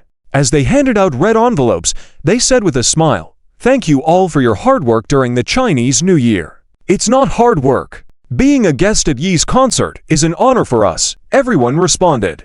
After some conversations, Yi Chen and Su Ningwei surveyed the venue, showing satisfaction with the setup. Kan asked, "Yi, is Wei satisfied with the concert stage? Any areas for improvement?" Su Ningwei, looking admiringly, said, "The stage effect is excellent. It's much more luxurious than my previous concerts. It looks good, money well spent. These fans have supported me so much. I hope my concert will be worth their money," Yi Chen replied with a smile. "Definitely worth it," Su Ningwei admired. "Ekin, you're amazing. It's your first concert, and it's for an audience of 80,000. Tickets are sold out. I remember my first concert had about 30,000 people. These fans truly give strong support. However, many of them likely came for you and the special guests. Without your help, the tickets wouldn't have sold so well," Yi Chen remarked. Su Ningwei said, "You're overthinking it. They came for you. Many fans couldn't get tickets and were clamoring online, willing to pay a high price. But scalpers were restricted, making it impossible to buy tickets at inflated prices. And the fans wouldn't sell their tickets. Indeed, those who missed out on tickets keep requesting a nationwide tour from me," Kan remarked. "The arrangement of only 80,000 seats this time seemed inadequate. Let's plan another concert for the second half of the year, but make it bigger," Yi Chen suggested with a smile. While Yi Chen was not short of money, he loved the genuine feeling of singing on stage. With fans' strong demands, having to concerts a year wasn't an issue. Hosting too many concerts was unnecessary. Quality assurance of the concerts was a priority, leaving enough time to spend with his 3 children. Moreover, the film and television company was preparing to start work this year, keeping him busy. Initially, Yi Chen wanted to schedule a concert in his hometown, but considering the sports stadium there was too small, the next concert had to be grander than the one in Shanghai. Excitedly, Kan suggested, "If we are going bigger next time, let's aim for the Bird's Nest in Beijing. They can accommodate 200,000 spectators. The Bird's Nest. It's the largest venue in the country. Every artist dreams of performing there. I can't wait." Su Ningwei's eyes sparkled with excitement. Yi Chen nodded and said, "The Phoenix Nest in Yanjing is indeed large enough, so let's hold the second event there." "All right, no problem. Leave the rest to me. I guarantee to make it even better than this time," Cohen replied with a smile. "They are almost ready. We can start the rehearsal." The stage lights came on, cameras were set up, and music began to play. Yi Chen stood under the spotlight, holding a microphone, and started singing. His melodious voice echoed throughout the venue. When Yi Chen raised the microphone, even though he was not dressed in glamorous performance attire, just a modest down jacket, he still shone brightly. Everyone in the audience was captivated by Yi Chen singing. As a seasoned singer who has performed on the Spring Festival Gala stage and earned the title of King of Songs, Yi Chen did not slack off due to his past accomplishments. Instead, he showed extraordinary seriousness and dedication. He sang each song earnestly and danced with great care, showing no signs of slacking off, all to bring the audience the most perfect debut concert. This ultimate pursuit of art not only showed respect for his profession, but also served as the best response to the expectations of his fans. Yi Chen's performance undoubtedly stirred up a wave of excitement in the venue. The backup dancers, inspired by Yi Chen's dedication, also gave their all, making the rehearsal as captivating as the actual concert, leaving everyone in attendance thoroughly entertained. The director and staff on site were astounded by witnessing a singer as dedicated as Yi Chen, especially considering his status as a Spring Festival Gala performer and a renowned singer. Everyone took the rehearsal seriously, with no room for negligence. Su Ningwei, watching from the stage, was moved to tears. Her husband was truly outstanding. He sang so well in the rehearsal. His dancing was so cool, so handsome, radiant. He was truly a born stage king. Su Ningwei was once again charmed by Yi Chen and willingly became his devoted fan, without any pretentiousness, fully appreciating his talent. Cohen was also greatly impressed. Among the many artists he had worked with, Yi Chen showed the most talent and took singing the most seriously. It was no wonder that Yi Chen had gained a large following of fans, making an appearance on the Spring Festival Gala within a year of his debut, performing 4 songs, and receiving high praise from both the Central Mother and the Sixth Princess. The admiration in Ko-an's eyes towards Yi Chen grew more profound. The rehearsal was supposed to last the whole day, but Yi Chen managed to finish it in half a day. If it weren't for the need to improve lighting and stage effects, Yi Chen could have completed it all in one go. However, for better results, Yi Chen decided to have dinner with Ko-an and the directors first and then continue the rehearsal in the afternoon. On the way to dinner, inside the car, Cohen praised, "President Yi, the rehearsal this morning was excellent. The fans will surely be pleased and surprised." "Yes, Chen, you were amazing. Your performance was so stable that it felt no different from a studio recording in the live performance." Su Ningwei also complimented. Yi Chen replied calmly, "Thanks to everyone's efforts, today's rehearsal effect is so good. By the way, President Yi, for this concert, we have arranged 5 interactive sessions where fans can request songs. All the requests will be real. Yi Chen, you might need to be prepared. If fans request songs like Moonlight or Digital Life, the difficulty will be higher. Should we make them predetermined requests?" Cohen asked. Yi Chen remained calm. "No need. If fans make requests, we need to strive for authenticity. Just go with the flow, and the band and backing vocals will keep up." "All right, both the band and backing vocals are professional teams, so there shouldn't be any problems." Cohen agreed. After a sumptuous lunch, Yi Chen and the team rested for an hour before heading back to the Magic City Sports Square for repeated rehearsals and finalizing the stage positions, not finishing until evening. Over the next few days, Yi Chen and Su Ningwei, along with others, continued to rehearse and confirm the stage positions within the concert time, ensuring all aspects of the lighting at the venue were perfect. The day before the concert was Valentine's Day. Lenin once said, "A man who rests will work. A man who rests is the first step to improving work efficiency." Yi Chen thus let the departments that could relax take a day off to relax. Last year, because Li Jiao was getting married, Yi Chen and Su Ningwei missed celebrating Valentine's Day together. This year, they finally had the chance to have a good Valentine's Day celebration. Early that morning, Su Ningwei set an alarm and woke up early with Yi Chen. Seeing that Yi Chen was up so early, Su Ningwei hurriedly pulled him back to bed, saying, "Honey, lie down and rest. I will make breakfast and you just wait to enjoy it." "Okay, if only I could lie down and enjoy it tonight as well." Yi Chen embraced Su Ningwei's slender waist, teased. Su Ningwei lowered her head, gently rubbed Yi Chen's handsome face, smiled affectionately, and replied, "I will fulfill your wish. I'll let you lie down and have a great time tonight to have an extra enjoyable Valentine's Day." "That's what you said, so I have something to look forward to." Yi Chen chuckled. Su Ningwei nodded and said, "Yes, that's what I said. I'll go make breakfast first. You stay in bed a little longer." Su Ningwei then got up, changed into comfortable home clothes, freshened up, and went downstairs to the kitchen to prepare a loving breakfast for Yi Chen. It was still early, and the children were probably still asleep. After Yi Chen and Su Ningwei left the room, following his wife's instructions, Yi Chen lay back on the bed and waited for breakfast. But he couldn't fall asleep. So, Yi Chen spent some time on his phone, checking the messages from his fans on his account. Got the tickets. Yi Chen wouldn't miss it for the world tonight. Wishing the handsome and talented Yi Chen a successful concert. Have a great mood every day. Waited so long and finally the Yi Chen concert is happening. So excited. Already on the train to the Magic City. Love Yi Chen the most. Crossed half a hemisphere. I have already checked into a hotel near the Magic City Sports Square. Just thinking about seeing Yi Chen tomorrow gets me so excited.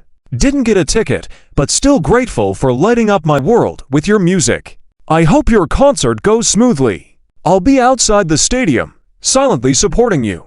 Those who have bought front row tickets, please take clear pictures, steady hands, try not to sing along.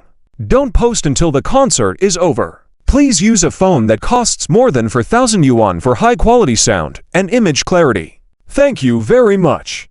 Although I can't attend the concert in person due to not affording a ticket, it doesn't mean I have no standards or aspirations. Envy me. Got front row tickets. 2 fans who didn't get tickets, don't cry. My 10,000 yuan phone is ready. I will post high-definition photos and videos. The person upstairs is watching you. When you post, give me a kick. I'm watching too, waiting for the update before giving a kick. The host is a good person. Watching, must remember to post. Friendly reminder, is there a camera killer at the concert?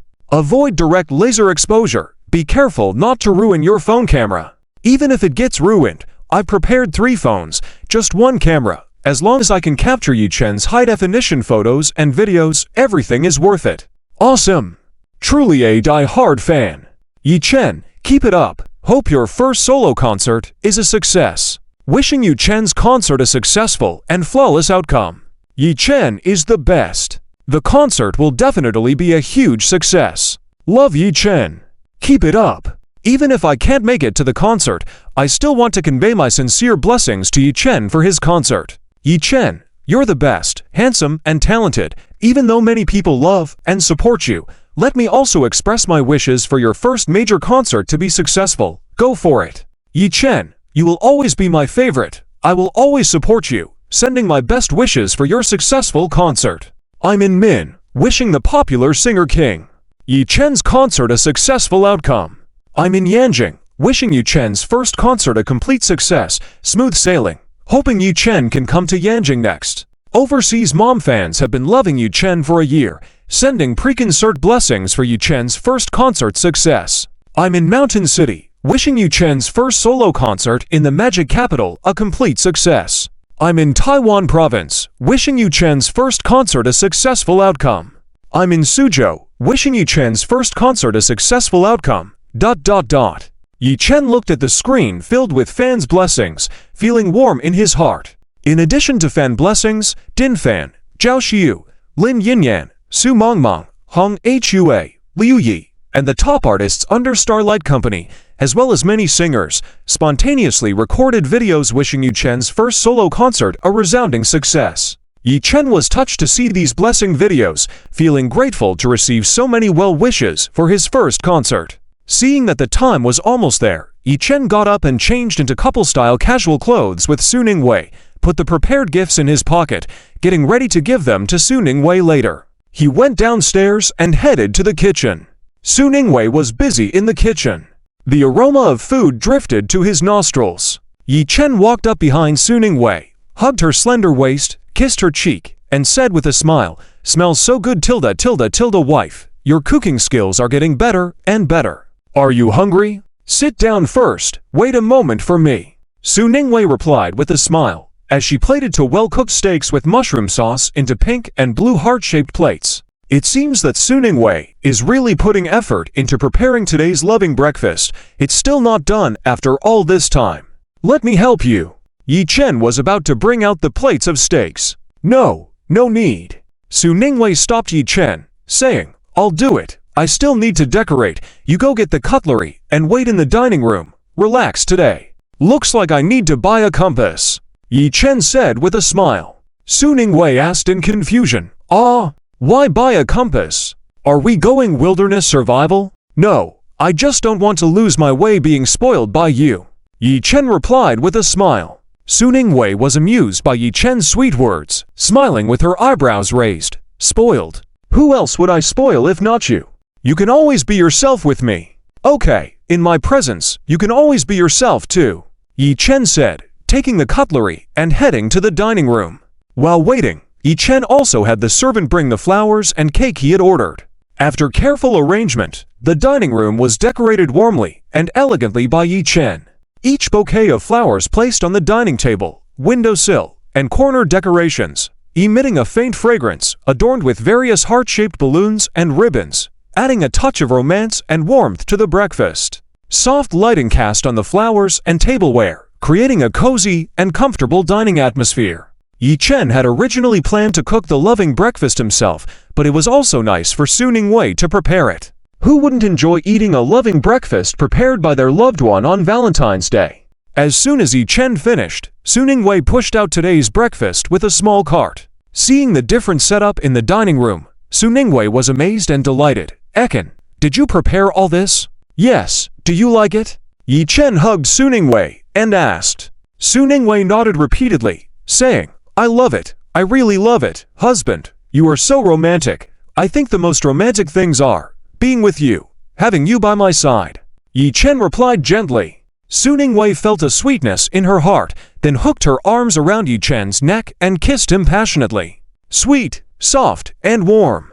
After the kiss, Su Ningwei blushed, and then placed all the breakfast she had prepared carefully on the table. Pan-seared steak with mushroom sauce, garlic roasted lobster, cheese-baked pasta, grilled salmon with lemon butter sauce, pan-seared foie gras with red wine sauce, cream of chicken mushroom soup, avocado heart-shaped fried egg toast, strawberry pancakes.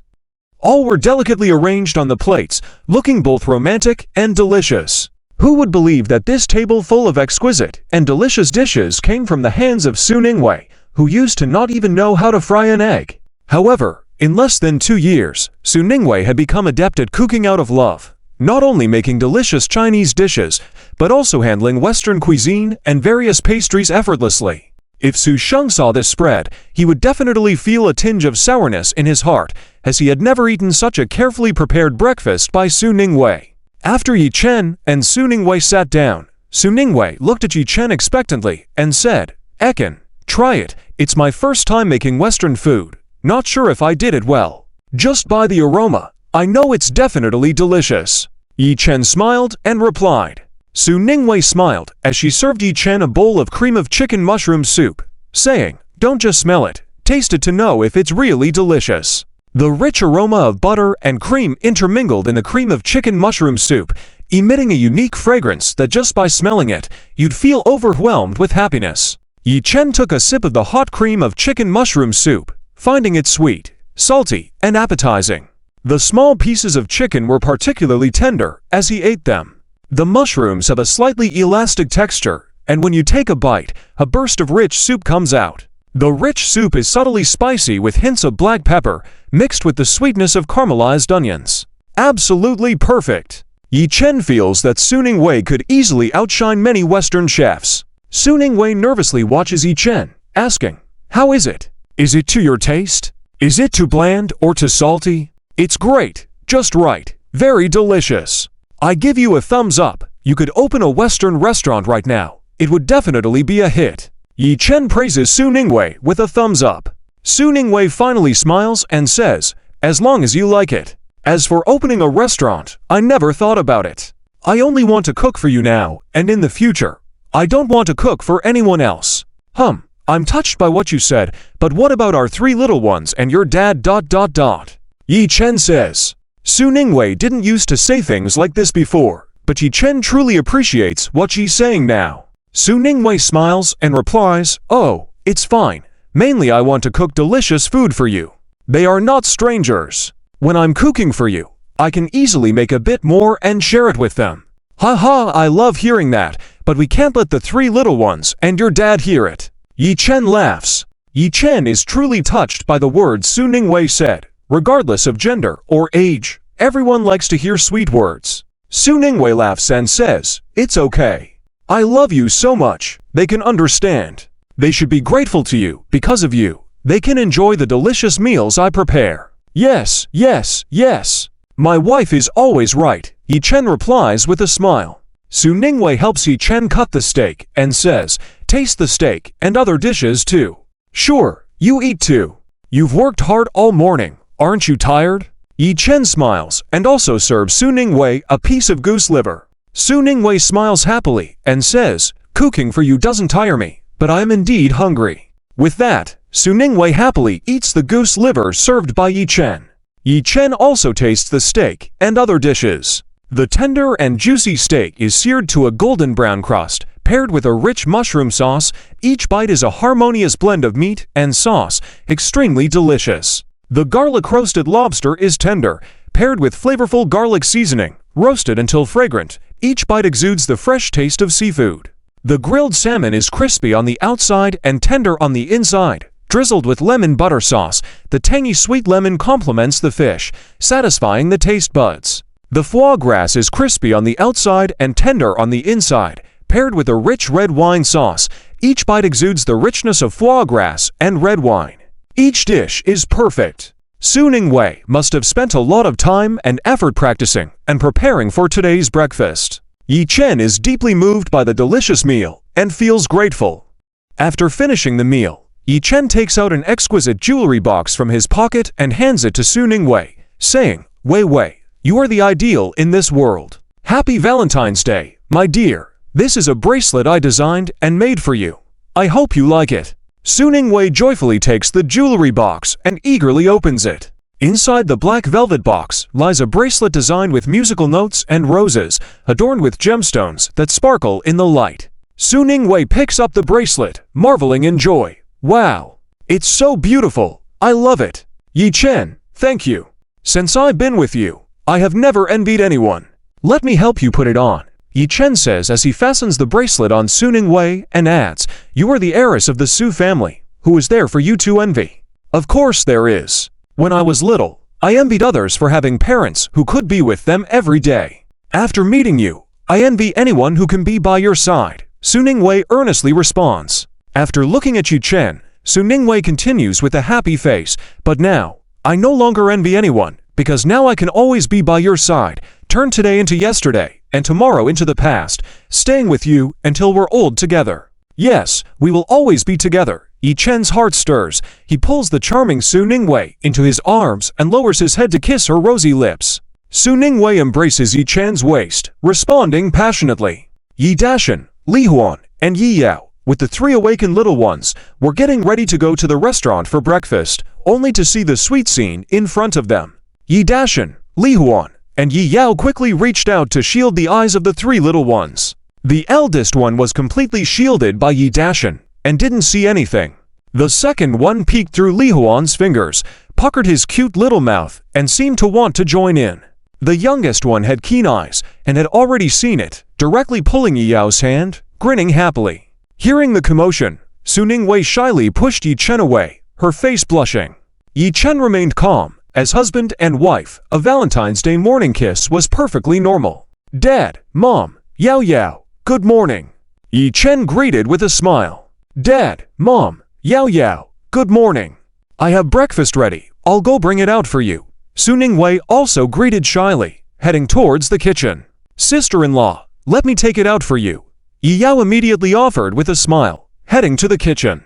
The three little ones happily shouted, Dad, Mom, hug, kiss. Yi Chen and Su Ningwei approached, each giving a hug and a kiss to the three little ones and a peck on their foreheads.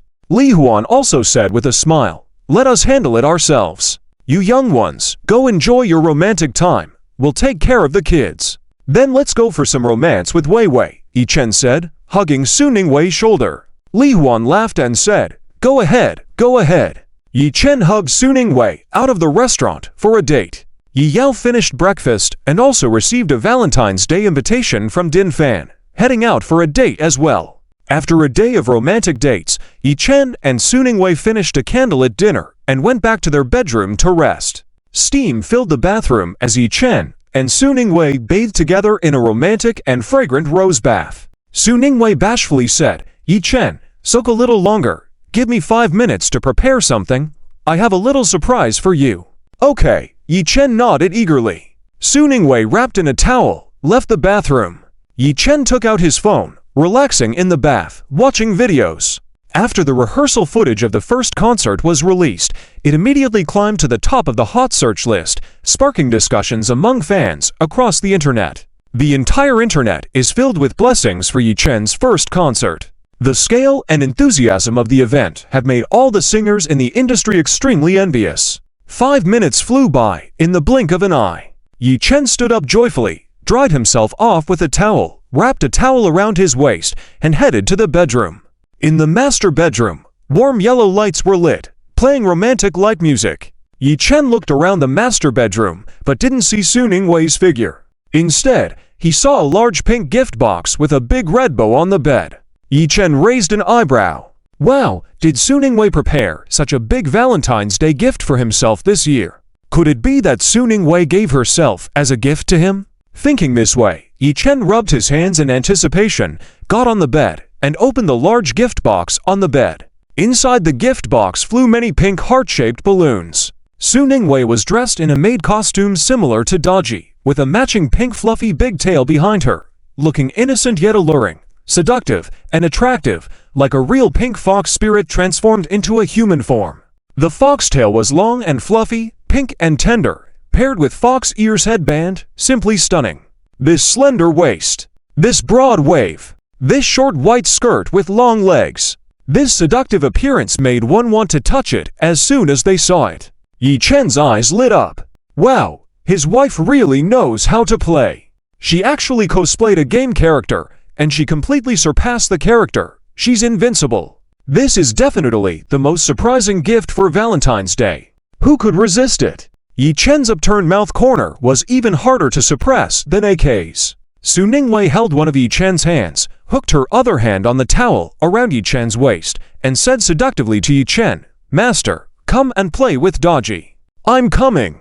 Yi Chen smiled and pulled Su Ningwei into his arms, kicked the large gift box on the bed under the bed, so it wouldn't get in the way. Su Ningwei leaned on Yi Chen's chest, dropped the towel in her hand, grabbed her pink fluffy big foxtail, and gently swept it back and forth on Yi Chen's chest. It tickled Yi Chen's heart. Su Ningwei then coyly said, "My tail can also be used to scratch itchy spots, you know." Yi Chen hugged Su Ningwei tighter and gently bit Su Ningwei's earlobe, saying, "Little fox spirit, are you trying to kill me?" "Why would I?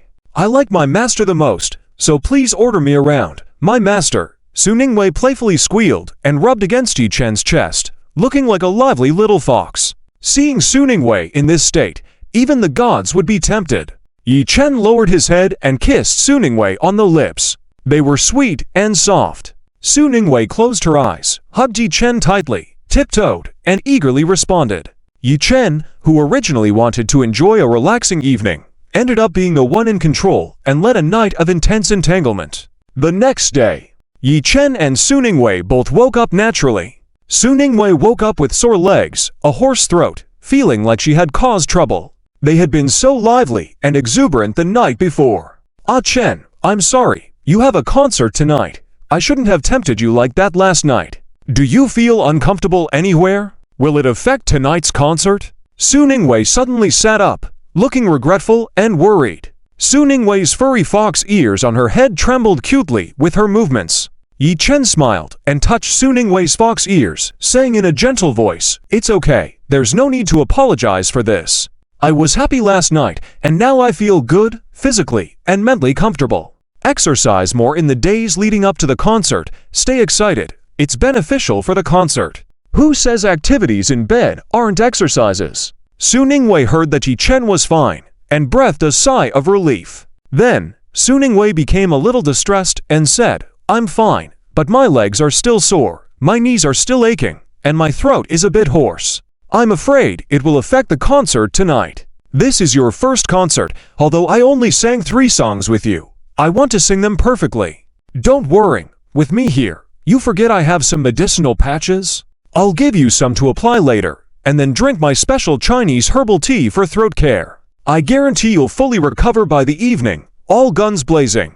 Yi Chen smiled reassuringly. Su Ningwei smiled and said, "Oh right, I almost forgot out of anxiety. Please give me the patches quickly. You rest here. I'll go get them and help you apply them, Yi Chen said with a smile. Su Ningwei obediently lay down. Yi Chen rolled down Su Ningwei's smooth white stockings, patiently and gently applied the medicine to her knees. Watching Su Ningwei's swollen red knees, images of the scenes from the previous night automatically played back in Yi Chen's mind. Truly an exciting experience. Moving up, there were even more breathtaking scenes. On the afternoon at 2 o'clock, 5 hours and 30 minutes before the concert officially began, Yi Chen and Su Ningwei were already in the chauffeured car heading to the concert venue in the magical city for the pre-concert preparations. Su Ningwei applied the patches and had her throat care tea, and indeed, she made a full recovery, super ready for the concert. Naturally, Yi Chen was in top form, full of anticipation. After the final rehearsal, Yi Chen and Su Ningwei went to the dressing room for styling. During the styling session, Yi Chen let the stylists work while he focused on vocal warm-ups. Su Ningwei seemed even more nervous than Yi Chen. After doing vocal warm-ups, she repeatedly checked the program schedule, reminding Yi Chen of some details. Although Yi Chen remembered all these details, he listened carefully to Su Ningwei's reminders and nodded in agreement. Kan chuckled, Wei, you seem more nervous than Manager Yi. I remember you weren't this nervous even at your first concert. This is Ah Chen's debut concert, much grander than my own first concert, so naturally, I'm a bit nervous. Su Ningwei replied with a smile. Yi Chen held Su Ningwei's hand and gently said, Don't be nervous, I'm here with you.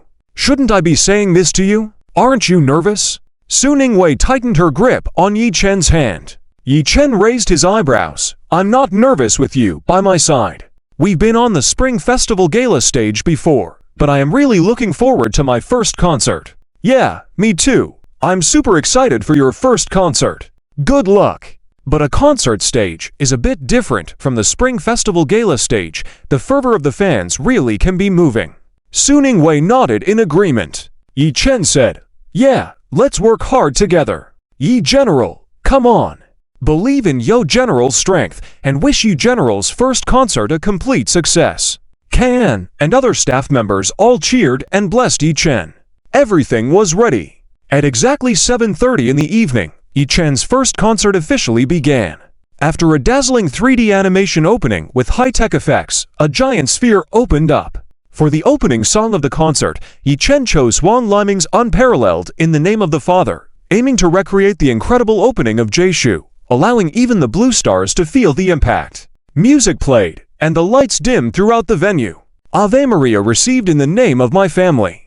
The screams and cheers of 80,000 fans merged into a tremendous wave of sound. This opening is unbeatable, a bombshell to start. So cool. Yi Chen's first concert really went all out. The effects are amazing. It's so worth it. I crossed half of China to be here live. Oh my god. It's so stunning. The atmosphere at the concert is truly incomparable to watching videos. This intro is unmatched. So high level, I can't handle the intro. Excited, the 80,000 fans in the audience waved their orange glow sticks or the lights flashing on their phone screens, interweaving with the lights on the stage to create a dazzling ocean. The entire venue seemed to be ignited by an irresistible passion. The air was filled with anticipation, excitement, and emotion as every cell of the fans in attendance boiled with excitement for this moment. Outside the stadium, numerous fans who couldn't secure tickets heard the screams from inside and joined in the excitement. Online fans were busy refreshing their phones, hoping to catch a glimpse of the eager fans inside the venue through live streams or recordings. With the prelude playing, Yi Chen, in gorgeous attire and holding a head-mounted electrostatic microphone, stood on a splendid lifting platform against a lavish crucifix backdrop, descending from above with a radiant entrance. The intertwining lights and shadows on the huge LED screen behind him complemented the backdrop, creating a dreamy and breathtaking visual effect. When Yi Chen appeared, applause erupted, and the fans went into a frenzy of high-pitched cheers. Ah tilde Yi Chen. It's Yi Chen. Yi Chen looks so handsome. Ah, Mom. Tilda, I'm a success, finally seeing Yi Chen in person. Oh my god. Yi Chen is 1,000 times more handsome in person than in videos, love him so much. Yi Chen is a god descended. His energy is unreal. As the lifting platform with the gorgeous crucifix background gently descended, Yi Chen, facing the countless adoring eyes of the fans, confidently began to sing, "Cool Morning Dew," moistening the black suit. "Mist on the stone path," Father whispers low. "Resigned awareness only can be more brutal. Everything is for the path to the cathedral." Yi Chen's clean, clear, and penetrating voice hit the audience's heartstrings precisely. The lifting platform, with the splendid crucifix background, came to a stable stop in the center of the stage. While singing, Yi Chen made his way down the platform and joined the dancers behind him in a synchronized performance. The fans in attendance couldn't help but stand up, once again erupting into frenzied screams. Some fans, who promised not to shake, found their hands holding phones and cameras trembling so much from their excitement over seeing Yi Chen that they were shivering. Some fans were so moved that they forgot to take photos and merely sang along loudly with Yi Chen. Some fans were on the verge of tears, as they had spent money to come to the venue, but only heard the fans next to them singing loudly. However, the majority of fans at the concert were astonished and overwhelmed by Yi Chen's live performance, shaking with excitement. Fans who couldn't attend in person were busy searching for live streams from the concert. After some efforts, they finally found a fan who didn't shake, had just the right distance, and wasn't singing during the live broadcast. Online fans were thrilled, sending groundhog-style squeals of excitement. Fortunately, it turned out to be Cheng Tong, the actor with a verified account. Online fans recognized Cheng Tong from appearing multiple times in Yi Chen's music videos and as the handsome groom officially engaged to buy Fi-Fi. Gifts and comments flooded Cheng Tong's live stream. "I finally found someone watchable. Such a kind person. Follow this good-hearted gentleman. At Little Princess, this one is watchable, and the effect is excellent. Come quick. Yi Chen looks amazing. Wow. Cheng Tong is handsome and kind-hearted, just like those reading Big Brothers who always engage in the story, urge updates, comment, and give tips unwavering. No wonder Cheng Tong married by Fi-Fi and became Yi Chen's great buddy. Yes, definitely. Cheng Tong and Bai Fi-Fi are perfect together, although he's just a rookie actor, but being signed with Star Glow Company, he will definitely have a bright future and become a top actor. Is the welfare of being a Star Glow artist that good? I also want to join Star Glow Company so I can work for Yi Chen and attend his concerts. Yi Chen's live performance is incredible. Can't even stand up, listening on my knees. So frustrating. I didn't get a ticket to the concert, couldn't make it in person. The atmosphere is amazing at the venue. Fans who can be there are so lucky, feeling so envious. Oh my god, with so many fans at the venue, if I were on stage, my legs would go weak. Indeed, Yi Chen is so stable, singing well, and dancing great, nothing like a first-time concert performer. Have you seen the behind-the-scenes footage of Yi Chen's rehearsal? He was so dedicated and diligent for this concert. I watched it, and now I love Yi Chen even more, hoping to grab a concert ticket in my lifetime. Wherever it may be, I'll make sure to go. I also need to practice my speed for the next time to try and grab a ticket to Yi Chen's concert. That's amazing! Finally heard the concert version of In the Name of the Father. Yi Chen's singing is so stable, awesome. I really love this song. I remember the first time I heard it, I was completely stunned. No other song has ever given me the same impact as In the Name of the Father. Especially the opening and the middle part of the singing. It's really epic. The synthesizer sound in the arrangement is like nothing I've heard before in a song. The lyrics, Yi Chen's unique vocals, and the atmosphere created really give me goosebumps all over my body. Really great. If I could hear Yi Chen's In the Name of the Father live in my lifetime, I would have no regrets. When the cross-platform lowers, In the Name of the Father is really intense. Yi Chen is really handsome. Yi Chen is really amazing. He can sing with a casual, lazy feeling, yet still have a powerful voice, combining the two conflicting qualities into one. It's really incredible. At Sunny Day Secretively. I was wrong. I take back what I said about not liking In the Name of the Father very much. Yi Chen coming down from the stage to sing is really handsome. So cool. This guy who started the broadcast is really nice. We are all good friends now. Haha tilde except when we're fighting for tickets. Yi Chen's fans are all good friends. Yi Chen fans are like a family, ready to fight for tickets. Help, Yi Chen sings so well. I really want to find someone who also likes Yi Chen, fall in love together, and go to his concert. Miss, look at me. I'm single and a die-hard fan of Yechen. A recent college graduate who can cook. I've liked Yechen since his debut. Looking for a sister who also likes Yechen to listen to his songs and go to his concerts together. Haha tilde the guy upstairs looks good. I'm single and have money. Want to date me? I'll take you to Yechen's concert. Beautiful sister is really good at fooling people. If you can get concert tickets, can you reply to me then? Get Yechen concert tickets first, then deceive me. Why deceive you? I'm actually at the venue right now.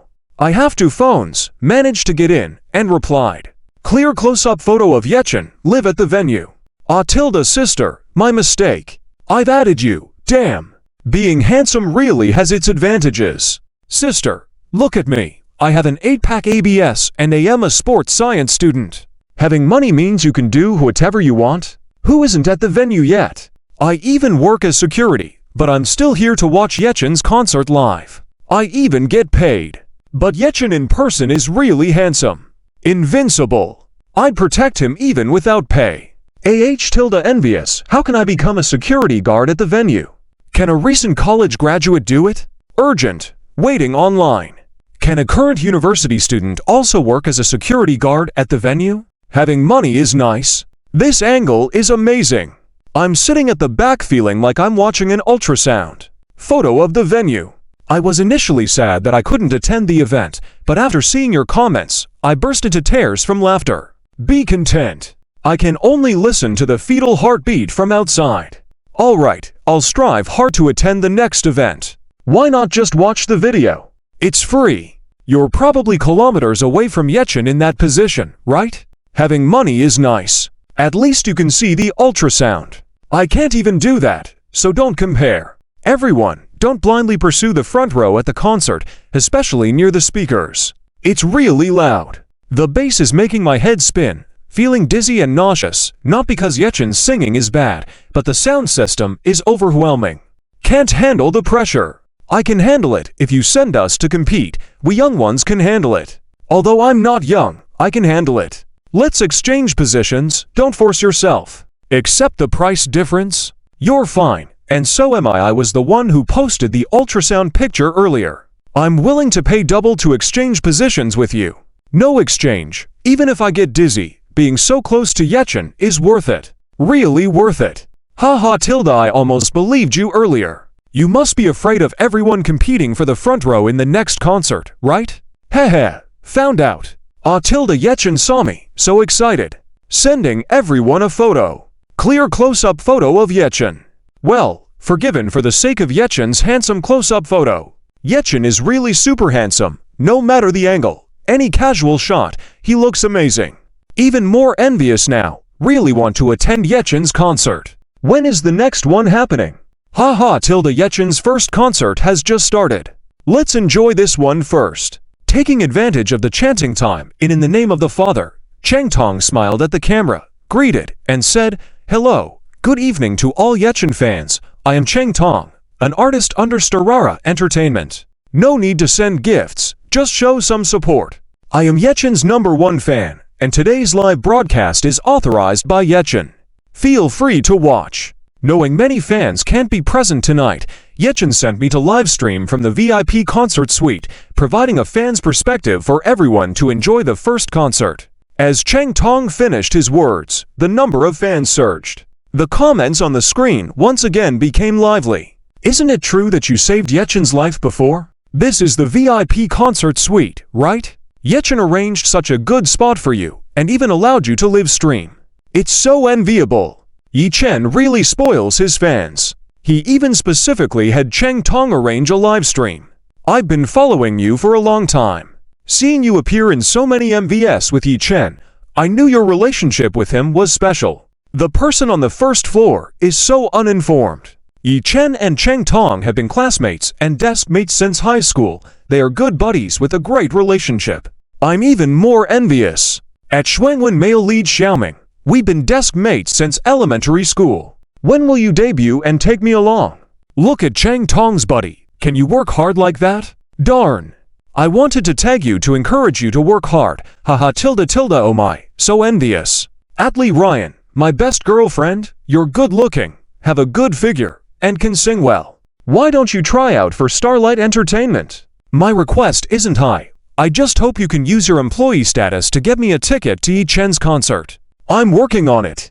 After the Chinese New Year, I will go for an interview at Starlight Entertainment. Watching Yi Chen's concert livestream is a priority for now. Although the livestream is good, I really want to go to the live event. The atmosphere must be different. Definitely, looking at the stage effects, the live event will be even more spectacular. Plus, only at the live event can one possibly be chosen by Yi Chen for interaction and even have a song request on the big screen.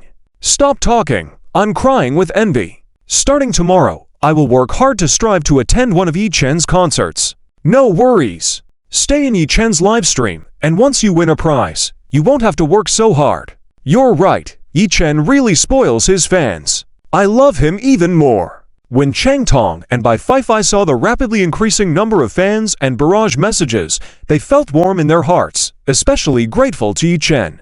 Zhou Dao, Zhu Peng, and the others were excitedly watching Yi Chen's performance. The camera once again focused on Yi Chen at the center of the concert stage. Yi Chen held a microphone, continuing to sing, bowing down, kissing my left hand, exchanging for the promise of forgiveness. The old organ in the corner, accompanying constantly. Merciful Father, I have fallen into a realm, tilde where sin tilde cannot be seen, tilde please forgive, tilde my arrogance, tilde tilde.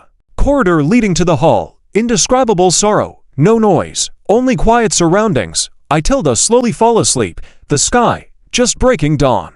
The opening song in the name of the Father perfectly set the stage for Yi Chen's first concert. As the song ended, the second song arranged by Yi Chen was Eason Chan's 10 Years, which was the ending song of the TV series Lady Beauty, Gentleman Charming, and also featured in the movies Ferryman and The Hidden Marriage. This song also won the top 10 gold songs at the 4th Pepsi Music Charts in 2004, resonating with both middle-aged and young people emotionally. Yi Chen waved to the audience below, smiling and saying, "Good evening, fans in the audience. Ah, Yi Chen. Yi Chen. Look at me. Yi Chen. I love you." The fans in the audience were ecstatic, cheering, and screaming incessantly once again. "Thank you all for coming to my concert. The next song, 10 Years, is for everyone," Yi Chen said as he walked towards the extended stage, taking off a gorgeously embellished coat. When the fans saw Yi Chen taking off his clothes, the screams grew louder as they reached out, wanting the coat he wore. Yi Chen smiled and accurately threw the $1 million coat into the arms of the most enthusiastic and beautiful long-haired female fan, considering it the first gift to a fan who supported him vigorously. Ah tilde Yi Chen's coat. The beautiful long-haired female fan holding Yi Chen's coat was overwhelmed with excitement, tears welling up in her eyes. She held Yi Chen's coat tightly, joyfully bouncing around, shouting, "Yi Chen, I love you, forever and ever." All the fans envied the beautiful long-haired female fan. Happily, the fans wore the coat that carried Yi Chen's warmth, showing a face of happiness as if embraced by Yi Chen. On stage, one of Yi Chen's backup dancers draped a high-end black coat adorned with small star crystals over Yi Chen's shoulders. Another dancer handed Yi Chen the wireless microphone custom-made by Su Ningwei. While putting on the coat and taking the microphone, Yi Chen held the microphone in his hand and said with a smile, "Thank you all for your support. The outfit for each song today is unique, like random loot drops. For those fans who want my coat, where's the applause? Where are the screams?" The audience below erupted in thunderous applause again, with even louder screams resonating through the venue. "I want it! I want it! Watch me! Yi Chen, watch me!" Yi Chen responded with a smile. "I hear you. Thank you everyone. After I finish singing this song, I'll give this coat I'm wearing to everyone." The fans below once again burst into joyous cheers, shouts of excitement, and eyes full of anticipation. To receive an item of clothing personally worn by Yi Chen at his concert would be an explosion of happiness. In the live broadcast room, fans were even more envious, deeply regretting not getting tickets to the concert. The prelude of the song 10 Years played. Yi Chen simply changed the coat, his expression becoming solemn, instantly immersing himself in the mood of the song, appearing like a sorrowful nobleman. The 3D background on the grand stage of the concert transformed into backgrounds of old photos, either yellowed or blurred. These old photos included pictures of Yi Chen from 10 years ago, Su Ningwei from 10 years ago, as well as photos collected by Kan to celebrate the 10-year-old memories of countless fans, especially those who had regrets. With the appearance of these photos, the fans in the venue once again burst into screams. Many fans, upon seeing these photos, found themselves and the person they were with 10 years ago instantly tearing up. Yi Chen raised his hand gently, quieting the venue. As the spotlight shone on Yi Chen, he began to sing with heartfelt emotion. If those two words didn't tremble, I wouldn't have noticed my discomfort. Why saying it is nothing more than a breakup. 10 years ago, I didn't know you approximately. You didn't belong to me. We remained with a stranger by our side, walking through gradually familiar streets. 10 years later, we are friends. We can still say hello. It's just that kind of gentleness, no longer finding a reason to embrace lovers ultimately turn into friends. Yi Chen's singing echoed throughout the stadium. The entire audience held up the orange glow sticks, waving them rhythmically following Yi Chen's singing, creating a dazzling sea of orange light. Countless fans listening to Yi Chen's song couldn't help but recall the past, thinking of that person, and that regret, tears streaming down their faces.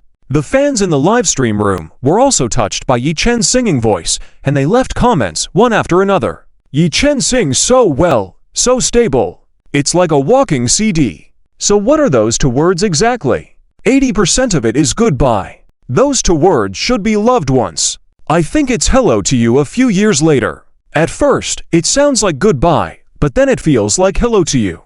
Later, it feels like a meeting.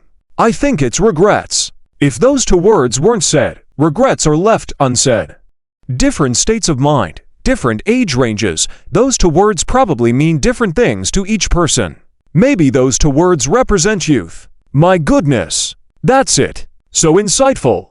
It's indeed different for each age group. When heard, different words come to mind. Those two words are, repay me. You're making me emotional. Why would repay me make you emotional? After pursuing for 10 years, how can one not be emotional if they are asking for repayment? Listen carefully, it's sung. How can we say it? It's just a breakup. I've told you, it's a breakup. Yi Chen taught me how to sing for 10 years, but no one told me how to walk the 10 years. Why not? Yi Chen has so many positive songs. I suggest you can look back, but you must not go back. No matter which way you go, there will always be regrets. Time heals everything. One day, when you look back, it will be a beautiful memory in your life. Having had it is enough. Don't be greedy. Continuing together may just end up in daily chores. I also called my first love yesterday, and the number is already out of service. I can't find the her from 10 years ago anymore. Can memories be erased? The QQ number of my first love, the phone number, have always been in my head. If it were possible, I would forget, but I can't.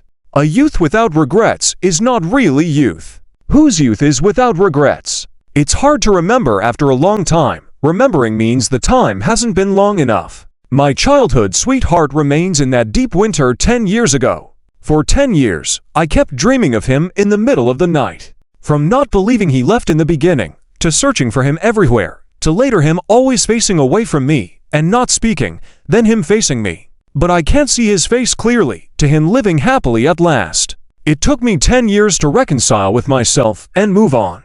You are also someone who values loyalty and love. Stay strong and look forward. Yesterday, I shared this song with my ex-girlfriend. Exactly 10 years have passed. It was the night before Valentine's Day 10 years ago when we broke up. Time really flies. How about sharing it with another ex-girlfriend next year, just for fun? Maybe it's best not to share it, otherwise in the next 10 years, it won't be an ex-girlfriend, but an ex-wife you'll be sharing it with. That's it. The year we broke up, I joined the military. No room for anything else. I no longer have any other thoughts now. I just hope he doesn't die, that's all. I don't even know where he is buried. Do you want to dig up his grave? Haha, I was so moved listening to Yi Chen's song, but reading your comments made me laugh out loud. 10 years ago today, we had just met each other. 10 years later, we meet again, but pretend not to know each other. Goodbye, my young man. 10 years have passed in the blink of an eye. Looking back on the past, it feels like it's right in front of us. I hope those who don't understand never understand the song 10 years. Cherish the present, love cannot always be sought. For some, missing out on love lasts a lifetime. 10 years is short enough to feel like just a turn. 10 years is long enough that even facing each other, we can't say a word. That's you from 10 years ago. How are you?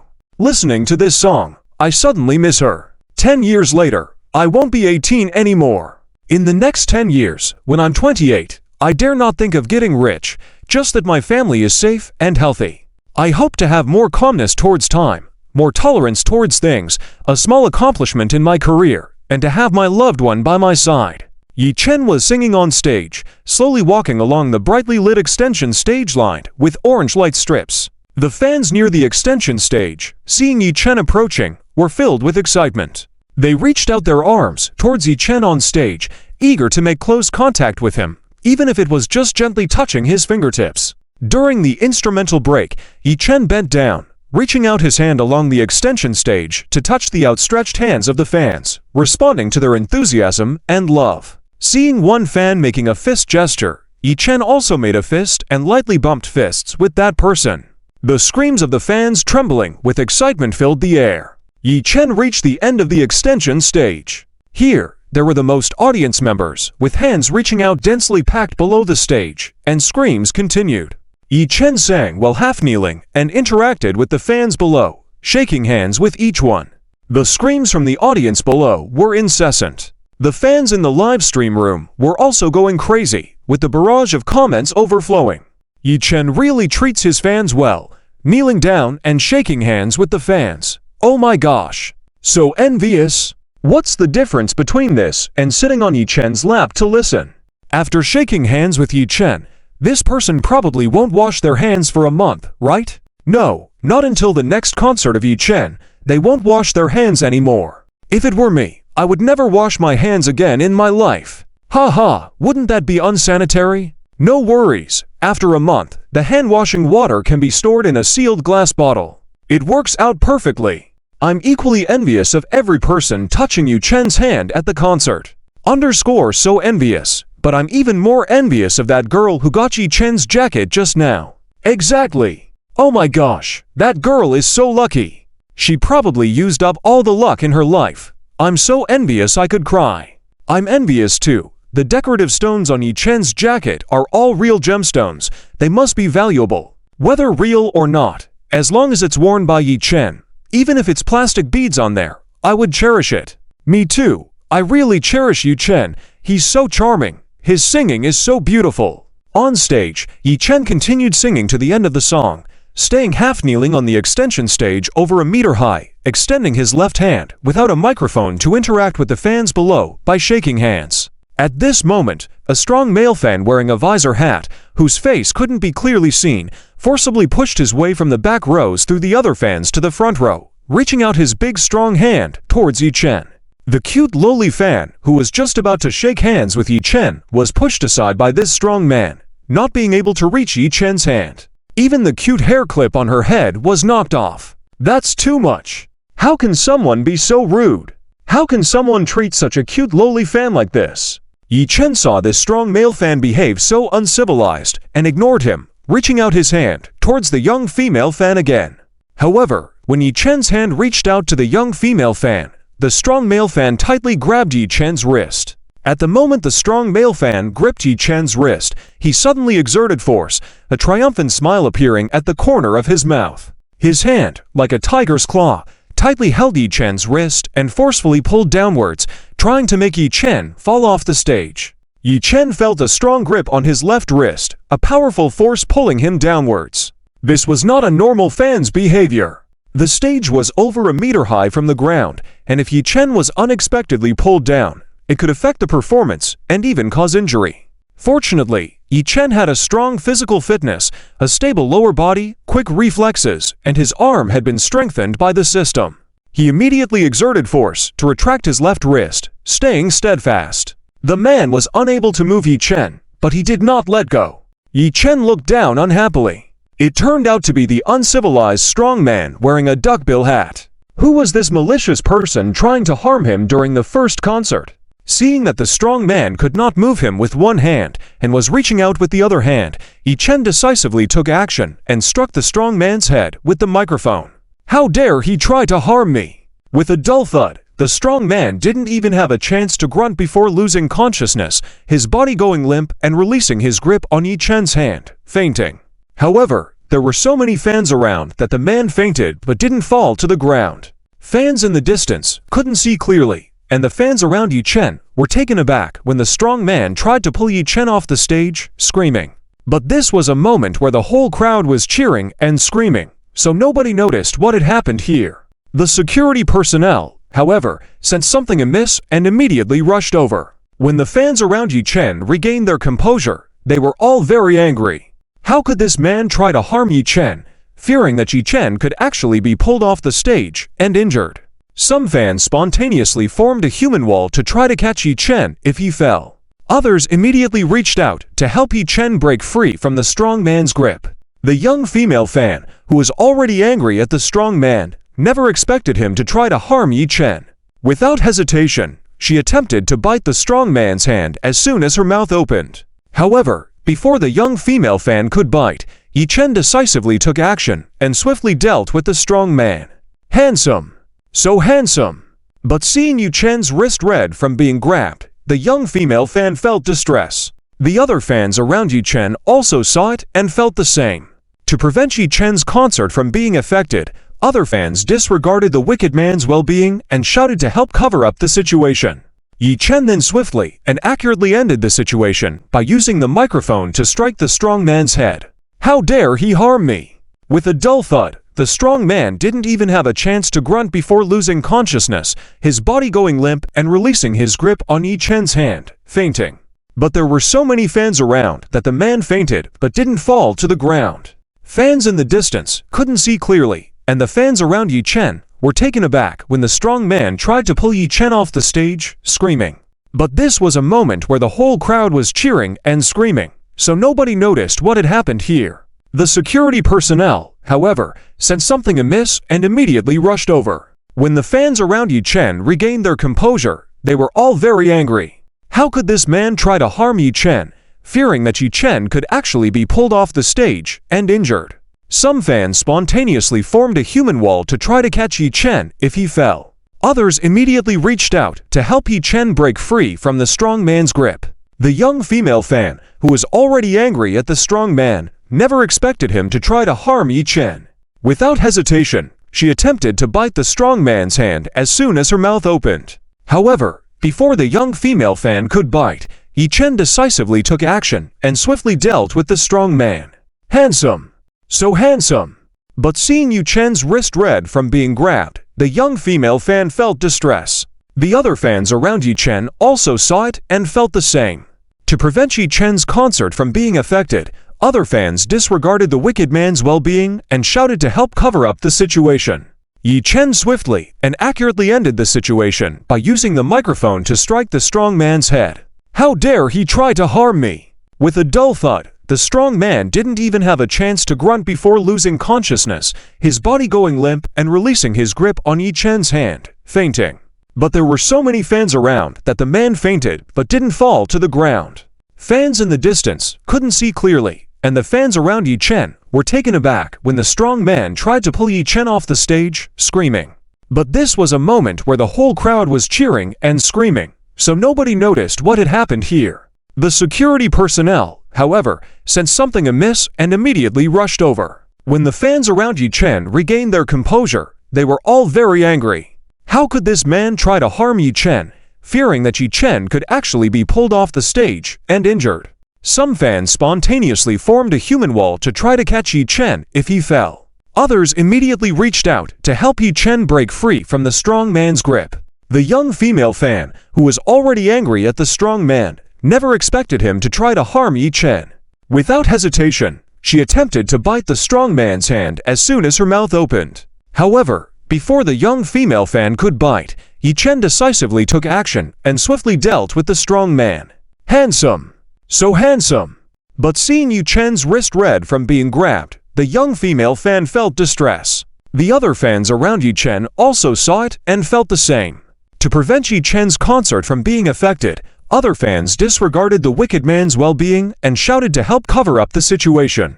Yi Chen then swiftly and accurately ended the situation by using the microphone to strike the strong man's head. "How dare he try to harm me!" With a dull thud, the strong man didn't even have a chance to grunt before losing consciousness, his body going limp and releasing his grip on Yi Chen's hand, fainting. But there were so many fans around that the man fainted but didn't fall to the ground. Fans in the distance couldn't see clearly, and the fans around Yi Chen were taken aback when the strong man tried to pull Yi Chen off the stage, screaming. But this was a moment where the whole crowd was cheering and screaming, so nobody noticed what had happened here. The security personnel, however, sensed something amiss and immediately rushed over. When the fans around Yi Chen regained their composure, they were all very angry. How could this man try to harm Yi Chen, fearing that Yi Chen could actually be pulled off the stage and injured? Some fans spontaneously formed a human wall to try to catch Yi Chen if he fell. Others immediately reached out to help Yi Chen break free from the strong man's grip. The young female fan, who was already angry at the strong man, never expected him to try to harm Yi Chen. Without hesitation, she attempted to bite the strong man's hand as soon as her mouth opened. However, before the young female fan could bite, Yi Chen decisively took action and swiftly dealt with the strong man. "Handsome! So handsome!" But seeing Yi Chen's wrist red from being grabbed, the young female fan felt distress. The other fans around Yi Chen also saw it and felt the same. To prevent Yi Chen's concert from being affected, other fans disregarded the wicked man's well-being and shouted to help cover up the situation. Yi Chen then swiftly and accurately ended the situation by using the microphone to strike the strong man's head. "How dare he try to harm me!" Yi Chen ended the situation swiftly and accurately by striking the strong man's head with the microphone. "How dare he try to harm me!" With a dull thud, the strong man didn't even have a chance to grunt before losing consciousness, his body going limp and releasing his grip on Yi Chen's hand, fainting. But there were so many fans around that the man fainted but didn't fall to the ground. Fans in the distance couldn't see clearly, and the fans around Yi Chen were taken aback when the strong man tried to pull Yi Chen off the stage, screaming. But this was a moment where the whole crowd was cheering and screaming, so nobody noticed what had happened here. The security personnel, however, sensed something amiss and immediately rushed over. When the fans around Yi Chen regained their composure, they were all very angry. How could this man try to harm Yi Chen, fearing that Yi Chen could actually be pulled off the stage and injured? Some fans spontaneously formed a human wall to try to catch Yi Chen if he fell. Others immediately reached out to help Yi Chen break free from the strong man's grip. The young female fan, who was already angry at the strong man, never expected him to try to harm Yi Chen. Without hesitation, she attempted to bite the strong man's hand as soon as her mouth opened. However, before the young female fan could bite, Yi Chen decisively took action and swiftly dealt with the strong man. "Handsome! So handsome!" But seeing Yi Chen's wrist red from being grabbed, the young female fan felt distress. The other fans around Yi Chen also saw it and felt the same. To prevent Yi Chen's concert from being affected, other fans disregarded the wicked man's well-being and shouted to help cover up the situation. Yi Chen then swiftly and accurately ended the situation by using the microphone to strike the strong man's head. "How dare he try to harm me!" With a dull thud, the strong man didn't even have a chance to grunt before losing consciousness, his body going limp and releasing his grip on Yi Chen's hand, fainting. But there were so many fans around that the man fainted but didn't fall to the ground. Fans in the distance couldn't see clearly, and the fans around Yi Chen were taken aback when the strong man tried to pull Yi Chen off the stage, screaming.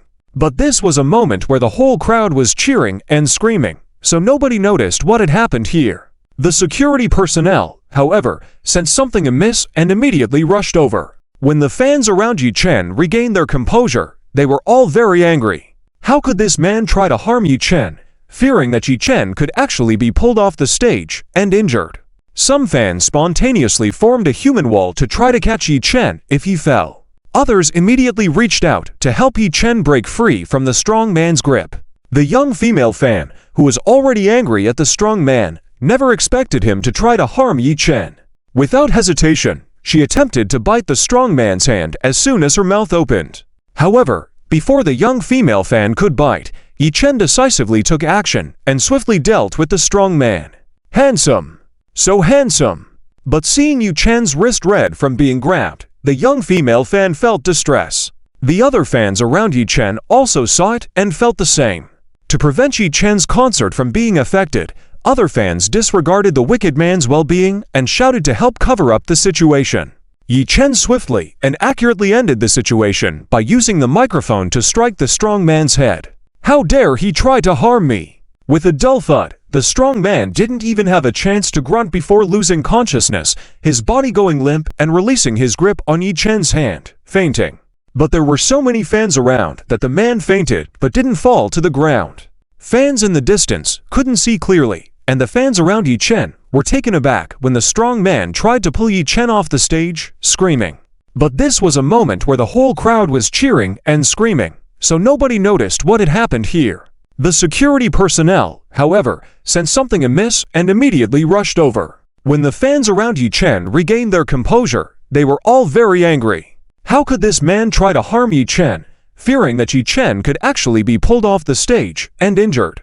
Some fans spontaneously formed a human wall to try to catch Yi Chen if he fell. Others immediately reached out to help Yi Chen break free from the strong man's grip.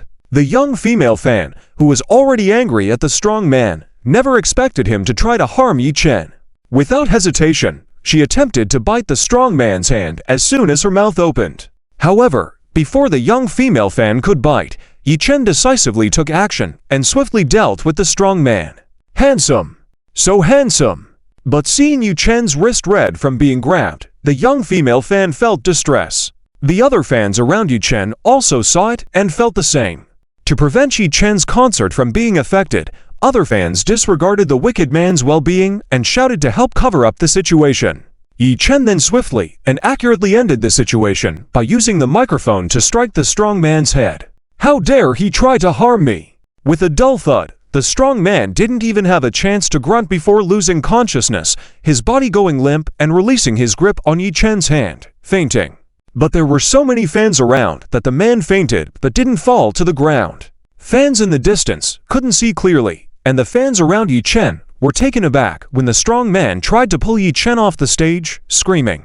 But this was a moment where the whole crowd was cheering and screaming, so nobody noticed what had happened here. The security personnel, however, sensed something amiss and immediately rushed over. When the fans around Yi Chen regained their composure, they were all very angry. How could this man try to harm Yi Chen, fearing that Yi Chen could actually be pulled off the stage and injured?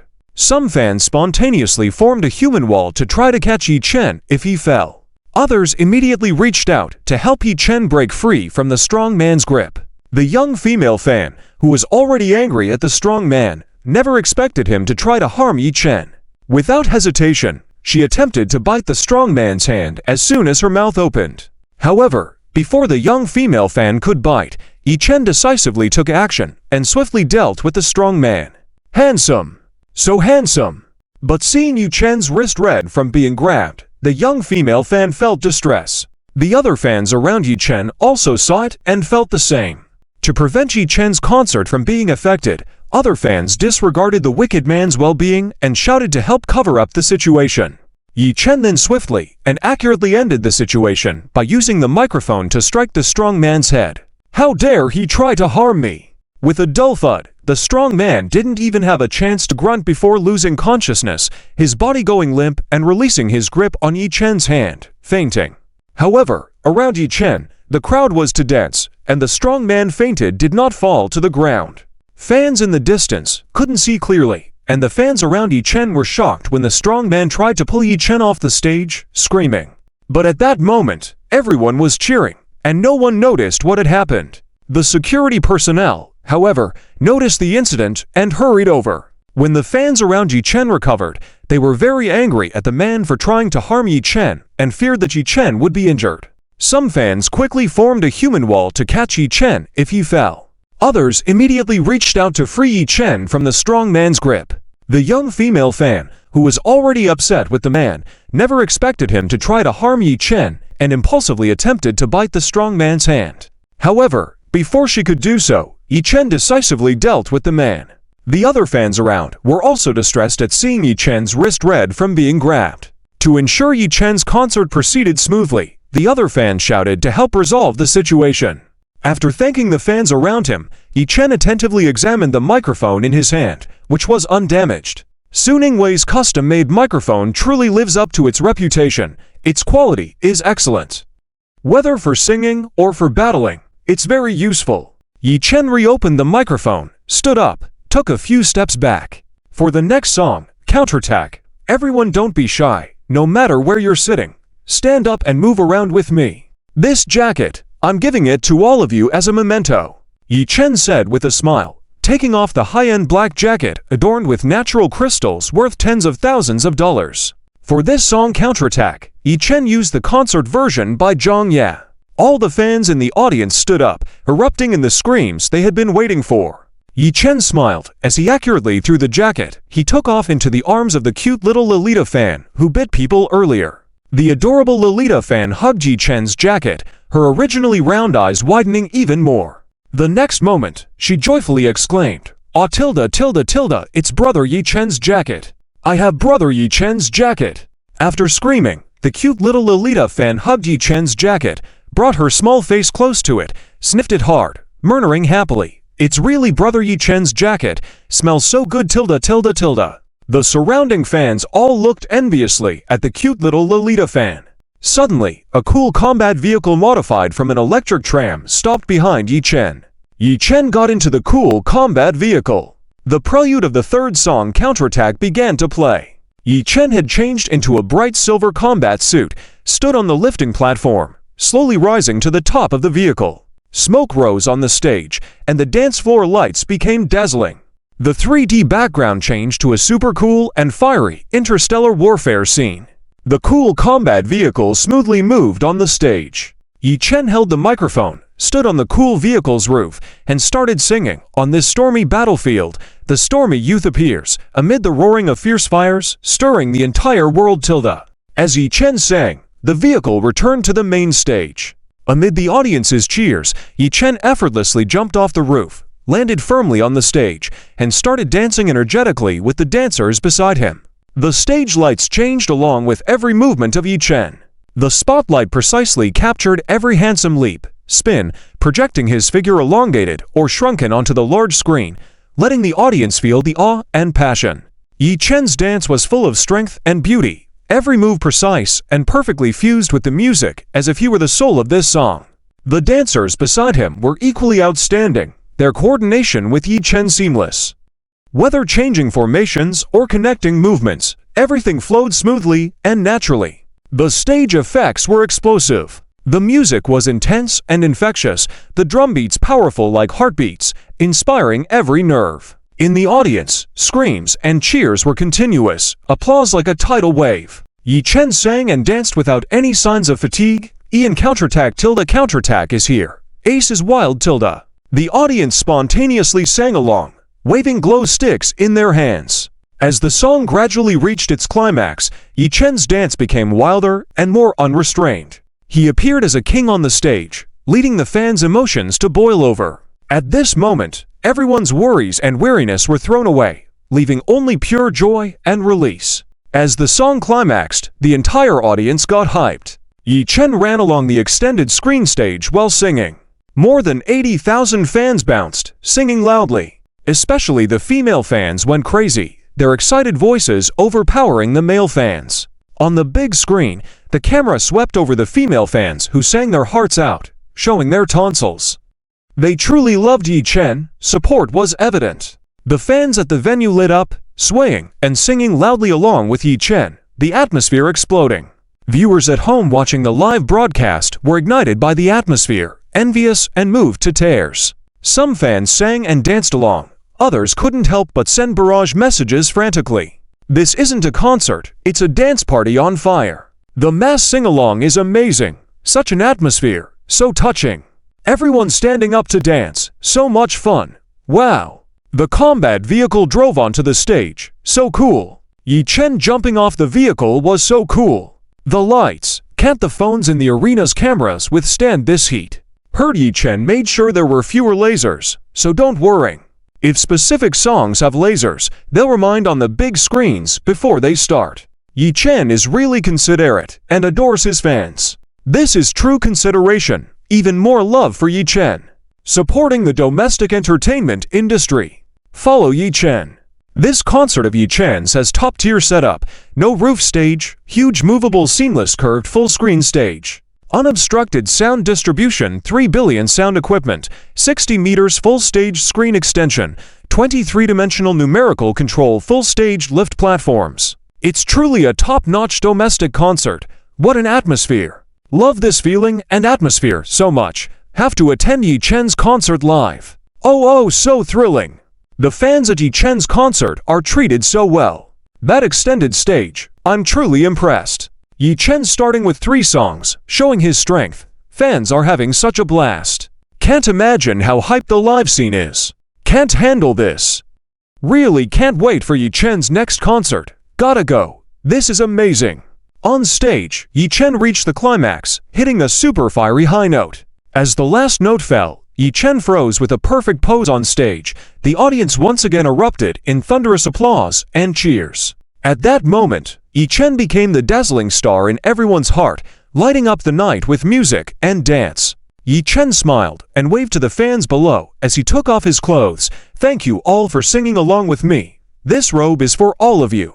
Let me hear which side of fans has the loudest cheers, who wants it the most. The entire audience of fans once again erupted in excited screams, especially the female fans who were screaming hoarse, "Ah! Yi Chen! Give it to me! I want it! I want it!" The male fans also showed great enthusiasm, shouting loudly, "Yi Chen! Give it to me! I love this battle robe!" Yi Chen, having already given two pieces of clothing to female fans, wanted to give some benefits to the male fans as well. He threw the robe towards the male fan, who was shouting the loudest. The male fans all jumped up to grab it. In the end, a handsome male fan managed to snatch the robe. The surrounding fans cast envious glances at this handsome male fan once again. The beautiful girlfriend of the handsome male fan looked at her boyfriend in excitement and said, "Ah, you got it. Honey, you're amazing. Give me Yi Chen's battle robe. I didn't expect you to be like this. What husband? You want to snatch Yi Chen's battle robe from me? Please call me your ex-boyfriend." The handsome male fan hugged the robe tightly and looked warily at his ex-girlfriend. The beautiful girlfriend stood still, never imagining she wasn't even as good as a Yi Chen battle robe, although she also wanted it. The surrounding fans, seeing this scene, were on the verge of laughter. Truly devoted fans. Yi Chen's fans are truly dedicated, willing to give up even a beautiful girlfriend for Yi Chen's battle robe. On the stage, Yi Chen smiled and said, "For those who didn't get one, don't worry. It's only the 3rd song. Give me 3 minutes and I'll get some gear for everyone. You can help me count down, and if time is up, I'll sing an extra song for everyone." The crowd instantly erupted in excitement, loudly calling out the countdown along with the timer on the big screen. Yi Chen, standing on a specific platform, waved to the fans and then descended. The staff below quickly dressed Yi Chen in a black performance outfit adorned with crystal snowflakes and a fur collar. Guan Xiaxia quickly adjusted Yi Chen's hair and makeup, adding some sparkles of snowflakes to his eyelashes and hair. Finally, a magnificent crown decorated with crystal snowflakes and diamonds was placed on Yi Chen's head. With only 2 minutes on the countdown, Yi Chen, now in his new outfit, ascended to the concert stage again. The fans saw the newly dressed Yi Chen and once again were amazed, getting excited and screaming once more. The 4th song had to be Serious Snow by Lao Zhu, which was super beautiful. Yi Chen was confident he would move most of the audience with this song.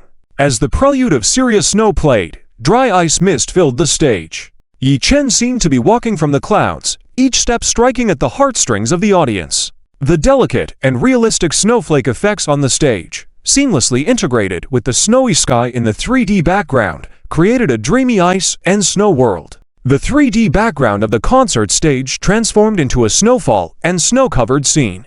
The lighting designer skillfully used light and shadow to envelop Yi Chen in a soft and mysterious glow, making him look ethereal, like a prince from a fairy tale, noble and aloof. Dancers in white dance skirts adorned with sparkling snowflakes danced around Yi Chen like winter elves. Their steps were light and graceful, and each spin sprinkled spakes of silver light, harmonizing with the snowflakes on the stage, adding a touch of agility and vitality. For this song Serious Snow, Can you all sing along with me later? Yi Chen said, waving his left hand as he spoke. The fans in the audience excitedly waved their glow sticks in response to Yi Chen's request. Holding the microphone, Yi Chen sang with deep emotion, "Midnight, silence, that is love. Secretly controlling my heart reminding me loving you requires being on call at all times." Yi Chen, standing in the center of the stage, gazed deeply and affectionately as his singing voice, like a ray of sunshine in winter, penetrated the cold, reaching deeply into the softest part of the heart. Every note exuded deep emotions, weaving a touching winter love song with the snowy stage, the dancers' movements, and the audience's warmth, creating a captivating winter love song. When Yi Chen sang, "We're serious together loving each other, so sincerely loving each other. So sincerely. But I still hear you say, it's impossible the Megacity hasn't seen snow in over a decade, suddenly it snows. Just when you said we were breaking up the snow falls, so deep falls so sincerely to you." Yi Chen extended the microphone toward the audience. The entire audience of 80,000 fans sang in unison with tears in their eyes, singing emotionally, reflecting the scars I lie in the snow. I don't care how many scars I have. At that moment, snowflakes began falling delicately from the sky, a perfect and incredibly timely moment. The sudden snowfall added an indescribable romantic and melancholic atmosphere to the concert, perfectly complementing the deep emotions and helplessness in the song. This scene seemed like a miracle where reality and dreams intertwined, and Yi Chen's singing not only touched every listener at the venue, but also seemed to possess a magical power to summon nature. In that moment, the concert venue seemed enveloped in magic, time seemingly stood still, and all the fans present were immersed in the wondrous experience constructed from visuals, sounds, and emotions from the heart. The tears of the live audience mixed with the falling snowflakes, and for a moment, it was hard to tell if the faces were wet with tears or melted snow. Fans watching the live broadcast were also deeply moved by the scene. "Wow! It's snowing! This is incredible! It's really snowing at the venue! It's so fitting! How perfect! So amazing! Ah! As a southerner who has never seen snow, I'm so envious. Yi Chen is really amazing. Even the heavens are helping Yi Chen. It actually started snowing during this song.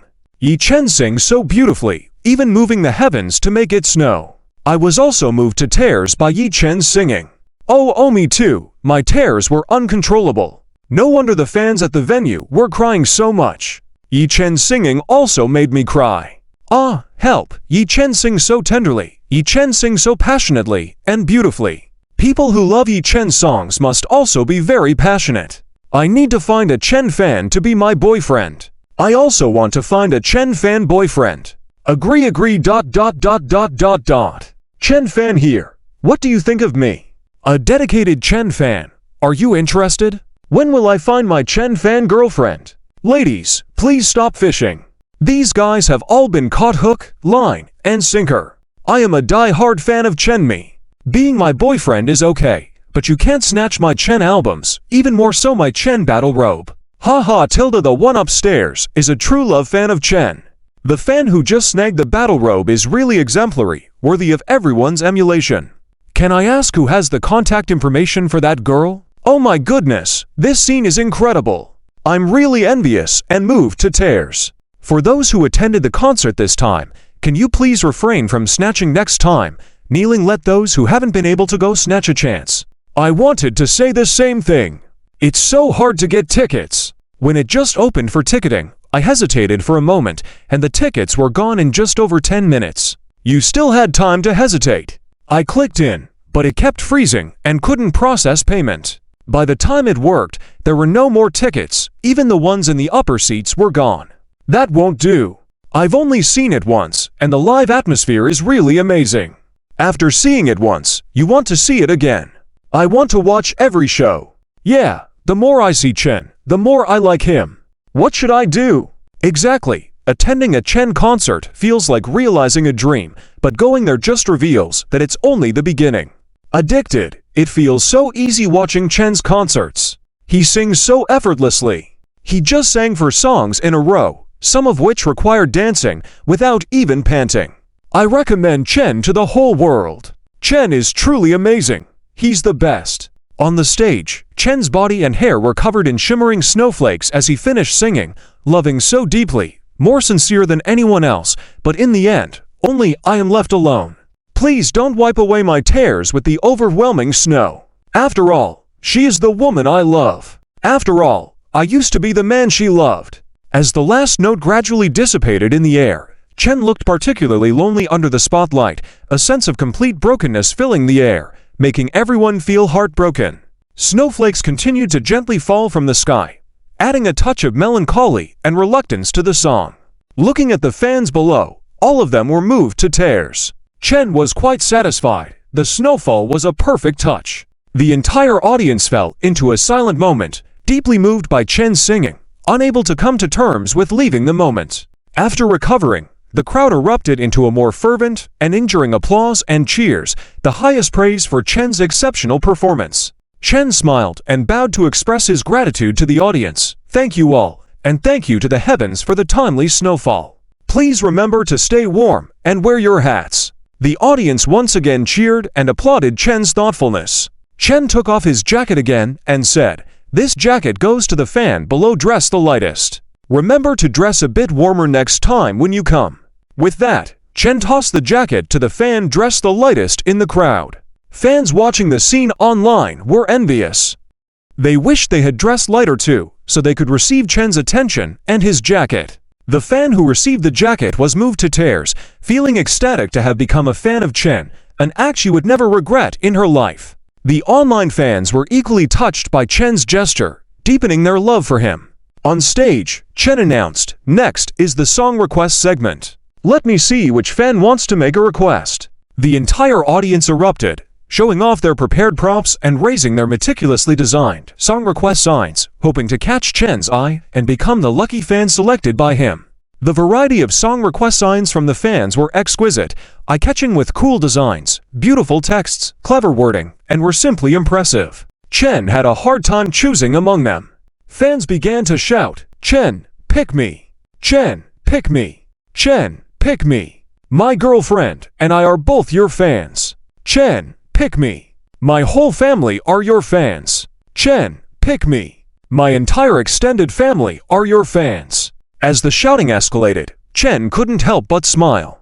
After scanning the crowd, he noticed a girl wearing glasses, holding up a painting of Chen wielding a sword in ink, clearly made with care. The girl with glasses seemed shy but mustered her courage, blushing as she cried out, "Chen, pick me! I have liked you for so long!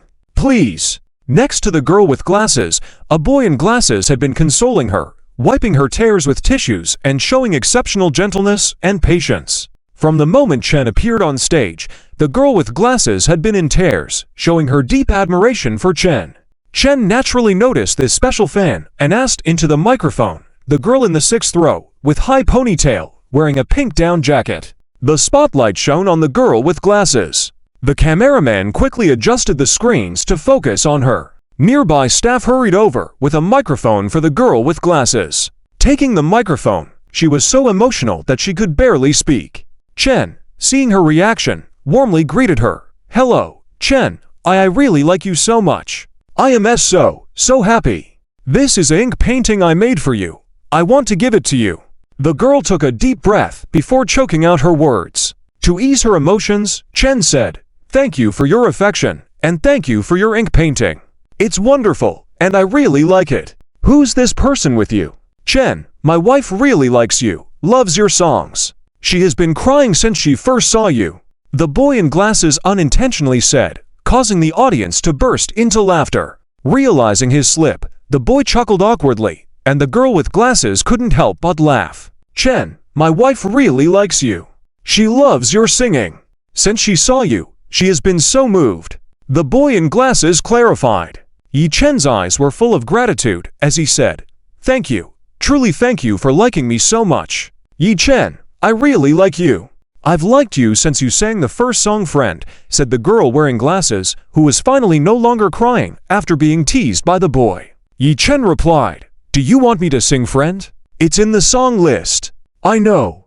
I already have the concert song list memorized. Is it possible to request a song that you've sung before, or can you create one based on my story?" asked the girl cautiously. Being an old fan, she had watched every live broadcast of Yi Chen, but she wasn't sure if the song requests during the concert would be the same as in the live broadcast. After all, concerts are more formal than live broadcasts, and no singer has set such a precedent before. Yi Chen smiled and said, "Both are acceptable." "Really?" The girl with glasses pushed her glasses excitedly, full of anticipation. The entire audience let out screams and cheers of anticipation, all excited to witness Yi Chen create a new song in person. Yi Chen replied, "Of course, you can request a song I've sung before, or share a story." "Share a story, share a story." The girl with glasses eagerly agreed. Yi Chen smiled and said, "Then tell me your story." The girl with glasses nodded, shyly glancing at the boy with glasses beside her. The boy reached out and tightly held the girl's trembling hand, looking at her with tenderness and encouragement in his eyes. The girl turned back to Yi Chen and began, "My husband and I were high school classmates. At that time, we had mutual feelings for each other, but since we were both introverts and didn't want to affect each other's studies, we kept those feelings hidden in our hearts, never speaking them out loud. After we graduated and went to different universities, packing our bags with nostalgic memories, we embarked on our own journeys of growth. Our universities were in different provinces, miles apart. I felt quite disheartened, but I always thought that, if we ever reunited at our hometown, I would gather the courage to confess my feelings to him. After graduation, I chose to return to our hometown to work, and unexpectedly, I met my husband at a shopping mall. Turns out, he also decided to return home after graduating. In this vast world, we met again. Before I could confess, he played the guitar and sang The One Sitting Next to You to confess his love to me. Though he didn't sing as well as you, I found it incredibly beautiful and touching. What made me happiest was realizing that he's also a fan of yours and immediately accepted his confession. 3 months later, we got married and fulfilled our first dream by attending your concert together. Never did I expect to be so lucky today, chosen by you as a lucky fan to request a song. So, I want to fulfill our second dream. Can you sing a song for our love? Of course, your love story is very admirable and beautiful, Yi Chen replied with a smile. Just wait a moment. Let me think and ask the band for an instrument. Okay, the girl with glasses exclaimed tearfully with excitement. Yi Chen strode quickly towards the band responsible for the accompaniment, with the system's alluring voice echoing in his mind once again. Ding! Dear host, detected the latest request from the fan. Automatically matched the corresponding song for you. The original Burmese song Fresh Little Girl Forma composed by Tet Tonglen from Earth Star, and the Chinese adaptation Still Meeting You in This Vast World performed by Chinese female singer Cheng Xiang.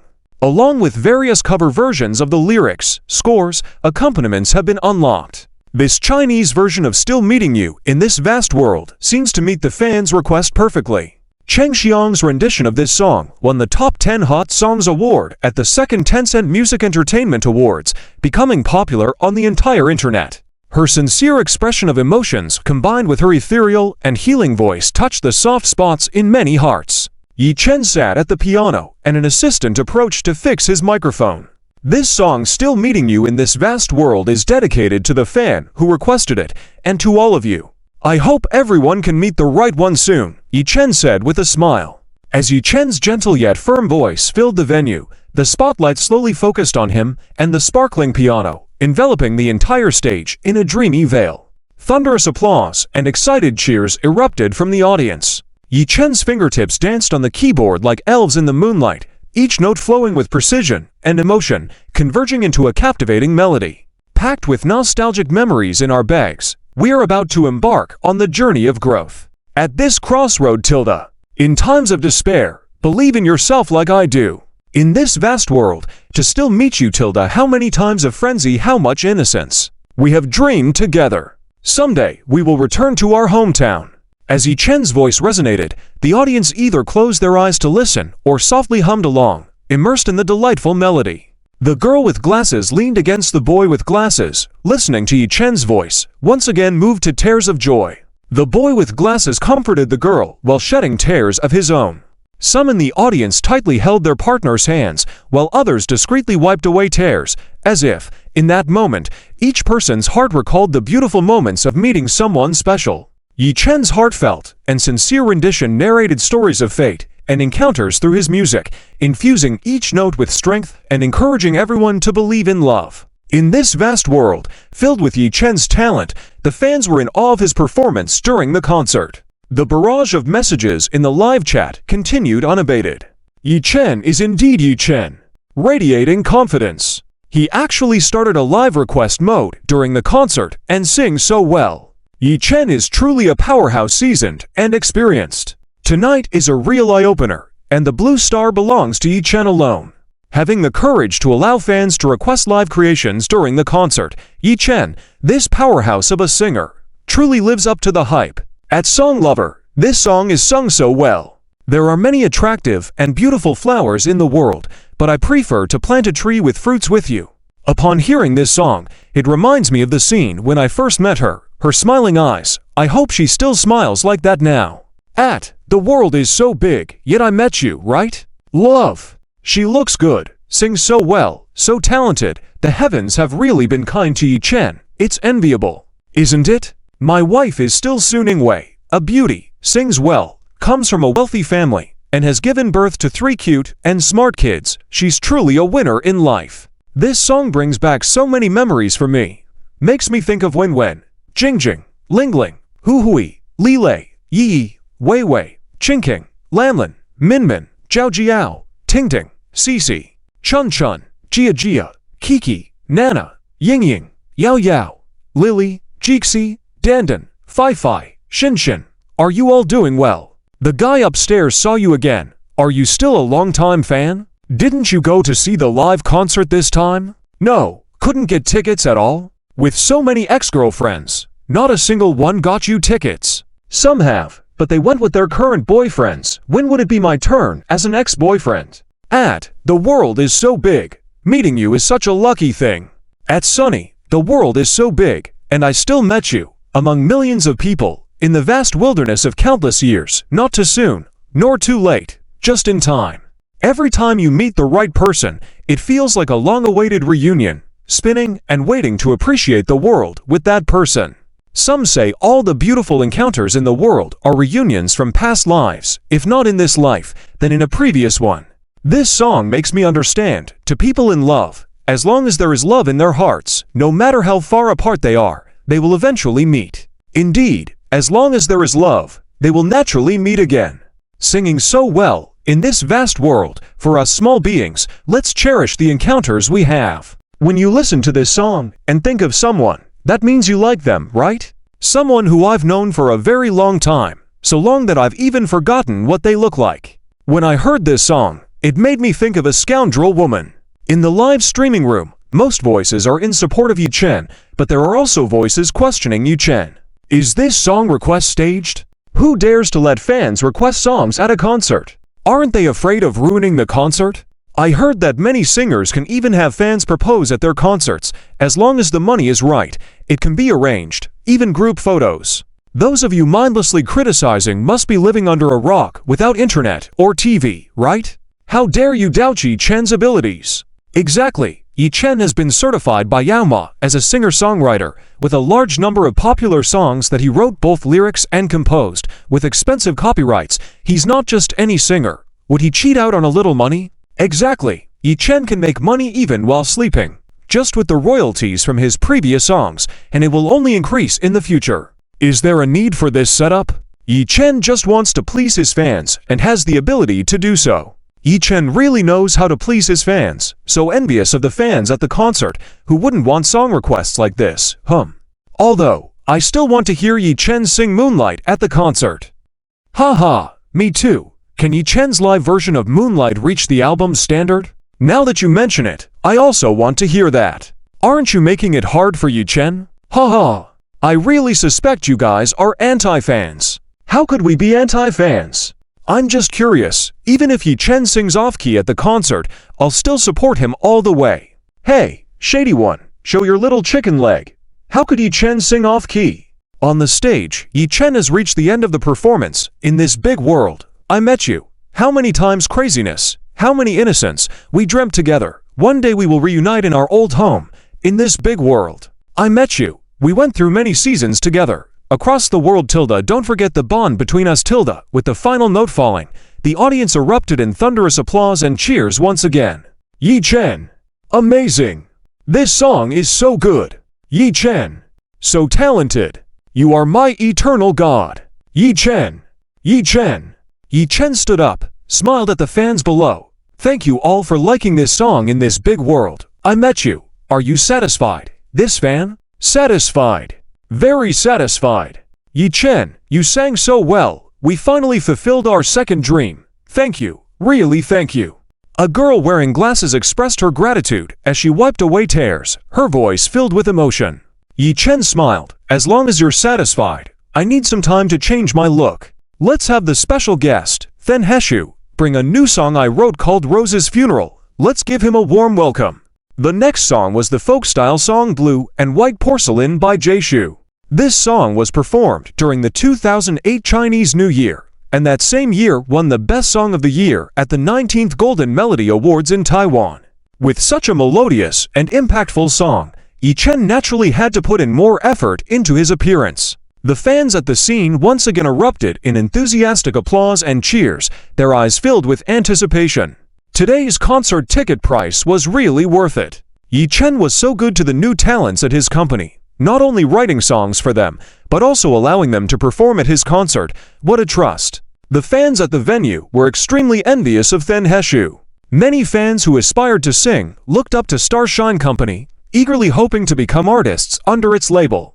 Yi Chen waved at the fans, then stood on a specific lift platform and descended. Meanwhile, the prelude of Rose's Funeral began to play. The 3D backdrop on the large stage transformed into a sea of roses. Then Heshu grasped the microphone, rising slowly from the rose sea, and seeing so many fans in the audience left him deeply moved. The fans in the audience, loving the performer, as always, cheered enthusiastically for Then Heshu. Then Heshu cherished this opportunity, grateful to Yi Chen, pushed aside his nerves, and sang earnestly, "After 100 weeks without you, I've returned here to seek the evidence of our love's past. No one wants to mention the past of the rose. Today's theme here is." As Yi Chen descended from the stage, the staff immediately surrounded him, offering chairs, clothes changing, hairstyling, makeup, all being done in a busy yet organized manner. Su Ningwei also handed throat-soothing tea to Yi Chen and asked with concern, "Are you tired?" "Not tired. Why aren't you focusing on the performance?" Yi Chen sat on the chair, sipped the throat-soothing tea offered by Su Ningwei, and replied. Su Ningwei smiled and said, "This time the dressing time was longer, so I came down to check on you and praise you. Your performance today was simply amazing. The impromptu songs were also super good, really impressive. Thank you for the praise." Yi Chen responded with a smile, listening to Then Heshu singing on stage, feeling very satisfied. Indeed, the singer he chose sang really well. It was his first time on such a big stage, and his performance was so stable, without any stage fright. The audience was also impressed by Then Heshu's singing when he started singing on stage, and the songs were so pleasant to listen to. The show had just begun, but it was already so exciting, truly worth the ticket price tonight. The audience in the live chat room exploded again. "Oh my god! Yi Chen's selection and Yi Chen's choice, too strong. Then Heshu looks so refined, his voice is so unique and clean. The Funeral of Rose is such a great song, I'm a fan now." Of course, this is a singer picked by Yi Chen in the live chat room. I've been a fan for a while, he's certainly amazing. Yi Chen has such good taste, with Yi Chen around, we'll never run out of good songs to listen to. Doesn't anyone feel that the Funeral of Rose has a bit of the flavor of Nocturne, but with a completely different temperament? They're also pleasant to listen to. Indeed, but who cares, as long as it sounds good. After all, they are produced by Yi Chen. I love it. 100 weeks equals 2 years equals 700 days equals hours equals minutes equals seconds. Not even half the time I love her. Got emo, really moved to tears. Reminds me of her, on that day when I escorted her home. The air on the way back was so sweet. This song is definitely going to be a hit. No need to wonder, it's a sure bet. Songs produced by Yi Chen are always a hit. Mark my words, after tonight, Then Heshu will surely become popular too. Yi Chen is truly Then Heshu's lucky charm. It must be so fulfilling to become an artist under Starlight Company. I also want to become an artist under Starlight Company. Then I can see Yi Chen often, sing his songs, and perform together with him. I know, love is irrational. This line is just perfect. Yi Chen, can I love this then Heshu for the duration of one song? Epiphany, I'll be right back. Caught someone trying to climb the wall. You love him, I'll love him on behalf of Yi Chen. I *** cried, you still haven't married me in a floral dress. Why do I feel so itchy after listening to this song? Feels like I'm going to grow side bangs. Then Heshu on stage had reached the emotional climax of the song. Yi Chen off stage had changed into a fluttering traditional costume, tied his hair, and stood on the lifting platform, raised to the top of the stage. The 3D background of the concert stage transformed into a cyan sky and a classical green landscape painting. Under the cyan sky, the ancient charm of the mountain landscape slowly unfolded, with overlapping peaks, swirling clouds, creating a scene of tranquility and vastness. This was not just a visual feast, but a spiritual cleansing, immersing every audience member in this classical beauty. As the stage was enveloped in white smoke, Yi Chen descended from the sky like a deity. Amidst the drifting smoke, Yi Chen's figure appeared even more ethereal, as if he was a scholar from ancient times or a fairy from a painting. Each step and movement he made resonated with the audience's hearts. Yi Chen held a microphone hidden in a bamboo slip and began to sing, a sketch on white paper with blue brush strokes, depicting peonies on a vase, just like your initial makeup. The scent of sandalwood seeps through the window. I understand the feelings in my heart. The brush on the parchment halts halfway. Let's interpret. Yi Chen's voice pierced through the smoke, clear and penetrating, like a mountain spring, cleansing the spirit of every listener. The fans in attendance were once again taken aback by the scene before them, Yi Chen's entrance, and his singing. The 3D background of the concert stage transformed into beautiful Ryukins, blue and white porcelain. The Ryukins were warm and jade-like, and the blue and white porcelain was fresh and elegant, each presented in the interplay of light and shadow, making it feel as though one was in a flowing antique museum. As the white smoke gradually dissipated, Yi Chen stood firmly at the center of the stage. A group of dancers dressed in white and cyan dance costumes gracefully danced around Yi Chen, resembling delicate porcelain vases come to life, twirling and dancing around him. Their dance movements harmonized perfectly with Yi Chen's singing, sometimes gentle as water, sometimes powerful and vigorous, weaving together an enchanting visual spectacle. On this stage of light and shadow, Yi Chen and the dancers jointly staged a transcendent national style feast that traversed time, immersing every audience member in a wonderful experience of blending classical and contemporary beauty. This dual enjoyment of visual and auditory senses left the fans present in awe, erupting once again with cheers and screams. The fans in the live chat were even more envious, and the barrage of comments exploded again. Even through the screen, it looks this good. Can't imagine how breathtaking it would be to witness this live. Yi Chen's traditional Chinese style is simply invincible. So handsome, the stage design is amazing. So beautiful. ***, oh my god. Yi Chen looks so cool, descending from the sky. He's like a fairy coming to earth. Truly the divine voice of heaven. This production, this stage design, coupled with Yi Chen's unparalleled singing, it's divine.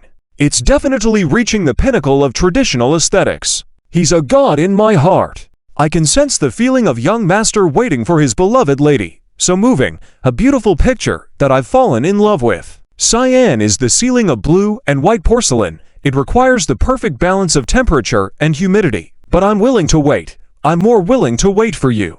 With such lyric composition, isn't it the ceiling? Indeed it is the ceiling, under a sky of cyan in the rain and smoke. In order to reproduce the cyan of dreams, craftsmen wasted furnace after furnace, but could never achieve the desired color. It was only when the rainy day arrived that the suitable temperature and conditions were met. One of the most beautiful and rare Chinese porcelain pieces, the Ryukil, was born. The exquisiteness of blue and white porcelain only emerges in rainy days, just as difficult as it is for me to meet you. You are to me as essential as the cyan in the sky during the rain. This is too beautiful. My heartbeat accelerates, my breathing quickens. My ability to purify haze surpasses the tropical rainforest. I will become the new lungs of the blue star. I thump, turning the Qinghai Tibet Plateau into a basin, crying until there is no longer a need for the South to North Water Diversion Project. Yeah, Yi Chen is amazing, so nice to listen to. Yi Chen, come on. Yi Chen Jeej, go for it tilde. I will be infatuated with Yi Chen Jeej for life. Go crazy for Yi Chen Jeej, banging my head against the wall for Yi Chen Jeej. This song is really fantastic. When this song was first released, I was shocked. I am completely into Yi Chen's charm in this song. The elegance in this song is something that modern so-called national-style songs can never achieve no matter how hard they try to imitate. Yi Chen, this man, remains impeccably perfect. This should be our unique form of romance in China, really too enjoyable to listen to. The live version of this song feels even more rich and national style than the original album version, so nice to listen to. This is the first time I've felt that a concert is even better than the album. Unfortunately, I couldn't get tickets. Tonight is destined to be a sleepless night. Agreed, Yi Chen's ability to control the live performance is really strong. Hurricane is so great, so beautiful it brings tears.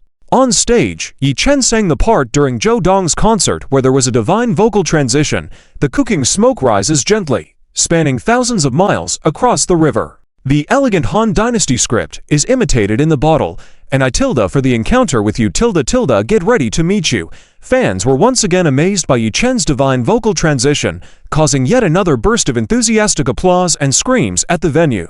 Fans watching the live broadcast were also all stunned. Oh my tilde, this version of Blue and White Porcelain is also so nice to listen to. Awesome! I was deeply amazed. Truly Yi Chen, I really love it. Good thing I recorded it. Just for this line, I've been looping it all night. Epsilon. This vocal transition is so nice to listen to. The rise and pitch in this line for the encounter with you is really nice to listen to.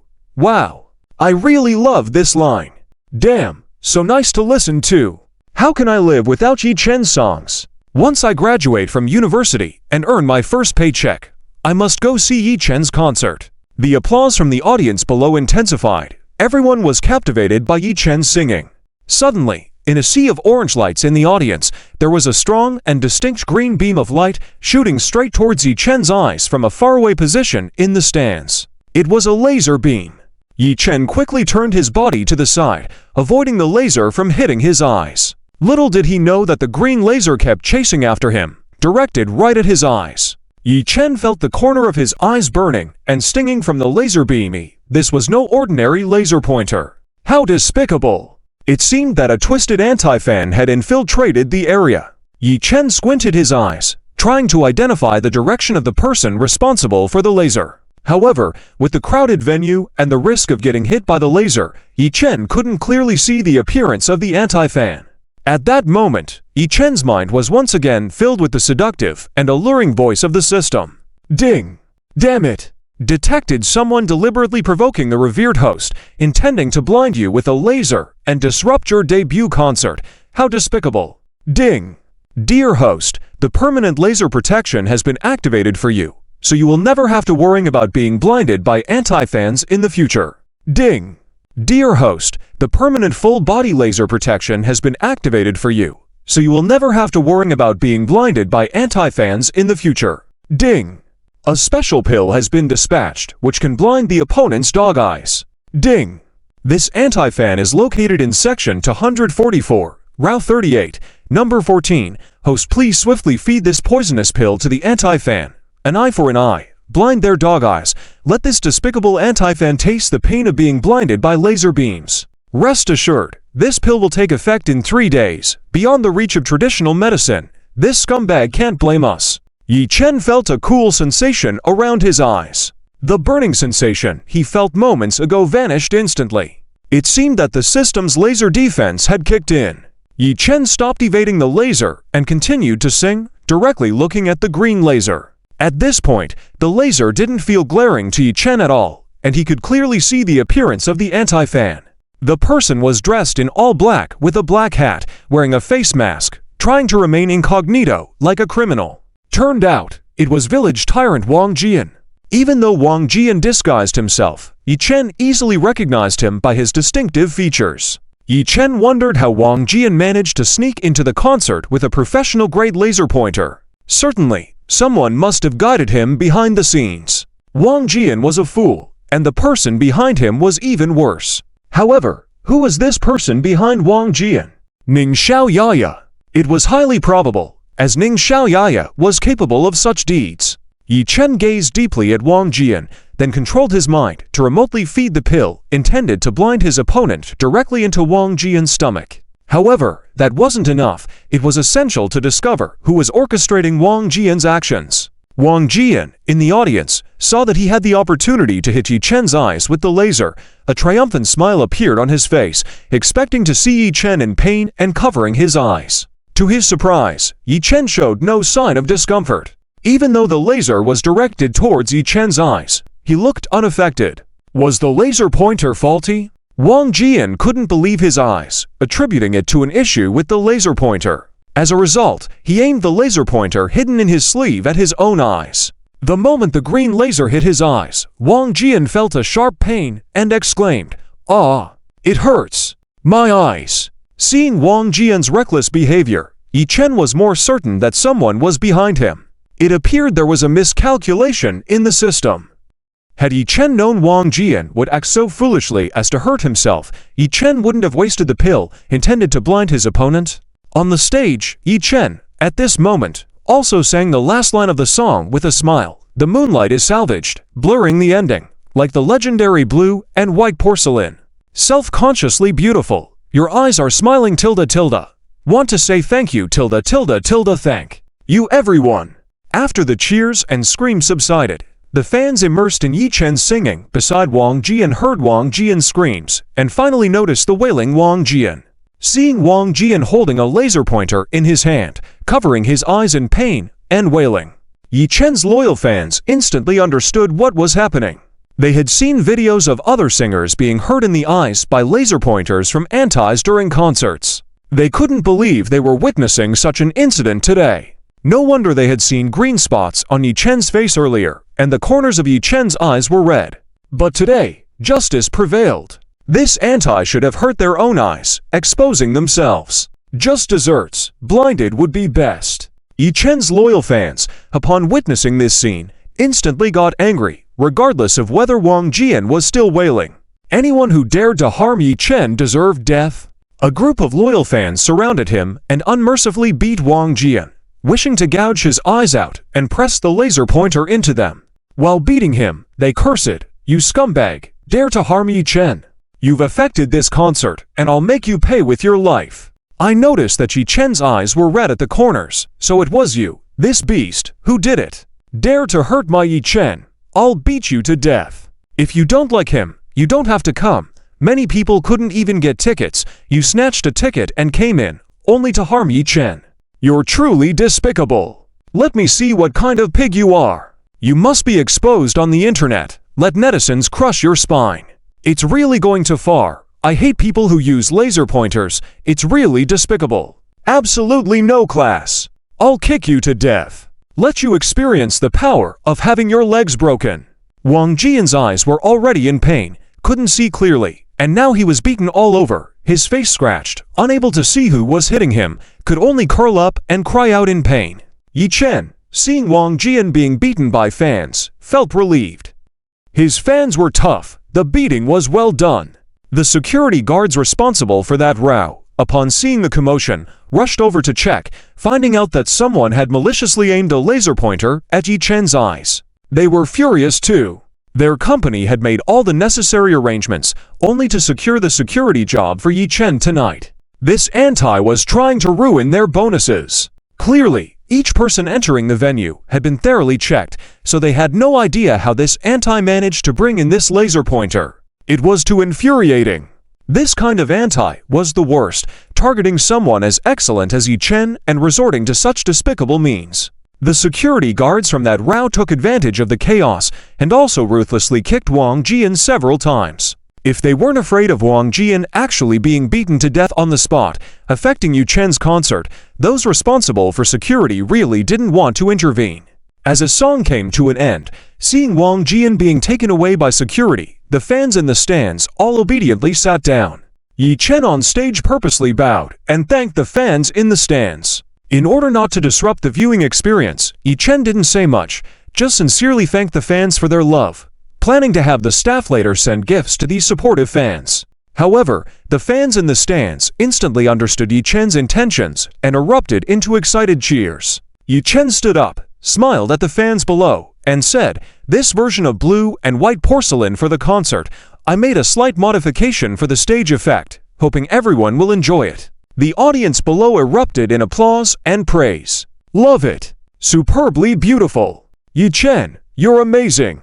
Yi Chen sat down in front of the guzheng, smiled, and said, "Thank you all for liking it. Next I'll bring you another traditional Chinese song, Hair Like Snow." The entire audience once again erupted in cheers and applause, the applause never stopping.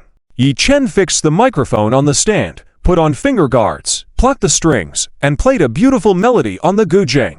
The 3D background on the grand stage of the concert transformed into a moving snow night painting. The full moon hung high in the night sky, shedding cold yet soft light, enveloping the earth in a silver cloak. The pavilion in the snow was ancient and elegant, the falling snow lightly brushing its eaves, making a faint noise, adding a sense of tranquility and peace. But the most eye-catching was the snow-enveloped blooming red plum, standing proudly in the snowstorm, red as fire, in stark contrast with the surrounding white snow. What was most mesmerizing was that in this dreamlike scene, the snow, which had already stopped, started falling gently again. The pure white snowflakes floated lightly in the air, ultimately falling gently on the stage, the audience seats, and into the hearts of everyone. At that moment, the fans at the concert were once again astonished by this sudden burst of beauty. Unable to contain themselves as they erupted into astonishing screams and cheers, the entire concert hall instantly ignited. As the accompanying melody drew near, the atmosphere on stage gradually became richer, as if the air was filled with classical charm. Su Ningwei, clad in a gorgeous crimson ancient dress, holding the beautiful red plum, gracefully entered. With a slender waist, stunning proportions, the hem of her dress swayed gently with her steps, blooming like a red lotus in the snow night. Su Ningwei's makeup was elegant and luxurious, her eyebrows dark like distant mountains, with plum blossom patterns drawn between her brows, eyes like autumn water, slightly blush on her lips, radiating an immaculate complexion. The white waist-length wig, carefully woven into a classical braided hairstyle, was adorned with delicate snowflakes and red plum decorations, making her look exquisite and otherworldly, like a plum blossom fairy in the snow, exuding a fairy air with every move. After gazing deeply at Su Ningwei, Yi Chen began to sing with deep emotion, "The crescent moon, a withered lover, I raise my cup tilde. Glamorous as the flow of 3,000 rivers, I take only a dip of love. Lost in understanding, only loving you. Transforming into a butterfly tilde tilde, your hair like snow, ashen and cold, parting, I burn incense. Moved by whom? Inviting the bright moon, letting memories shimmer, love perfect under the moonlight. Your hair like snow, tearfully flying, I await aging, with whom tilde tilde, intoxicated by the mortal world, I don't regret, carving a monument of eternal love for you tilde tilde." Su Ningwei followed the rhythm of the music, twirling and dancing beside Yi Chen with the red plum in her hand. Red plum blossoms and snowflakes are dancing in the sky. The dance is graceful and enchanting, as if dancing with the snowflakes. Su Ningwei's every move is precise and infectious, perfectly blending the tranquility of the snowy night with the warmth of the red plum blossoms. This scene, combined with Yi Chen's divine singing voice, is simply breathtaking. No one expected Su Ningwei to perform a dance accompaniment to this song. All the audience members present were amazed by Su Ningwei's extraordinary beauty and stunning dance moves, and captivated by Yi Chen's singing voice. Fans watching the live broadcast were even more amazed and envious to the extreme. That's it. That's it. Su Ningwei actually danced with Yi Chen.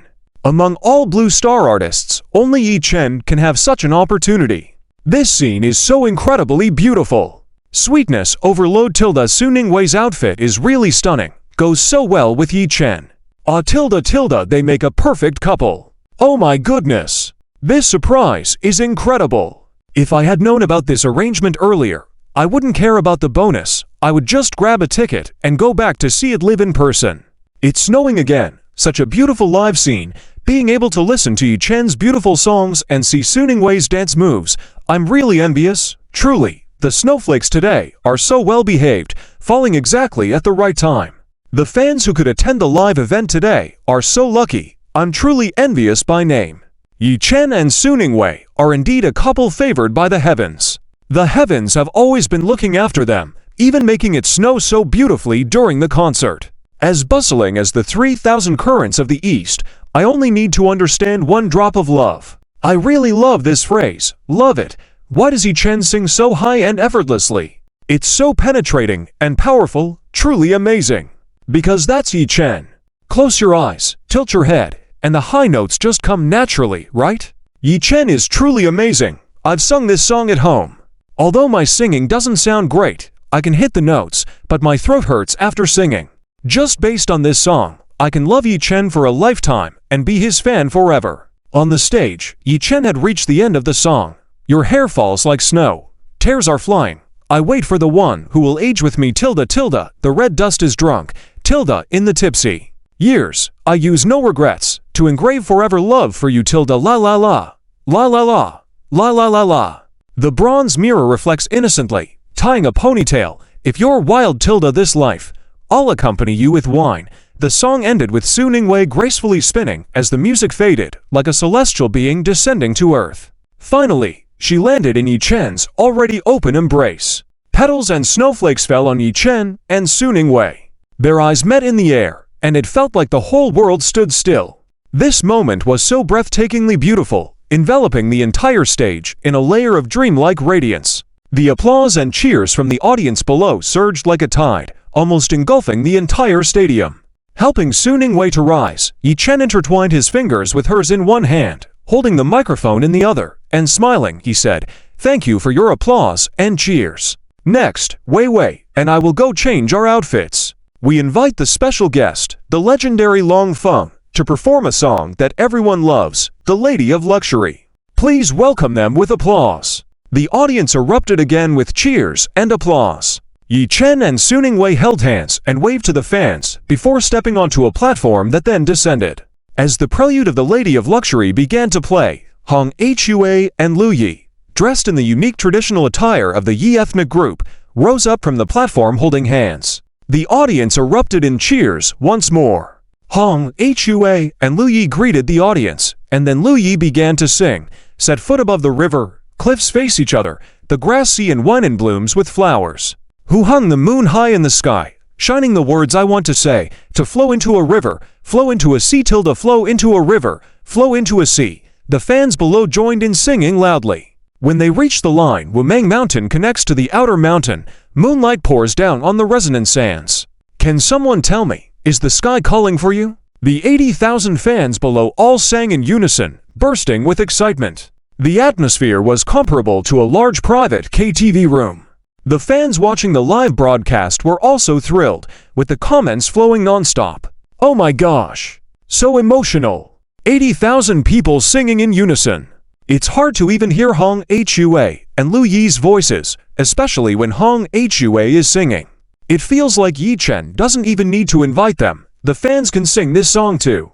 Lu Yi's part is a bit difficult to sing, so everyone is singing Hong Hui's part very loudly. This is my first time hearing the song The Lady of Luxury. Such an obscure song.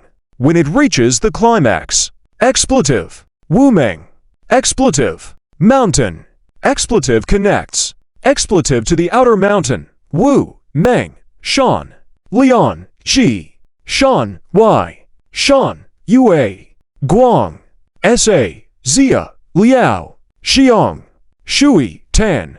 I really love this song. It's catchy and grand. If Yi Chen and Su Ningwei were to sing this song, it would definitely be amazing. Right tilde haha tilde Hong Hui and Lu Yi are also singing great. We should give Yi Chen some time to change outfits and rest. So exciting! Can anyone share a picture of several cats shaking their heads together? Please! If you can't find a partner, can't find a picture, do you also not have money? You're just an online friend. You're crossing a line. Lu Yi, come on. Everyone, let your voices out.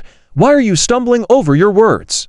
Haha tilde tilde, that's hilarious. It's like when a teacher asks you a question in class, all eyes are on you, and then you start stuttering.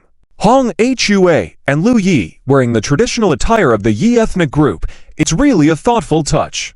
I am very satisfied with the location where Brother Cheng Tong did the shooting. Furthermore, Brother Cheng Tong's camera work is very stable and not shaky. The pixels are also very good. What I am most pleased with is that Brother Cheng Tong could hold his breath throughout the entire shoot, not lip-syncing along. Let's give Brother Cheng Tong a round of applause. Brother Cheng Tong has quality. Although there were some live lip-syncing moments, I am still satisfied. It would be even better if we could mute the technical aspect of live vocal synchronization.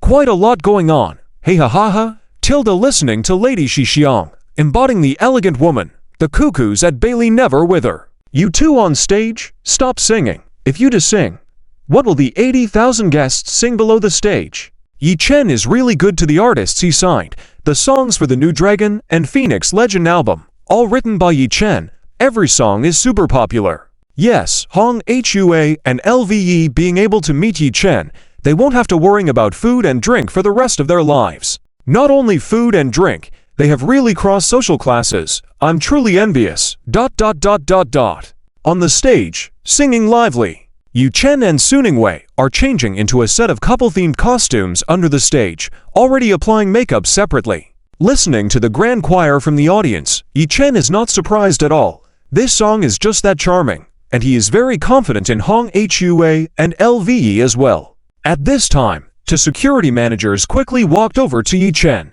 There are too many people at this concert, divided into many sections. Each section has a security manager leading a team of over a dozen people, responsible for security work, ensuring responsibilities are assigned. The security manager, who took the strong man away, whispered worryingly to Yi Chen, "Mr. Yi, that person who just lost consciousness.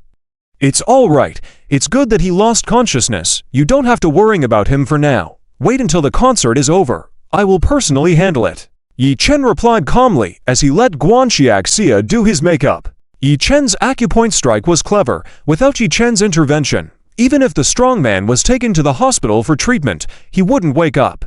"All right, Mr. Yi." The security manager in charge of taking the strongman away responded hastily, feeling relieved. It's always right to listen to Yi Chen.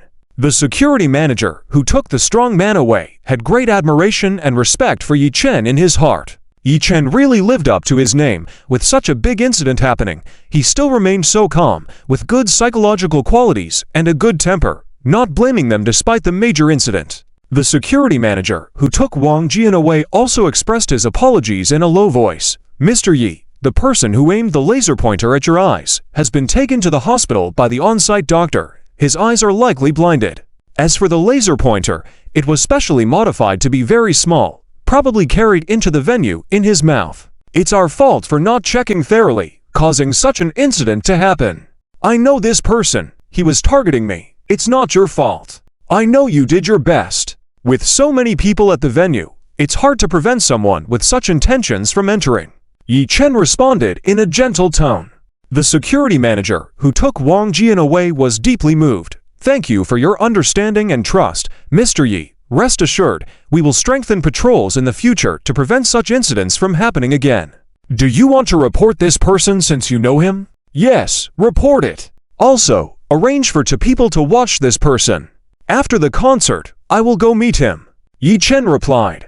The security manager, who took Wang Jian away, nodded quickly. "All right, I will do that right away." On the stage, Hong Hua and LVE had already finished singing with the fans below in chorus.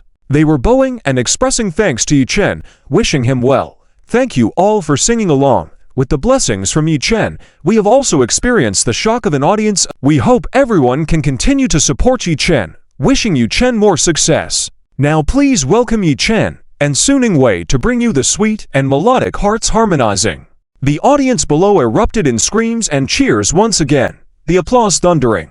Off stage, Yi Chen and Suningwei's makeup was also completed. Yi Chen was wearing that carefully tailored suit, appearing like the king of an elegant forest brought to life from a comic book.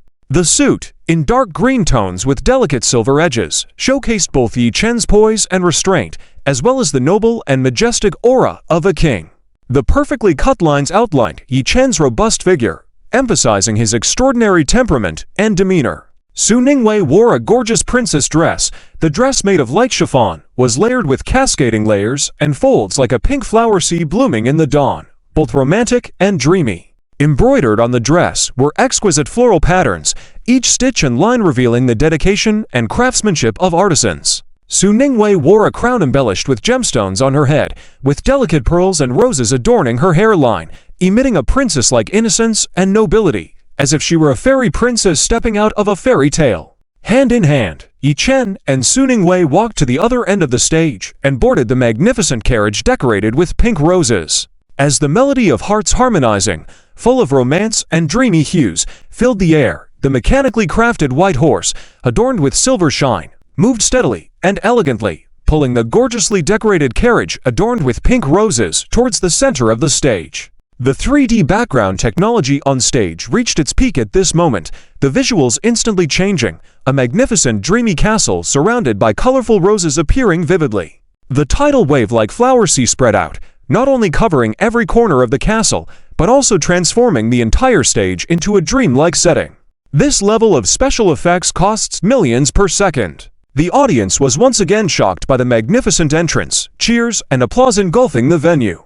The glow sticks in pink and orange combined to form a vast sea of stars. The waves of cheers came relentlessly. Yi Chen and Su Ningwei, witnessing this scene on stage, also felt very moved and impressed. Standing on the stage, looking at tens of thousands of fans coming from all over the world, cheering, applauding, and singing loudly for you, the feeling of happiness, satisfaction, shock, and achievement cannot be bought at any price. Yi Chen and Su Ningwei waved to the fans and started singing. Fans who can sing, let's sing together. The entire audience responded with enthusiastic cheers once again. Su Ningwei looked affectionately at Yi Chen and began singing, the stars in the night sky sparkle, like your eyes. I stand in this sea of people. And I met you tilde tilde tilde your singing is like celestial music, strumming my heartstrings let me indulge in this dream. Not wanting to wake Tilda up, Yi Chen gazed back tenderly, singing softly. I am willing to spend my whole life listening to your singing. When Su Ningwei and Yi Chen sang to this line, they also sang the hearts of all the fans in the audience, and the entire audience couldn't help but join in a chorus. Yi Chen, the stars in the night sky sparkle. When Wei smiles, her face is as beautiful as a flower tilde tilde tilde Su Ningwei, gazing towards the horizon, thoughts soaring tilde dreams reaching the distance. Hearts have already arrived, tilde tilde chorus, Chen's heart, Wei's joy, accompanying each other, true love eternal, unwavering in this lifetime, hand in hand through wind and rain, smiling in the face of every challenge in life. The song ended. Pink smoke and colorful bubbles sprayed up on the scene, pink rose petals floated down from the sky, reaching the peak of romance. The audience once again was moved by the singing of Yi Chen and Su Ningwei, and the atmosphere was filled with a sweet scent. Yi Chen and Su Ningwei stood hand in hand in the center of the stage. Su Ningwei resisted the urge to tiptoe and kissed Yi Chen's cheek, causing excitement among the audience. Yi Chen raised his eyebrows, embraced Su Ningwei's slender waist, and opally kissed her lips. Su Ningwei blushed at the kiss. However, with so many fans present, Yi Chen was restrained and only gave a light kiss. The audience erupted in cheers like groundhogs. Ah, they are such a perfect match. Ah, so pleasing to the eyes. Ah, tilde tilde tilde so sweet, it's making me feel so happy. Ah, it's better to have a real couple, the benefits are plenty. Ah, it's fine, a French kiss is allowed. I'm of legal age to watch. Some couples couldn't help but embrace and kiss each other on the lips. Some in ambiguous relationships also blushed and took the initiative to hold hands. Yi Chen and Su Ningwei's song naturally became a love song for many couples. Live broadcast viewers envied and cried, with continuous barrage in the comments. If I could get tickets, I could invite my crush to Yi Chen's concert, maybe then I'll find love. Forget it, I'm even more pitiful. Today my mom asked me if Yi Chen was having a concert. I said yes. She told me to drive her and her girlfriends there. I said we need to buy tickets. She got mad and said, what's the point of raising children if you can't even buy tickets for a concert? Might as well raise a piece of BBQ pork. Ha ha, might as well raise a piece of BBQ pork. That cracked me up. For singers at the level of Yi Chen and Su Ningwei, holding a concert must be the hardest way to make money, right? Look at the class and quality of tonight. Plus the gifts to fans like clothes. I reckon Yi Chen really invested a lot. Tonight's concert is purely for the fans. Those who didn't get tickets are definitely missing out. The big chorus live made me realize why singers wear ear monitors during concerts. Without wearing ear monitors, the screams in the venue could easily overwhelm you. Yi Chen and Suningwei are indeed a perfect match in terms of appearance and voice. I could ship them for a lifetime. I really like the outfits of Yi Chen and Suningwei. They really look like a prince and princess from a comic, so pleasing to the eyes. So sweet, so sweet, so sweet. This song makes me want to fall in love again. They sing so beautifully, full of emotions. Watching Yi Chen and Suningwei still so in love after marriage makes me want to be in love. Me too. Listening to this makes me believe in love again. Oh, I always believe in love. I just don't believe it will happen to me. Don't be so pessimistic. Believe in the light, then believe in yourself, and finally others will believe in you. I don't believe it. A random temper tantrum, blacklisted, made me see the friend's circle beyond the line of sight, saw her in the arms of another man. Really disgusting. I'm the same. No smoking, no drinking, no clubbing, obedient, loyal, but in the end, I still lost. No way. How can someone so outstanding lose? You'll definitely meet the right person. Exactly. How is it possible? I've never encountered such a person, dreaming of having such an object. It's all good, bro. Drinking, fighting, smoking. You can still lose. It's fine, Tilda, it's fine. After listening to Yi Chen and Suningwei's song, one day I will meet the right person and experience a sweet love like Yi Chen and Suningwei. On the stage, Yi Chen held Suningwei's hand and said with a smile, "Thank you all for your applause. The next song, Because of Love, is dedicated to everyone." As the accompaniment of For the Rest of My Life began to play, Yi Chen and Suningwei sang the song deeply. The fans in the audience waved glow sticks and hummed along with the rhythm, creating an excellent atmosphere. After Yi Chen and Suningwei finished singing For the Rest of My Life, they followed up with another song, Because of Love. Singing 3 consecutive sweet love songs, they pushed the atmosphere to one climax after another. The cheers and applause of the fans intertwined, surpassing each other, and it was estimated that after the concert, all the fans' voices would be hoarse. With the final note of Because of Love falling gently, there was a brief moment of silence, followed by even more enthusiastic applause and cheers. The audience stood up, waving their glow sticks, expressing their love and support for Yi Chen and Suningwei in the most intense way. Yi Chen and Suningwei held hands, exchanged glances, their eyes sparkling with gratitude and satisfaction. This moment of brilliance and glory belonged not only to them, but also to every fan who silently supported and accompanied them from below the stage. Yi Chen and Suningwei bowed deeply to the audience below and said gratefully, "Thank you for your applause, everyone." The audience responded once again with warm cheers and applause. Yi Chen smiled and said, "Next, it's time for the interactive song request segment that everyone's been waiting for. This time let's have Wei Wei pick. Lucky fans, let Wei Wei choose." Saying this, Yi Chen gently looked at Suningwei. Suningwei smiled and nodded, looking at the fans below the stage. The entire audience erupted again, all standing up, taking out various props and song request signs, shouting loudly, "Suningwei, choose me! Choose me! Suningwei, pick me! I'm your CP fan! Suningwei, choose me! I used to be your fan, now I'm your CP fan!" Suningwei looked around earnestly. She saw a boy in the corner holding up a sign that said, "Yi Chen, choose me, it's my birthday today." Suningwei looked at the boy, and the cameraman and director quickly switched to that section. "Hi, the boy over there, is today really your birthday?" Suningwei asked with a smile. The staff busily handed the microphone to the boy holding the sign. Taking the microphone, the boy holding the sign said, "Really, I have my ID with me, here it is." With that, the boy holding the sign quickly had the girl next to him help hold up the sign while he took out his ID and held it up to the camera. Suningwei smiled and said, "It's true, wishing you a happy birthday, let's choose him, Ekin." "Alright, would this fan like to hear the song Happy Birthday Song?" Yi Chen asked with a smile. After looking at the girl next to him, the boy holding the sign said, "I really like the Happy Birthday song you sing, but today, I want you to sing a song for us." "Sure, thank you for coming to my concert on your birthday. It's a special fate. How about this, besides singing a song based on your story, I'll help you sing a happy birthday song as well. Will all the fans and I sing together to wish this fan a happy birthday?" Yi Chen said with a smile. Suningwei said with a smile, "I'll join in too." The boy and the girl holding the sign were moved to tears, feeling so touched by Yi Chen and Suningwei's kindness. The fans in the audience cheered.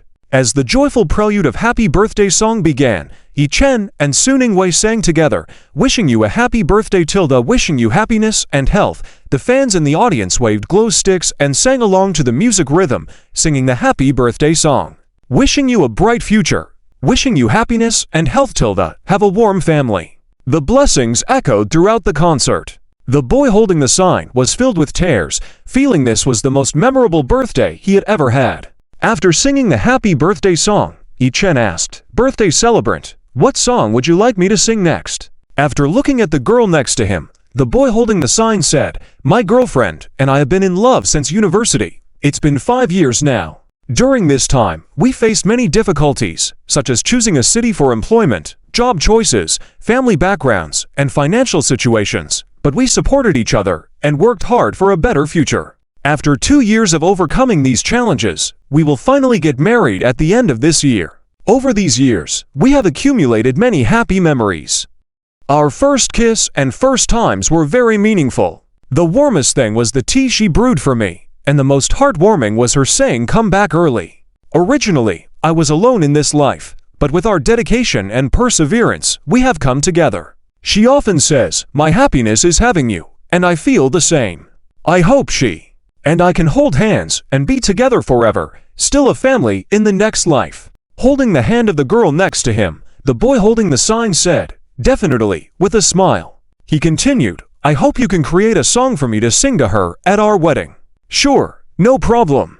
Let me think about it and go ask the accompanist teacher for a piano," Yi Chen replied with a smile. The fans in the audience cheered happily once again. At this point, Yi Chen's mind was filled with the system's alluring voice. Ding! Dear host, detecting the latest request from the fan, automatically matching corresponding songs for you.